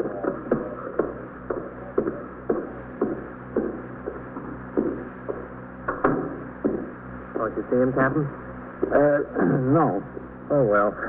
I don't want to be any trouble. Sit down, Eddie. Oh, I don't want to miss him if he's down in the lockers. You won't. It's very nice of you, Captain. I wouldn't say that. Oh, yes, sir, it is. Come in. Is that him? Come in, Matt. Yes, sir. You want to shut the door? Sure. Eddie, this is Lieutenant King in charge of the detectives here. Eddie Waters, Sergeant Waters' boy. I'm glad to know you, Lieutenant. Yes, same here. Haven't seen my father around, have you? No, he went on home about 10:30. He did? That's right. What's the matter? Was he sick? No. There's nothing wrong with my mother. She's all right. Yes, she's all right. I just spoke to your house on the phone about 20 minutes ago. Well, then, what's the matter? What time did you leave your house, Eddie? I don't know, about 6:30. Listen, what's the matter? I'll tell you what's the matter in a minute. Just answer my question. Yes, sir. That was how long after your mother left for her sister's? Oh, about half an hour, I guess. As soon as I finished dinner. Who is this friend you had at the house? What's he got to do with it? What's his name? Joe Purley. P-U-R-L-E-Y? Yes, sir. Where does he live? Near us. Knowing him long? For years, I went to high school with him. When you left the house, you leave together? Yes, sir. Captain, I'd like to know... Just answer the questions, Eddie. Where'd you go? We walked to the subway together to come to New York.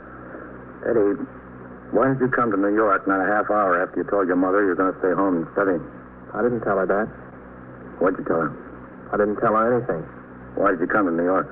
I had an appointment. Where? On West 77th Street, 409. With whom? A man named Carnwood and Mrs. Carnwood. They run a summer camp for boys up in Maine. I went to see him about a job. What time was your appointment? 7:30. Get there on time? I was there before time.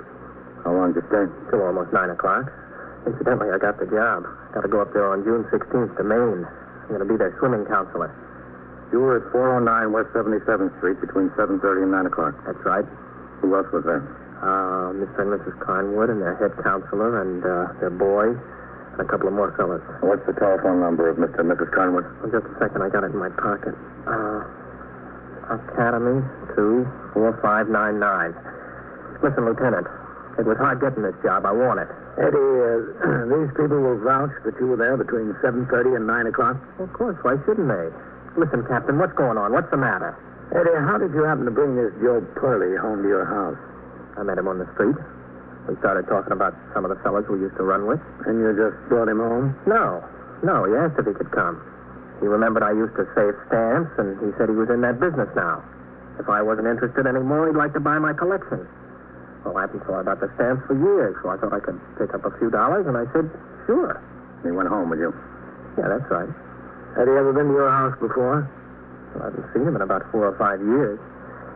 Oh, yeah. Yeah, he was there. Yeah, once, I think, when we were in high school. Do you remember back then? Did you show him where your father kept a gun? Well, it was a long time ago, kid. Yeah, I remember. Yeah, I was proud of Dad because he just got made a sergeant that week. And I brought a couple of kids home from school. You know, I gave him a thrill. I got the key out of the drawer, and I opened the cabinet, and I showed him my dad's gun. Yeah, I think Joe was one of them. Yeah, he was. Listen, had Joe done something? Did you leave him alone in the house tonight? Yes, sir. He waited in the living room while I got ready to go to the appointment. Alone? Yes, sir, all alone. Has he done something? It looks like he stole your father's gun. Oh, no kidding. What was he doing in New York tonight? Why'd he come? He said he had to meet another fellow about some stamps. We rode over together. He got off at Times Square. I went on uptown. Now, how do you like that? I thought there was something screwy. I showed him my stamps. He said they weren't worth anything. Well, they were worth something, all right. Just to get the gun. The place was held up and a man shot. Oh, brother. I'd like you to come upstairs with me, Eddie. Sure, Lieutenant. Hello, Sergeant. Would you ring the residence of Sergeant Waters? Are you calling my father? That's right, yes. Well, would you tell him I'm here? They're probably wondering what happened to me. I'll tell him. Yes, Eddie. Do you know where Joe Purley lives? Well, I know where he used to live. I think he still lives there. Oh, I'll see you before I go, won't I, Captain? Yeah, sure. That way, Eddie. 21st Precinct, Captain Kennelly. Sergeant City on CS, Captain. I got Sergeant Barnes for you. Okay. Go ahead. Hello, Captain. We've got Eddie here, Bill. Is he all right? Sure. You better tell Kagan to ring in to Lieutenant King. I'm sure everything's going to be all right. You mean Eddie didn't have anything to do with it? Don't act so surprised, Sergeant. You're the only one who knew it all the time.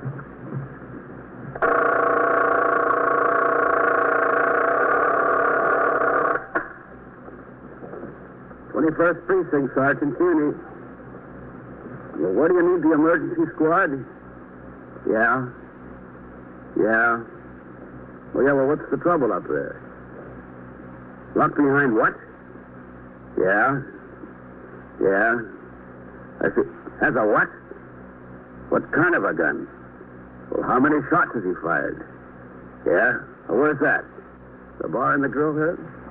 And so it goes, around the clock, through the week, every day, every year. A police precinct in the city of New York is a flesh and blood merry-go-round. Anyone can catch the brass ring, or the brass ring can catch anyone. 21st Precinct, a factual account of the way the police work in the world's largest city, is presented with the official cooperation of the Patrolmen's Benevolent Association, an organization of more than 20,000 members of the Police Department, City of New York. Everett Sloane in the role of Captain Kennelly, Ken Lynch as Lieutenant King. Featured in tonight's cast were Ethel Everett, Harold Stone, John McQuaid, Bill Zuckert, William Redfield. Written and directed by Stanley Niss. Produced for CBS Radio by John Ives. Art Hannah speaking.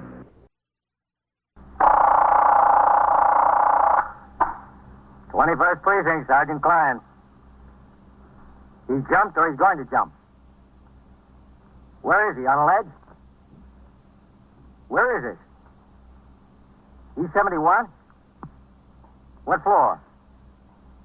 You are in the muster room at the 21st Precinct, the nerve center. A call is coming through. You will follow the action taken pursuant to that call from this minute until the final report is written in the 124 room at the 21st Precinct. Yes, sir. I'll send assistance right away. Right away. You just stay there, wait for the officers. Yes, sir. 21st Precinct. It's just lines on a map of the city of New York. Most of the 173,000 people wedged into the 9/10 of a square mile between Fifth Avenue and the East River wouldn't know if you asked them that they lived or worked in the 21st. Whether they know it or not, the security of their homes, their persons, and their property is the job of the men of the 21st Precinct. The 21st, 160 patrolmen, 11 sergeants, and 4 lieutenants, of whom I'm the boss. My name is Kennelly, Frank Kennelly. I'm captain in command of the 21st. I was working my day tour, 8 a.m. to 6 p.m. When I returned from patrol of the precinct at 2:20 p.m., the desk officer, Lieutenant Snyder, told me he had received word from the district attorney's office that 9 of my men, Sergeant Collins and 8 patrolmen, had been instructed to appear before the New York County Grand Jury at 10 the following morning. All had been at the scene when a gang of 5 safe burglars were apprehended 3 weeks earlier. I took the teletype communication concerning this matter and went upstairs to Lieutenant Keene's office in the 21st Detective Squad on the 2nd floor. Come in. Hello, Matt. Come in, Captain. How are you, Captain? Oh, all right, except for this communication we got. What communication is that? This. Matt, there were 4 safe and loft squad detectives there and 4 of your men when that collar was made. They don't need any of my men to make a case. For the trial, maybe, if it goes to that, but not before the grand jury. I don't think so, Captain. All of those men are working the day tour tomorrow. Take 9 men away to really knock a hole in my platoon. Well, that's a mistake, Captain. Some assistant down there probably told his clerk to get all the police witnesses to the grand jury, and he did. Let's get it straightened out. Come in. Captain, Sergeant Fyon, P.S. calling you. Oh? He's on 1. Taken on my desk, Captain. Thanks, Coleman. Captain Kennelly. Sergeant Klein, Captain. How soon will you be downstairs? In a few minutes. Can you come right away, Captain? It's important. All right. I'll be right there. I left the 21st Squad and went downstairs through the back room where the attendant was sweeping up. He nodded at me, and I nodded back. I stepped out into the muster room. Lieutenant Snyder was talking to a couple of complainants who stood before the desk. I walked over to the telephone switchboard. 21st Precinct, Sergeant Klein. All right. You take your meal now. What is it, Sergeant? Got a piece of bad news, Captain. Yes? What? A woman called in here from Queens. She said she was a neighbor of Sergeant Burns and his wife. Yes? She said that Mrs. Burns just got a telegram from the Army. Their boy was stationed at Fort Devens. He was killed in an accident this morning. That's too bad. A neighbor said she was calling from his house. Doctor's there for Fred's wife. They think you ought to come home right away. Where is he? On patrol, Captain. All right, you better call him. Yes, sir. Communications Bureau, Patrolman Nelson. This is Sergeant Klein at the 21st. Would you have 651 call the 21st? Yes, sir. How did it happen? Did they know? No, sir. Just a telegram notifying them so far. Neighbor said it didn't say much. Mm-hmm. 651, call 21st Precinct, eh? 651. 10-4, 11. How old was the boy? About 19, 20. He was their only child, wasn't he? Yes. His name was Fred, too. Fred Jr. Always talking about that kid. They loved to fish together. All he used to do when he was swinging or working the night tour, go fishing with his boy. What do I say to him when he rings in, Captain? I'd rather not be the one to tell him. Have him come into the house. I'll talk to him. Yes. 21st Precinct, Sergeant Klein. This is Lieutenant King, Sergeant. Would you tell Captain Kennelly that was a mistake? None of your men have to appear at the grand jury tomorrow. Yes, sir. I'll tell him. Okay, thanks. It was Lieutenant King, Captain. They don't need any of our men for the grand jury tomorrow. Oh, good. 21st Precinct, Sergeant Klein. Sergeant Burns, box 18. Oh. Hello, Fred. Come into the station house, will you? What's doing? Captain wants to talk to you. What's the matter? Just come in, will you? All right. Tell the skipper I'm on my way. I'll be on in 5 minutes. And don't eat things that disagree with you. He's on his way, Captain. He'll be here in 5 minutes. Send him into my office. Yes. A large part of a policeman's job is conveying bad news. Hardly a day goes by that we're not required to notify a wife or mother, a father or husband that someone close is dead or sick or in serious trouble. These notifications are difficult enough when total strangers are involved. Telling a man you've known and worked with that his only son is dead is twice as hard. I waited in my office. I tried to read over a few of the reports that had accumulated, but my eyes turned automatically through the open door into the muster room.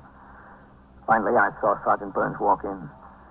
He approached the desk, talked for a few seconds to Lieutenant Snyder. Sergeant Klein busied himself filing aided case cards. When Sergeant Burns crossed the muster room toward my office, my attention turned to the file of reports in front of me. Captain? Come in. Yes, sir. Shut the door, will you, Fred? Lieutenant Snyder says you wanted to see me, Captain. Yes, that's right. Sit down, Fred. Yes, sir. Yes, sir? I've got some bad news for you, Fred. What kind of bad news, Captain? A neighbor of yours called in. Nothing happened to Ruth. My wife's all right. She's all right, yes. It's your boy. What happened to him? The Army sent a wire. He was in an accident. He's dead. Yeah? I'm sorry, Fred. Are they sure? For sure it was Freddie? Well, all we know is what your neighbor called in and told us, Fred. That's all. How's this happen? What kind of an accident? Where? I don't know, Fred. Dear God.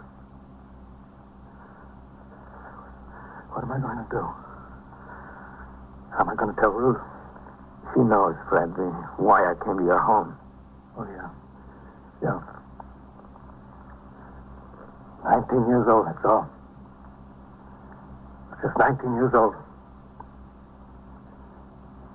When he got out of the Army, he was going to try and get on the cops. I told him all the time, you don't want that, get into something where there's more money. But it made me feel good that he wanted to get on the cops, like I was setting a good example. Well, sit still, friend. Thanks, Captain. Thank you. You stay in here. Poor Ruth.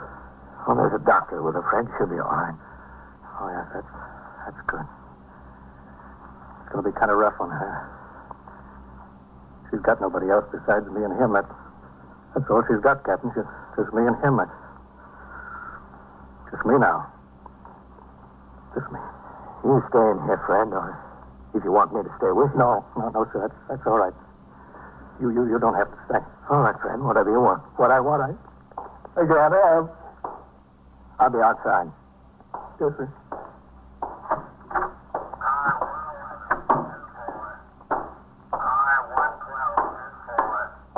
How is it? You all right, Captain? Yes, I think so. 21st Precinct, Sergeant Klein. All right, 15. You think somebody ought to stay in there with him, Captain? He wanted to be alone. Oh. Hello, Captain. Matt, you got my message about your men not being needed at the grand jury tomorrow? Yes, sir, I gave it to him. You know what happened? It's a laugh. Somebody down at the DA's office. What's the matter? Fred Burns just got word his son was killed. Oh, that's rough. Yeah, he was a nice kid. I met him once. We went fishing. Captain, don't you think somebody ought to be in there with him? I don't know whether it's good to leave him in there alone. He ought to have company. This is one time a man doesn't need company. Not when he's crying. In about 20 minutes, Sergeant Fred Burns came out of my office. He changed to civilian clothes. I offered to have a man accompany him home. He refused. The rest of the afternoon was quiet. I turned out the platoon for the night tour at 4. From 4:30 to 6, I completed my paperwork and dictated a special report regarding changed conditions in the precinct in connection with the reopening of the schools. Shortly after 6 p.m., I signed the blotter and left the precinct to go off duty. The following day, before I reported for my night tour, I drove to the home of Sergeant Burns in Queens. I found the street with little difficulty, but every house was alike, except for the numbers on the doors. I parked my car and headed up the flagstone walk. Number 72 was a little different than the rest. There was a black wreath on the door.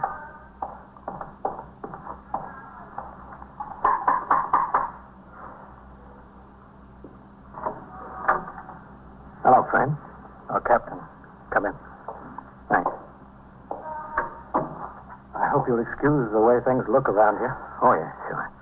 With all that's happened and Ruth's so broken up, there hasn't been much chance to get things straightened out. They brought him home late last night. For a while, she's all right, Captain, and then you know.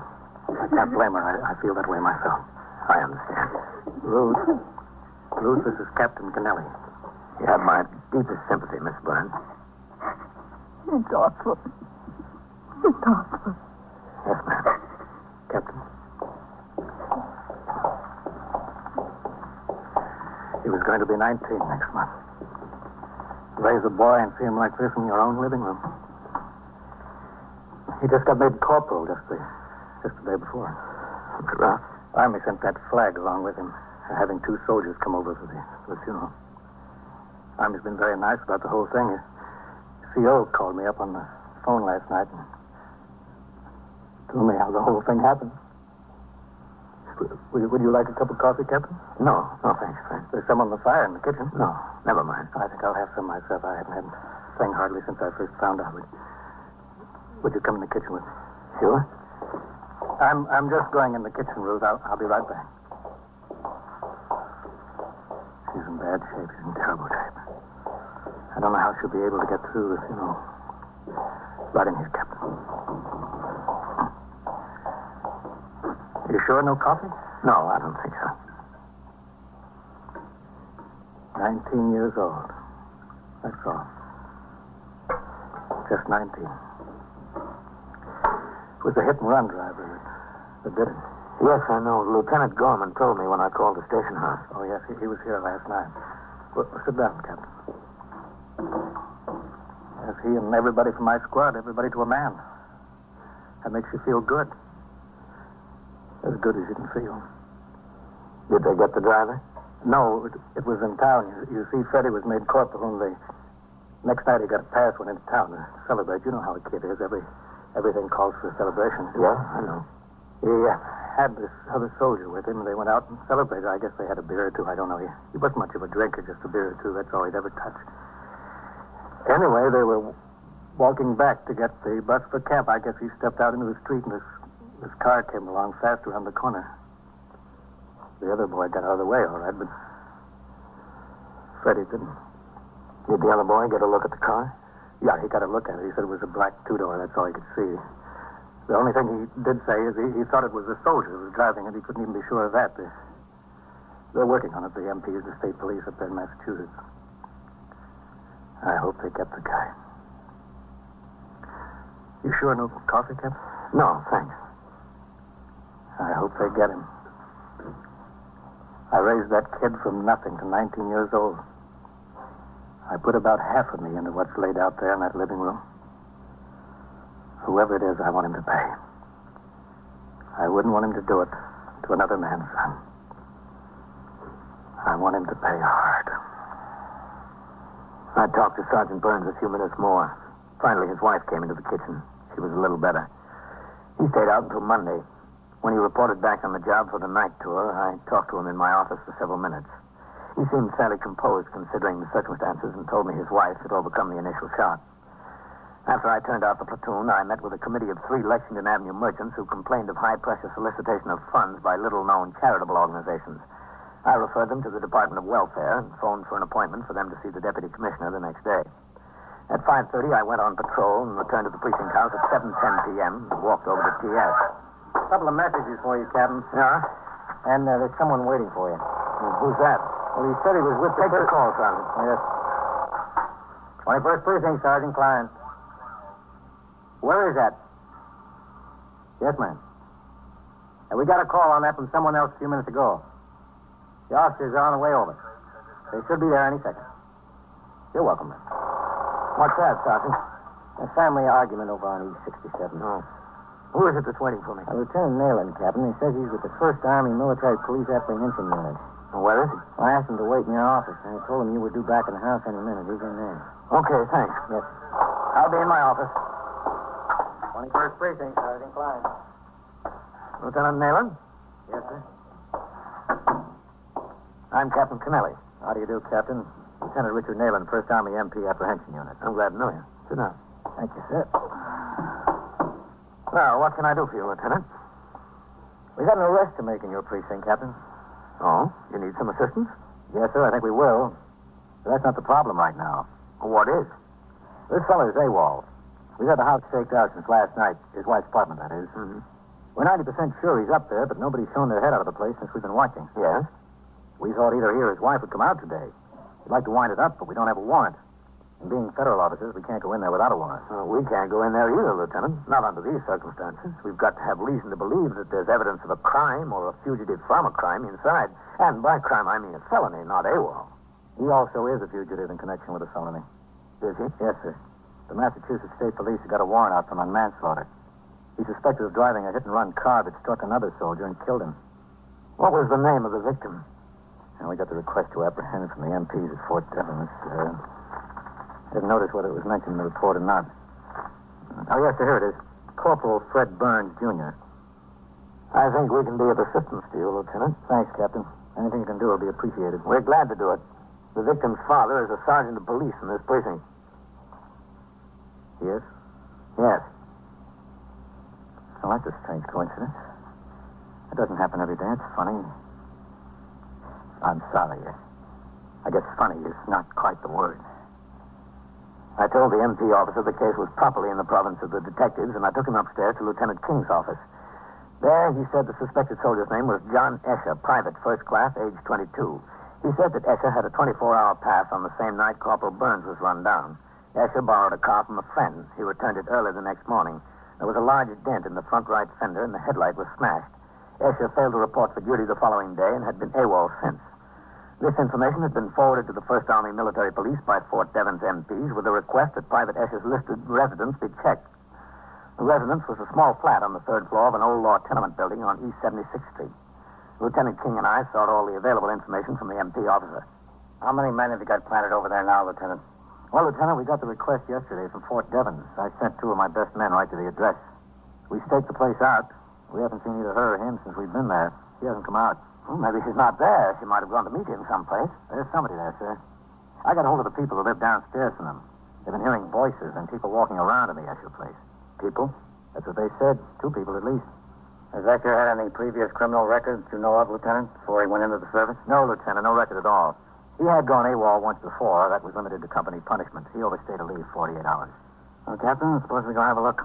All right, Matt. But there's one thing. Yes, sir? Can I use your phone to TS? Sure. Thanks. 21st Precinct, Sergeant Clark. This is Captain Kennelly. Put out a radio call for Sergeant Burns. Yes. Tell him to come into the station house. Yes, sir, right away.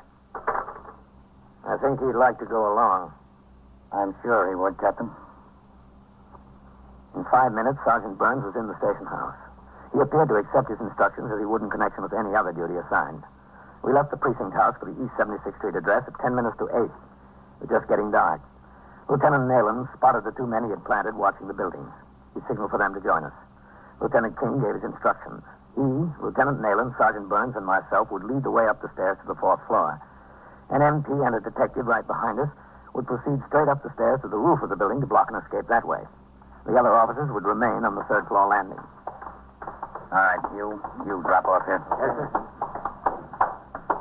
Let the detectives and the MPs handle it, Fred. We'll stay in the background. Yes, sir. And you keep away from the boy. Yes, sir. All right, up quietly now. The door in the front. Henny, Vitale, up to the roof. Right, sir. Okay.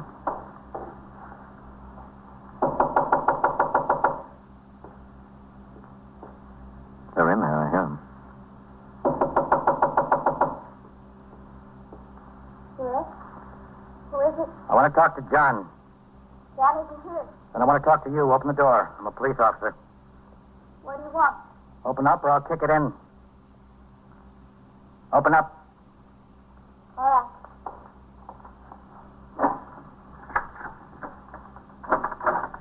Where's John? He's not here, honest. Isn't he? All right. He is. But please, he's scared. He's scared half to death. He told me about the accident. He did. He said he didn't see that soldier. It wasn't his fault. It really wasn't. Why didn't he stop the car? I don't know. Where is he? He don't know why either. He just didn't, that's all. Where is he? In there. In the bedroom. Is he armed? Does he have a gun? No, he doesn't have a gun. All right. Wait a minute, please. I don't know what's the matter with him. He's sick, I think. He came home and he wouldn't leave the house. He wouldn't let me leave, not even for food. He hasn't had a thing to eat all day. He's sick. I know he's sick.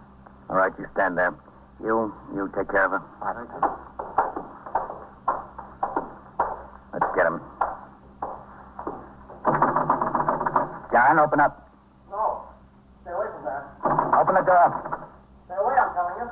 He said he'd jump out the window. That's what he said. John?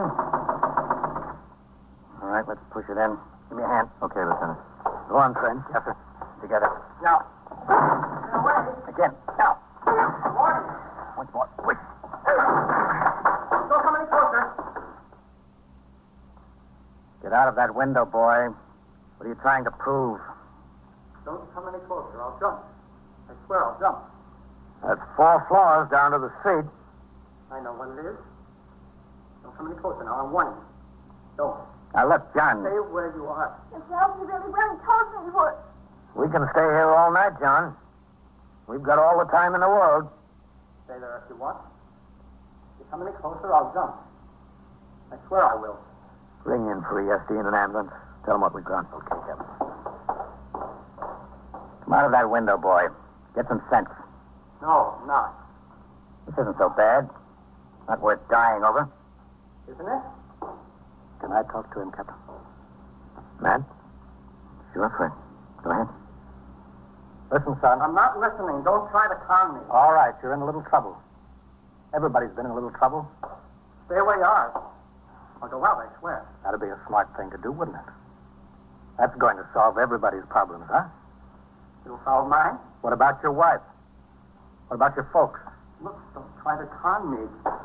Stay where you are now. All right, now come on, get out of there. Why make things worse than they are? It's not that bad. It's plenty bad. Not so bad. For other people, maybe. Everybody knows you're sorry about running down that soldier. And AWOL isn't anything. It's nothing. I'm telling you, stay away. I'll go out. Did you know the soldier that you ran down? No, I didn't know. Well, then what are you worried about? Come on out of the window. You're throwing your life away over something that doesn't mean a thing to you. You'd probably get out of this whole thing anyway. It was an accident. Kid stepped off the curb. Right in front of you. He did. He did. I had the light with me. It wasn't my fault. I didn't even see him. I just got a little excited, that's all. Just a little excited. All right, now, come on. Let's sit down and talk about it, John. Just tell us about it. What'll they do to me? Nothing much. Take my word for it. What's your guarantee? I don't have any guarantee. You'll have to take your chances. But look at the chance you're taking going out the window. All right. Now close the window. Sit down in that chair. Yeah. All right. Here's a cigarette. Smoke it and relax. All right. Get back on the job, you men. Show's over. All right, sir. Good work, friend. Thanks, Sergeant. I really didn't want to go out the window. I didn't know what else to do about it. There just wasn't anything else to do. I'm Lieutenant Nayland of the MPs. Well, that figures. Your prisoner, Lieutenant. Sergeant, you're all right, Sergeant. You okay? Thanks. I just got away with boys. Yeah. You must have one yourself. No. No, I don't, Johnny. No children. 21st Precinct, Sergeant Klein. What's the matter there? How do you know it? And so it goes. Around the clock, through the week, every day, every year. The police precinct in the city of New York is a flesh and blood merry-go-round. Anyone can catch the brass ring, or the brass ring can catch anyone. 21st Precinct. a factual account of the way the police work in the world's largest city, is presented with the official cooperation of the Patrolmen's Benevolent Association, an organization of more than 20,000 members of the Police Department City of New York. Everett Sloane in the role of Captain Kennelly, Ken Lynch as Lieutenant King. Featured in tonight's cast were Wendell Holmes, Lawson Derby, Ralph Camargo, George Petrie, Michael Dreyfus, and Elaine Ross. Written and directed by Stanley Niss. Produced for CBS Radio by John Ives. Gaylord Avery speaking.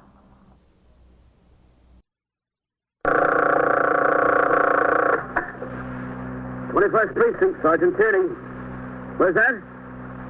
Somebody is shooting or shot. Yeah? Yeah, well, did you see it? Well, where's the woman? Yeah? Well, which way do they go? Up First Avenue across town. You're in the muster room at the 21st Precinct, the nerve center. A call is coming through. You will follow the action taken pursuant to that call from this minute until the final report is written in the 124 room at the 21st Precinct. Oh, all right, you just wait right there. I'll send the officers right over here. And an ambulance here. Just wait there and show them where it is. Okay. 21st Precinct. It's just lines on a map of the city of New York. Most of the 173,000 people wedged into the 9/10 of a square mile between Fifth Avenue and the East River wouldn't know if you asked them that they lived or worked in the 21st. Whether they know it or not, the security of their homes, their persons, and their property is the job of the men of the 21st Precinct. The 21st, 160 patrolmen, 11 sergeants, and 4 lieutenants, of whom I'm the boss. My name is Kennelly, Frank Kennelly. I'm captain in command of the 21st. I was working my night tour, 4 p.m. to 8 a.m. It was a warm spring night, and I took advantage of the weather to make a thorough survey of conditions in the precinct in connection with the growing problem of youthful offenders. Riding in sector car number 2 with patrolman Patrick E. Cahill as operator, I patrolled the precinct from one end to the other to look for possible trouble spots during the coming months of warm weather. Places where potential teenage troublemakers might congregate, certain street corners, candy stores, playground and park areas, movie theaters, and so forth. I had noted several such places for future reference, and at 11:15 p.m. I instructed Patrolman Cahill to return to the station house. We were at 96th Street and Park Avenue proceeding downtown when a Signal 30 ambulance responding at 1st Avenue and 90th Street was broadcast. The Signal 30 denotes an armed felony, and all RMP and detective cars in the vicinity are required to respond. I instructed Patrolman Cahill to make the run. With the siren open, we headed for the scene. As we neared 90th Street, I saw that the sector car and the sergeant's car were already on the job. As Patrolman Cahill pulled into a stop, I could see a small crowd gathered around an object lying on the sidewalk. The object appeared to be the body of a man. All right, help him keep the sidewalk clear, Cahill. All right. Stand back there. There's nothing to see. Police officer coming through. Coming through. Get back there. What do we got, DeLuca? Oh, he was shot, Captain. He doesn't look good. He's unconscious. All right, I'm not going to tell you again. Stand back there. How did it happen? It appears to be a robbery, sir. He was with a woman. Sergeant Tierney has her sitting over in his car. All right, get back. Go on, get back. Get back. There's nothing to see here. You. Come on, get on the job here. Help keep the sidewalk clear. Okay, Captain. I'll be with Sergeant Tierney. Yes, sir. All right, let me through there. All right, give him a little air. Will you stand back there? We're coming through. There's nothing to see here. Hello, Sergeant. Captain. How is he? You all right? You talk to him? All right, miss. Just take it easy. There's nothing we can do now. The ambulance is on the way. Really? It does get soon. He'll die lying like that. He'll die. She's not dead already. This is Captain Kennelly. Miss June Nayland. Miss Nayland? Is he going to die, dear? The ambulance will be here right away, Miss Nayland. What happened, Sergeant? She said they were in a nightclub downtown, Greenwich Village. You ought to go over and see if I can do anything for him. There's nothing you can do, Miss Nayland. I think you ought to sit right in the car. Yeah. They come out, walked to where the car was parked. We were going to go to another place, a place on 52nd Street. When they got in the car, 2 men come up, opened the door. One of them had a gun. The moment the gun got him back, the other one forced her to move over and got behind the wheel. You were going to do the driving? Well, it's my car. And he'd already had a few drinks. Walter, that is. Him. It's taking an awful long time. When's the ambulance going to get here? Right away, Miss Nayland. While they were driving uptown, they took the wallet and money off him. Did he carry much money? Well, he always carried pretty much since Chicago, you know. He's just visiting in New York. Mm-hmm. About how much? I don't know exactly, but usually he never has less than $1,000 with him. In cash? Yes, in cash. They stopped the car here, told Miss Nayland and, Walter Everett. Mr. Everett to get out. Miss Derry tried to pull one of them out of the car. Fired 2 shots at him. They get back in the car and went off. Which way? That way. Up First Avenue? Is this First Avenue? Yes. That's the way they went, up that way, up First Avenue. Got an alarm out on the car, Sergeant? Yes, sir. I rang in as soon as she gave me the description of it. It's a 1952 Pontiac convertible, blue, light blue. Did you give in the registration number? No, sir. He doesn't know it offhand. The registration's in the glove compartment. I always leave it there. New York plate? Oh, yes. He lives in Chicago. I live in New York. On 67th Street. He thinks he's very bad. He won't die. We'll see what the doctor says. He was just out to have a good time, that's all. Just a good time. And something like this has to happen. Yeah, it's pretty rough. Have you known him very long? Oh, yes. Several years. We see each other whenever he comes to New York. Is that often? Yes, he's here frequently on business. It's the ambulance. Oh, that's good. Seems like it took forever. Can we go over there now? I just have to see him. In a minute. Where will they take him, do you know? In what hospital? Mount Sinai is the closest. He'll have the best doctors, won't he? He can afford the best. Yes, he'll have the best. All right, Sergeant. Okay, Mr. Evans. We'll go over there now, huh? Okay.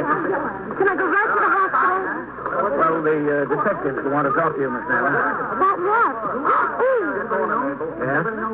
He has a wife in Chicago. Will someone get in touch with her? I wouldn't want to do it. Yes, we'll take care of it, Miss Naylor. Oh, that's good. I wouldn't know what to tell her. All right, let's go over there. The shooting victim was carefully put on the stretcher by the ambulance attendant and police officers. The first officer on the scene, Patrolman Daniel Ricci, rode the ambulance to Mount Sinai with the victim to secure the balance of the information for his aided case report. As the ambulance was pulling away, Lieutenant Matt King, commander of the 21st Detective Squad, arrived with 2 of his detectives.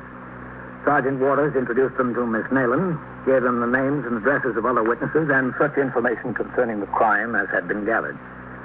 The uniformed officers were then instructed to resume patrol, and the investigation of the case was left in the hands of detectives. I returned to the station house, where at midnight I turned out the platoon for the 12 to 8 tour. During the course of the night, I had occasion to confer with Lieutenant King in regard to the case. He told me that an alarm had been put out for Miss Nayland's car. This one, including the registration number. No luck. The victim had undergone surgery at Mount Sinai, and the doctor said his condition was critical.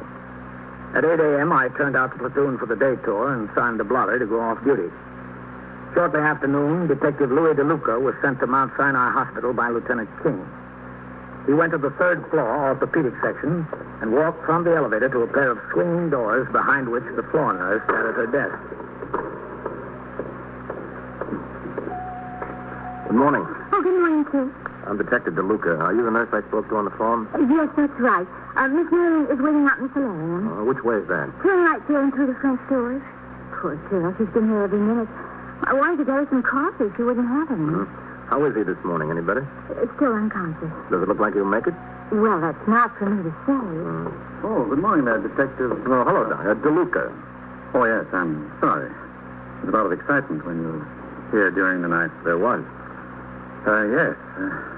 You won't be able to talk to him. He's still unconscious. Yes, I know, Doctor. I came to see the young woman. I told her to go home some hours ago. She's still here, Doctor, out in the solarium. Well, thank you. I'll go see her. You're welcome. What do you think his chances are, Doctor? Well, it's hard to say. 50-50? 50-50, or less. Any chance of his regaining consciousness? Not so that you could talk to him. Well, the solarium is that way. Yes, thanks. Oh. Yes, sir? That young woman ought to go home and get some rest. I haven't been able to do anything with her. Maybe you can. I'll try. Is she very close to him? Friend. Oh. Well, you see what you can do. Yes, sir. I will. Thanks.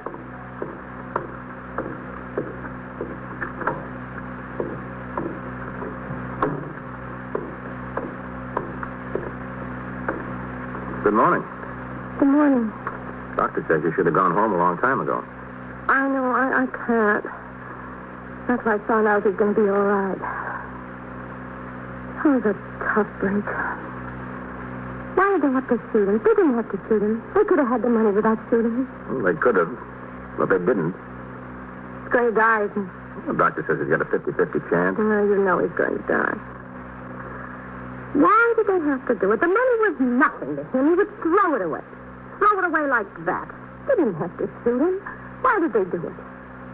We can ask them. Ask them? What do you mean? We had the alarm out on your car. The New York State Police picked them up near Albany this morning. They do? Yes.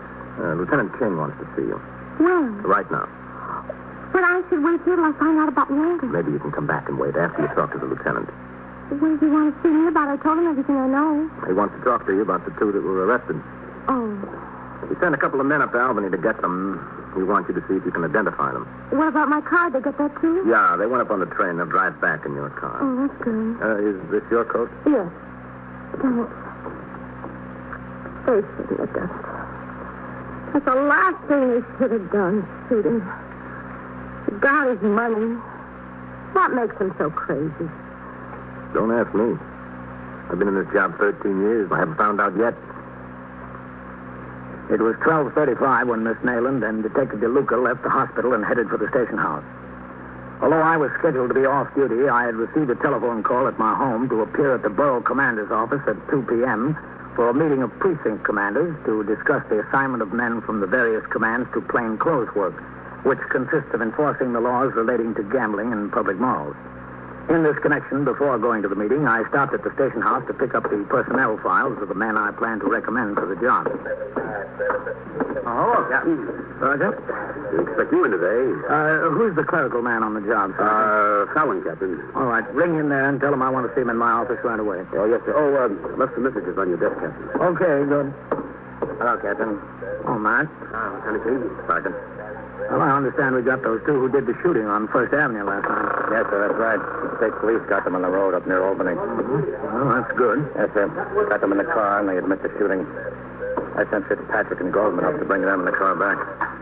How's the man doing, man? Not so good, sir. Touch and go whether he'll live or not. That's too bad. The doctor told me that one bullet wound in the shoulder wasn't too bad, but the other one in the chest is rough.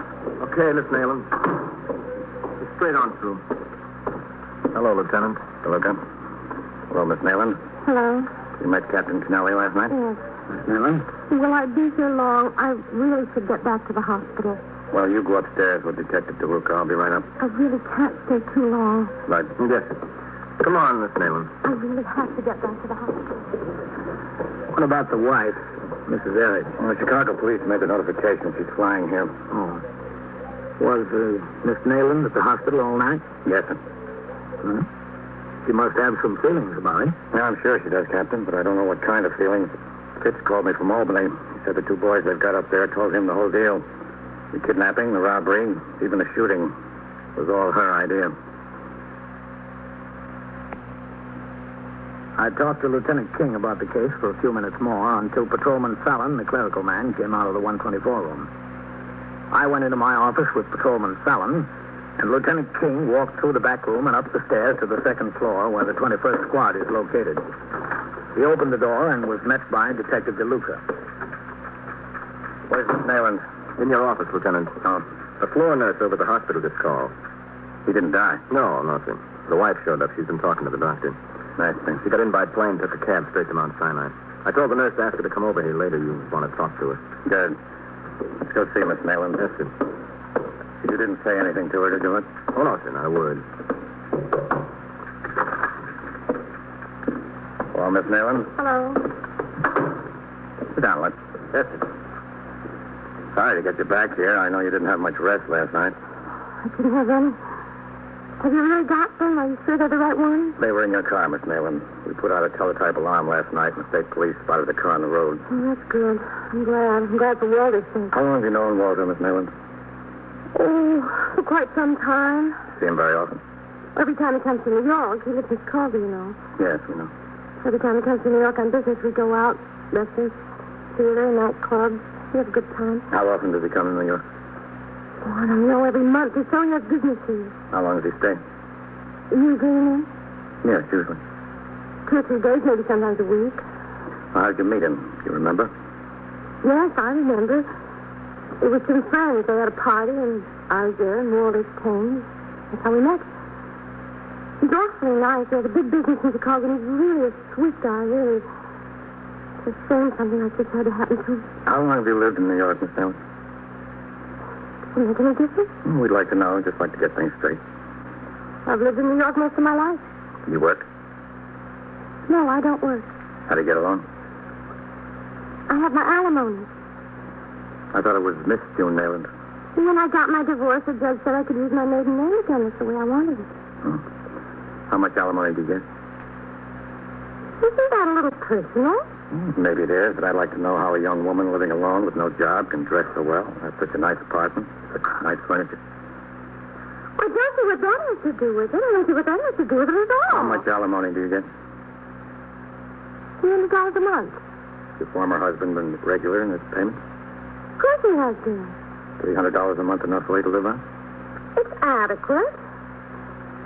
Nayland, you know a man named Philip Creedy? No. How about Arthur Harrods? No, I don't know any Arthur Harrods. I don't know either of them. What's this all about? I've got a right to know. You bring me over here and ask me these personal questions like I was a criminal or something. Philip Creedy and Arthur Harrods are the two men who were picked up in Albany by the state police. They were in your car. Well, I don't see what that has to do with how much alimony I get or how I live or what kind of clothes I wear. They told the officers who went up to bring them back that you hired them to rob Mr. Harrods. I did? That's what they said. That's ridiculous. They said they met you in a bar in Greenwich Village. You told them you had a date with this rich manufacturer from Chicago. That's crazy. They said you told them he always carried a lot of money. That's absolutely crazy. You were going to this certain nightclub.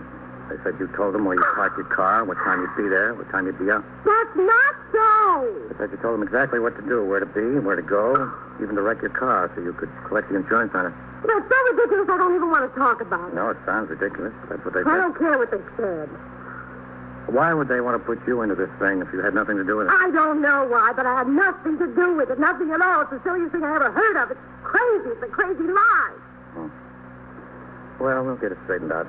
It won't be hard. I'm so glad to hear that. Now, Mr. Arridge got into town on Monday. Yes. You saw him, you said Monday night, Tuesday night, and last night. That's right. Whose idea was it to go down to Greenwich Village last night? It was his, Wally. Go to Greenwich Village Tuesday night? We went to the theater. After the theater? Well, Get that, will you, Lynn? Yes, sir. we went to my place. 21st Squad. And Monday night? Yeah? Nightclubbing. All right. In Greenwich Village? Hold on a second. No, in Midtown. Lieutenant. Yeah, Lynn. This, Now? yeah, right now. I'll tell you what.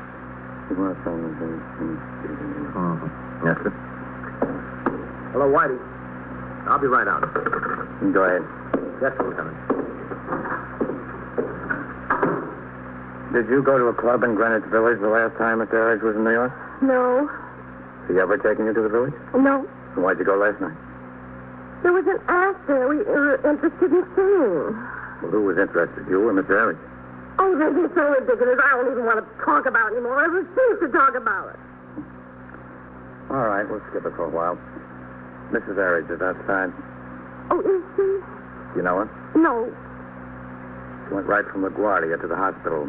There was nothing she could do there, so I asked her to come over. I think she'd like to hear from you how it happened. Yes, I think she's entitled to hear from me.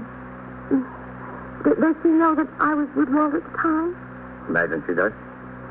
I imagine she knows the whole story about Walt and me. I imagine. Well, all right. Shiloka? Yes, sir. Okay. She'll be right in. I don't know what I can tell her. Right in there, Mrs. Arridge. Come in, please. Thank you. Close the door, Lynn. Yes. Mrs. Arridge, this is Lieutenant King. How do you do? Lieutenant King. And Miss Nayland. I'm sorry about what happened, Mrs. Arridge. Very sorry. I know. I suppose we all are. I just came from the hospital, Lieutenant. I understand his condition is quite critical. Yes, I know. I want to thank you for the interest you've shown, Miss Nayland. I heard you were there all night and practically all this morning. Yes, I was. It was very considerate. I appreciate it. Have you known Walter a long time? Yes, for quite some time. I see. I knew you'd understand, Mrs. Arridge. You see, he's spoken quite often about you and the boys and the house and all about you. You do. I'm sorry, but I can't say the same. After the two women concluded their conversation, Lieutenant King spoke privately to Mrs. Arridge for a few minutes. Then she returned to the hospital. The interrogation of Miss Nayland was then continued. He vehemently denied any connection with the two men who had been arrested by the New York State Police near Albany. Shortly after 2 p.m., Lieutenant King received a phone call from Detective Fitzpatrick in charge of the detail driving the suspects back from Albany.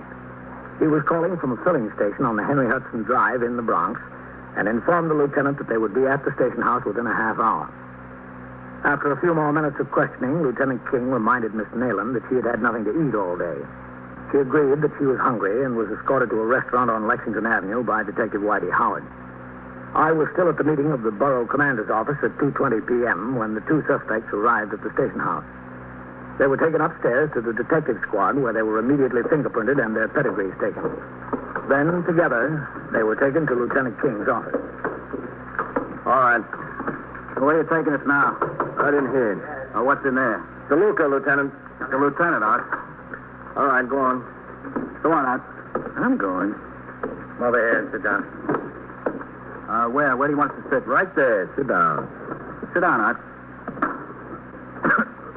Just close the door, Lud. Yes, sir. You're Creedy? That's right, yeah. You're Harrod. I'm Harrod, yes. You ever in trouble before, Creedy? Well, yeah. Where? In New York. For what? Grand larceny. What'd you get out of it? 3 years suspended. Ever do any time? Yeah? Where? Elmira. I did 22 months of burglary. What about you? Me? Yeah. Were you ever in trouble? Just in the Army, that's all. I did some time in Leavenworth. Not the penitentiary, the DB there. For what? For stealing. I understand you two admit shooting the man. Did you? Yeah, we shot him. Didn't we, Art? Yeah, we shot him. How much get off him? I don't know, $1,100. $1,100, yeah. Yeah, it was that girl that June got us into this thing. She put the whole thing up to us. Is that right, Art? Yeah, that's right. I mean, we didn't want any trouble. We were just out for a good time. She saw us in that bar in the village, and not the place where they went together, another joint. Tuesday she saw us. When? Tuesday. What time Tuesday? In the afternoon. Is that right, Art? Yeah. Yeah, that's right. I mean, we didn't want any trouble. Did you ever see her before that? Oh, sure. Lots of times we've seen her around. I knew her for years. When I introduced her out, didn't I say meet an old friend of mine? Yeah, that's what you said, Phil. I mean, she put us up to it. I didn't want any trouble. I had enough trouble all my life. I want to stay out of trouble. She told us she had a date with this fellow, that he always carries around a lot of money, and she'd take him to this place. He'd get a little tight. It'd be a cinch. She didn't tell us we'd have to shoot him then. She said then it's a simple operation, didn't she, Art? That's right. We thought it would be simple. She denies she even knows you. Well, of course she'd deny it. What do you think she's going to do, admit it? She put us up to it. It was all her idea. It'd be a cinch, nothing to it. Art'll bail me out, won't you, Art? Yeah, I'll bail you out. She put us up to it. Where's the gun you shot him with? We threw it out in the parkway someplace. I can tell you where. I know just where, don't I, Art? Yeah. It's a fine thing putting us up to something like this. We didn't want any trouble. She gives us a sob story about how she can't make ends meet. Wouldn't be so bad now she's trying to square him out of it. But she's not going to get off with nothing. Isn't that right, Art? Yeah. Guess so. Do look at the back, will you? Yes, sir. In here, Lieutenant? Yeah. Yes, sir. Okay. How's the guy today? About the same. I hope he don't die. You'd better hope so. I wasn't thinking about myself. I just didn't mean him any harm, that's all. I don't mind somebody getting hooked for something they did, but when they try to lie their way out of it, when you got them 14 ways to breakfast, that's something else. Is that right, Art? Yeah. Yeah, there she is. That's her. What are you trying to lie your way out of it for? I don't even want to talk about it. Sure. Sure she don't want to talk about it because anything you say might get you in deeper, that's all. What are you trying to do to me? I just want you to get what's coming to you. Okay, all right. She's lying, that's all. All right, Phil, keep it quiet. Nayland, you ever see these two before? Yes. They're the two that held us up in St. Walter. Now, you see? She don't mind telling the truth about that. It don't hurt her. All right. She told us exactly what to do and how to get the money. She even told us where he kept it. What pocket? I didn't want anything to do with it. She told us. Isn't that right, Art? Isn't that the honest to goodness truth? It's not. No, it isn't. Tell him, Art, isn't it? No. No, she had nothing to do with it. Are you crazy? Sit still there. He thought up the whole idea while we were laying over in Albany. He said when the New York cops get here, let's put it over on the girl and it would go better for us. It was his idea to do that. How do you like that? He said if we could put some of the blame on her, we won't get so much out of it. It would go easier on us if we got to be witness against her. Wait till I get you along. That'll be a long wait. I'm sorry, lady. I didn't want to hurt you. There's enough people hurt already. Thanks. Now, let's go outside, Miss Nayland. How do you like that? Keep your eye on them, Lud. Yes, sir. Guy won't make it easier on himself. Well, Guess that settles it, Miss Nayland. I hope so. I'm sorry for any anxiety we caused you, but we've got to check these things through. Well, it's over. Thank goodness for that. Hello, Matt. Oh, hello, Captain. You've met Miss Nayland, Captain Kennelly? Yes, we met. Hello. Well, how's it going, man? Miss Nayland is just leaving. Oh? We've got your car downstairs, Miss Nayland. You have to put in a claim with the desk officer for it. Do I have to do it right away? No, there's no hurry. I want to get back to the hospital. Well, I can't say it was a pleasure. Bye, Miss Nayland. We'll call you when we need you. Yes. Goodbye, Captain. Goodbye. Well, I'm glad she's cleared, Matt. Would have been too bad. Yes, sir. Well, you want to hear what I've got to say to those boys who are wasting our time? No, thanks, Matt. I'm sure you don't need any help from me.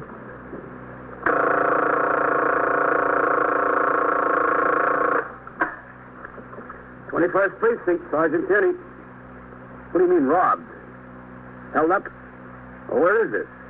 Where? 11:05 or 11:09. Well, who got shot? Who? Yeah. Yeah. Yeah. Well, which way do they go, uptown or downtown? And so it goes. Around the clock, through the week, every day, every year. A police precinct in the city of New York is a flesh and blood merry-go-round. Anyone can catch the brass ring, or the brass ring can catch anyone. 21st Precinct, Sergeant Waters. What'd you say about a gun? Oh, to get a license to carry one. Well, you have to apply here at the station house. That's right. You come in here any time between 8 a.m. and 4 p.m. and see the hack inspector. You're in the muster room at the 21st Precinct, the nerve center. A call is coming through. You will follow by transcription the action taken pursuant to that call from this minute until the final report is written in the 124 room at the 21st Precinct. Yes, sir. You make your application here at the precinct house and it's investigated. Yes, sir, the hack inspector. He's a police officer here assigned to take applications for licenses. You're welcome. 21st Precinct. It's just lines on a map of the city of New York. Most of the 173,000 people wedged into the 9/10 of a square mile between Fifth Avenue and the East River wouldn't know if you asked them that they lived or worked in the 21st.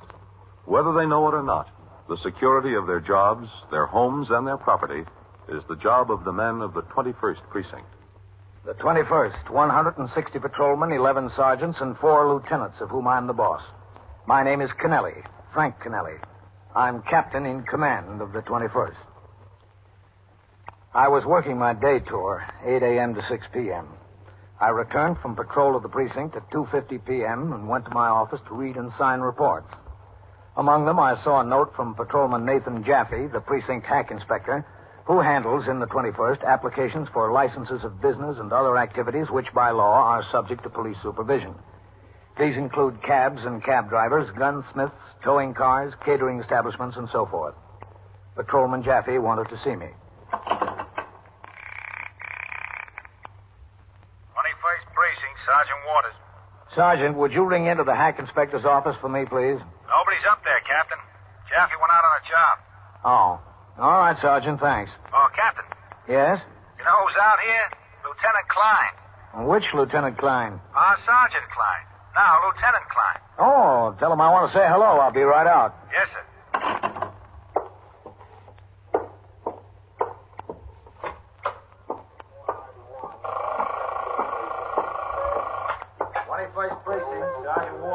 Hello, Klein. Captain. Where is this lady? You don't look any the worse for being a lieutenant. I don't feel any worse for it. The officers are on the way over Did there. this get to be a second home, Klein? Did you miss us? Yes, sir. I miss you. He didn't miss us at all, Captain. He had a pair of shoes over at the shoemaker's around the corner being fixed. He came downtown to pick them up. Where are you? 10th Division office? Yes, sir. That's right. What's the job? Supervising plainclothes work? Yes, sir. Oh, Sergeant, is the shoe shine boy on the job back there? I think so, sir, Captain. Yes, sir. Come on, Lieutenant. I'll buy you a shine. I'll take it. Be in the back room, Sergeant. Yes, sir. Well, how do you like the job? It's all right, I guess, Captain. What do you mean, all right? Well, it's near home, and I've got a good boss. Inspector Roy F. Ullman. Do you know him? Yeah, I've met him. You're the visitor. Go ahead. Hey, Sergeant Klein, how are you? How you been? Lieutenant Klein, Elmo. Oh, yeah, I forgot. Lieutenant Klein. Watch your step, Lieutenant Klein. Shine on Elmo for the promotion. Shine is on me, Elmo. All right, on you, Captain. What's the matter with the job, Klein? Oh, I don't know. This gambling law enforcement is not for me. No? You know, Captain, it's a personal feeling. I can't get excited about slapping somebody in jail for betting on a horse. Well, it's the same as any other law. I know. It's my job to enforce it, but I just can't get excited about it, Captain, that's all. All the effort we put in on it and so many men, people are going to bet, they're going to gamble, no matter how many men we put on. And it's all out of proportion. It'll be burglaries and assaults and car thefts, and it's just routine. But if somebody hears maybe a bookmaker is operating, the roof falls in. Everybody starts hollering. Well, Captain, can I see you a minute? Hello, Jaffe.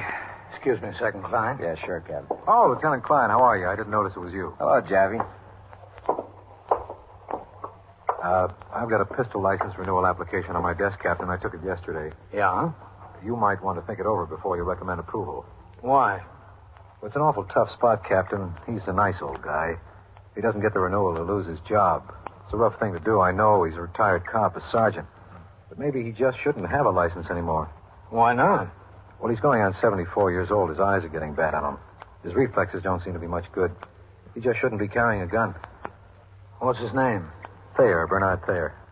Where's the application? In my office, Captain. All right, get it and bring it in to me. Yes, sir. Right away, Captain. Oh, Elmo's just as good on brown shoes as he is on black, Captain. Oh, sure. I'm good on brown. Anything. Brown shoes. Why the first thing when somebody's made detective of plain clothes, they go out and buy a big brand new pair of brown shoes? It's too bad you don't like the job, Klein. No, sir, I don't. Truth is, I want to get out of it as fast as I can. Oh, sir, Lieutenant Klein. Yeah, thank you. Up and down. Thanks, Captain. Next, Captain. That's what I really came down to talk to you about, Captain. Yeah?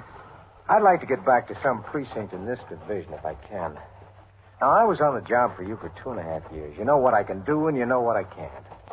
If you feel you can give me a recommendation, would you talk to the inspector for me? Well... You don't have to tell me whether you will or not, Captain. That's up to you. But I heard that there's a lieutenant retiring in the 19th. If I can get it, I'd like that job. All right, Klein. If I get the opportunity, I'll talk to the inspector. I'd sure appreciate it, Captain. I've got that renewal application, Captain. All right, let's see it, Jaffe. Yes, sir. Thanks. You're next, Mrs. Jaffe. No, not now, Elmo. Where are you attached now, Lieutenant? 10th Division. Plainclothes work? Yeah, plain clothes work. Someday that's a job I'd like. You got a good break on the assignment, Lieutenant. A swell break. To protect individuals against sudden and deadly violence inflicted by weapons which may be concealed on the person, violation of the New York State Gun Law, Section 1897 PL, more commonly known as the Sullivan Law, is a grave offense. This law gives the police commissioner exclusive authority to grant pistol licenses in the city of New York.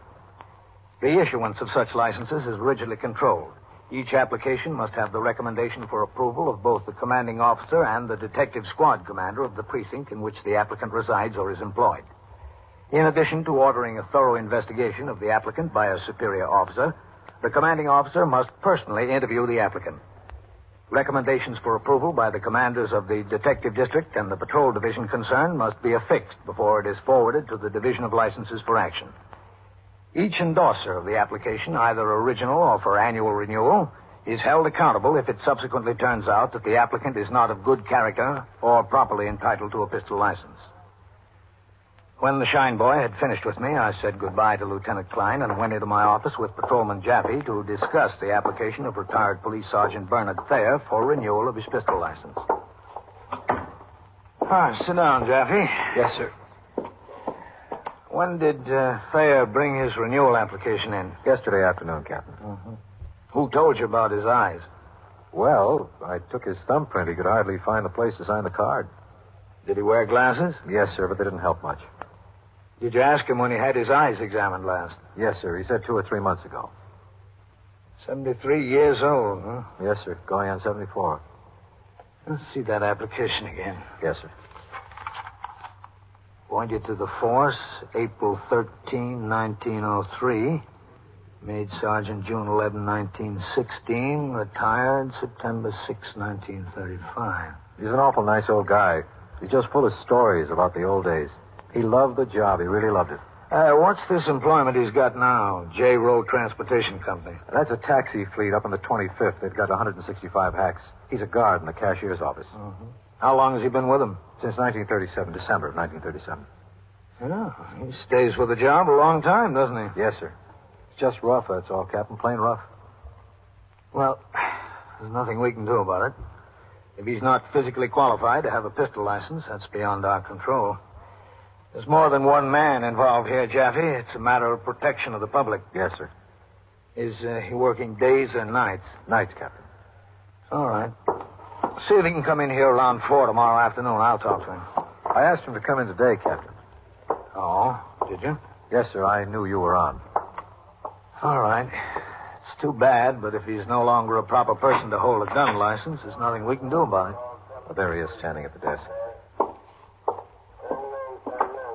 Hello, Mr. Thayer. Oh, how are you? I knew they'd turn out at 4. I thought the captain would want to talk to me before that. This is Captain Kennelly, Mr. Thayer. Oh, I remember Mr. Thayer from last year. It's a good thing the department doesn't issue many pistol licenses, isn't it, Captain? That's all you'd be doing, interviewing applicants. You want to come into my office? Yes, sir. All right, Jaffe. Yes, sir. I'll check with you later, Captain. All right. I'll be in my office, Sergeant. Yes, sir. Come in, Mr. Thayer. Yeah, sure, Captain.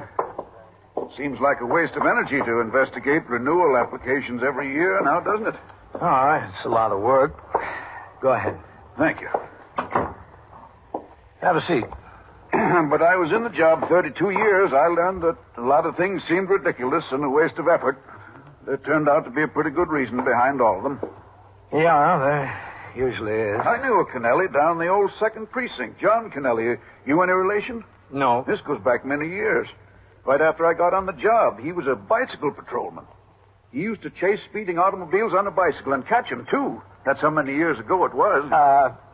You're 73 years old, Mr. Thayer. I'll be 74 in February, Captain. Yeah, that job you've got, wouldn't a younger man be a little better suited for it? Well, as long as the bosses are willing to have me, Captain, I'm willing to stay. We haven't had any trouble there. Since 1937, no attempt at a stick-up, not even petty theft. You're drawing a city pension, aren't you? Oh, yes.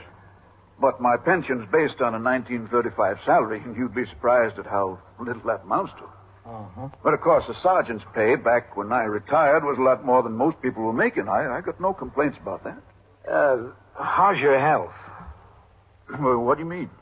Well, for instance, do you have trouble with your eyes? Well, I've had them a long time, Captain. There's no question. They're not as good as they used to be.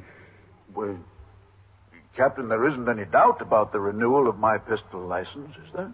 You know as well as I do, Mr. Thayer, every renewal must be examined and investigated, the same as if it were an original application. You're nearly 74 years old, Mr. Thayer. You said yourself your eyes aren't what they used to be, and obviously neither are your reflexes. Then there's a chance the application will be disapproved. Oh, there's always that chance. What's the chance in my case? I can't say yet, not until we've completed our investigation. It is just one more year in that job's all I want, Captain. That's all I need. Just one more year. After one more year, I was going to leave it anyway. Why one more year?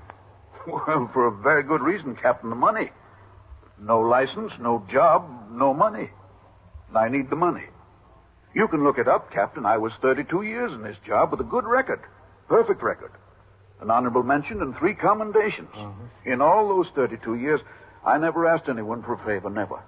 And way back there, those were the days when you needed favors to get along. But I made it on my own steam. Yes, I know. And now I am asking you for a favor. I'm asking you for another year. That's all, just another year. Well, it's not up to me alone. Well, I know they'll go along with your recommendation. I know that. Now, what difference will another year make? None to you? We'll see, Mr. Thayer. When? When the investigation is completed. Well, investigation or not, you've got your mind made up, I know. Oh, I wouldn't say that. Well, you have. But I just want to tell you, Captain, another year means nothing to you. To me, it means everything in the world. Everything. Will you remember that? Yes. I'll remember it. You are listening to 21st Precinct, a factual account of the way police work in the world's largest city. In the winter of 1944, during the siege of Bastogne, the German High Command demanded the surrender of General Anthony McAuliffe and his troops. His answer was a one-word classic: nuts.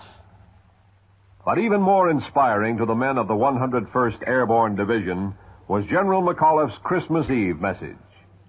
He told the men that, in the face of defeat, they had stopped cold everything that had been thrown at them from north, east, south, and west, and that it was a worthy Christmas present for their country and loved ones back home. By their action, General McAuliffe and his men assisted in the writing of Article 2 of the United States Fighting Man's Code of Conduct. I will never surrender of my own free will. If in command, I will never surrender my men while they still have the means to resist. Now, back to 21st Precinct and Captain Frank Kennelly. Shortly after the retired police sergeant left my office, I turned out the platoon for the night tour at 4 p.m.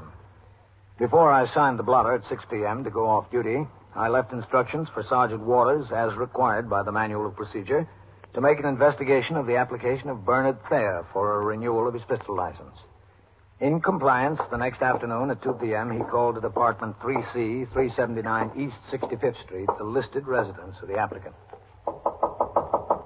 Yes, who is it? This is a police sergeant, madam. Oh, just a second. Who? Sergeant Waters, 21st Precinct. Oh, well, just a second. I'll take the chain off the door. All right.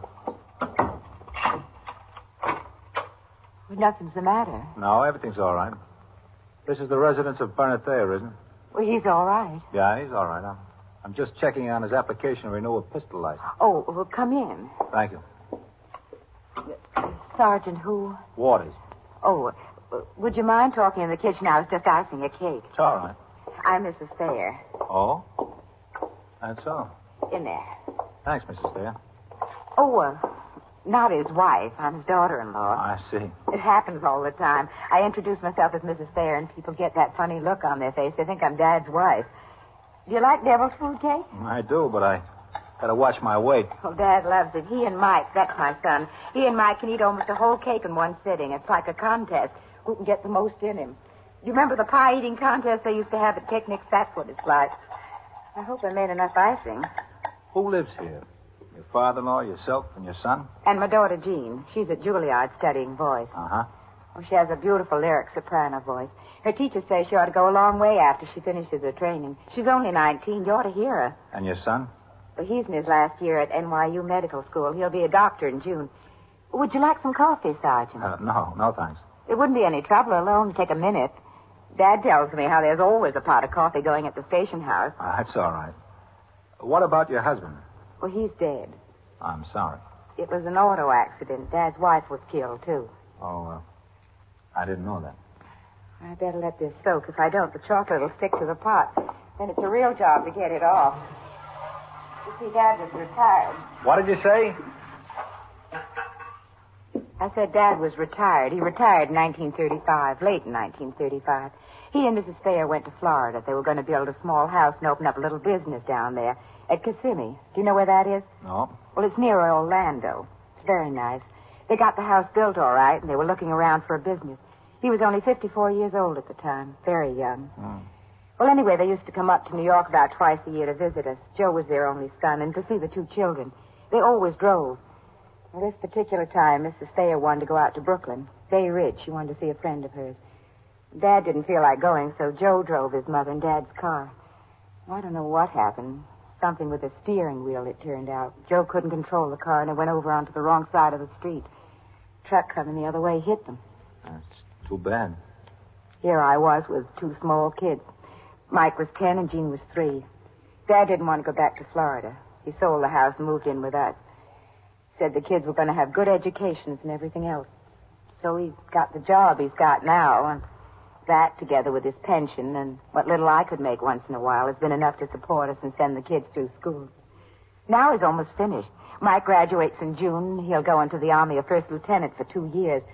Jean's been offered 2 jobs already, but Dad thinks she ought to finish up at Juilliard. She's really good, so she won't have any trouble. She's pretty, too. So, that's the story. Coffee won't be any trouble at all, Sergeant. No, thanks, Mrs. Thayer. How's your father-in-law's health? Well, pretty good. He's going to be 74, you know. He can't run a 100-yard dash anymore, but pretty good. How about his eyes? What do you mean? Has he been having trouble with his eyes? Well, he wears glasses. What's the name of the doctor he saw recently about his eyes? I really don't know. You'll have to ask Dad about that. All right. But he doesn't see very well, does he?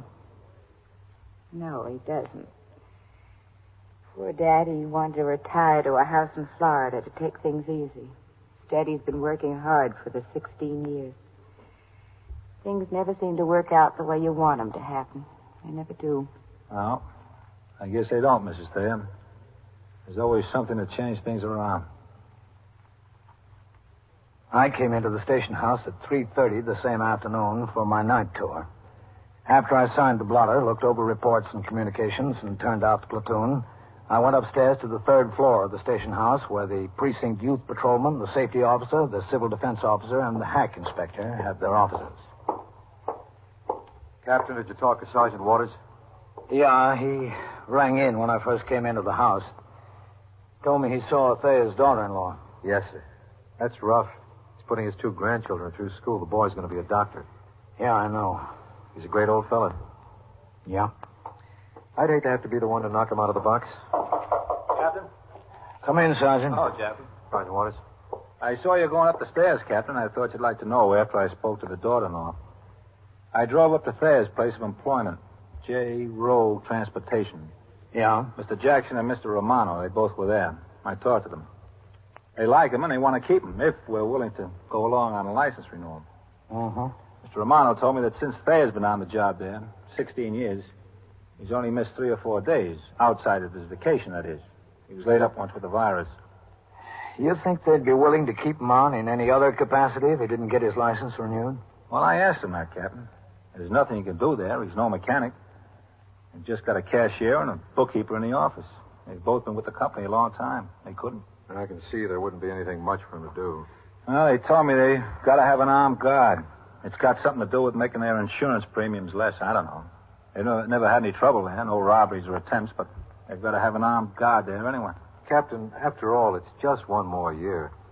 The question is not just another year to carry a gun. There's been no attempted robbery since he's been on the job there, and he's had no occasion to use the gun. But what about the coming year? If he has to use it, he's liable to get himself killed. What about the protection of the other employees there? Family sure swears by him. Daughter-in-law thinks he's just about the best thing that walks the earth. That's beside the point also, Sergeant. Rate's pretty high in my book, too. He'll be in at 5 o'clock, huh? Yes, sir. Will he come up here? No, sir. I told him to ask for you. You're not going to recommend approval, huh, Captain? No. Well, I'm glad I'm not the one who has to tell him. I don't look forward to the job, Sergeant. Not at all. On the way downstairs, I stopped off on the 2nd floor at the office of the 21st Detective Squad. There I saw Lieutenant King, the squad commander, and spoke to him at some length regarding the application of Bernard Thayer for renewal of his license to carry a pistol. Lieutenant King agreed that, unfortunate as it may seem in view of the circumstances, it would be extremely unwise to recommend approval for another year. It was a few minutes before 5 that I left the squad office, walked down the rickety stairs into the back room, and out into the muster room. Lieutenant Pope was on duty as desk officer, and Sergeant Waters on TS. Sergeant. Excuse me a second, Captain. Yeah, sure. 21st Precinct, Sergeant Waters. All right, 26.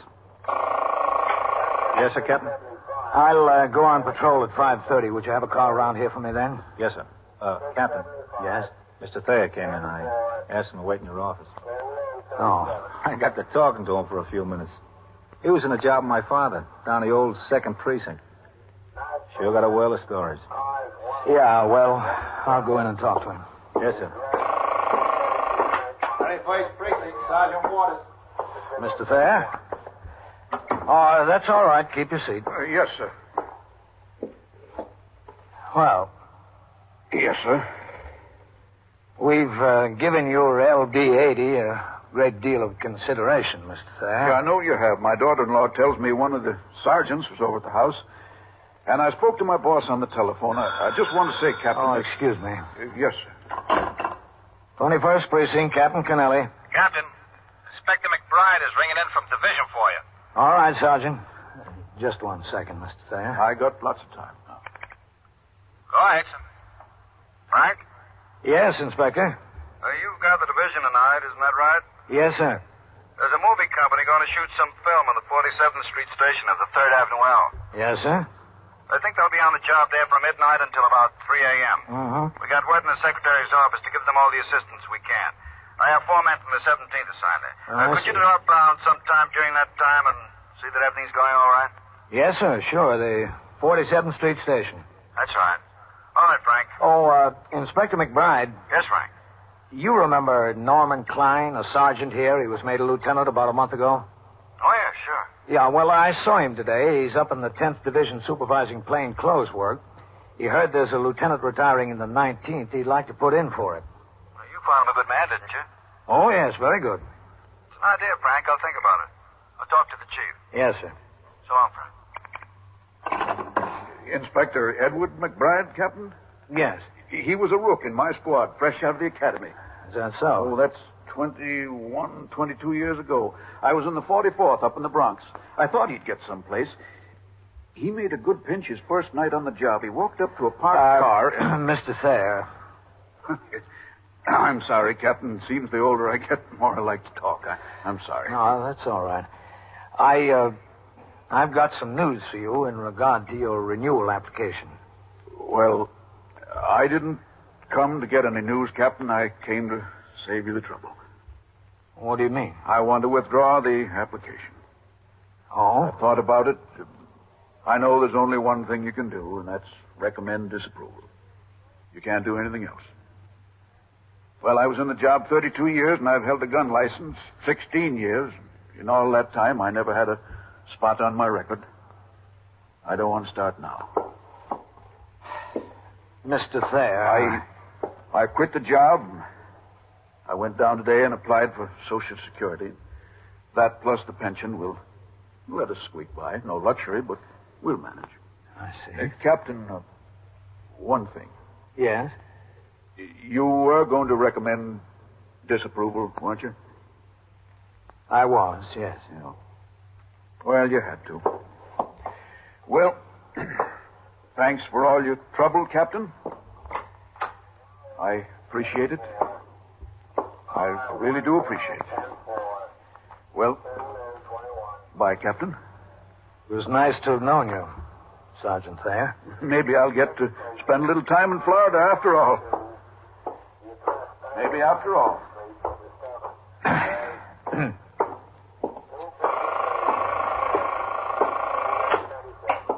Hello, CB. Sergeant Waters at the 21st. We made that notification of 421 York Avenue. 421 York Avenue. Yeah. Okay. I gave it a CB, Lieutenant. Did you tell him, Captain? No, Sergeant. He told me.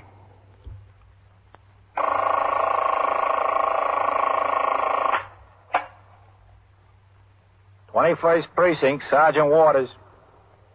Yes, ma'am. This is the police department. Stole your purse? Well, who? What's his name? Do you know him? At what party? Where? And so it goes. Take it? Around the clock, through the week, every day, every year.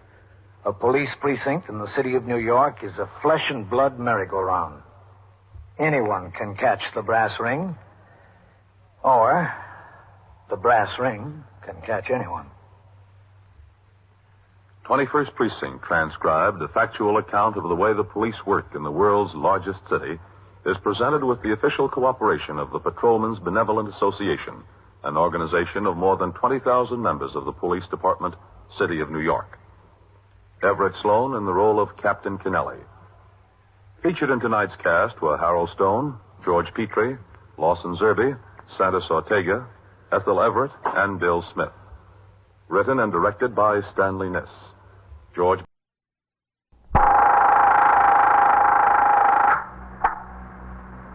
"21st Precinct, Sergeant Klein. In the basement where? 340? Who shot him? Who? Oh. Is he dead? He's not dead. Who's there? Sergeant Burns there? You are in the muster room at the 21st Precinct, the nerve center. A call is coming through. You will follow the action taken pursuant to that call from this minute until the final report is written in the 124 room at the 21st Precinct. All right, I'll send an ambulance. Emergency squad for what? Who said so? Okay, tell them I'll call CB to send the ESD car. Yeah, right away. Right away.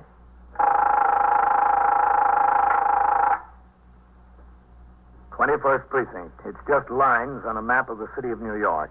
Most of the 173,000 people wedged into the 9/10 of a square mile between 5th Avenue and the East River wouldn't know if you asked them that they lived or worked in the 21st. Whether they know it or not, the security of their persons, their homes, and their property is my job. My job and the job of the 160 patrolmen, 11 sergeants, and 4 lieutenants of whom I'm the boss. My name is Kennelly, Frank Kennelly. I'm captain in command of the 21st. What makes a city? Not buildings, not subways, not business. People make a city. From dawn to midnight, from midnight to dawn, the rich and the poor and the good and the bad pour their lives together and stir up the city, as in the 21st, even on a quiet night. I was working my 6 p.m. to 8 a.m. tour. At 10, after I had finished reading and signing the reports and communications that had accumulated, I investigated 2 minor complaints about conditions in the precinct that had been brought to my attention. At midnight, I turned out the platoon for the late tour and went on patrol until shortly after 2 a.m. Then I returned to the station house where Lieutenant Gorman, as desk officer, and Sergeant Klein were on duty in the muster room. I went around behind the desk to sign an entry in the blotter stating that I had completed patrol and returned to the precinct house. Thank you, Captain. Yeah? There's some coffee hot if you want it. Well, it's not a bad idea. What's doing? Nothing much, Captain. The hack driver turned in a woman's purse he found in the back of the cab. It had $62.08 in it. That's all. Any identification in it? No, sir. Just the money in a small change purse, compact, a handkerchief, and a pack of cigarettes. Nothing else. He thought he was a big hero. All right, 29. I told him you guys are supposed to look in the back seat of your hacks every time you discharge a passenger. Next time you get sent down to the hack bureau on a violation. Well, I'll get that coffee. Yes, sir. No, Sergeant. Oh, yes, sir. All right, go ahead. Take the call. Yes, sir. 21st Precinct, Sergeant Klein. All right, 15. You take your meal period now. All right. Okay? Yes, sir, Captain. I had a communication from the Telegraph Bureau. They're interested in the QD-76 report dated last week. Car jumped the curb and knocked over a call box on Park Avenue. The driver didn't answer the summons in court, and they want to issue a warrant. Will you get it out? Yes, sir, but can I wait a few minutes? What's the trouble? I got a man on post 6 minutes late ringing in. Who's that? Patrolman Bevan, post number 4, Captain. All right, go ahead. Yes, sir. When did he ring in last?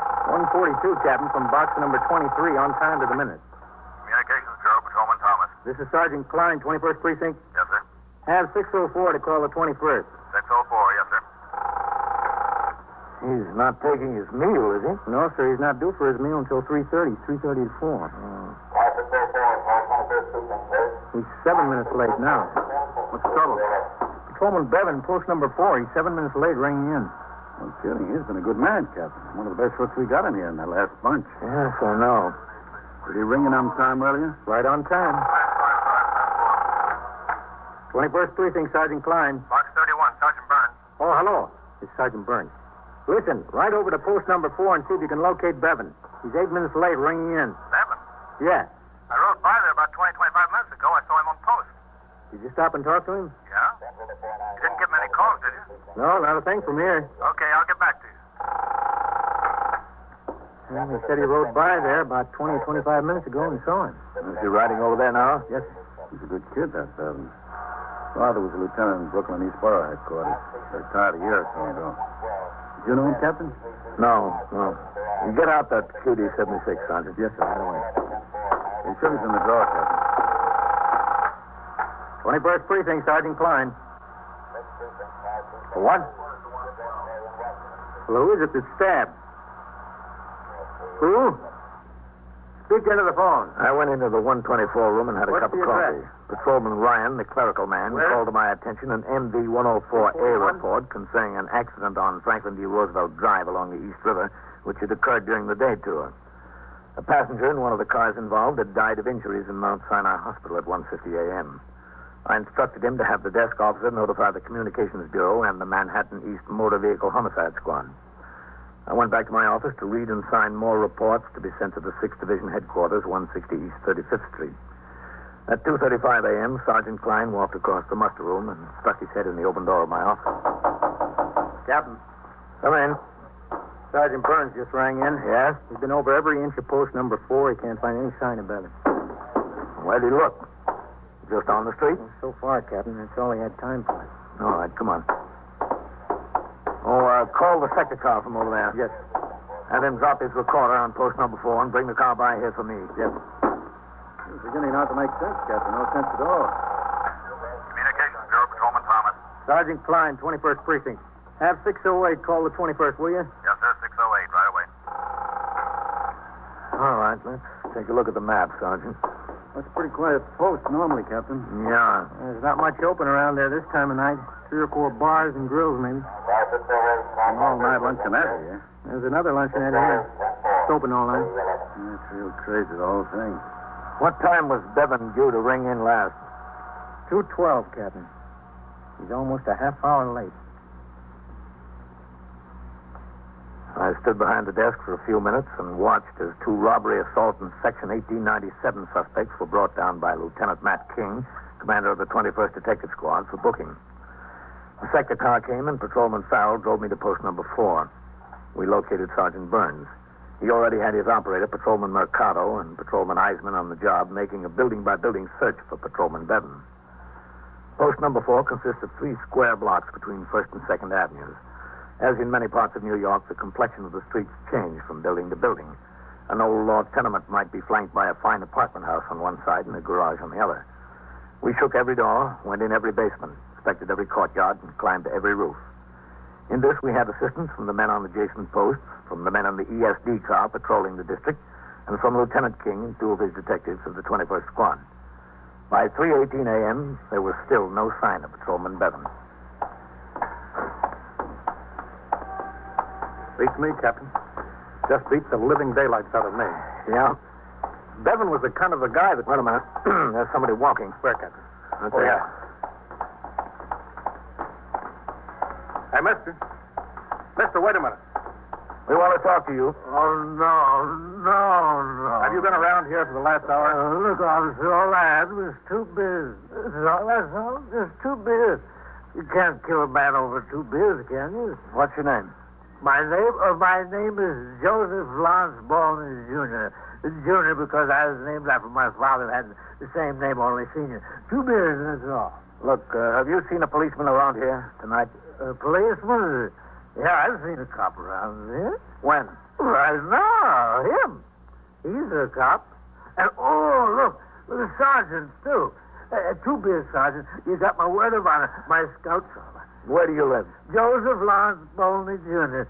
2 beers. No. You told us your name. Where do you live? There, right there. I almost made it, too, didn't I? Almost. Listen, you won't tell Alma. Please don't tell Alma. All right, come along. Take me to jail, lock me up, and throw the 2 beers away, but don't tell Alma. Come along. That's all I had. You can ask anybody. Is this the house? Yeah, this is it. 728. 728. Apartment 6B. You're not going to tell Alma. Got your keys? I think so. I think I got my keys, but please don't tell Alma. We'll let you tell her yourself. You make the stand? Oh, yeah, sure. Thank you very much. Well, good night, gentlemen. Good night. It was a pleasure to have found with you. Oh, there's Matt King. Captain. Hello, Matt. We found him, Captain. Where? The next block in the basement of a tenement, 740. He was shot. How bad? He's not dead, but it's pretty bad. Through the jaw and neck and right side. Is he conscious? No, he lost a lot of blood. Even if he was conscious, I don't think he'd be able to talk. That's the ambulance, I guess. Who shot him? You have any idea? Yes, sir. Who? It looks like he shot himself.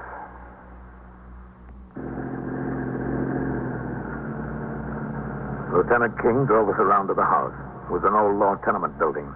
The ambulance and the sector car were parked in front. It was 3:31 a.m. There was no crowd on the sidewalk, but tenants in night clothes were beginning to stick their heads out of the front windows. The first floor above the street was occupied by two business establishments, a beauty parlor and a radio repair shop. An iron gate and fence separated the basement stairs from the sidewalk. We went down. Go ahead, Captain. The basement's been vacant for about a year. Yeah. Be right with you, Captain. Whitey. All right, be careful now. Yeah. Roll him on the stretcher. Just roll him on. All right, get a feet there. Okay. I got them. Easy now. Easy. Okay. All right, thanks. Thanks a lot. Doctor, I'm Captain Kennelly. Captain? How does it look? It went through the maxillary bone of the jaw, Captain. On the way, it probably hit a vein in the neck. Lost a lot of blood. How is he? Pretty bad. Did he shoot himself? The gun was fired at very close range, Captain. Not farther than this. His face and head are full of powder marks. I see. All right, easy with him. All right, lift together now. Yeah. Come on, lift. This way. Watch it. You've got very little clearance there. Easy. What's the turn there? That's it. Hold that back end high going up. Captain. Yes, Matt? Whitey and Novak have been talking to the tenants. Yes? They can't find anybody who heard the shot. The next floor up, the stores, and the flats don't start until the second floor. Only one shot? Are you sure? That's all that was fired from a service gun, Captain. Is it possible he chased someone down here? Is it possible they had a gun and shot him? Yes, sir. It's possible. But not likely. No, sir. That shot was fired at very close range. There isn't any sign of another person being down here. Is that his flashlight there? Yeah. We're leaving it lay there for a while till we get some measurements. Was it turned on? It was on, Captain. The switch, that is. The light was broken when it dropped, apparently. The gun was on the floor right near him. How old is he, Captain? He's on his way, Captain. How old is he, Sergeant? 24, 25. Mm-hmm. Married? Yeah, he's married. A couple of young kids. Do you have any personal problems you know of? Not that I know of, Lieutenant. He never spoke to me about any personal problems, man. Well, he's got a big personal problem now. Yes, he has. If he lives. I waited around the scene for a few more minutes while Lieutenant King and his detectives continued their investigation, and Sergeant Burns talked to Lieutenant Gorman and got information for his UF-6. He ordered the sector cars to resume patrol and release the ESD car to its regular duties. From a call box on the corner, I gave instructions to the desk officer to notify the division command regarding the occurrence. He told me that according to Patrolman Bevan's records, he resided in Jackson Heights, Queens. His wife's name, Marion. I instructed Lieutenant Gorman to call CD with a request that the 110th Precinct notify Patrolman Bevan was wounded and in Bellevue Hospital. Otherwise, things were still quiet in the precinct. Patrolman Mercado was assigned to post number 4.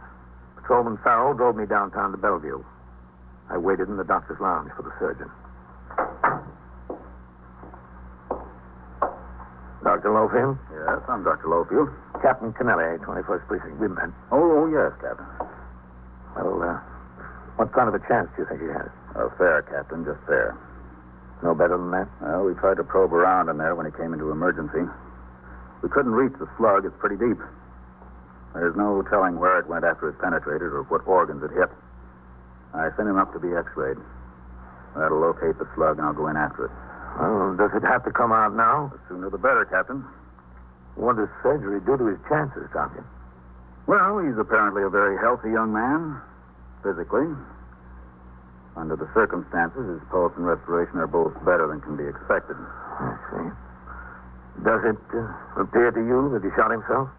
The gun was fired at very close range. Powder mark? That's right, yes, sir. He has a family, doesn't he? Yes, his wife's been notified. She's on her way. Should be here any minute. I'll have to talk to her and explain what I plan to do. I'll need her consent. No, I don't think there'll be any trouble about that, Doctor. Oh, excuse me. Sure. Dr. Lowfield? Yes. All right. Right there. Yes, we'll be out. Thank you.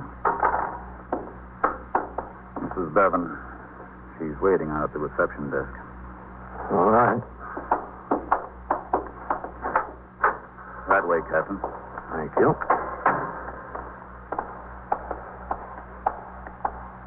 This is the worst part of my job, Captain. Not the best part of mine. That's her, I guess. I'll talk to her.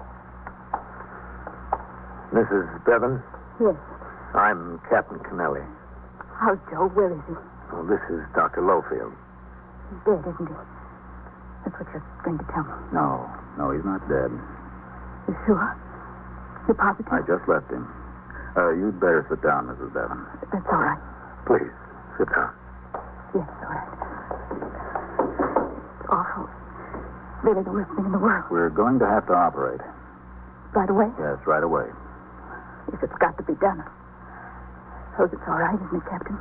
Yes, it has to be done. All right. Well? Doctor? Yeah? Can I see him? Before, I mean. I don't think it would be wise, Mrs. Bevan. Oh. Well, I have to get up to him. Yes, that would be a good idea. I'll be back down as soon as possible. As soon as possible. What was his name? Doctor who? Dr. Lowfield. Is he good? Fine as they come. That's good. It's awful. The worst thing in the world. Joe would come home and tell me about notifications. He'd tell me how I'd have to find a mother or a wife or a father and tell them that someone was hurt or dead.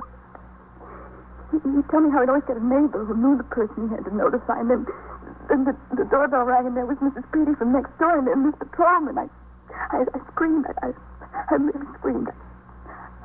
I don't know what it's like. I know, Mrs. Bevan. I knew what they were going to say. They were nice, very nice.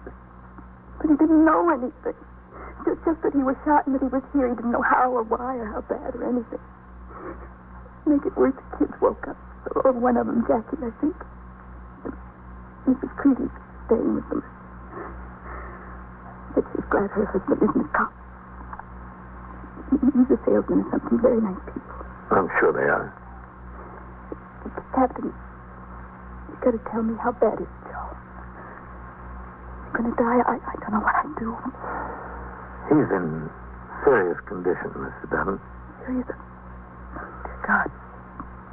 Has he had any problems lately? Real problems? What do you mean? Well, I mean, have you had any financial difficulties? Any trouble at home?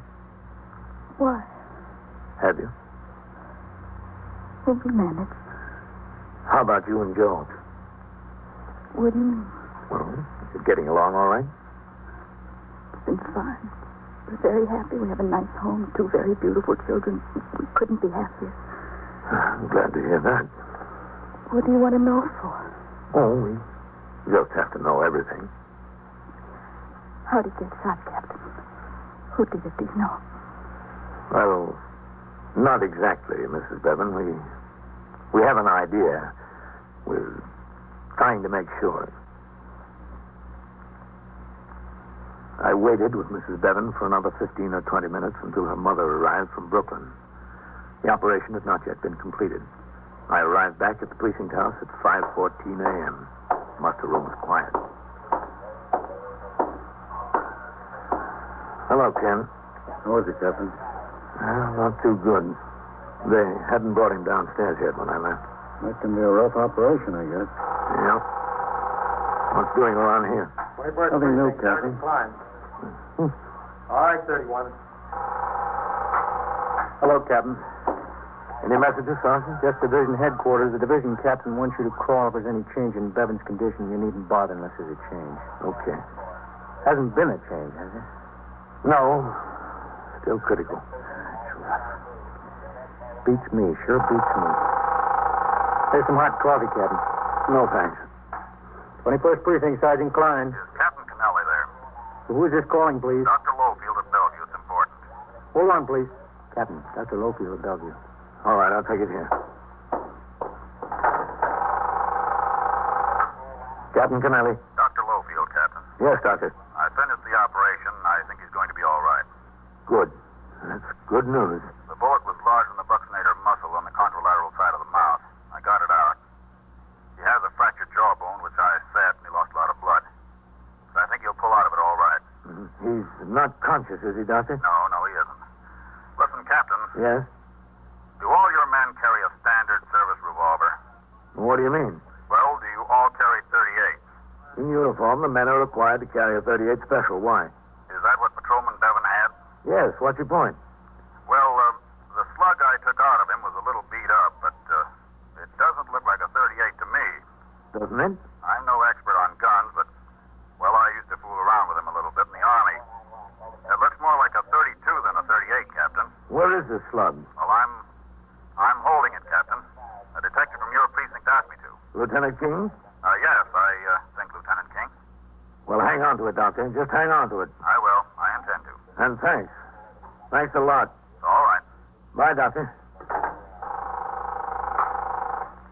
Any change in his condition, Captain? There's been all kinds of changes. I'm going upstairs to see Lieutenant King.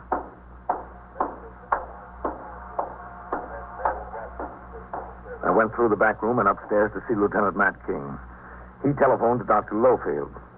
Detective Vitale was sent down to Bellevue to get the slug taken from Patrolman Bevan's jaw and take it to the police laboratory for a ballistics examination, along with Patrolman Bevan's service revolver. If the slug was fired from a .32 caliber gun, Patrolman Bevan could not have shot himself. By 8 a.m., there was no word on the ballistics examination. I turned out the platoon for the day tour, signed the blotter, left the precinct to go off duty. Ellen was awake and dressed when I got home. I talked with her while she had breakfast. She told me she was going to 34th Street because both Macy's and Gimbel's had advertised big linen sales. Ellen left the house and I went to bed. A hot sun flashed in under the shade. I don't know how long it took me to fall asleep. Maybe it only seemed long.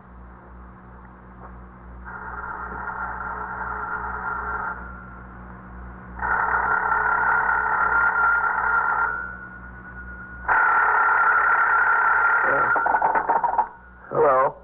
Captain? Yes? Matt King. Oh, hello, Matt. Will you sleep? Yeah, that's all right. What time is it? 1 o'clock, 5 minutes after. Oh, what have you got? The slug they took out of Bevan. Yes? It wasn't a 32, it was a 38. The doctor was wrong. Oh? But it wasn't fired from Bevan's service revolver. Wasn't it? Not according to the report. Well, that's good news. I'm calling from home, too, Captain. I'm going in now. Vitale called me, said there was a man picked up on suspicion of burglary in the 34th Precinct at 3:55 this morning. He was carrying a 38 Spanish make automatic. Yeah? One shot had been fired from it. How does it look? Well, I'm going up to the 34th to talk to this fella. Look, if there's anything to it, Matt, will you let the man on TS know so he can call me? I'll call you myself, Captain, as soon as I know anything. I got up and got dressed. After I had some coffee, I took my car over to Fred's to be washed and greased. I returned home close to 4. Ellen was there. She told me Lieutenant King had phoned. I called him back. The man arrested in the 34th had a record of 5 arrests and 2 convictions for burglary. After questioning by Lieutenant King and Assistant District Attorney Louis Solent, he admitted shooting Patrolman Bevan. He was brought into the 21st and booked on charges of assault and Section 1897. The gun in his possession at the time of his arrest was sent to the police laboratory for ballistics examination to corroborate his statement. That night, en route to a meeting of the Captain's Endowment Association at the 71st Regiment Armory in Manhattan, I stopped in at Bellevue Hospital. Oh, hello, Captain. How is he, Mrs. Bevan? Better, much better. Well, that's good. He's been propped up since about 4 o'clock this afternoon. Of course, he can't talk, and it's hard to feed him much, but the doctor says he's doing fine, just fine. I was going out now so I could get some sleep. Well, then I won't stay. I was That's all right. He's not asleep yet. I'm sure he's going to see you. It's this way. You've been here since this morning? Oh, yes. My mother was here for a while, and then she went out to the house to take care of the kids. Mrs. Creedy couldn't stay all day. She has children of her own, you know. It's in here. Let me stick my head in and make sure he's not asleep. Joe? He's still up. Come on in. Guess who's here, Joe? Captain Kennelly. Hello, Joe. The doctor told me it'd be at least a week before he'd be able to talk again. You know, it was real funny. The detectives from the precinct, what were their names, Joe? Kinney and Goldman? Kinney and Goldman, they came down here and wanted a statement from Joe on what happened. Do you know them, Captain? Oh, yeah. Well, it was really funny, wasn't it, Joe? He couldn't say a word to them. It was all right anyway, because they knew what happened from the man that shot him. Joe saw him come down a fire escape. He chased him. He chased him into that basement. Is that right, Joe? Well, he just robbed an apartment. Anyway, Joe followed him down into the basement. He was looking around for him with his flashlight, and the man was hiding behind a partition. And then when Joe got this close, he stopped. Joe fired one shot that didn't do any good. Isn't that right, Joe? Anyway, we're glad they got him. Very glad. We're glad Joe's going to be all right. I was worried this morning, Captain. So was I. I didn't know how things were going to turn out. I thought he was dead or dying. But look at him. Strong as an ox. Anxious. Well, maybe it's a good thing to keep in mind, Mrs. Bevan, for all of us. Things can look a lot different than they really are.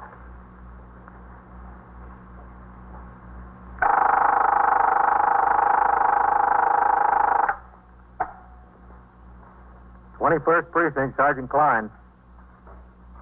I can hear you. What's the trouble there? You all alone? How much is on the clock? $2 and what? Why can't you pay it? Where'd she lose it? Where? Doesn't she have any money? Nothing, huh? Well, all right. You're driving a hack. Drive her into the station house. We'll talk about it when you get here. And so it goes. Around the clock, through the week, every day, every year. A police precinct in the city of New York is a flesh and blood merry-go-round. Anyone can catch the brass ring, or the brass ring can catch anyone. 21st Precinct, a factual account of the way the police work in the world's largest city, is presented with the official cooperation of the Patrolmen's Benevolent Association, an organization of more than 20,000 members of the Police Department, City of New York. Everett Sloane in the role of Captain Kennelly, Ken Lynch as Lieutenant King. Written and directed by Stanley Niss. Produced for CBS Radio by John Ives. Art Hanna speaking. Tenths of a square mile between Fifth Avenue and the East River wouldn't know if you asked them that they lived or worked in the 21st. Whether they know it or not, the security of their homes, their persons, and their property is the job of the men of the 21st Precinct. The 21st, 160 patrolmen, 11 sergeants, and 4 lieutenants, of whom I'm the boss. My name is Kennelly, Frank Kennelly. I'm captain in command of the 21st. I was working my day tour, 8 a.m. to 6 p.m. I had reported for duty at 7:40, signed the blotter, and changed to my uniform in time to turn out the platoon which would patrol the precinct until 4 p.m. After I had read and signed reports and communications which had accumulated since I was last on duty, I began the quarterly inspection of the entire station house as required by Rule and Regulation 24. In the company of Patrolman Fallon, the clerical man, and Patrolman Bailey, the attendant, I started on the 3rd floor where the offices of the Civil Defense Patrolman, the Youth Patrolman, and the Old Records are located. We then proceeded to the 2nd floor and the 21st Detective Squad office and the Precinct Hack Inspector. Then to the 1st floor and my office, the muster room, the 124 room, the back room, and the cells. At 9:35 a.m., we finished up in the locker rooms in the basement.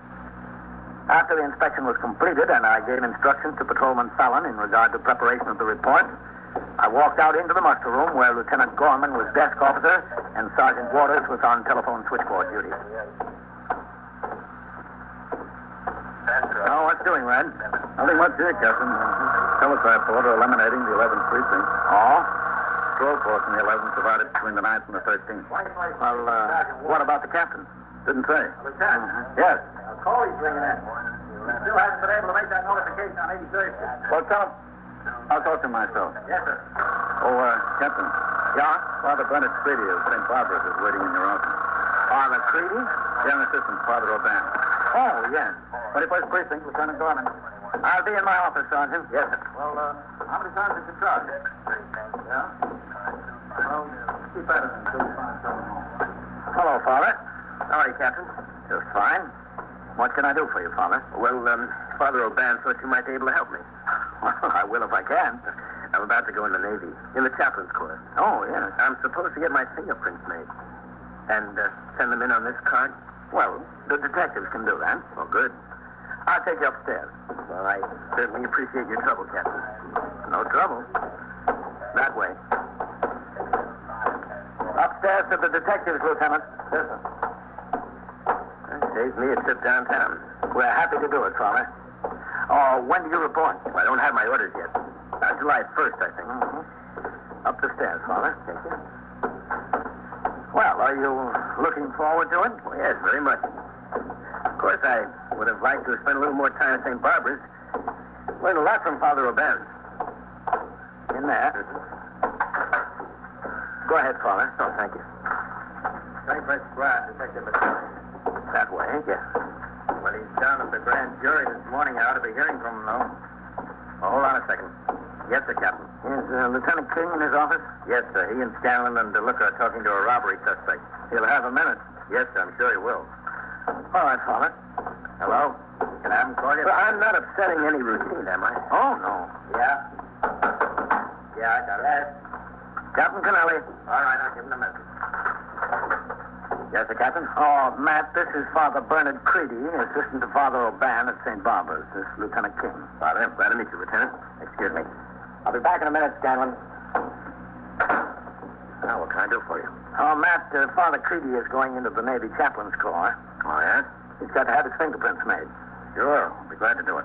Battalion? Oh, I certainly appreciate it, Lieutenant. Yes, sir. Ma'am? On this card. Yes, sir, Lieutenant. To Father Creedy, Detective Battalion. Hello, Father. Hello? Father Creedy is going into the Navy. Take his fingerprints on the card he's got? Yes, sir. Over this way, Father. Yes. Have you ever had this done before? No, I've never had the pleasure. Well, thanks, Matt. All right, Captain. Oh, Yeah? are you interested in a good rumor? What's that? Well, I had to send Fitzpatrick down to 240 this morning. He picked up the rumble that the commissioner is going to make 4 deputy inspectors today. Is that so? That's what he brought back. Besides what I sent him for. Yeah, well, I know the vacancies exist. Do you think you'll be one of them, Captain?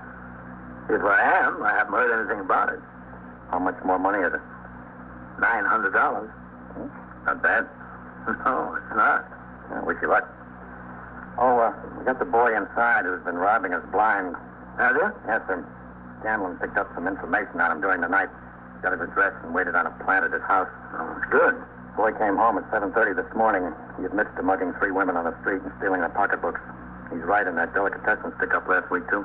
That's a good collar, man. That's the way it looks. I've called the squad commanders from the 19th and 23rd. Maybe he'll help them clear a couple of cases, too. Want to see what he looks like?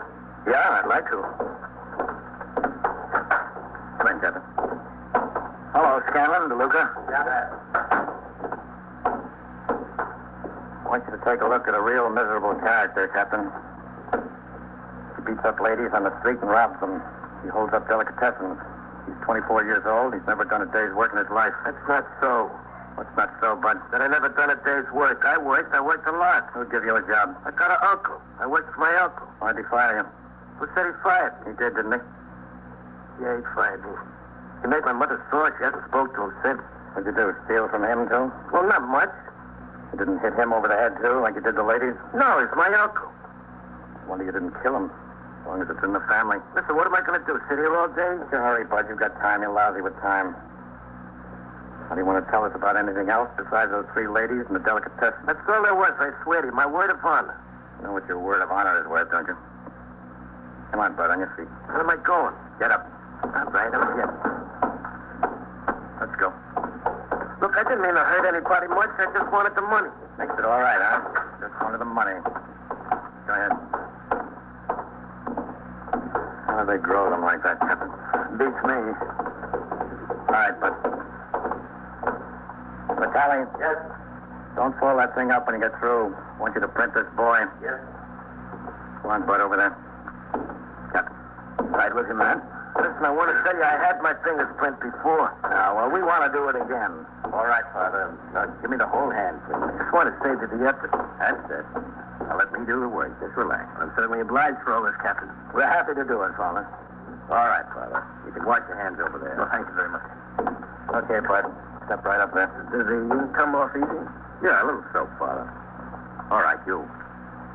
Oh, hey, Father. Yeah. What did you do? Me? Yeah. What they got you for? Oh, nothing serious.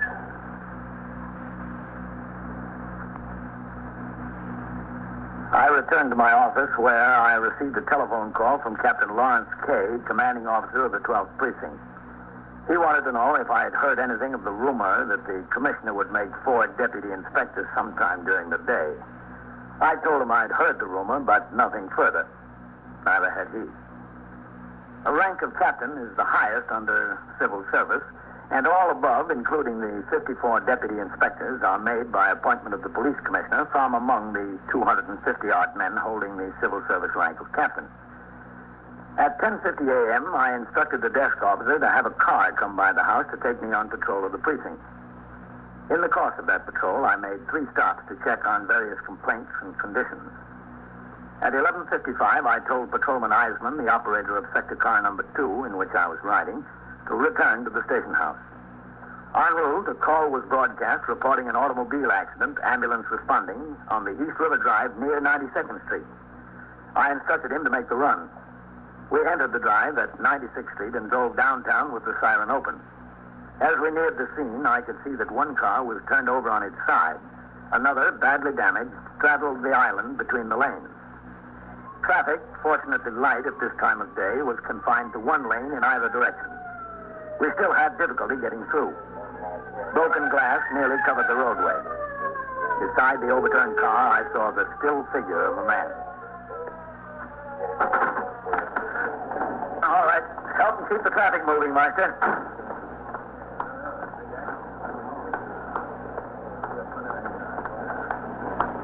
Sergeant?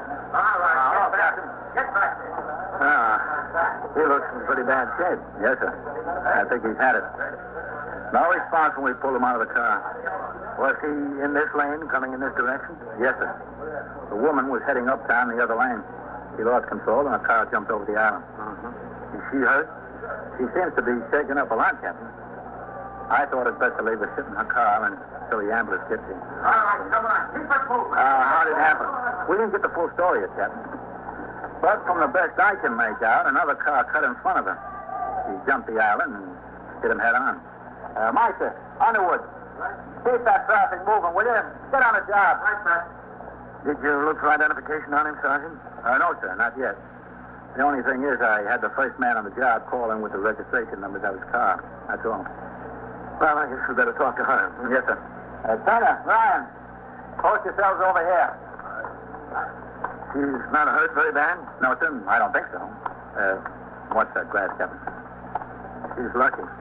Sergeant? Yes, sir? You haven't said anything to her yet about the man probably being dead. No, sir, I didn't want to get her upset. Good. All right, Coley, Farrell, let us in there. Hello, Captain. Coley? Farrell? You feel a little better now, lady? Yeah, I think so, a little bit. My legs feel kind of numb. Well, the ambulance will be here right away. Oh, I don't want to go to the hospital. Well, we'll see what happens about that. If I could only get out and walk around a little bit, then maybe it wouldn't feel so numb. I think you better just sit there. What's your name, please? Mrs. Rowland. Mrs. Marion Rowland. Is that R-A-W-L-I-N-S? No, R-A-W-L-E-N-S-E. Mrs. Marion. My arm hurts a little bit, too, this one. Where do you live, Miss Rowland? 1232 Clinton Avenue. In the Bronx? Yeah. Can we see your registration? What registration you need? For the car. Oh. And your operator's license. Oh, sure. I didn't... Where's my purse? I think my purse... There it is, on the floor. Oh. I'll get it. Oh, I'm sorry. Thank you. My leg is beginning to hurt a little more now. Well, you'll be all right. You want to see my license? Yes, that's right. I couldn't help it. That station wagon cut right in front of me. He didn't even stop. He just went right on going. And, oh, here they are, I think. Yeah. Thank you. I couldn't do anything. I just lost control. I went right over, and this car was coming the other way, and I thought I was going to be killed. I really thought. Here you are, Miss Rollins. You can put these back in your pocketbook. Okay, thank you. I'd like to get out and see how bad my car's damaged. Well, I think you better sit there until the ambulance comes. I'm all right. You said your leg hurts pretty bad. Well, I really ought to take a look. Is there much damage? This car's new this year, you know. There's a lot of damage, yes. Oh, dear. But I don't think it's beyond repair. It's brand new almost. I better look. No, Mrs. Lord. I suggest you just wait until the ambulance gets you. Captain Kennelly. Yes? I'd like to see it. Heisman said there was a call broadcast for you to ring in. Oh? It wouldn't hurt to take a look, would it? Just now? That's what he said. There's a call box right across the roadway there, Captain. All right. I'm entitled to that much. Sergeant, yes, sir? I'm going to ring in. Yes, sir. Underwood, hold up that traffic a minute. Okay. Thanks. All right, move. Come on. Keep rolling. All right, keep rolling. Let's keep rolling.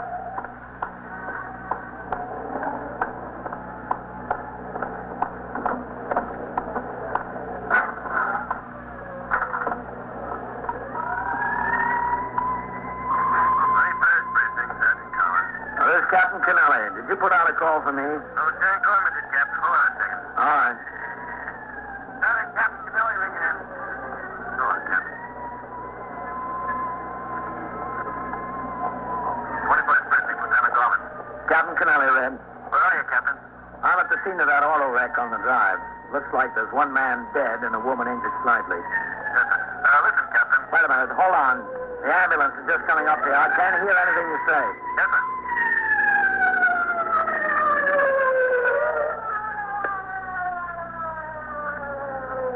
All right. What is it, Red? Lieutenant Altman at the police commissioner's office called up a few minutes ago. All right, just a second. What'd you say? I said Lieutenant Altman at the commissioner's office called up a few minutes ago. Yeah? He asked if you were in the house. I told him no. He asked me if I could get in touch with you. Yes? I told him you were out on patrol. What? I can't hear you. I told him you were out on patrol, Captain. He said the commissioner wanted to see you in his office. In the commissioner's office? That's right, sir. Yes. When? As soon as you can make it. All right. Thanks, Red. Captain. Yeah. I heard a rumor that the commissioner is going to make 4 deputy inspectors today. Did you? Yes, sir. I heard the same rumor. Well, anyway, it looks good for you. I wish you luck. Thanks, Red. You're welcome. I'll ring in from downtown.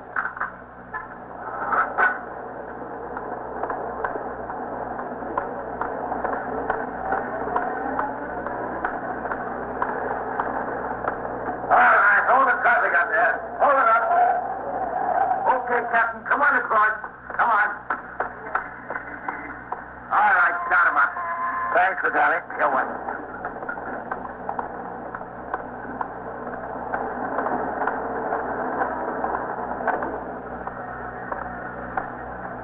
Is he dead, Sergeant?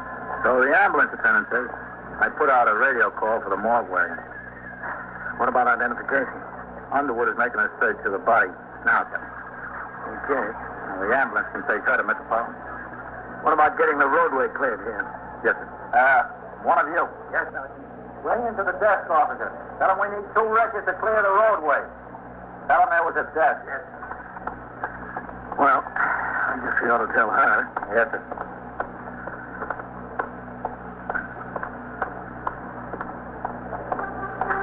I think she'll be all right. She's not hurt bad at all. I don't think. He's lucky. Yes, sir.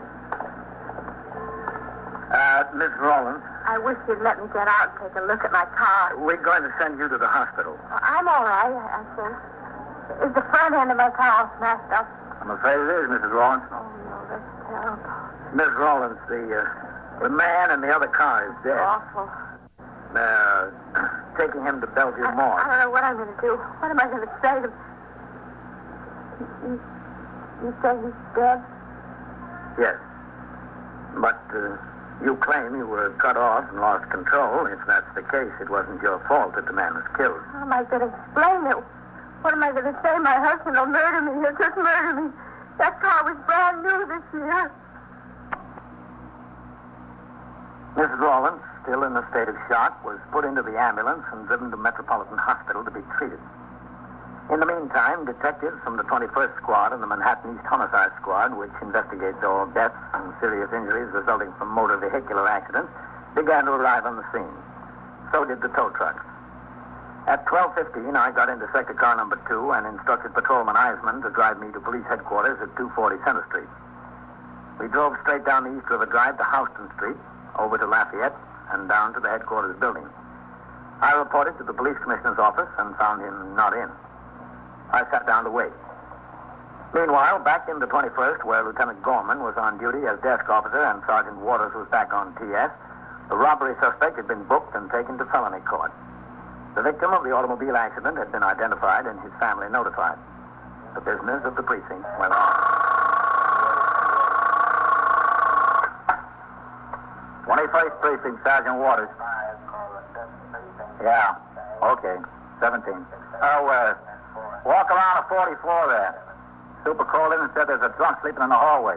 Can't get him out. Okay, yeah. Sergeant? Yes, sir. Give me a CVI, will you? Yes, sir. Hello, CB. Lieutenant Gorman at the 21st. You notified the 40th Precinct? We've still been unable to make that notification for them. No action. Yeah, hold on. Sergeant, see if that's the promotions on the teletype with you. Yes, sir.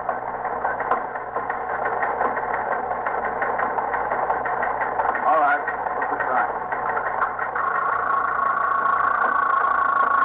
Is it the promotion? No, sir. It's an alarm for a stolen car out of the 5th Precinct. You think the captain's going to get made a DI? Certainly looks that way. Promotion's coming up and gets called down to the commissioner's office. Yeah, a lot of captains have got a lot more time in the job than he has. It doesn't make any difference. It's up to the commissioner. Remember, Valentine was promoted from captain all the way to chief inspector. Yes, sir. I remember. Well, I hope he gets it for his sake. But for ours, I don't know. We could do a lot worse. That's what bothers me. I beg your pardon? Lieutenant, can I be excused on a matter of personal necessity to use the... I thought you were going to give me police protection, Lieutenant. Mr. Reigate, we've been giving you police protection. We have nearly 200 policemen in this precinct, not to mention the detectives. We're all protected. Well, that hasn't stopped me from being threatened again. Lieutenant, send him down to the FBI. Well, who threatened you, Mr. Reigate? The same spies? We've been watching the house, Mr. Reigate. I promised we would, didn't I? Yes, you promised me you would. I've issued special instructions. The men have got their eyes open, sir. Well, that's good to hear. It relieves my mind. But I've still been threatened. They're following me around. Right now? All day. Maybe they'll follow you in here, Sergeant. Oh, no. They're too clever for that. How many are there, Mr. Reigate? Well, I don't know. They're so clever. I've never seen them. But they're there. They've been following me around. They want to kill me. I'll tell you what I'll do, Mr. Reigate. You go home, and I'll see that you have adequate protection. I'm afraid to go home. They might be there. Now, Mr. Reigate, it's been a long time since I first started following you around and threatening you. Isn't that right? Yes. Quite a long time. And it's been a long time since you first came in and told me about it. Isn't that right? Yes, but... Mr. Reigate, just step up a little closer. Now, you know how a police department has to operate. We have to do things undercover. We've been working on it. Don't you think that if we didn't work on it, they'd have forgotten you by this time? Well? Don't you think so? Yes. I suppose you're right. You don't have to worry about a thing. Just let us go on protecting you in our own secret way. You'll be all right. Ah, yes. I want to thank you, Lieutenant. You've renewed my confidence in our free institution. You're welcome, Mr. Reigate. Goodbye. I'll keep in touch with you. You should have sent him to the FBI, Lieutenant. we'd have been rid of him for good. What do you want to get rid of him for? He can brighten up a dull tour. Oh. Any deal orders and promotions yet, Red? No, man, not yet. You just missed your favorite cycle, Lieutenant King. I missed him on purpose. I stayed in the back room until he went out the door. Well, he cornered me one night, and I couldn't get rid of him for an hour. How do you do it, Red? He agrees with him, Lieutenant. Let's try that next time. Is the captain still downtown, Red? As far as I know. All right, you stay there until you're released. Except for the fact there's more money in the job, I think the captain would rather stay here. Deputy inspector has no command. It's plain clothes work, which is pretty thankless. Especially these days. There it is.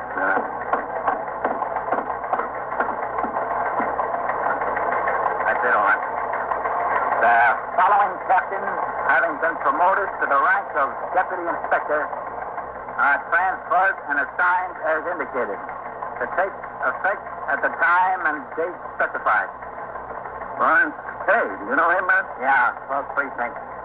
Sounds right. We were still handy together. Look how far I got and how far he got. Yay, where's he from? I never heard of him, man. This could be the last one coming up. This better be it. Vincent Keenan. Well, that does it. He might be making more than 4. The rumor could have been wrong. The rumors are never wrong, Lieutenant. See? Yeah, see. Well, I thought he was in. Then what did the commissioner have him down there for? Why don't you send the commissioner a 49 and ask, Sergeant? I would. But I'm not independently wealthy. I need the job. All right, I want it. There's the skipper. Hello, Captain. Captain? Oh, what's the big meeting? Nothing, Captain. Just about an alarm I want to announce the turnout. I'll have Vitale bring it down to you, Red. Okay. Well, I better get upstairs. Excuse me. I'll sign the blotter, Red. Yes? 21st Precinct, Sergeant Waters. The promotions just came through. Teletype, Captain. Did they? You didn't get made. I'm sorry, Captain. Oh, that. I know. But I got invited to lunch. That's more than any of the new deputy inspectors can say.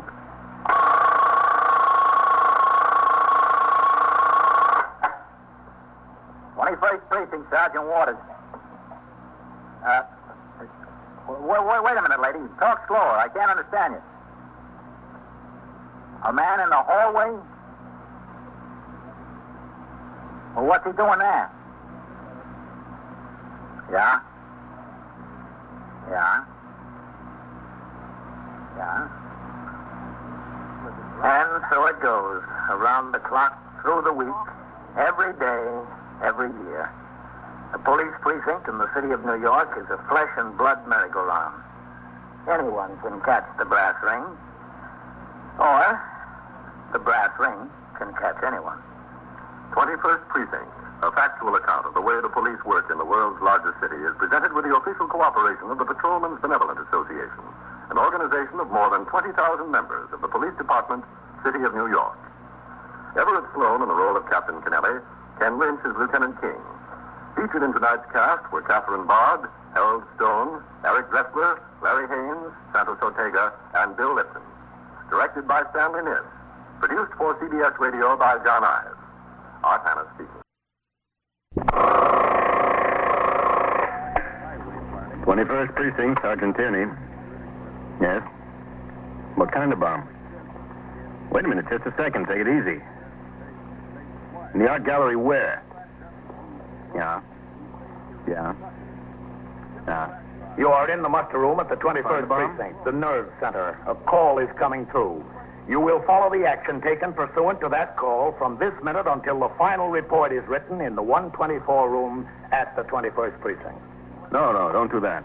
The officers will be right there. Yeah. Go outside on the sidewalk and wait for them. That's right. 21st Precinct. It's just lines on a map of the city of New York. Most of the 173,000 people wedged into the 9/10 of the square mile between Fifth Avenue and the East River wouldn't know if you asked them that they lived or worked in the 21st. Whether they know it or not, the security of their homes, their persons, and their property is the job of the men of the 21st Precinct. The 21st, 160 patrolmen, 11 sergeants, and 4 lieutenants, of whom I'm the boss. My name is Kennelly, Frank Kennelly. I'm captain in command of the 21st. I was working my day tour, 8 a.m. to 6 p.m. It was warm and sunny. After I turned out the platoon, I cleaned up the paperwork that had accumulated since I was last on duty 24 hours before. Then, after seeing 2 visitors in regard to their applications for gun permits, sector car number 3 came by the station house for me, and I went on patrol of the precinct with patrolman Eugene Dillon as operator. Well, the kid comes home, Captain. He says to me, Pop, you promised me this year I could have a new mitt. Uh-huh. Trapper he wants. You know, the new style for outfielders. The movie house down on the next block, Dillon. Yes, sir. I wanted to stop in the candy store next door. Yes, sir. Well, he's got it all picked out. Took me down to the sporting goods store. $13 for a mitt. $13. That's a lot of money. Well, it used to be the best mitt you could buy was $5 tops. $13. Now, they expect anybody to spend $13 for a mitt for a kid, a 10-year-old. Because all the kids are getting them. I said, not $13, Buster, not $13 for a glove. Well, he was holding back the tears, Captain, and I started a weekend. And I thought his mother could use an Easter dress, and I could use some shoes, and well, the kid needs some clothes himself, so I said a big final no. Yeah, well, that's a lot of money for a glove. Yes, sir, you're telling me. I'll be out in a minute. Yes, sir, Captain.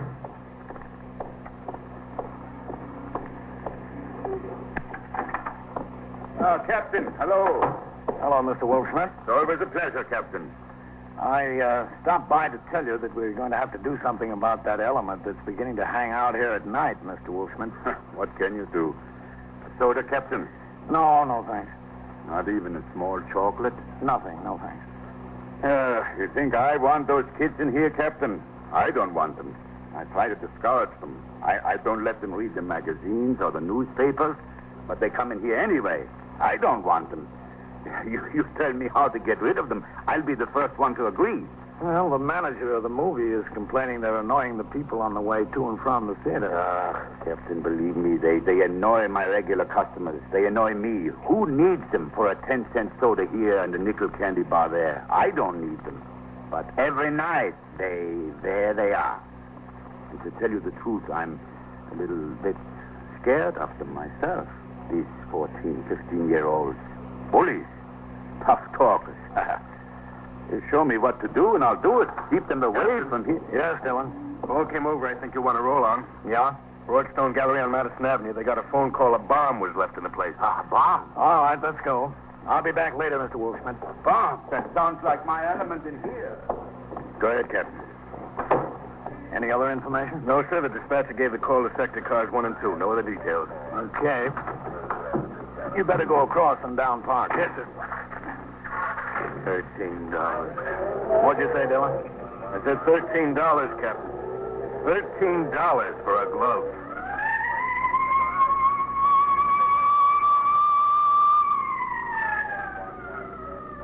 We made the run across and downtown. The traffic was heavy, and the Broadstone Gallery was in the exact opposite corner of the precinct. It took nearly 5 minutes. As we sped to the scene, I called to mind a picture of Broadstone. It was a combination auction room and art gallery. Good reputation. Large sales of estates and collections. Showings by famous painters and sculptors. Located on the ground floor of an apartment building. One large room with offices on a balcony. When we turned the corner into Madison Avenue, there were 4 police cars in the block. Cops were keeping the sidewalks clear in front of the gallery. The crowd was being held across the street and 50 feet on each side of the store. Okay, Dillon, let's go. Yes, sir. All right, Sergeant Jackson, Captain. Keep those people back. Get them across the street. Sergeant? Yes, sir, Captain. Now, what do we got? There was an anonymous phone call. The caller said he put a bomb in the place. There was an auction in progress. 40 or 50 people. We got them all out. Any sign of a package or anything, Sergeant? We haven't looked, Captain. The first job was to get the people out. Good. Well, what happened? Did you find anything? We haven't looked yet. This is Captain Kennelly. Mr. Broadstone. How do you do? Oh, this is absurd. It's really absurd. I can't think of any reason any person in his right mind would make such a call. Well, maybe he's not in his right mind, Mr. Broadstone. Let's take a look inside, Sergeant. Yes, sir. Dillon? Yes, sir. It's a joke. Must be a joke. Mr. Broadstone. Yes? You better get back behind the line. Oh, but Captain... Go ahead, please. Yes, it's all right. Behind the line. Everybody out, Sergeant? Yes, sir. Signal those men to keep the people back until we come out. Yes, sir. All right, Captain. Let's go. Dillon? Yes, sir. Have the detectives been notified? Yes, sir. I rang in. The desk officer notified them. Okay. Those chairs were set up for the auction, Captain. Mm-hmm. The officers are upstairs in the back, on the balcony. All right, let's take a look around. If you see anything, let it lay. Sergeant, take that aisle. Yes, sir. Dillon, left side. Yes, sir. I'll go down the center.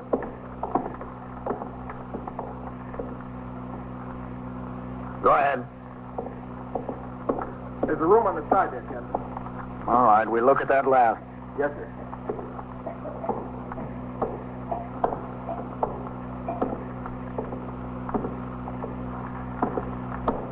Anything, Dillon?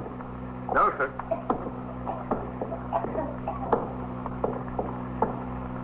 Somebody left an umbrella. Captain. Yes? Under a chair, a package. Don't touch it. Don't worry. Through here, Captain, this row. There it is, Captain. See it? Yeah. That's just about the right size. Just about the wrong size, you mean, Sergeant? Yeah. Well, it can't stay here. No, sir. Can you move that chair without disturbing it? Yes, sir. Easy. Oh, that's good. All right. Move that one too, Dillon. Yes, sir. That's good. I don't hear anything ticking to you. Now. See that big, heavy carpet on the platform up there, Sergeant? Yes, sir. It was being auctioned off. If we get it under there, that'd hold any blast down to a minimum. Yes, sir. We could fold the rug over the box a couple of times, but the rug is too heavy to carry over here. All right. You take the box over there. Go on over, Sergeant. Lift the corner of the rug up. Yes, sir. Let me know when you're ready.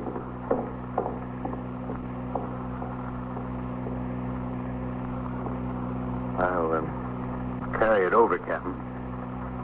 All right, Dillon. You ready, Sergeant? All set. Well, easy now. Goes nothing.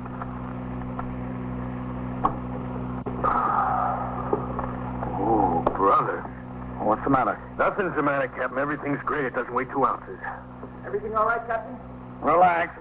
It's too light for explosives. You know something, Captain? What? I think I'll buy that glove for my kid. These days, $13 isn't so much. We opened the cardboard box to examine the contents. Inside was a lady's hat, apparently left under the chair by an excited auction patron.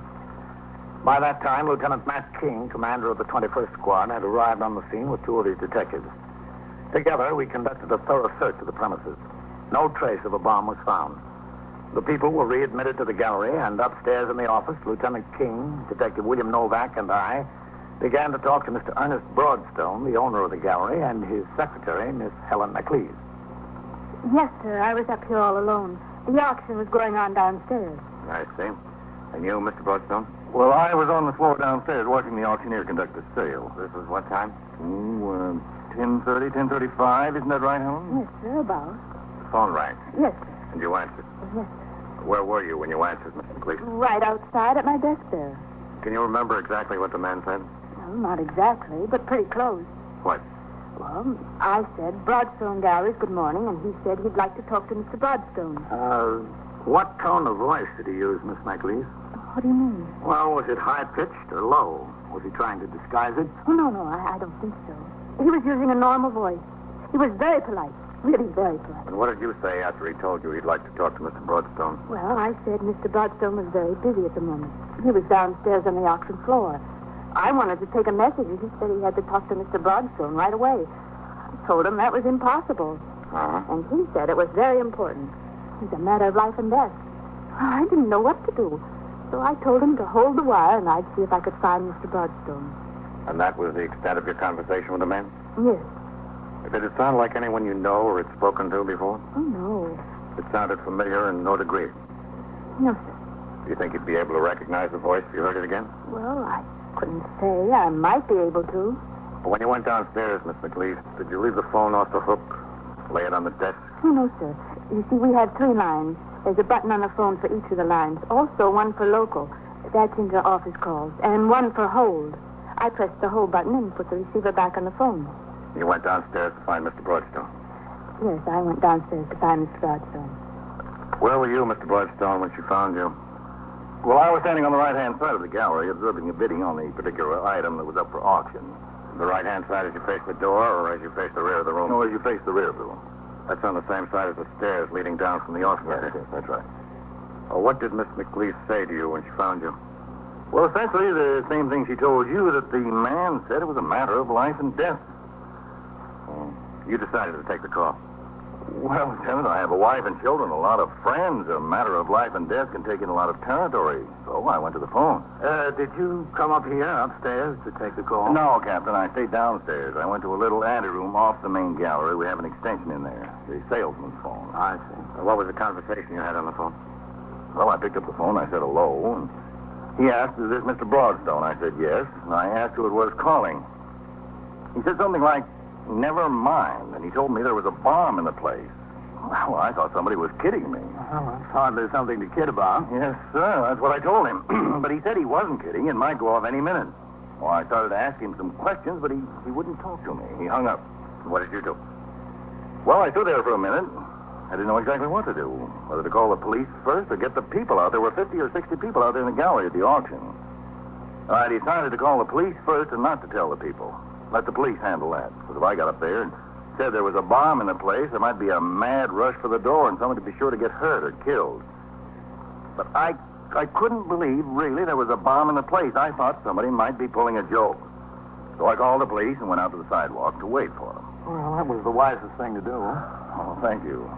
Well, the first ones got there almost as soon as I got outside. That sergeant. I explained to him what happened. Meanwhile, another police car came up, and they told me to stay on the sidewalk. They went in and handled the whole thing. They must have handled it fine because the people started walking out slowly, no disorder, pushing, anything like that. They did a good job, all right. Well, Mr. Broadstone, did the voice of the man on the phone sound in any way familiar to you? No, I can't see that it did. Miss McLeese, you said he was extremely polite and rather well-spoken. Yes, that's right. Did you get the same impression, Mr. Broadstone? Yes, I did. His delivery was slow and even, I'd say even polite, yes. How many employees do you have here, Mr. Broadstone? Well, it was 9 altogether, myself and Miss McLeese. Also upstairs in the office is the bookkeeper. She's across the hall. There's a porter and a shipping clerk and the 4 men on the floor. Have they all been with you a long time? I hope you're not inferring that any of my employees is involved in this, Lieutenant. They were all here at the time. I was thinking more of a former employee, Mr. Broadstone. Oh. Well, our turnover we have is very slight. Very slight. Captain. Yes, Sergeant? The bookkeeper says there's a call from Mr. Broadstone. Oh, well, tell her to take the message, will you? The man says it's a matter of life and death. Well, have the bookkeeper say he'll be right with him, Sergeant. Yes, sir. No, back. Yes, sir. Get on another line outside. Yes, sir. See if you can find out where it's coming from. Go to the bookkeeper's phone. Okay, Lieutenant, right. You're going to listen in, man? Yes, Captain. Pick it up, Mr. McLeese. Take your time, but don't lose him. Turn him over to Mr. Broadstone. Now? Yes, go ahead. I'm going to listen out at your desk. Mr. Broadstone's office? Yes. Who? Okay, Matt? Okay, all set. Just ask Mr. Broadstone to come to the phone, please. But I have to tell him who's calling. You know very well who's calling. Now, please, I don't have much time. All right. Just a moment. Hello? I just want to tell you, Mr. Broadstone, it's still a matter of life and death. Now, look, who is this? It's me, Mr. Broadstone. I spoke to you a little while ago.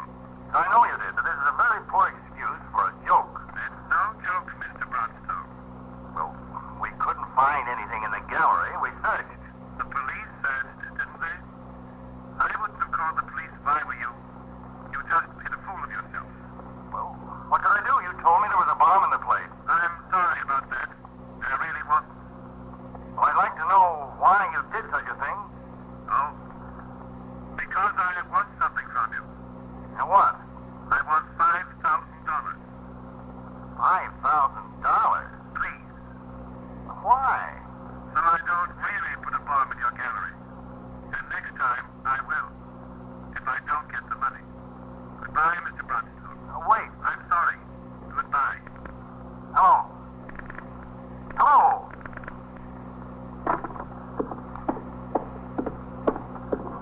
$5,000 he wanted. You heard him, Lieutenant, didn't you? Yes, I heard him. What do you think, man? Sounds like a psycho to me, Captain. I'm scared. I'm really getting scared. Well, there's nothing to be afraid of, Miss McLeod. Oh, well, you can say that. He didn't threaten to bomb the police station. He threatened to bomb my place of business. Lieutenant. Yes, Novak. We couldn't trace the call. Didn't stay on long enough. Another minute and maybe we would have made it. Oh, that's too bad. Well, now how can you catch him, Captain? I don't see how you can possibly. We will. This had to happen to me. Why did it have to happen to me? Nothing's happened to you yet, Mr. Bloodstone. We'll try to see that it doesn't. Lieutenant King was soon convinced that the man we sought was not a professional extortionist. A telephone check with the Bureau of Criminal Information showed that no complaint of this type had been reported in a considerable period of time anyplace in the city, although extortion by threat to bomb was once quite common. He leans rather to the theory that the call was from a disgruntled and psychopathic former employee or a disappointed artist whose work had been turned down by Mr. Broadstone. Two detectives, assisted by employees, were set to work on the records of the gallery to look for just such possibilities. In addition, Mr. Broadstone was questioned closely about his personal life. The threat might have its basis there. Mr. Broadstone said he was happily married and went out with no other women. He could think of no enemies he had made through business dealings. He discounted entirely the possibility of a personal vendetta. Lieutenant King, however, instructed two of his detectives to make a thorough check to verify Broadstone's assertions. By noon, all the uniformed officers who answered the call had been instructed to resume patrol, and the case was left entirely in the hands of the detectives. I returned to my other duties. At 4 p.m., I turned out the platoon for the night tour, after which I worked with a 124 man at our first attempt to arrange the vacation schedule to the satisfaction of as many men as possible. At 6, I changed to civilian clothes, signed the blotter, and left the precinct to go off duty until the following day, when I walked into the station house at 3:30 p.m. Hello, Captain. Go ahead, take the call. I'll sign the blotter. Yes, sir. 21st Precinct, Sergeant Jackson. Well, what's doing around here? Nothing much, Captain. Pretty quiet. Yes, sir. He just got in. Captain? Yeah? Lieutenant King wants to know if he can see you for a minute. Yeah, sure. Before the turnout? The captain wants to know before the turnout, Lieutenant. Yes, sir. Yes, sir. All right. Well, is he coming down? Yes, sir. He'll be right downstairs. Okay. There's some messages on your desk, Captain. I've got a couple more here. Oh, thanks. And Sergeant Collins went sick. Yeah? What's the matter with him? His wife rang in. She says it looks like the virus. He's got a doctor coming. Okay. Is Lieutenant Snyder in the house yet? I didn't see him come in, Captain. Well, tell him to come into my office when he gets in. Yes, sir. I'll be in there. 21st Precinct, Sergeant. Hello, Captain. Oh, Matt, come in. Thanks. Sit down, Matt. Yeah, thanks. I want to talk to you about that bomb case at Broadstone Gallery, Captain. Yes, man. How are you doing on it? Nothing. I haven't heard from the boy again. No? No, sir.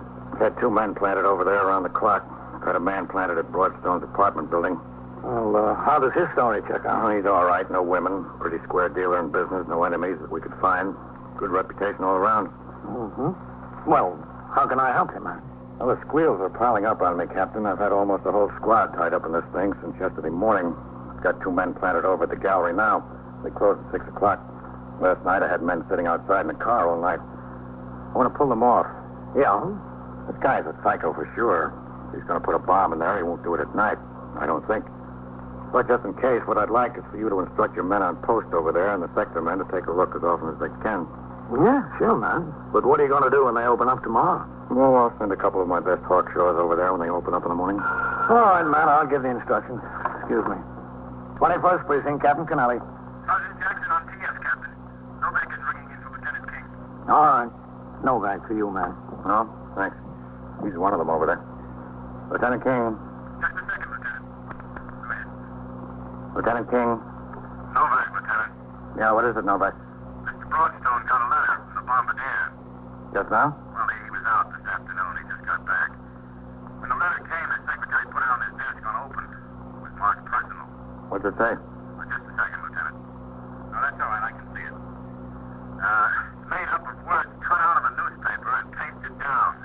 It says, deliver $5,000 by tonight at midnight. You must not fail.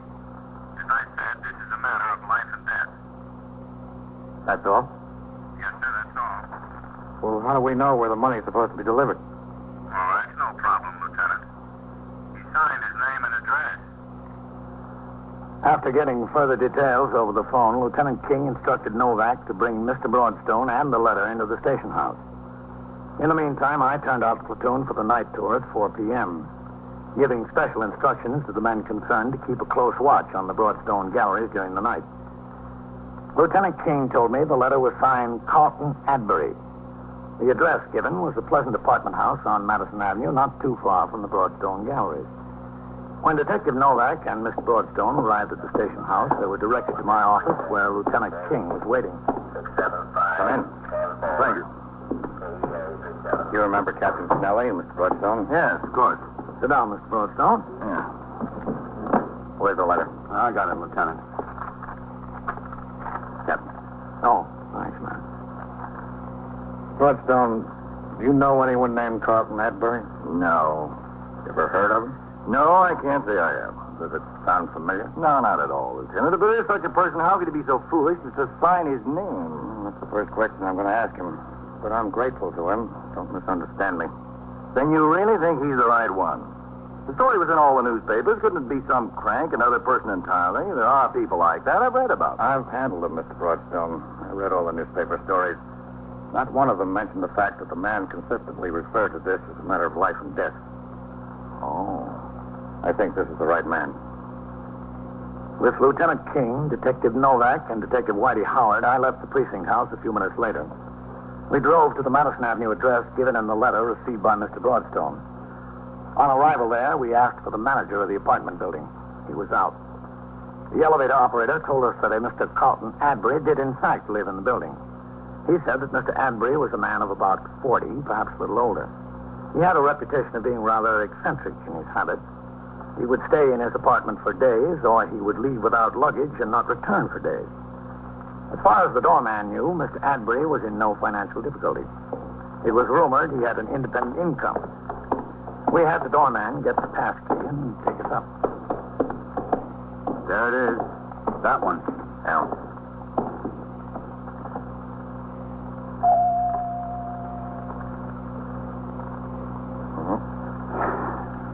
He hasn't gone off on one of his 3-day jaunts, man. I don't think so. He's waiting for the 5,000. You want to try it again? It's coming. Yes? Mr. Carlton Adbury? Yes, just a moment. Yes? Oh. Did Mr. Broadstone send you, gentlemen? In a way, yes. Well, please come in. Have you been standing here long? I didn't hear the door at first. The electric razor, you know. Well, there's so many of you. Won't you come in the living room? Novak, Howard. Yes, sir, Lieutenant, I got you. Where are they going? Just to look around. Oh. Well, it's a very attractive apartment. Did you bring the money? No. You didn't? But that was my understanding with Mr. Broadstone. We're police officers. But I need the money. How did you happen to pick on Mr. Broadstone? Why should he give it to you? Well, because I need it. But why him? Where have you been getting it up until now? From the bank. But they won't send me anymore. They said I have to go back to the hospital. And that's not fair, is it? It's my money. It was left to me by my mother. Why shouldn't they send it to me? I don't have to go back to the hospital just because they say so.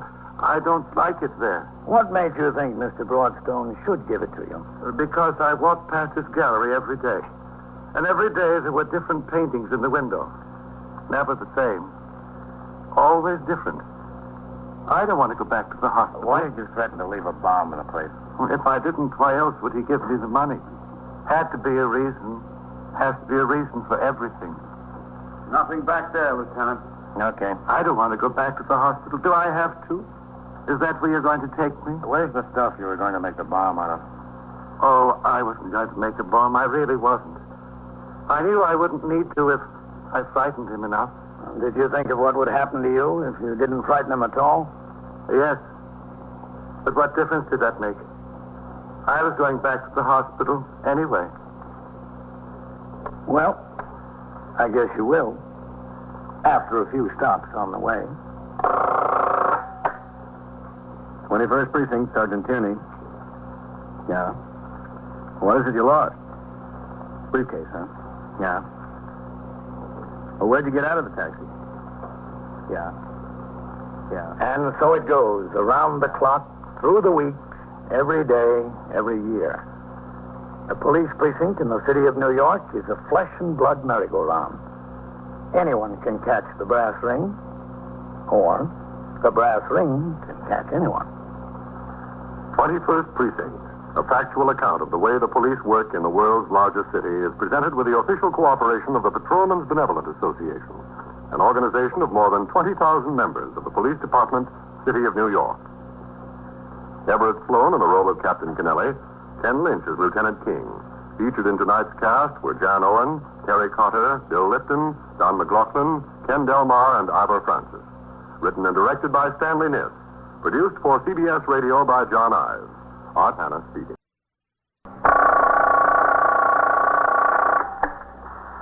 21st Precinct, Sergeant Burns. Shooting? Where? Well, who shot? Then how do you know there's a shooting? Yeah. Yeah? I see. Well, who told you to call the police? You are in the muster room at the 21st Precinct, the nerve center. A call is coming through. You will follow the action taken pursuant to that call from this minute until the final report is written in the 124 room at the 21st Precinct. All right, wait there for the officers. Yeah, right there where you are. No, you don't have to call for an ambulance. I'll take care of it. You just wait there for the officers. Okay. Yeah. 21st Precinct. It's just lines on a map of the city of New York. Most of the 173,000 people wedged into the 9/10 of a square mile between Fifth Avenue and the East River wouldn't know if you asked them that they lived or worked there. Whether they know it or not, the security of their homes, their persons, and their property is the job of the men of the 21st Precinct. The 21st, 160 patrolmen, 11 sergeants, and 4 lieutenants, of whom I'm the boss. My name is Kennelly, Frank Kennelly. I'm captain in command of the 21st. I was working my night tour, 4 p.m. to 8 a.m. At 11:15, I returned to the station house from patrol, and after signing the blotter, went directly to my office to read and approve a file folder of reports that had accumulated during the tour. I had also instructed the 124 man to post on the bulletin board the names of 2 patrolmen working the 12 to 8, informing them to see me on their arrival at the station house. Yes, come in. You want to see me, Captain? Oh, come in, Hanneman. Yes, sir. Close the door. Yes. Yes, sir, Captain. Hanneman, I got a 49 from the chief clerk concerning you today. Yes, sir. And after I got the 49, I asked to see the payroll sheet. Yes, sir. I just want to know how you do it. Do what, Captain? After deductions for federal withholding tax, the pension fund, the uniform loan account, health insurance, and the garnishment the chief clerk's office sent the 49 up about, the city will give you exactly $52.20 for half a month's pay. I'd like to know how you're going to live on that. I'd like to know, too, Captain. What's this garnishment about? Who'd you owe? Nobody, Captain. Well, you must have owed somebody, or they wouldn't have garnished your wages. I went co-signer on a note, Captain, for my brother-in-law, my sister's husband. And he defaulted? Yes, sir. Well, why did you let it get to court? Garnishment doesn't look good on your record. Well, sir, when I got served with the complaint, I called him up, and he said, don't worry about it. He'd take care of it. He'd get it straightened out. So I didn't worry about it. You ought to see what a man's prospects are before you go on his note. My sister married him, Captain. I figured that was good enough. Excuse me? Yes, sir. 21st Precinct, Captain Kennelly. Sergeant Burns, Lieutenant King want to know if you're in. He can talk to you. Yes, put him on, Sergeant. I told him you were. He said he was coming downstairs.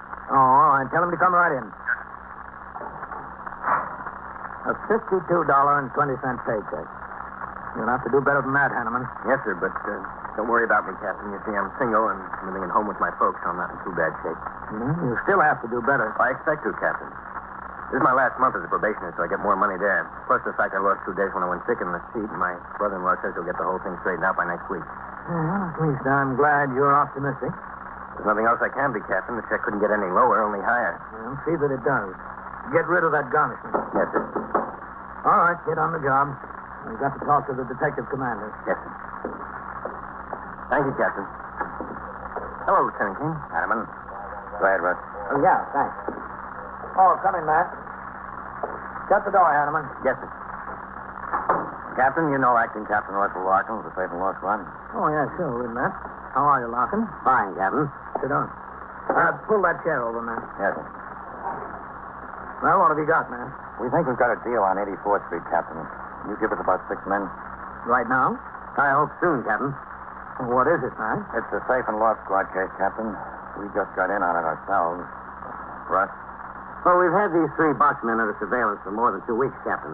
2 of my detectives made this one boy, his name is Eddie Dorkin, as he was walking on the street in the garment district a week ago Tuesday. I see. They recognized him as a safe burglar and took out after him to see where he'd lead them. They kept him under surveillance all that day. Nothing. After he went home that night, I sent 2 more men to relieve them and instructed them to keep up the surveillance. Captain, this Eddie Dorkin is a pretty good boy. Just finished a bit in Sing Sing. Been up there since 1946. Mm-hmm. How many deals would he ride in when you got him then, Russ? Well, we caught him in the act of burglary, and he admitted to 3 more. So this time I figured we had something. I told them to stay with him. They did. All last week. Nothing. Last night he went to a bar down in Greenwich Village, Sullivan Street. He walked into the place and went right to a booth. There were 2 boys waiting in there. One of them we made right away. Philip Sprigio. We handled him before. The other one we don't have a complete line on yet. They call him Matt, and that's all we know about him until now. 3 of them had a couple of beers apiece and sat and talked for nearly 2 hours. Well, this Philip Sprigio, was he with Dorkin on these deals in 46? No, Captain. The 2 boys who were with him then are still up there. But Sprigio was in while Dorkin was, and that's where they probably got together. Mm-hmm. What's this deal on 84th Street? This afternoon, about 5 o'clock, they all 3 met again. This time in a bar on 86th Street. They had a beer and talked. Then they all left together. They walked around the corner and down to 84th. They stood across the street from this 7-story loft building. Must be Sprigio's job. He was talking, the others were listening. Everything seemed to be okay. So they walked toward Lexington Avenue and went down to the subway. On the train, one of the detectives got right up close to them. All they were talking was baseball. Dorkin got off at 14th Street. Sprigio and Mac rode on to Brooklyn. When Dorkin got off, he said, "I'll see you tonight." Tonight up on 84th Street, you figure? Yes, sir. Got the building planted now. 4 of my men and 4 of Lieutenant King's. All they got to do is show up. Well, it's getting kind of late, isn't it? It's almost 11:15. They'll be there, I think. All right. What do you need from us, Matt? Well, we'd like about 8 patrolmen and a sergeant, sir. Mm-hmm. Are you anticipating a lot of trouble with them? We want to be ready for it, Captain. I want those boys, Captain. I want to let them go into the building. Get in wherever they're going and start working on the safe. I want a good case against it. We grab them at the front door in the hall before they break into the offices. They're liable to squeeze out of it with unlawful entry. I want them in the act of committing burglary. So we need the street well covered, and we need men on the roof for the adjoining buildings. All right. You'll get the men. Yes, sir. Excuse me. 21st Precinct, Captain Konami. Sergeant Burns, yes. Is Captain Larkin of the Safe and Law Squad in there? Yes, he is. One of the detectives is bringing in from the outside. Oh, all right. Look, see you. Oh, thanks, Captain. Captain Larkin. You'll be turning out the 12 Yes, boy. soon, huh, Captain? Yeah, in a few minutes. Yeah? Where's Sawyer? Yeah. What? Have you ever seen her before? Where are they now? Yeah, all right. We'll be right over. Yeah, that's right. Okay. Well, they got there. All 3 of them, right? Yep, all 3 of them plus another. A girl. A girl? Yeah, they drove up in Sprigio's car. They parked it down the block. Sprigio, Dorkin, and Mac took the tools and walked down to the building. They left the girl sitting in the car. They went around to the side and started to work on the door to the loading dock. They just got in. What floor did they go to? I don't know yet, Captain. Let's go and find out. Before I left the station house, I told the desk officer, Lieutenant Snyder, to replace Sergeant Burns on telephone switchboard duty. Sergeant Burns was then instructed to select 8 men from among those who were reporting for the 12 to 8 tour. He was told to take these men to a point around the corner, out of sight from the loft building, until he received further instructions. Then, with the two detective commanders, I rode to the opposite end of the block, where it had been arranged that we meet Detective Morton Little of the Safe and Loft Squad.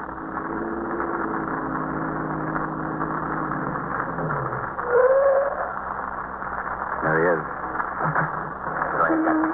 Thanks, Matt. Let's go. Mort, Captain Larkin. This is Lieutenant King, Captain Kennelly. Detective Little. There it is. Where's the car they came in, Mort? Across the street here, about 45, 6 feet down the block. Oh, yes. Pillar 2 door. Mm-hmm. I don't see the girl in there. Oh, she isn't in there, Captain. As soon as they got inside the building, she left the car and went to the bar and grill there. She's been sitting in there at the bar ever since. Mm-hmm. Alone? Well, she may think she's alone, sir, but there's one of the men from the squad here is drinking beer right next to her. Kenny, is that right? Kenny, James Kenny. Oh, yeah. How'd you got the block planted, Russ? There were 4 men in cars in front of the building. There's 6, Captain. Sawyer and Dick Schreiber drove up a few minutes ago there in front of the building, too. Oh, good. There's 2 men on foot close to the loading dock. 2 men in the doorway down the street. Are they still there, Mort? Yes. You know what floor they went to? No, sir, not yet. We haven't seen any lights flashed on the building. They might still be working on the floor from the hall to the office there. That's where the office is. Can the girl see the front of the building from where she's sitting in the bar? Yes, sir. I guess that's the idea of her going into the bar. She can see everything. Well, what do you say we talk to her, Matt? She can tell us what floor they're heading. All right with me. Captain? Well, you better leave me out of it, Matt. If I walk in there with the uniform on, it'll tip we're cops right away. You might not want to do that. Yes, sir. We might not. Mort, you stay here. Yes, sir. Okay, Matt. All right, I'll see you.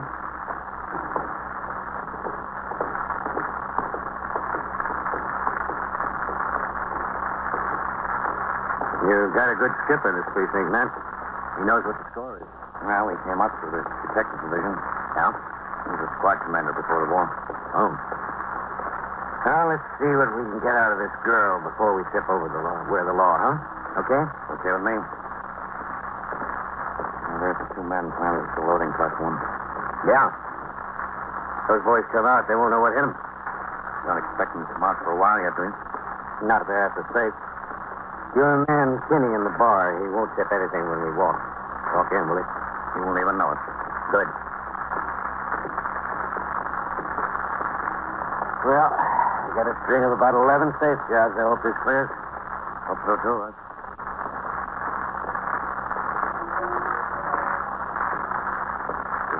It's all right with me. Okay.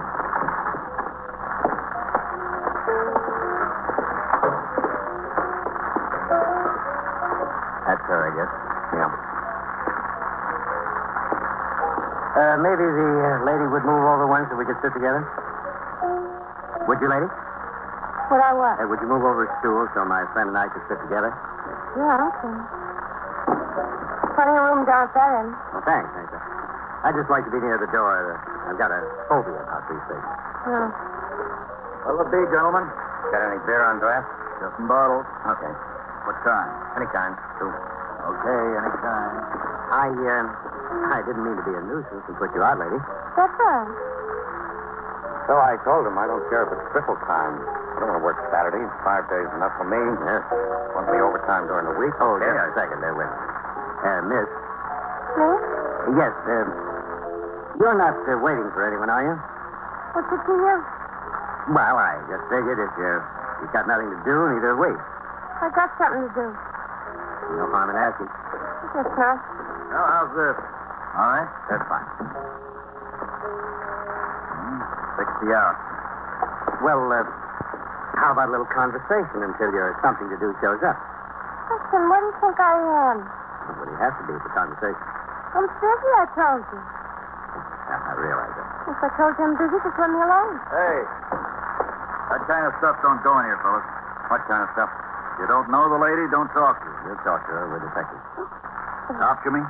Cop, yeah. Oh. What do you want with me?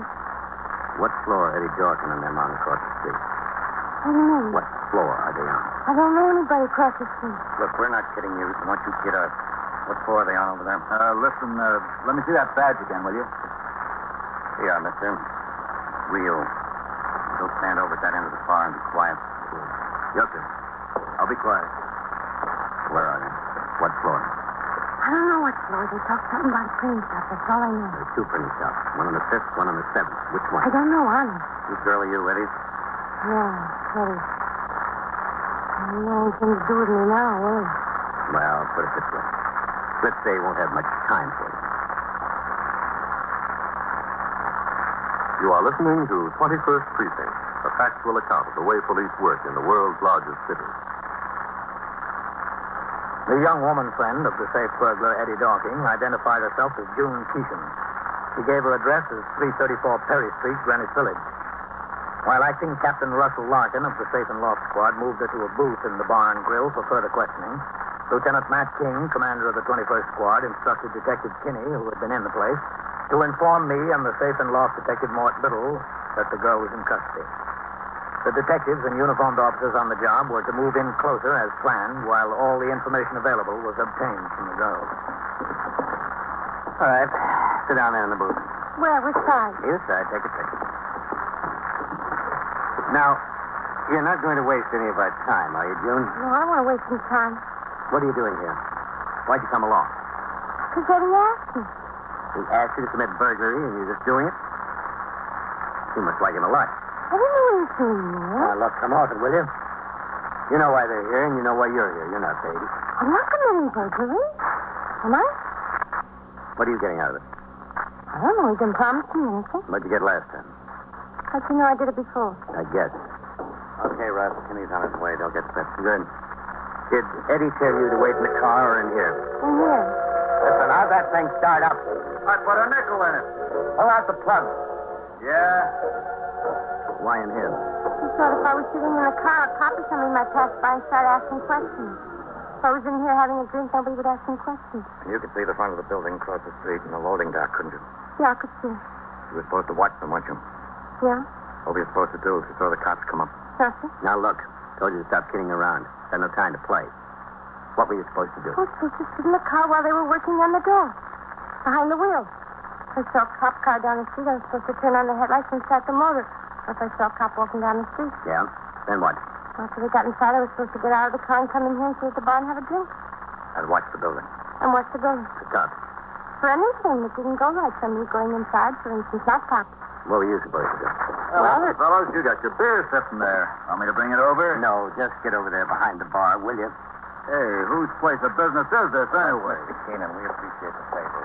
Now, what were you supposed to do, Jim? What was I supposed to do when? If you saw the police coming up to the building. Oh, well, Guy sure is curious. Yeah. if I saw the cops or somebody, I was supposed to go to the phone booth and call the number. What number? The number Eddie gave me. What number is it? Colorado 5209. All set outside. With you in a minute more. Yes. You were supposed to call that number and what? I was supposed to call and let it ring 3 times and hang up, to warn him. That's the phone number up in the place they're making the safe. Oh, I guess it is, don't you think? Mort. Yes, sir? They're making one of the printing shops. Either the 5th floor or the 7th floor. The number up there is Eldorado 52098. Check it out and see which floor the phone is on, will you? Yes, sir. Right away. But he's going to be mad. He's going to be awfully mad. No, I wouldn't be surprised. He's going to blame me. He always does. Wouldn't that be just like him? Have they got guns? Eddie and Mammy me? That's what I mean. Well, I don't know about the others, but Eddie has, I think. Don't you know? Yeah, he's got one. What kind? A gun, a pistol. Like this one? Yeah, something like that. With the thing that spins around where the bullets go in like that. He always wants me to learn how to shoot it, but I'm scared of guns. I don't like them. Well, what about Mac and Still? You don't know whether they have guns? Well, I'm not very well acquainted with them. Eddie is my friend. I wouldn't know if they had guns. They don't go around showing them to me, Yeah, we know. But you don't have to worry about Eddie. All he wanted out of there was the money from the safe. He don't want to hurt anybody. He wouldn't shoot anybody. Not Eddie. No. Take it from me, June. There's only one reason a man carries a gun. That's to use it. Burglary, defined as breaking and entering with intention to commit a felony, is one of the most difficult crimes to prove. The big-time burglars, the safe-crackers, are so law-wise that a conviction against them is seldom possible unless they're unlucky enough to be caught in the act of committing a crime. They are often caught in the act, but it's seldom due to chance. The Safe Loft and Truck Squad, a group of specialists in the Detective Division of the New York City Police Department, charged with the supervision and investigation of this type of crime, have developed the technique of catching burglars in the act.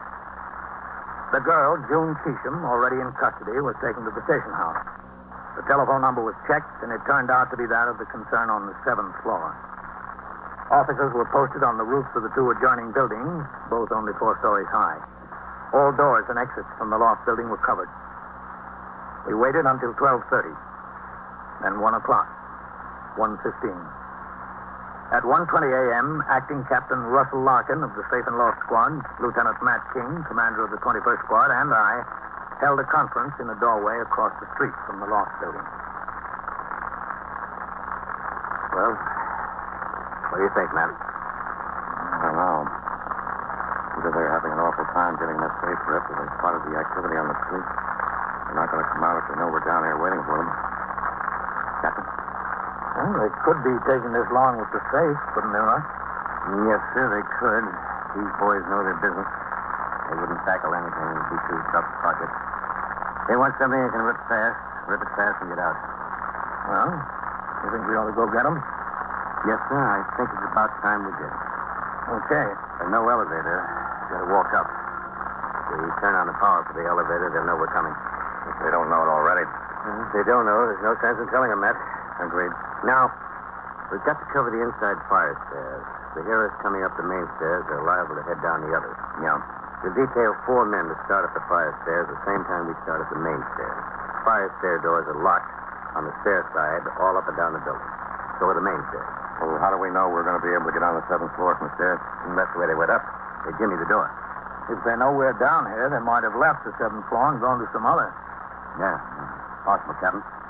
We'll examine all the locks and try the doors on the way up. Okay.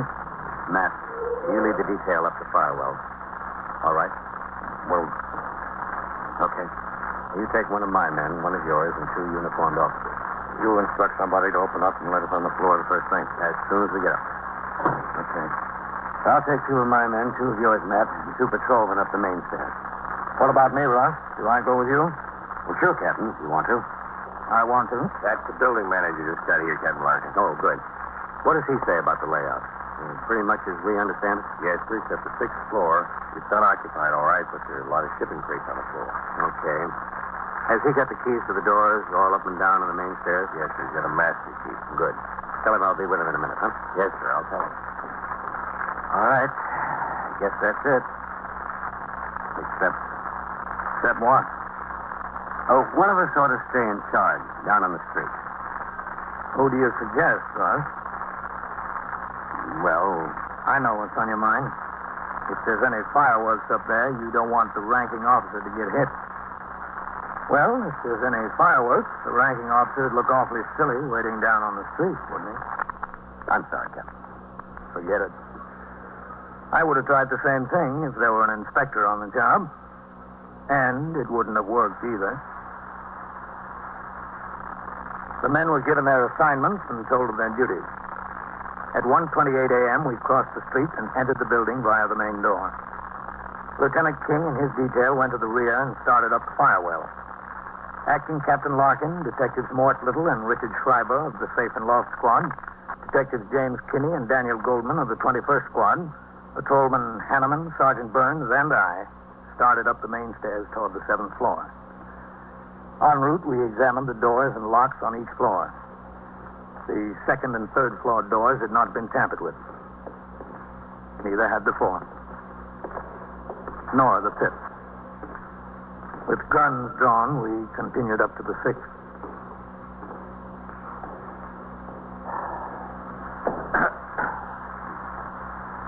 Hold it. Okay.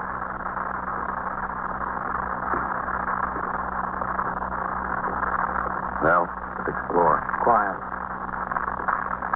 Let's take a look at that door. It worked out. Yep. That's been forced open, Captain. You want to take a look on the floor? Yes, sir. There's one of them on the stairs. Watch him. Police, stop that. Not on your right. I see him down here. He's down. Watch out. Stay off the stairs. I can see to the top. He was the only one. All right, Mort, go ahead. Yes, sir. I'm going. Burns, Kinney. Yes, sir. Go up with him. Take a look around on the floor. Yes, sir. Okay, Captain. Let's try the door here. All right. He's through. Let's go on out. It's open. March it. Come on, quick. Hey, Craig, drop behind it.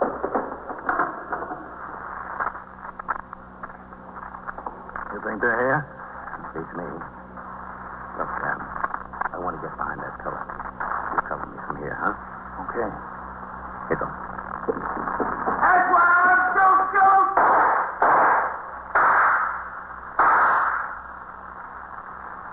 Okay, Russ? Okay. Over in that corner. Over there. To your left. Yeah. Okay. What do you say? You want to walk away from here or not? We'll walk away.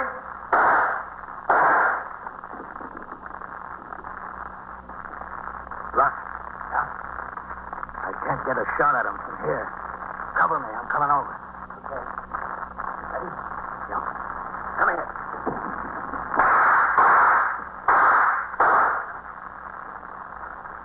Okay. Yeah. Okay. All right.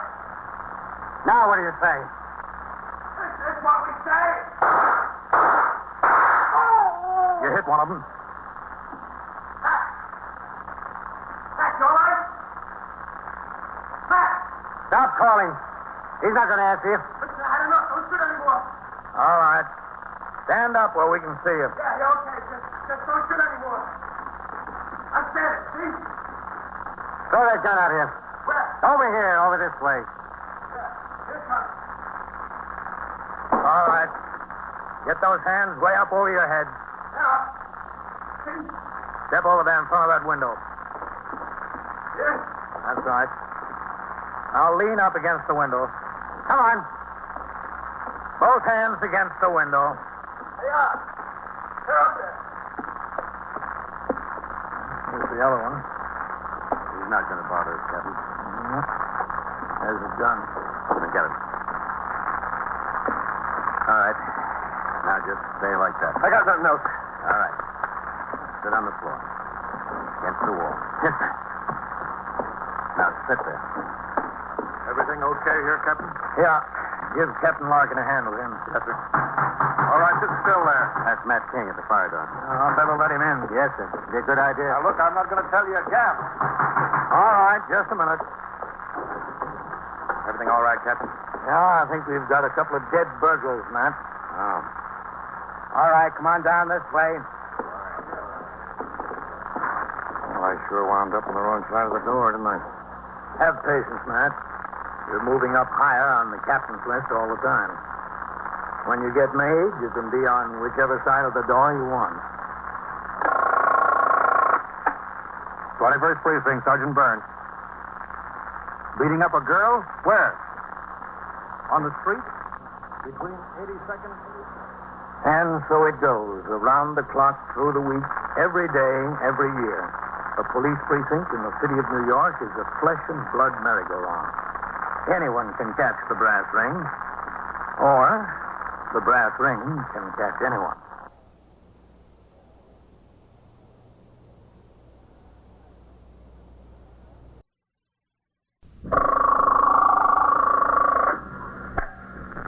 st Precinct, Sergeant Klein. Where's this? 3361? How was he shot? How many hold-up men? Just one. You're in the muster room at the 21st Precinct, the nerve center. A call is coming through. Which way he went? You will follow the action taken pursuant to that call from now until the final report is written in the 124 room at the 21st Precinct. All right.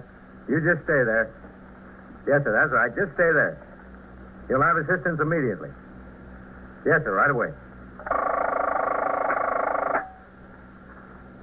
21st Precinct. Brought to you transcribed by Plymouth, with an invitation for you to see the big, bright, beautiful new 1954 Plymouth coming Thursday. 21st Precinct. Just lines on a map of the city of New York. Most of the 173,000 people wedged into the 9/10 of a square mile between 5th Avenue and the East River wouldn't know if you asked them that they lived or worked in the 21st. Whether they know it or not, the security of their persons, their homes, and their property is my job. My job and the job of the 160 patrolmen, 11 sergeants, and 4 lieutenants, of whom I'm the boss. My name is Kennelly, Frank Kennelly. I'm captain in command of the 21st. Now to 21st Precinct and Captain Frank Kennelly. Although the East River is one of its boundaries, the 21st is not, in the technical sense, a waterfront precinct.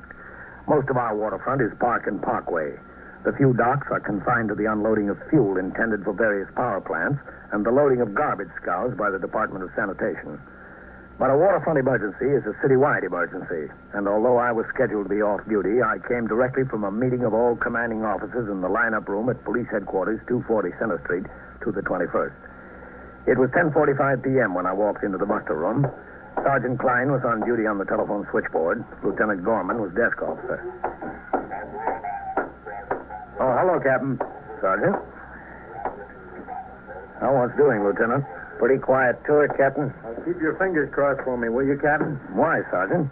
He heard that the commissioner is making 5 captains, 12 lieutenants, and 23 sergeants tomorrow. Where'd you hear that? A friend of mine in the chief clerk's office. I hope it's 12 lieutenants. I'm number 11 on the list. Just my luck, you only make 10. Then you'll be number 1 on the list. That's an honor in itself. Well, worry about it tomorrow, Sergeant. We've got other problems tonight. The emergency chart is going in. The waterfront situation? Yeah. There'll be an order coming through any minute now. You better get out the emergency call cards. Yes, sir.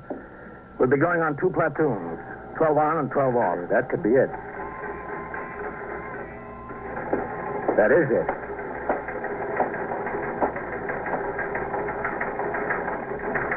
Here, the UF-73 car. How many notifications have we got to make? 38, Captain. All right. Get the sector cars in here to distribute them to the men on post. We'll dismiss the 3rd platoon at midnight with instruction to return to duty at noon. Yes, sir. We'll turn out the 1st platoon at midnight, and they'll patrol until noon. Members of the 2nd platoon will be held in reserve here at the house until we get instructions regarding what precinct they're to be temporarily assigned to. Yes, sir. Oh, excuse me. 21st Precinct, Sergeant Klein. Where's this? 3361? How was he shot? How many? Just one? Where'd he go? Where? All right. There'll be assistance there right away. Robbery and shooting, Captain. Okay. Get a car to take me there. Yes, sir. Hello, CB. Sergeant Klein's at 21st. At 3361 Lexington Avenue. Now, as well as the citywide emergency, there was an emergency within my own precinct. The Communications Bureau dispatched sector cars 3 and 4 to the scene of the shooting and sent an ambulance from Metropolitan Hospital.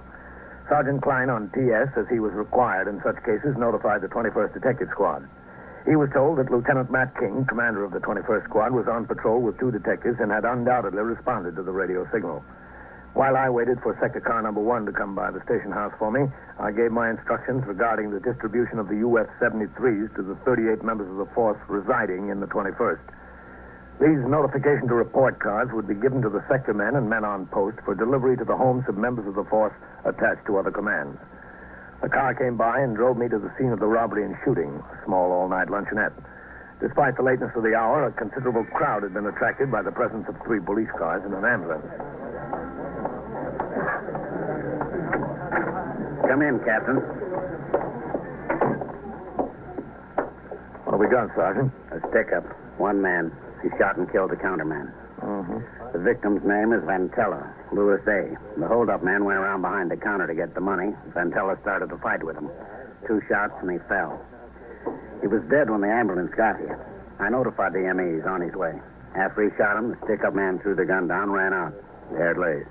Who are those people Lieutenant King is talking to? Witnesses, Captain. They were in the place when it happened, the 3 of them. The lieutenant was out on patrol and heard the radio call. Yeah. Well, you don't need all of these men here, Sergeant. Get some of them back on patrol. The emergency chart is in effect at midnight, and notifications have been made. Yes, sir. Sector car number 3, white. All I'm asking you to do is tell me... Oh, hello, Captain. Matt? Are you a captain? Is a captain higher than a lieutenant? Yeah. I make a perfectly straightforward statement, Captain, and this lieutenant won't believe me. Now, Sarah, dear. Don't Sarah me. We'll go over it again in a minute, Mrs. Tressiter. If you just sit down in that booth for a minute. Well, that's the way it is. Sarah, please. A lot of thanks you get for your cooperation. How many witnesses were there, Matt?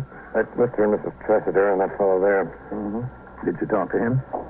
I'm afraid he's not in a talking condition, Captain. You think you can tell me a name now, mister? What's my name got to do with it? All I want is another cup of coffee. Black. That's all I want. What's your name? My name is Arthur J. Bookham. The J, believe it or not, is for January. Yeah, that's right. I was born in January, so my mother... Did you see what occurred here tonight? Yeah, what? Did you see what occurred here tonight? Yes and no. No and yes, that is. All I wanted was a cup of coffee, black. All right, And, Mr. Bookham, just sit here a minute. Well, he's going to be a big help. Where's my Yeah, coffee? he sure is. All right, Mr. Tressiter, now we can talk. It's certainly about time. Yeah. I told you not to stare at me. Now, Mr. Tressiter, how old would you say this man was? Oh, I couldn't say exactly. Somewhere between 25 and 35. Closer to 25. You told me he was 5'8" or 9 inches tall. Who told you that? Not me. I distinctly said he was at least 6 feet. My husband said he was 5'8" or 9. That's all he was, yeah. He was 6 feet if he was an inch. He weighed about 160. I couldn't say what he weighed. I'm not judge of that. About 160. Blonde hair. Yes, sort of balding, very thin on top. Sarah, it was my impression he had a full head of hair. Where'd you get that impression? Well, I saw him. Well, when he went behind the counter, he wasn't that far from me. He was balding. I made a distinct point of remembering. But Well, Sarah... we'll get it straightened out, folks. Let's not worry about that point now. Matt, can I see you for a minute? Yeah, sure, Captain. When I say he was balding, why? The victim is going to be more help. Listen, Matt. You know the emergency chart is in. Yes, I heard. We've got about 40 notifications to make. Wouldn't hurt you any here if I pulled off Sergeant Collins and his operator and got them back on patrol. That'll leave you two of my men. All right? Sure, that's fine, Captain. Good. Well, looks like you've got a rough job here, Matt. Those witnesses aren't going to be much help. Well, sir, not much. At least they agreed on one thing. With a man. Before I left, two detectives from Manhattan East Homicide arrived to aid the 21st Squad in their investigation. Also on hand in another few minutes were an assistant district attorney, a deputy medical examiner, fingerprint and ballistics experts from the police laboratory, and a police photographer. The investigation was well underway when I was called to a meeting at division headquarters. At 2:40, I returned to the 21st and went on patrol. When I returned to the station house, I went to sleep on the couch in my office. At 7:30, the attendant woke me up according to instructions I had left. Brought in a cup of black coffee from the sergeant's locker room and the morning papers. The two tabloids played the homicide very big. I drank the coffee, then I went to the washstand to shave. All right. Morning, Captain. Oh, Matt. You get any place with your witnesses? Oh, hardly any place at all. Mr. Arthur J. for January Bookham never was any help, and Mr. and Mrs. Tressiter are awfully confused. Sorry, Matt. What'd you say? I said Bookham never was any help. Huh? By the time we got a straight story out of Mr. and Mrs. Tressiter, it was too late to take them downtown to BCI to look at mugs. They're coming in today, all of them. Well, how about fingerprints on the gun? Well, no fingerprints that could help us, but there might be something to the gun. Yeah? It was purchased and registered by a machine shop in Yonkers. The night watchman is a retired cop. He carried it on the job. The gun was stolen out of his locker last week. Any idea who stole it? Yes, sir. A fellow quit his job in the shop that same day. A fellow named Joe Arridge. He's the one I'd like to talk to. Any reason outside of the fact that he quit his job? Yes, sir. He did a bit once before for armed robbery. Oh, that sounds good, man.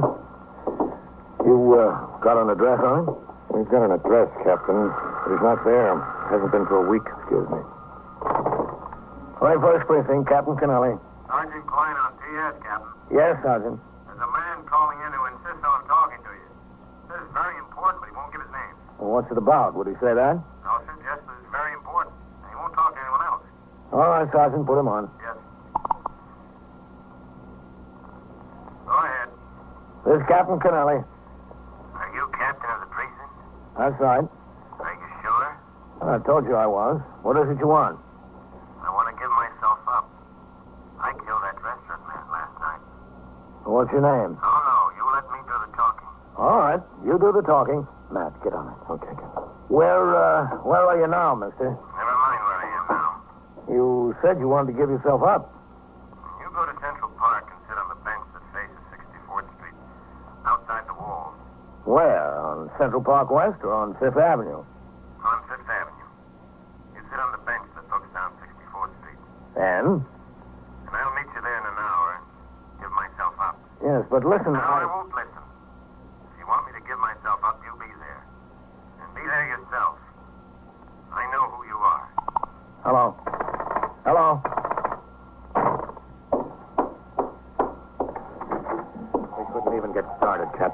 tried to keep him on the phone. Who was it?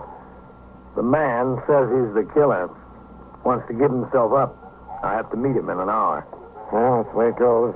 You can break your back on these things, and they walk in the front door. What difference does it make, Matt? As long as they walk in. You know, there's very little that surprises a police officer. If a man calls in and says he's a killer, you believe him until you learn differently. I was on the bench facing 64th Street just outside the Central Park wall 5 minutes early. Lieutenant Matt King had planted detectives behind the wall in automobiles on both 5th Avenue and 64th Street and on the sidewalk. The weather was fair, the street full of strollers. I watched the approach of every pedestrian coming from either direction. They all passed. Finally, a carelessly dressed and hatless man who looked in his middle 30s turned off the walk and came toward the bench.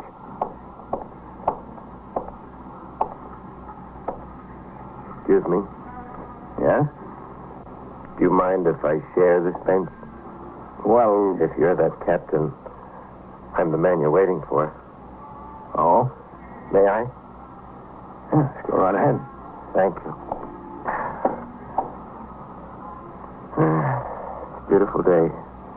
Just beautiful. But I still want to give myself up. I couldn't sleep a wink last night. My conscience. To think of that helpless soul lying in a pool of blood. What's your name? My name is Audley. Selwyn Audley. I don't know how I could have done it. I came from such a fine old family. It must have been a compulsive reaction. What did you do with the knife? What knife? The knife you stabbed him with. Oh, that knife. I threw it down the sewer. I don't remember where. I haven't any idea. You remember how many times you stabbed him? Several times.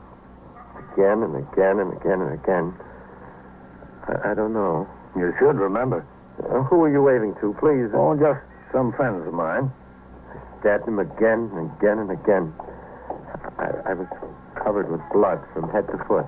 Everything okay, Captain? Yeah, just fine. How do you do? Matt, this is Mr. Selwyn Audley. How are you? He says he stabbed that counterman to death. In cold blood. I belong in jail. Oh? Well, we have a nice jail for you, Mr. Audley. You do? Of course. I know where you're sending me. You're not sending me to jail. You're sending me to Bellevue. Well, we'll go talk it over, Mr. Audley. I proved to them I was all right. I proved to them I was fine. You can't fool me. I've been there before. Oh, that's good, Mr. Audley.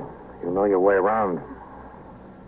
The police are always interested in help from citizens, but sorting the useful information from the irrelevant often takes hundreds of man-hours of investigation. On the way back, Lieutenant King told me he had obtained mug shots of the principal suspect, Joe Erridge, from the Yonkers Police Department and had sent for the 3 witnesses in the case for a further interview. Detectives of the Homicide Squad and the 21st Squad had paired off and were now at work trying to locate the suspect. At the station house, I walked around behind the desk to sign the blotter. How long do you think they'll keep the emergency chart in, Captain? Until the trouble gets settled. Thank you, Captain. Hey, did those promotions come through yet, Sergeant? No, sir, not yet. Well, it's early. You don't think they'll hold them up because of the emergency, do you? They might. You got any idea where you'll be attached if you're made? No, sir, I haven't any idea. But in the Bronx someplace, I hope. If I could save 20 or 25 minutes traveling time each day, that'd be a help. Hey, listen, where am I supposed to go? What do you mean, where are you supposed to go? My wife, she told me the detective called and said I was supposed to come down here. I was supposed to... Mr. Bookham, you were a witness to a homicide last night. Why didn't you do the decent thing and sober up so you could help the detectives out this morning? My dear sir, if I was like this then and I was sober now, how could I remember what happened when I was like this, huh? Would you answer me that? Shall I call upstairs and have them come get him, Captain? Come get me and take me where? Don't lean on the desk. Can't you read the sign? Read it? I can't even see it. All right, I'll take him up, Sergeant. Up, where's up? I keep asking you that question, and I cannot get a satisfactory answer. I just simply cannot get a satisfactory answer. Well, Mr. Bookham, that puts us both in the same boat. Neither can we. I took the witness through the back room and helped him negotiate the narrow and worn stairs to the second floor. Inside the office of the 21st Squad, I walked him straight to Lieutenant King's door. Yes. Captain Kennelly. And friend, Captain Kennelly and friends. Hello, Captain. Well, here's your witness, man. Good morning, Mr. Bookham. Good morning, good morning. It's a wonderful morning. It's boys, Mr. Bookham. Well, what do I do, huh?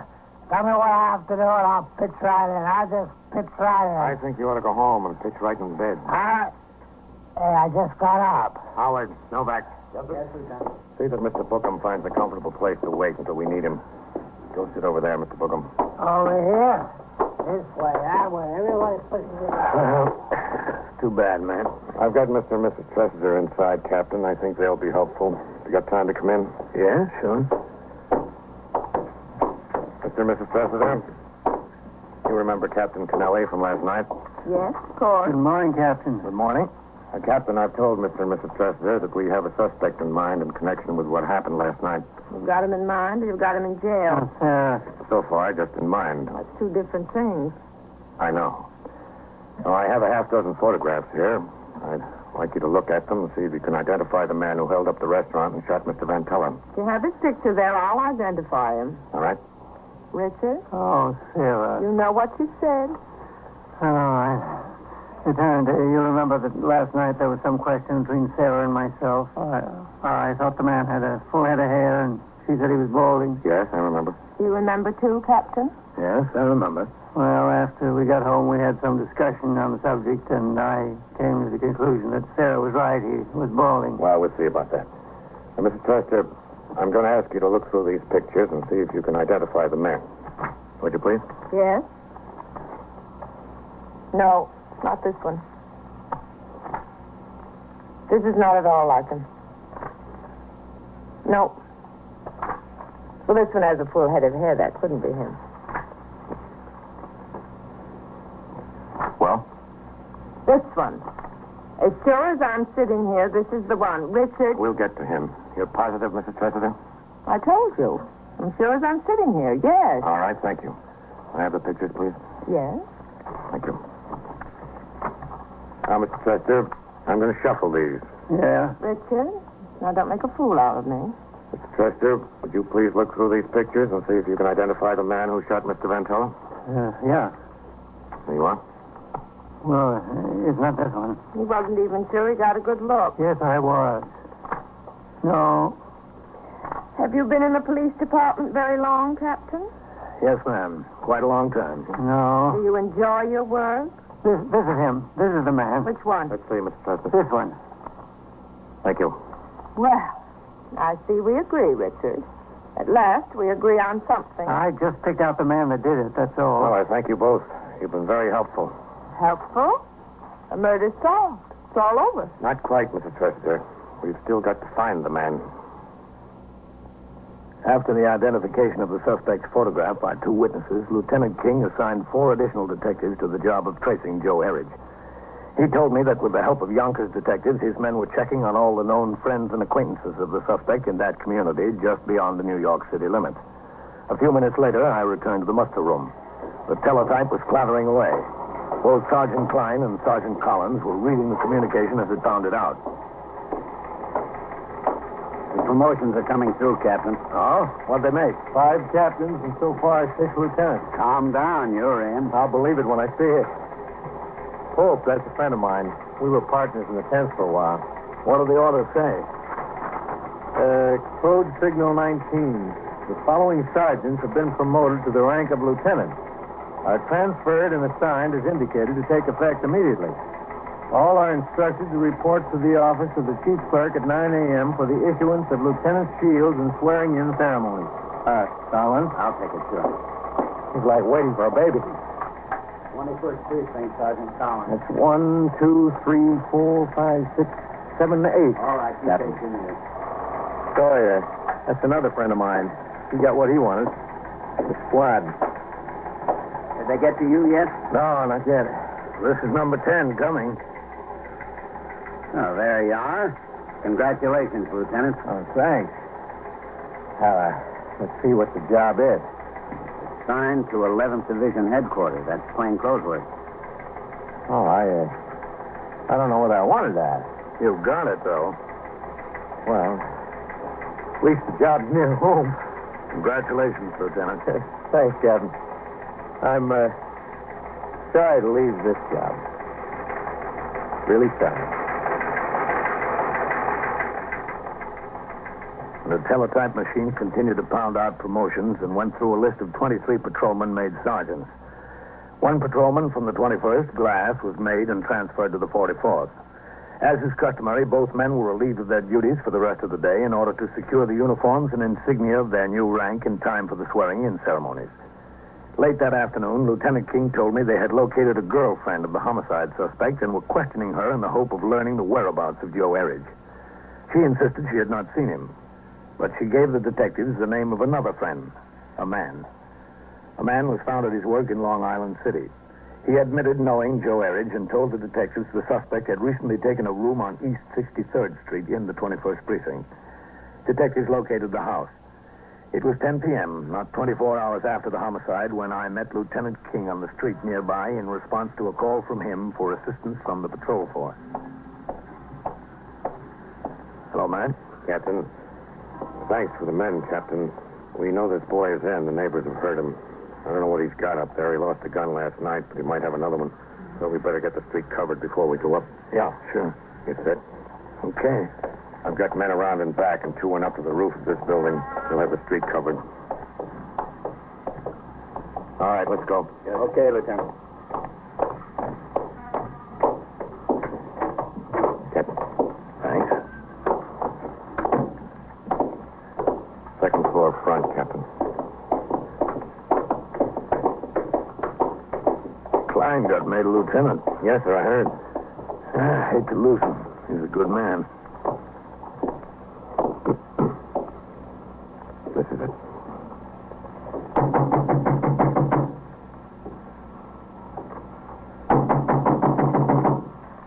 Who is it? Police officers, open up. Get away from there. Open up. Get away. Get away. Get back. I'll kick it in. Get away. Stay away from me. There he goes. Out the fire escape. Hold up there. Come on down, Joe. Out on your right. There he goes. He's going up. Come on down. Stay away. Get him, Matt. You hit him. Come on. Yep. He's down, all right.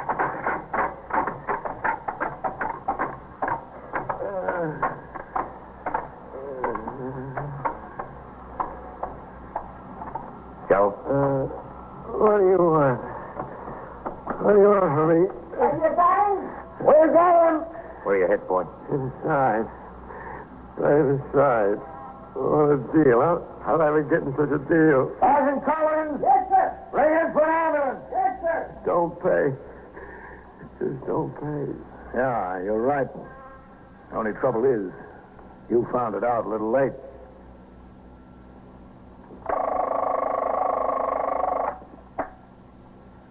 The 21st Precinct, Sergeant Collins. Who's missing? Is that your wife? Well, what's your name? How do you spell that? I-N or A-N? Where is it you live? 502? What floor? How long has And you been so gone? it goes, around the clock, through the week, every day, every year.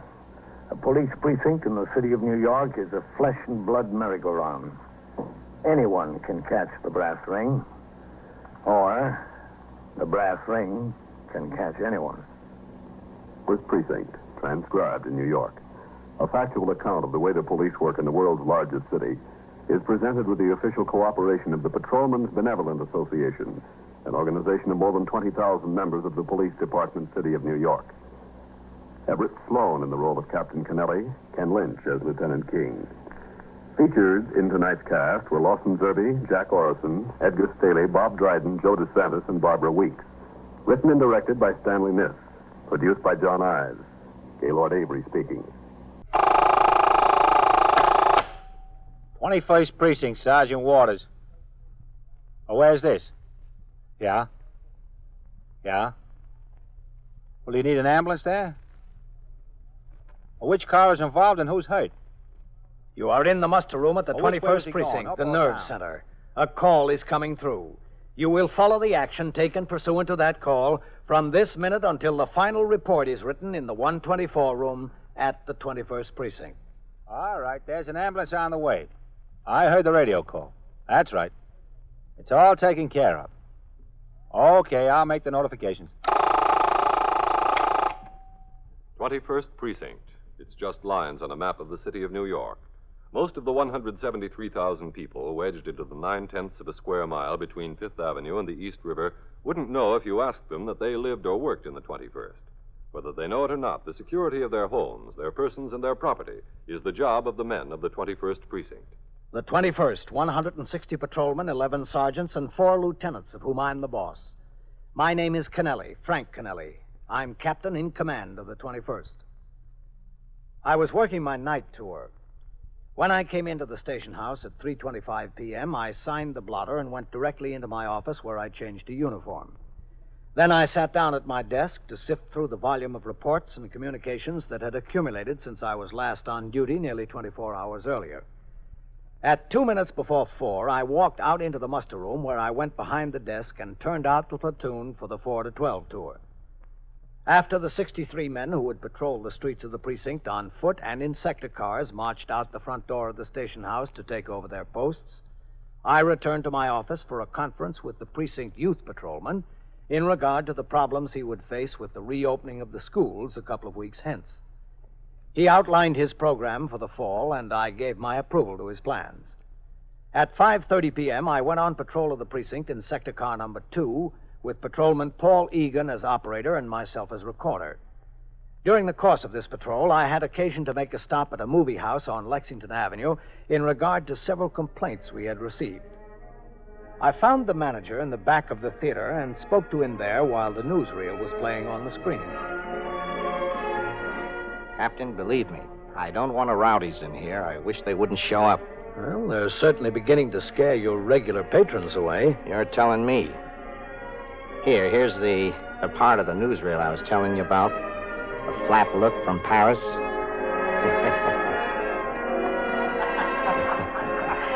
How do you like those new styles? That's a scream, isn't it? Yeah. Pencil figure, they call it. It's a shame there isn't more people here to enjoy it. Well, there'll be even more of them stay away, Mr. Sokin, if you can't keep the disturbances down in here. Well, what can I do? They seem like nice, clean kids when they buy their tickets at the box office. They get in here, they start making a lot of noise and disturbing the patrons. There's usually 5 or 6 of them in a lump. I got myself and one usher. I try to calm them down, but there's some odds we're against. Well, just call the station house, Mr. Sokin. We'll get them quiet or out or both. Well, that's something I'd like to avoid, Captain. You know, cops coming in here. That don't look good. A situation like that. Doesn't look very good now, does it? You got a big point, Captain. Big point. I'll take your advice. Is that cop looking for you? Oh, yes. Egan, here. Well, Captain, a call just came over. Alarm of a fire at 83rd Street and 1st Avenue. All right, Egan. Keep in touch with us if you need us, Mr. Sokin. I will, Captain, I will. You can depend on it. I hope so. Well, I'll see you, Captain. See you. Okay, what's burning there, Egan? Do you know? The call didn't say, Captain. Okay. Go ahead. Thank you. Oh, was the call put out? Ambulance responding? No, sir. All right, we'll take a look. Yes, sir. Oh, get in, Captain. I'll go around. Right.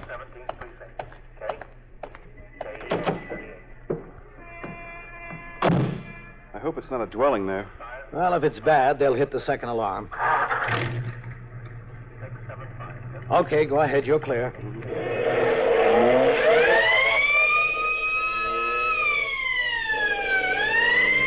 Cut over and go up first. There'll be less traffic. Yes, sir. This looks clear. Okay, take it. Watch it. Watch that car. Get out of the way. Hold on, Captain.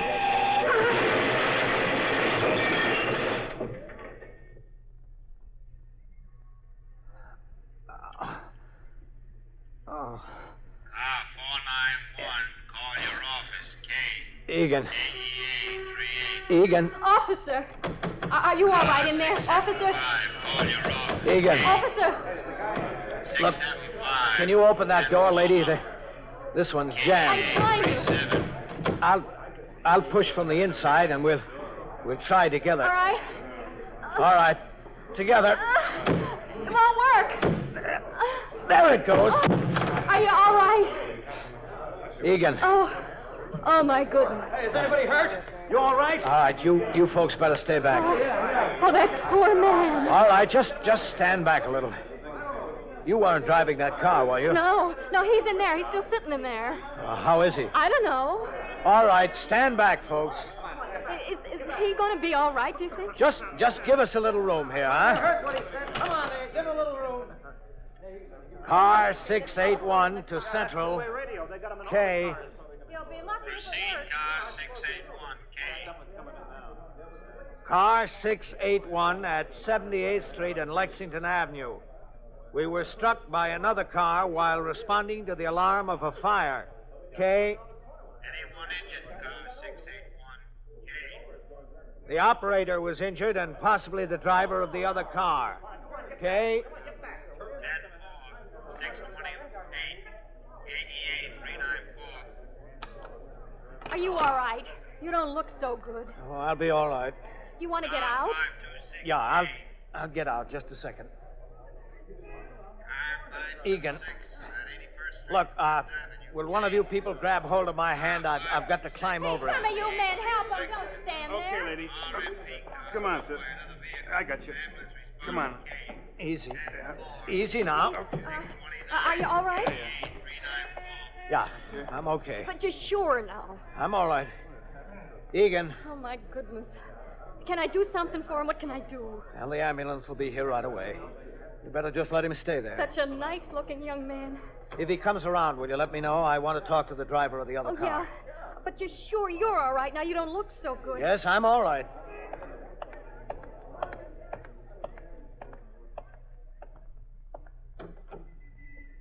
You hurt? No, I don't think so. I'm just a little bit shaken up, that's all. I think. What's your name? Creedy. Joseph L. Creedy. Where do you live? 33 West 79th Street. You're supposed to pull over when you hear a siren. What? You're supposed to pull over and stop when you hear a siren. I didn't hear it. I'm sorry. Well, you were right on top of it. I didn't hear it. Didn't you see the police car making the turn? Yes, I saw it, but it was too late. I tried to stop. It was just too late. Is the other policeman hurt? It looks like he's hurt, yes. Oh, that's too bad. That's very bad. There's an ambulance on the way. Were you heading home? Yes, about 11 years. I asked you if you were heading home. Oh, I'm sorry. I misunderstood you. I thought you asked it. I've been driving long. No, I was going to pick up a friend of mine. We were going out to dinner. Oh. She lives on East 66th Street. Have you had anything to drink, Mr. Creedy? Oh, no, I haven't had a thing to drink. Nothing. I don't drink much. All right, you stay right here. What'd you say, sir? I said you stay right here. Stay in your car. Yes, all right. I hope he's not hurt bad. So do I. Well, there's some more policemen. Yes, I know. I'm sorry. I'm really awfully sorry. All right. You just sit here. Yes, I will. Captain, are you all right? Yes, Mercado, I think so. The ambulance is on the way. Egan is hurt.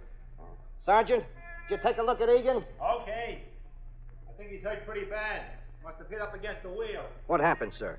Well, we were responding to the alarm of a fire, siren open.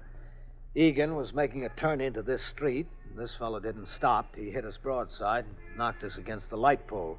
Are you sure you're all right? Yeah. I got a little bump on the head, but I don't think it's anything. Well, what is he, drunk or something? Well, he claims he hasn't had a thing to drink. He was on his way to pick up a friend. Claims he didn't hear the siren. His car's a mess. He's not hurt, is he? No. Are you sure you're all right, Captain? I'm okay. Let's go over there. Yes, sir. Boy, it'll be a long time before this car's back in service. All right, come on. Let's through there, will you? Let's through. Let's move. There's nothing to see here. Give him a little air, huh? Did he come around, Sergeant? No, sir, he didn't. All right, move along. Are you all right? Yeah, I think so. Mercado, would you reach in there and get my cap for me? Yes, sir. Egan. Here you are, Captain. Thanks. Ricardo, get those people back on the sidewalk. Yes, sir. All right, folks, come on, let's go. Let's get back. Let's give the man a little air. He just rammed into us. If he didn't hear us, he should have seen us. Egan's not breathing very heavy. No. But he's breathing. Would you go to the call box there, Sergeant? Yes, sir. Ring the desk officer and tell him what we've got. Yes, sir. Right away, Captain. Mercado, Yes, sir. get ready to give him a hand. Right, sir. Hey, do you think he's going to be all right? Yes, I hope so. So do I. But he doesn't look very good to me. Not very good at all. Now, look, you better stand back up on the sidewalk, lady. I'm sorry. I didn't realize. Yeah, just stand up. All right. Come on now, let's have a little room in there. Little room. All right, open up right there, huh? Oh, hello, Captain. Hello, Doctor. Well, let's have a look at him. Yeah. What's it look like, Doctor? It's hard to tell a thing here. All right, let's put him on. You want me to get him on his feet? Let's take him out head first, all right? Or however you want it. You grab his feet as he comes out. Yes, sir. Okay, I'll do that. All right, officer. Easy with him now. Easy. I've got him. Easy now. Up. I get his feet. Don't let him fall. Okay, Doc. Okay, I got him. All right, put him on. Put him on now. That's it. Easy. All right, now. Up into the ambulance, huh? Come on. I got this end. Okay. Grab that end down there, will you? That's it. Easy with him. Doctor, I want you to take a look at the driver of the other car. There? Yeah, he says he's all right. I'll look at him. Come on, easy there. Thanks, Doctor. I rang in, Captain. Good, son. Excuse me, Captain. Yes? You want the other driver to go to the hospital? Well, if you think he should. All right, I'll have a look at him. What do you say about Egan? He can't tell a thing yet. Oh? Did you tell the desk officer what we've got? Yes, sir. And he told me something, too. What? The fire you were responding to, Captain? Yeah? It was a false alarm. You are listening to 21st Precinct, a factual account of the way police work in the world's largest city. You have a horrible feeling that something is wrong when the radio goes dead. You turn on the television set. Nothing there either. You walk out on the street to look for your newspaper, but it isn't on your porch, your front lawn. No place. And then you notice the silence all around you. No voices, not a one. The theater lights are off. The public auditorium is boarded up. You're frightened. You don't know what's wrong. I'll tell you what's wrong. You've just found out what it would be like to live under a system of government that controls the freedom of speech. There are such systems in the world today. But a group of men took care that it wouldn't happen to you. They did their work 165 years ago, when they wrote the Constitution and the Bill of Rights. In the first article of those 10 original amendments, they said, Congress shall make no law abridging the freedom of speech or of the press. Those men like Franklin and Jefferson, made it official, made it a law. Every time we have our say in public or in private, we're exercising that law, and exercise is good. If someone else doesn't like what we say, he's entitled to his own opinion, and he's entitled to voice it just as loudly and clearly as he wants. That's guaranteed by our Constitution, by our Bill of Rights. Freedom of speech. It's one of our freedoms. Now back to 21st Precinct and Captain Kennelly. In any calendar year, there are more than 78,000 fire alarms in the city of New York. The essential factors in fighting a fire are promptness of discovery and the speed with which firemen arrive on the scene. To each of these alarms, no less than 4 pieces of fire department apparatus and 2 police cars respond with the required speed. But speed has its hazards. As many or more firemen and police officers are killed and injured while responding to alarms as in the course of the fires themselves. An accident while responding to a fire is bad enough. While making a run to a false alarm, it's more than tragic. And during the last year, there were 13,981 false alarms in the city of New York. After a determination was made by the ambulance surgeon that the driver of the car which collided with our automobile was not injured, the ambulance left for Bellevue with Patrolman Paul Egan. I remained on the scene until detectives arrived from the 21st Squad and the Manhattan East Homicide Squad, which sends specialists to make technical investigations in all serious motor vehicular accidents. Sector car number 4 came by for me and took me back to the station house. There, Lieutenant Gorman, the desk officer, reported that he had been in touch with Bellevue Hospital in regard to the condition of Patrolman Egan. The officer had not yet regained consciousness, and at 6:20 p.m. was still in the X-ray room. I went out for a meal, and when I returned at 10 minutes after 7, I went directly upstairs to the 21st Detective Squad, where Joseph L. Creedy, the driver of the other car, had been brought for questioning by Lieutenant Matt King, the squad commander. Is Lieutenant King in his office? Yes, sir. He's in there, Captain. 21st Squad. He's out on investigation. Call back in about an hour. Captain Kennelly. Come in, Captain. Hello, Matt. Captain. Mercado? Captain. Captain, you know Mr. Creedy. Oh, yes. How's the policeman, Captain? Did you hear anything? Well, he's still unconscious. Oh, you don't know how bad I feel about this. We all feel bad, Mr. Creedy. Yes. What's your occupation, Mr. Creedy? What'd you say? What do you do for a living? Oh, I'm a salesman. What do you sell? Light metal extrusions. What's that? Well, it's parts used by manufacturers in making almost anything, usually aluminum or aluminum alloy. Instead of molding the metal, an extrusion is made by pushing a heated bar through a die. Comes out whatever shape is desired. You know, it's something like your wife does when she makes cookies. Same principle. Is it a New York firm you work for? Oh, no, it's Chicago. I represent them in the Middle Atlantic states. That's my territory. You travel a lot? Sir? I asked you if you traveled a lot. Oh, yes, all through my territory. I'm in the New York metropolitan area 1 week, out in my territory the next. Ever had an accident before? No, nothing serious. I banged up a fender once or twice getting in and out of tight parking spaces, but nothing where anyone was hurt. I drive about 40,000 miles a year, too. I travel in my car. Ever been arrested for a traffic offense, Mr. Creedy? Not in New York. Where have you been arrested? I was given a ticket in Connecticut in Ridgefield once for passing a stopped school bus. I thought it had started up again. When was that, recently? $25. I asked when it was, Mr. Creedy. Oh, I'm sorry. I thought you asked how much I was fined. It was 3 years ago, about. And that's the only time you were arrested on a traffic offense? I wasn't even arrested then. He just gave me a ticket to the state trooper. You ever arrested on any other occasion for any other offense? No. Never? Never in my life. Not even for another traffic offense? No, that was the only time. Did you see the police car before you hit it, Mr. Creedy? Yes, I saw it. It was too late to stop. I tried to, but it was too late. Captain, you were proceeding on Lexington Avenue with the siren wide open, is that right? Yes, it had been open for about 2 blocks. Didn't you hear the siren, Mr. Creedy? Is that why you failed to pull over and give them the right of way? I didn't hear the siren. You're aware that it's the law that you must pull to the right, stop, and give an emergency vehicle the right of way. Absolutely. Why didn't you do it this time? I didn't hear the siren. Mr. Creedy, a siren is designed to be heard by everyone. I didn't hear it. It's no excuse, you know. I'm not looking for any excuse, Lieutenant. Mr. Creedy, are you hard of hearing? No. You are, aren't you? What gives you that idea? I don't see how anyone could not hear the siren that close to it. Have you ever had any trouble with your ears, Mr. Creedy? You've missed a lot of questions that have been asked you.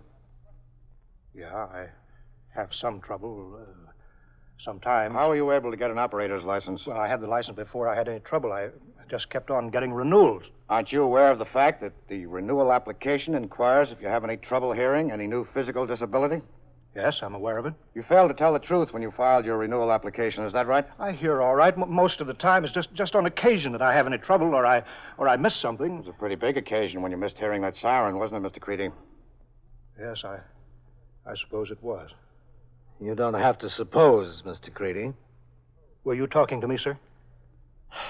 No, Mr. Creedy. I'm going down to the hospital, man. I'll walk out with you, Captain. Okay, man. I hope he comes out of it all right. If I were you, Mr. Creedy, I'd not only hope, I'd pray that he does. Well, are you almost finished with him, man? Yeah. I'm going to have Mercado book him right away.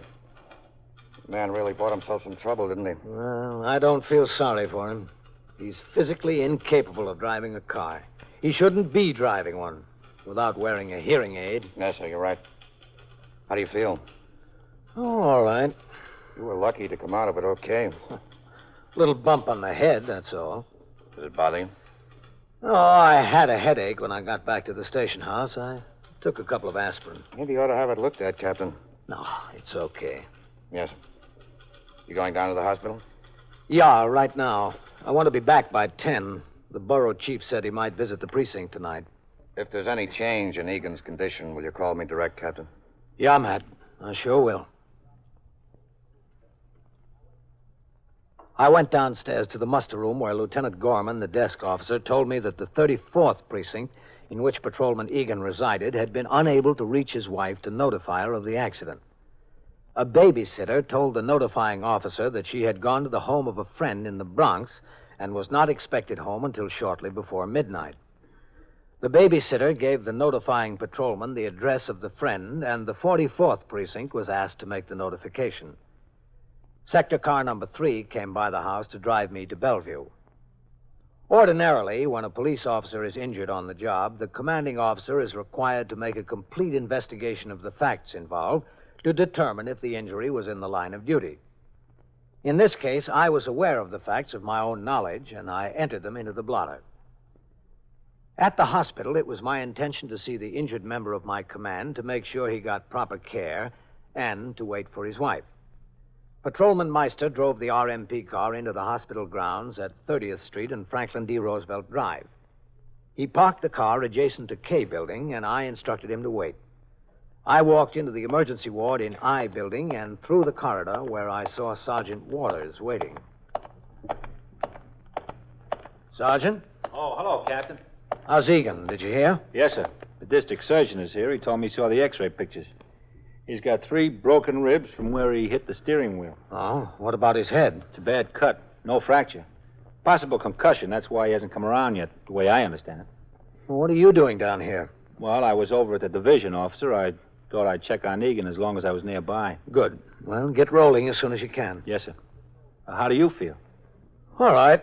A little headache before, but I took a couple of aspirin. Feeling all right now? Yeah, I'm all right. Why? I was just wondering. The district surgeon wanted to see you when you got here. He asked me to tell you. Oh, I want to see him, too. Where is he? Down there in the office, you know. Yeah. Oh, Sergeant, would you go out to the car and tell Meister to come in and wait around for Mrs. Egan? I don't want to miss her. Yes, sir, I'll tell him. It's that little office there, isn't it? Yes, sir. All right. Right past the light there. All right.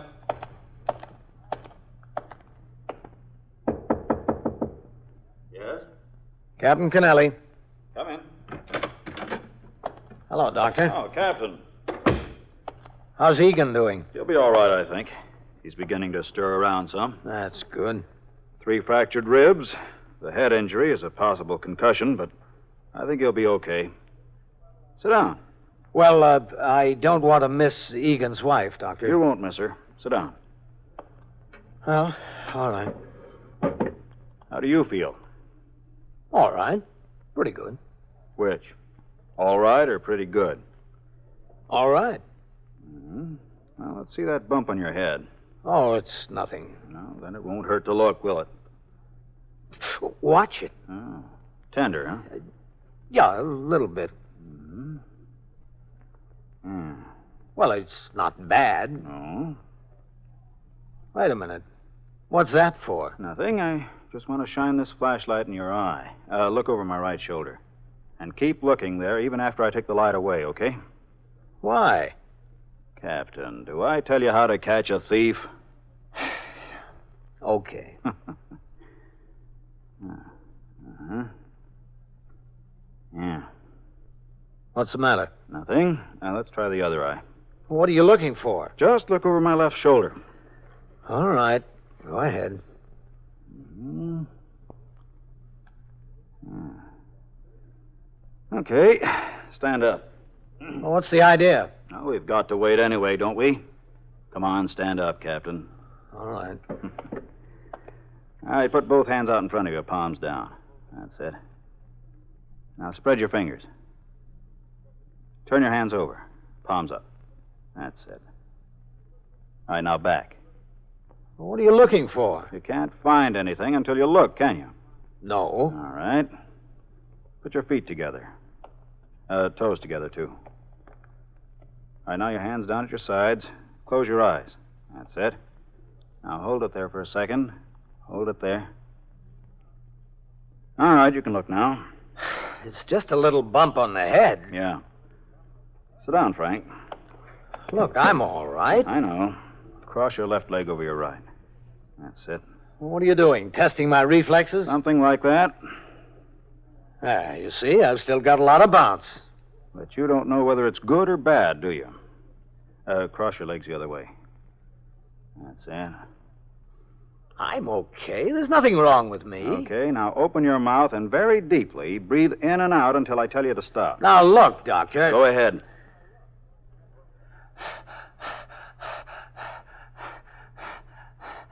Okay. Feel a little dizzy? No, not at all. You should. Excuse me. Hello? Yes? Yes, I see. Yeah, all right. I'll be right back there. Yeah, in a minute. Well, Egan has regained consciousness. Oh, good. Come on. Then you think he'd be all right? Oh, sure. Your headache's gone away? Yeah, I took a couple of aspirin. Mm-hmm. That way, Captain. Captain, Yes, Sergeant. I've got Eisner waiting down at the main desk for Mrs. Egan. Good. He regained consciousness. Oh, is he going to be all right, Doctor? I think he'll be fine. This way. Yes, you can't be too careful with these cases, can you? That's the point, Captain. We've got to be. Oh, did they say he was talking? Oh, yeah. A blue streak. And he's hungry. Well, that's a good sign. Usually. This will be good news for his wife. It sure will, Sergeant. How many children does he have, Sergeant? Do you know? 2, I think. Yeah, that's right. Where'd his wife have to come from? Well, they live in Washington Heights. But she was visiting in the Bronx. She was notified there at a friend's house. It can be an awfully long trip downtown when you hear your husband's been hurt. Yes, it sure can. Oh, Doctor. Yeah? Don't they have Egan down there, down that corridor? Yes, but I'm not going there yet. I want to get some x-rays of that thing the captain carries around on his shoulders. Well, I'm all right. What are you talking about? I'm a skeptic, Captain. Sergeant, notify the desk officer that the captain is temporarily out of service. 21st Precinct, Sergeant Waters. Wait a minute, just a second. Burglars where? Yeah? Yeah? Well, what is that, an apartment house? Well, did you see them? What? Yeah, all right. Well, don't worry about that. We'll take care of it. No, you stay right there. 21st Precinct, a factual account of the way the police work in the world's largest city, is presented with the official cooperation of the Patrolmen's Benevolent Association, an organization of more than 20,000 members of the Police Department, City of New York. Everett Sloane in the role of Captain Kennelly, Ken Lynch as Lieutenant King. Featured in tonight's cast were Anne-Marie Geyer, Harold Stone, Louis Nye, Frank Marth, and Ralph Camargo. Written by Stanley Niss and directed by Howard G. Barnes. Produced for CBS Radio by John Ives. Art Hanna speaking. This is the United States Armed Forces Radio and Television Service.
21st Precinct, Sergeant Klein.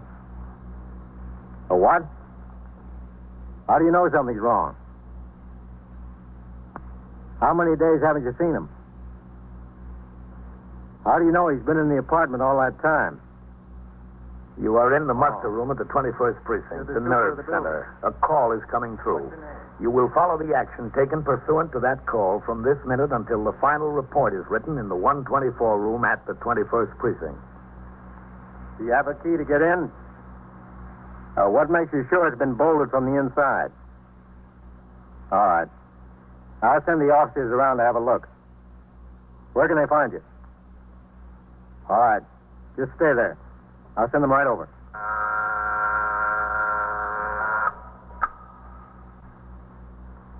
21st Precinct. It's just lines on a map of the city of New York. Most of the 173,000 people wedged into the 9/10 of a square mile between Fifth Avenue and the East River wouldn't know if you asked them that they lived or worked in the 21st. Whether they know it or not, the security of their persons, their homes, and their property is my job. My job and the job of the 160 patrolmen, 11 sergeants, and 4 lieutenants, of whom I'm the boss. My name is Kennelly, Frank Kennelly. I'm captain in command of the 21st.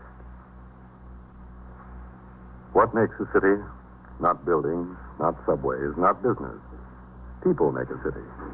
From dawn to midnight, from midnight to dawn, the rich and the poor and the good and the bad pour their lives together and stir up the city, as in the 21st, 7 days a week. It was Sunday morning and raining. I was on patrol when the chief inspector visited the precinct.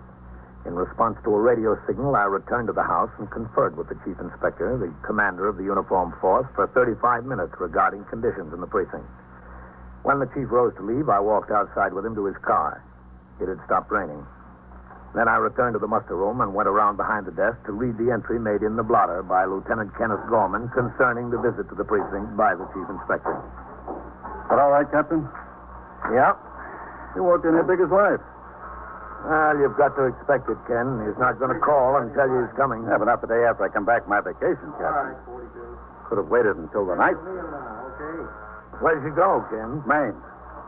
You like lobster, Captain? Who doesn't? You ought to go up the coast of Maine.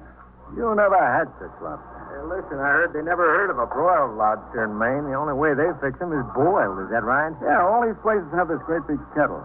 You got to pick out the lobster you want from a little pen there. They're all crawling around live. They take and they dump it right in the kettle and cheap. Guess how much for lobster dinner for my wife, myself, and the 2 kids? And big lobsters, Captain. How much? $5.50. No kidding. Come in, sailor. Yes, sir. What's on your mind, sailor? I can't find my family, Lieutenant. What do you mean you can't find them? I'm on the cruiser St. Paul. We've been cruising the Mediterranean for 2 months. We just docked at Brooklyn Navy Yard this morning. I can't find them. Were they supposed to meet you, son? No, sir. They didn't even know I was coming. Oh. Well, you see, we live in New York. I just came home and went to the house. It was burned out. There wasn't anybody there. There was a fire. 3 days ago, somebody told me. Where's this? 631 York Avenue. 21st Precinct, Sergeant. And the whole building's boarded up. It's really burned out. All right, 18. Just a second. Hold on. I can't find them. I don't know where they went. Hey, Lieutenant. Yes? Eisman's ringing in. You said let you know. Ask him what's holding up that notification on Lexington Avenue for the 44th. The car's still sitting here. Yes. I was just wondering if you knew anything about it. What about the notification? It's got me worried to death. And did you ask around? Any of the neighbors? Oh, yes, sir. I asked around. Nobody's in the building. It was burned out. Keep on trying that. It's Sunday, and the stores there are all closed.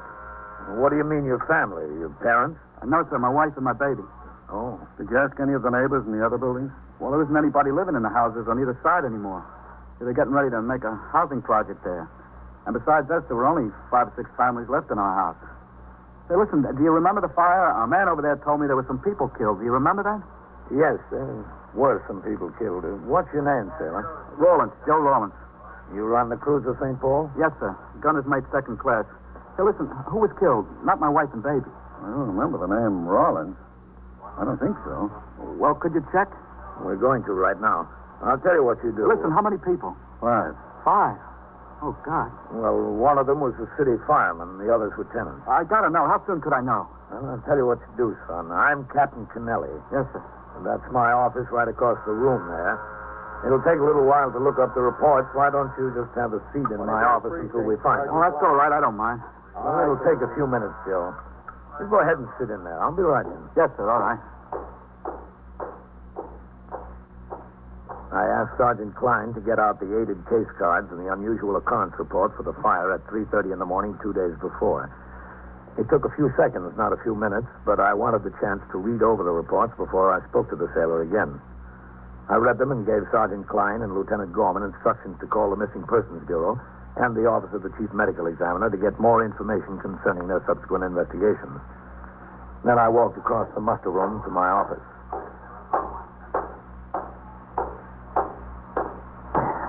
All right, Joe. Well, they weren't killed? Their names weren't listed among the victims. No Rollinses. Oh, man. Sit down, son. Yeah, thanks. Thanks a lot. You don't know what a relief it is, Captain. I know. Have a cigarette, Joe? Thanks. Thanks. Well, where are they? Where could they have gone? Well, that's what we'll have to find out. You have any other family in New York? No, sir. My folks are dead, both of them. You see, that was originally their flat there. I was based out in San Diego when I got married. And my father died, and then about a year later, my mother. Mm-hmm. I was about ready for sea duty again, and I was transferred to the Atlantic Fleet, so Doris and me, that's my wife, Doris, we decided the best thing would be to take over my mother's flat. Well, sounds like it was a good idea. Yes, sir. So we brought the baby on east. That was just the beginning of May. How about any close friends she could be staying with? Well, I wouldn't have any close friends. You see, I've been gone for 3 or 4 years, and I just drifted apart from any friends I did have. As far as Doris is concerned, I don't know. I shipped out just a couple of days after we moved back here. I don't know if she made any friends or who. Does she have any family here? No, sir, not in New York. Her folks live in San Diego, just outside of San Diego. She's got a sister in Missouri. Where in Missouri? St. Louis. Mm-hmm. And her sister's married to a fellow in the insurance business in St. Louis. Got a good job. I don't know where she could have gone. Beats the living daylights out of me. Well, how about her sisters in St. Louis? No, I don't think so, Captain. It's too far, and, well, they only got a small place, 3 kids of their own. No, I don't think so. I'm sure. That was a pretty bad fire, wasn't it? The building really looked wrecked. Yeah. They don't know how it started. Short circuit, they think. What floor did you live on, Joe? 4th floor. 4th floor in the front. I wonder if she got anything out of there. I had a ball signed by Babe Ruth. I'd hate to lose that. They're getting rare. How old is your baby? 2. She'll be 2 next month.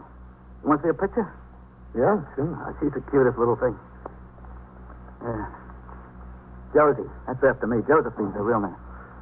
She is cute. Is that your wife? Yes, sir. That's Doris. Oh, you know where I took that? We had to change buses in Columbus, Ohio. I took that on the state capitol grounds. They got squirrels out there so tame they just walk up and take peanuts right out of your hand. Honest. About how tall would you say Doris is? Oh, I don't know, about 5'1", 5'2", something like that. I don't know. Well, how much would you say she weighs? About 110, I guess. Why? No reason. Well, it must be a reason. There's something you're not telling me, isn't there? Joe, listen to me. We think everybody in that building was accounted for. Who was killed? Who was killed beside the fireman, I mean? There was 5. Who? Well, there was an elderly couple who lived on the 2nd floor. Who else? And, Joe, that's why I asked you the question. I don't think it's them. Who's not them? Well, there were 2 unidentified bodies. Yeah? A woman and a child. Don't kid me now. Tell me the truth. I am telling you the truth. They were burnt beyond recognition, Joe. But the medical examiner's report says the woman weighed about 150 and was 5'6". Oh, she's smaller than that, Doris. Much smaller. I know. And the child, they think it's a boy about 4 years old. They think, aren't they sure? Well, they were pretty badly burned, Joe. Well, if they're not identified, who could they be? Somebody must know them. Joe. Where are they? Look, Joe, our report was written the morning of the fire. The Missing Persons Bureau took over the investigation 2 days ago. Bodies have probably been identified by now. I've got my men out there checking. They don't answer the description of your family. Well, where is my family? Where are they? Come in. Captain, can I see you a minute? Yeah, sure. I'll be out. Look, don't keep anything from me. Don't keep anything from me now. Yes, Sergeant. We checked both the medical examiner and the detectives in the missing persons bureau. Yeah? The bodies of the woman and the kid are still in Bellevue morgue. Neither of them have been identified yet. They say it's been impossible to get a readable fingerprint off either of them. The descriptions don't fit the ones Joe gave me. It's hard to tell in these burn cases, Captain. Descriptions don't mean much. I know. He says his wife has a sister in St. Louis. Ask missing persons if they know about the sister. Yes, sir. Yeah, a woman and a child unidentified in the morgue. A woman and a child missing after a fire. 2 and 2, Captain. All right. Get back on the box. Yes.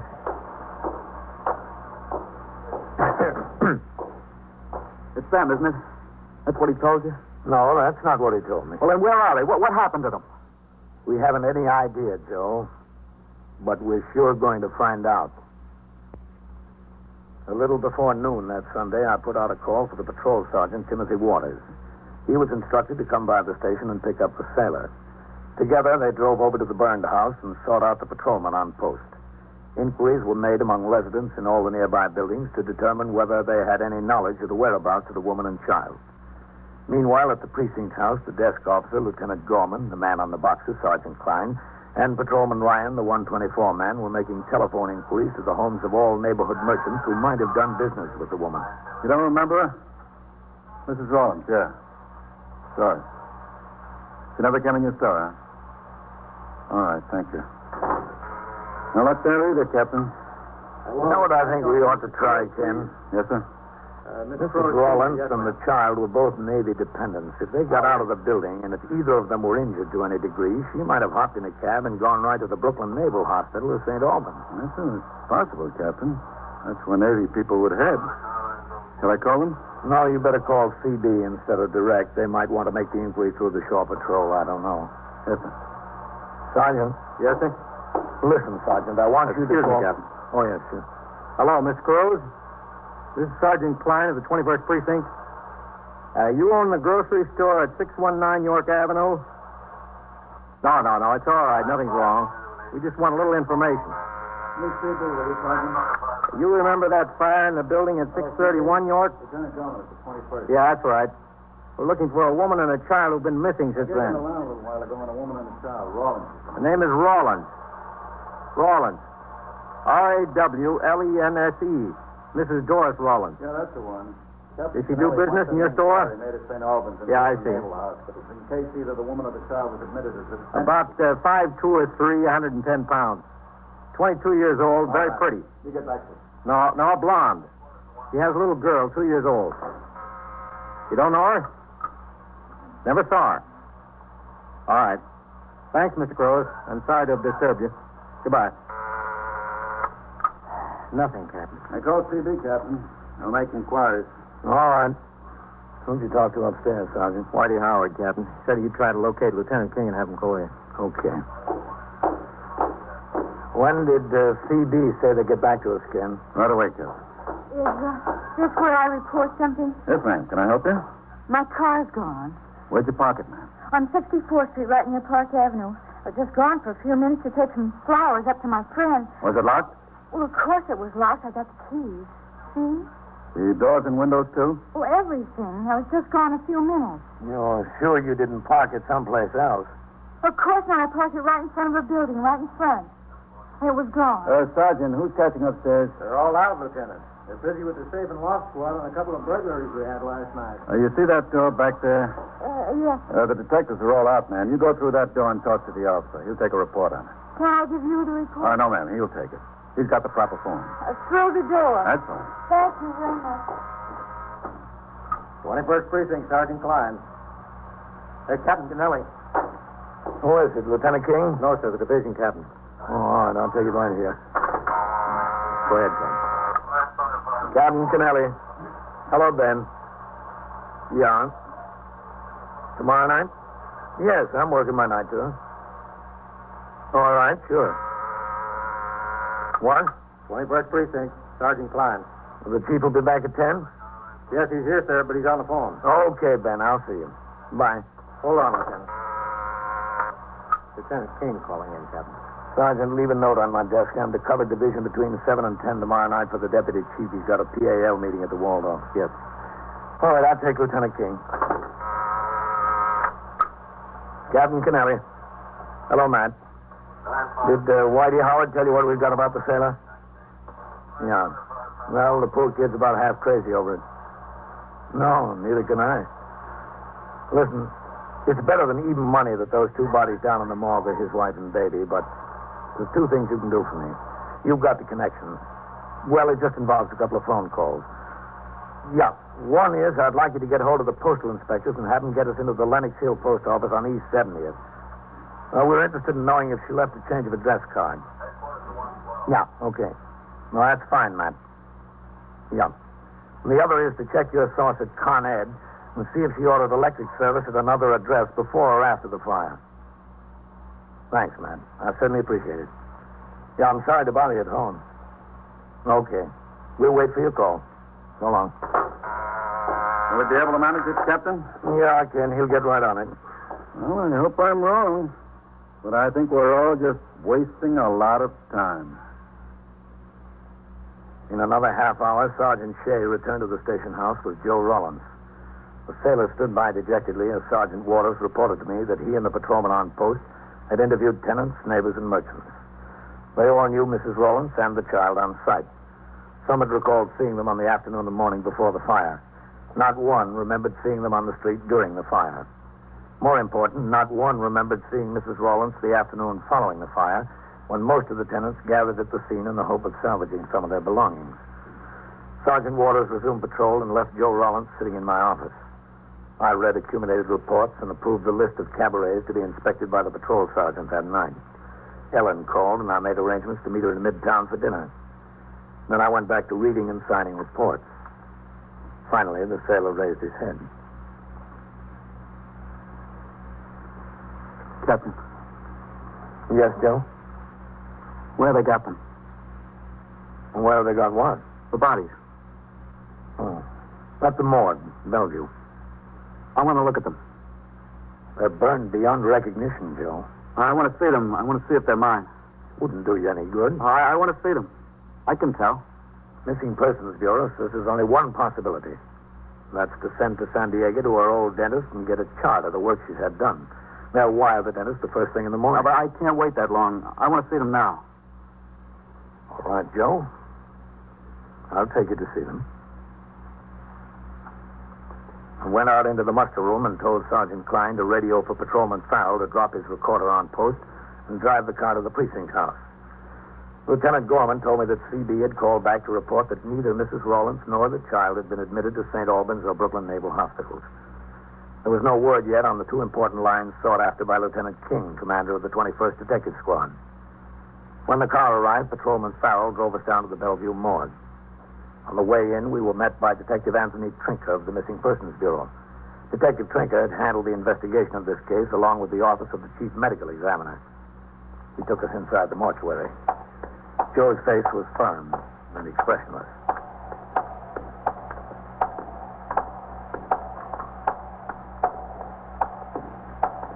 All right. That one, Arthur.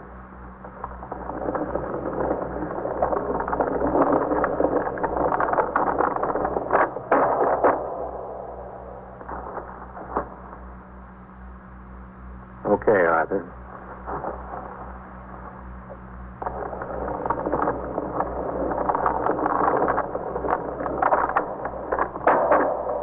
Over here now.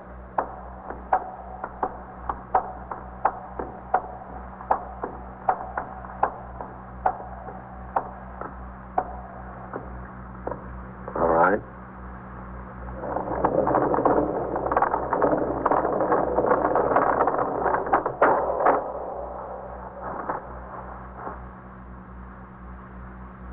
They don't even look like people. All right, Arthur. Thank you.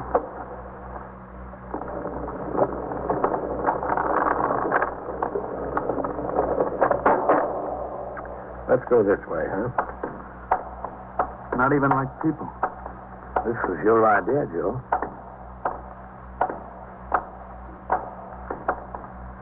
Through there.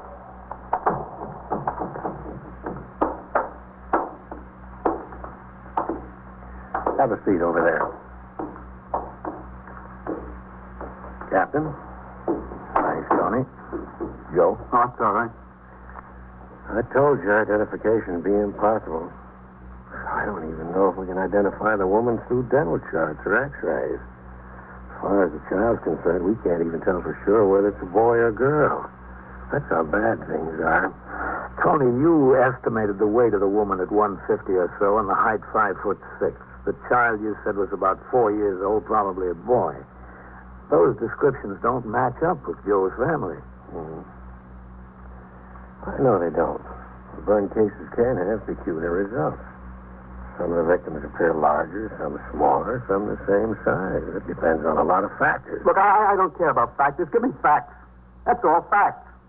You want it straight, Joe? I've been asking for it straight. All day I've been asking for it straight. Nobody gives me an answer without a head. All right. It's as simple as this. If that isn't your family, where are they? I can answer that one. I know where they are. Detective Trinker told me he would not file his final report until after he received the dental charts and x-rays from San Diego. We walked back out to the car and rode uptown to the 21st in complete silence. Even the radio was quiet. Only 4 calls came over from 30th Street to the house. Inside the muster room, Lieutenant Gorman told me that Lieutenant King had called. Both of his lines fizzled. Con Ed showed no change order in electric service for Mrs. Rollins, nor had she filed a change of address card at the East 70th Street post office. It was 4 o'clock. I turned out the platoon for the night tour. Joe Rollins stood in a corner. He watched blankly as I spoke to the men. He didn't seem to notice them as they marched out the door. He followed them out. I went after him. Joe.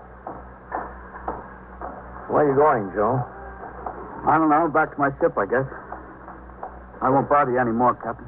Wasn't any bother, Joe. It's the job. But I'm worried about you. Well, you don't have to worry about me, sir. I'll be all right. The only thing is how to let her mother know.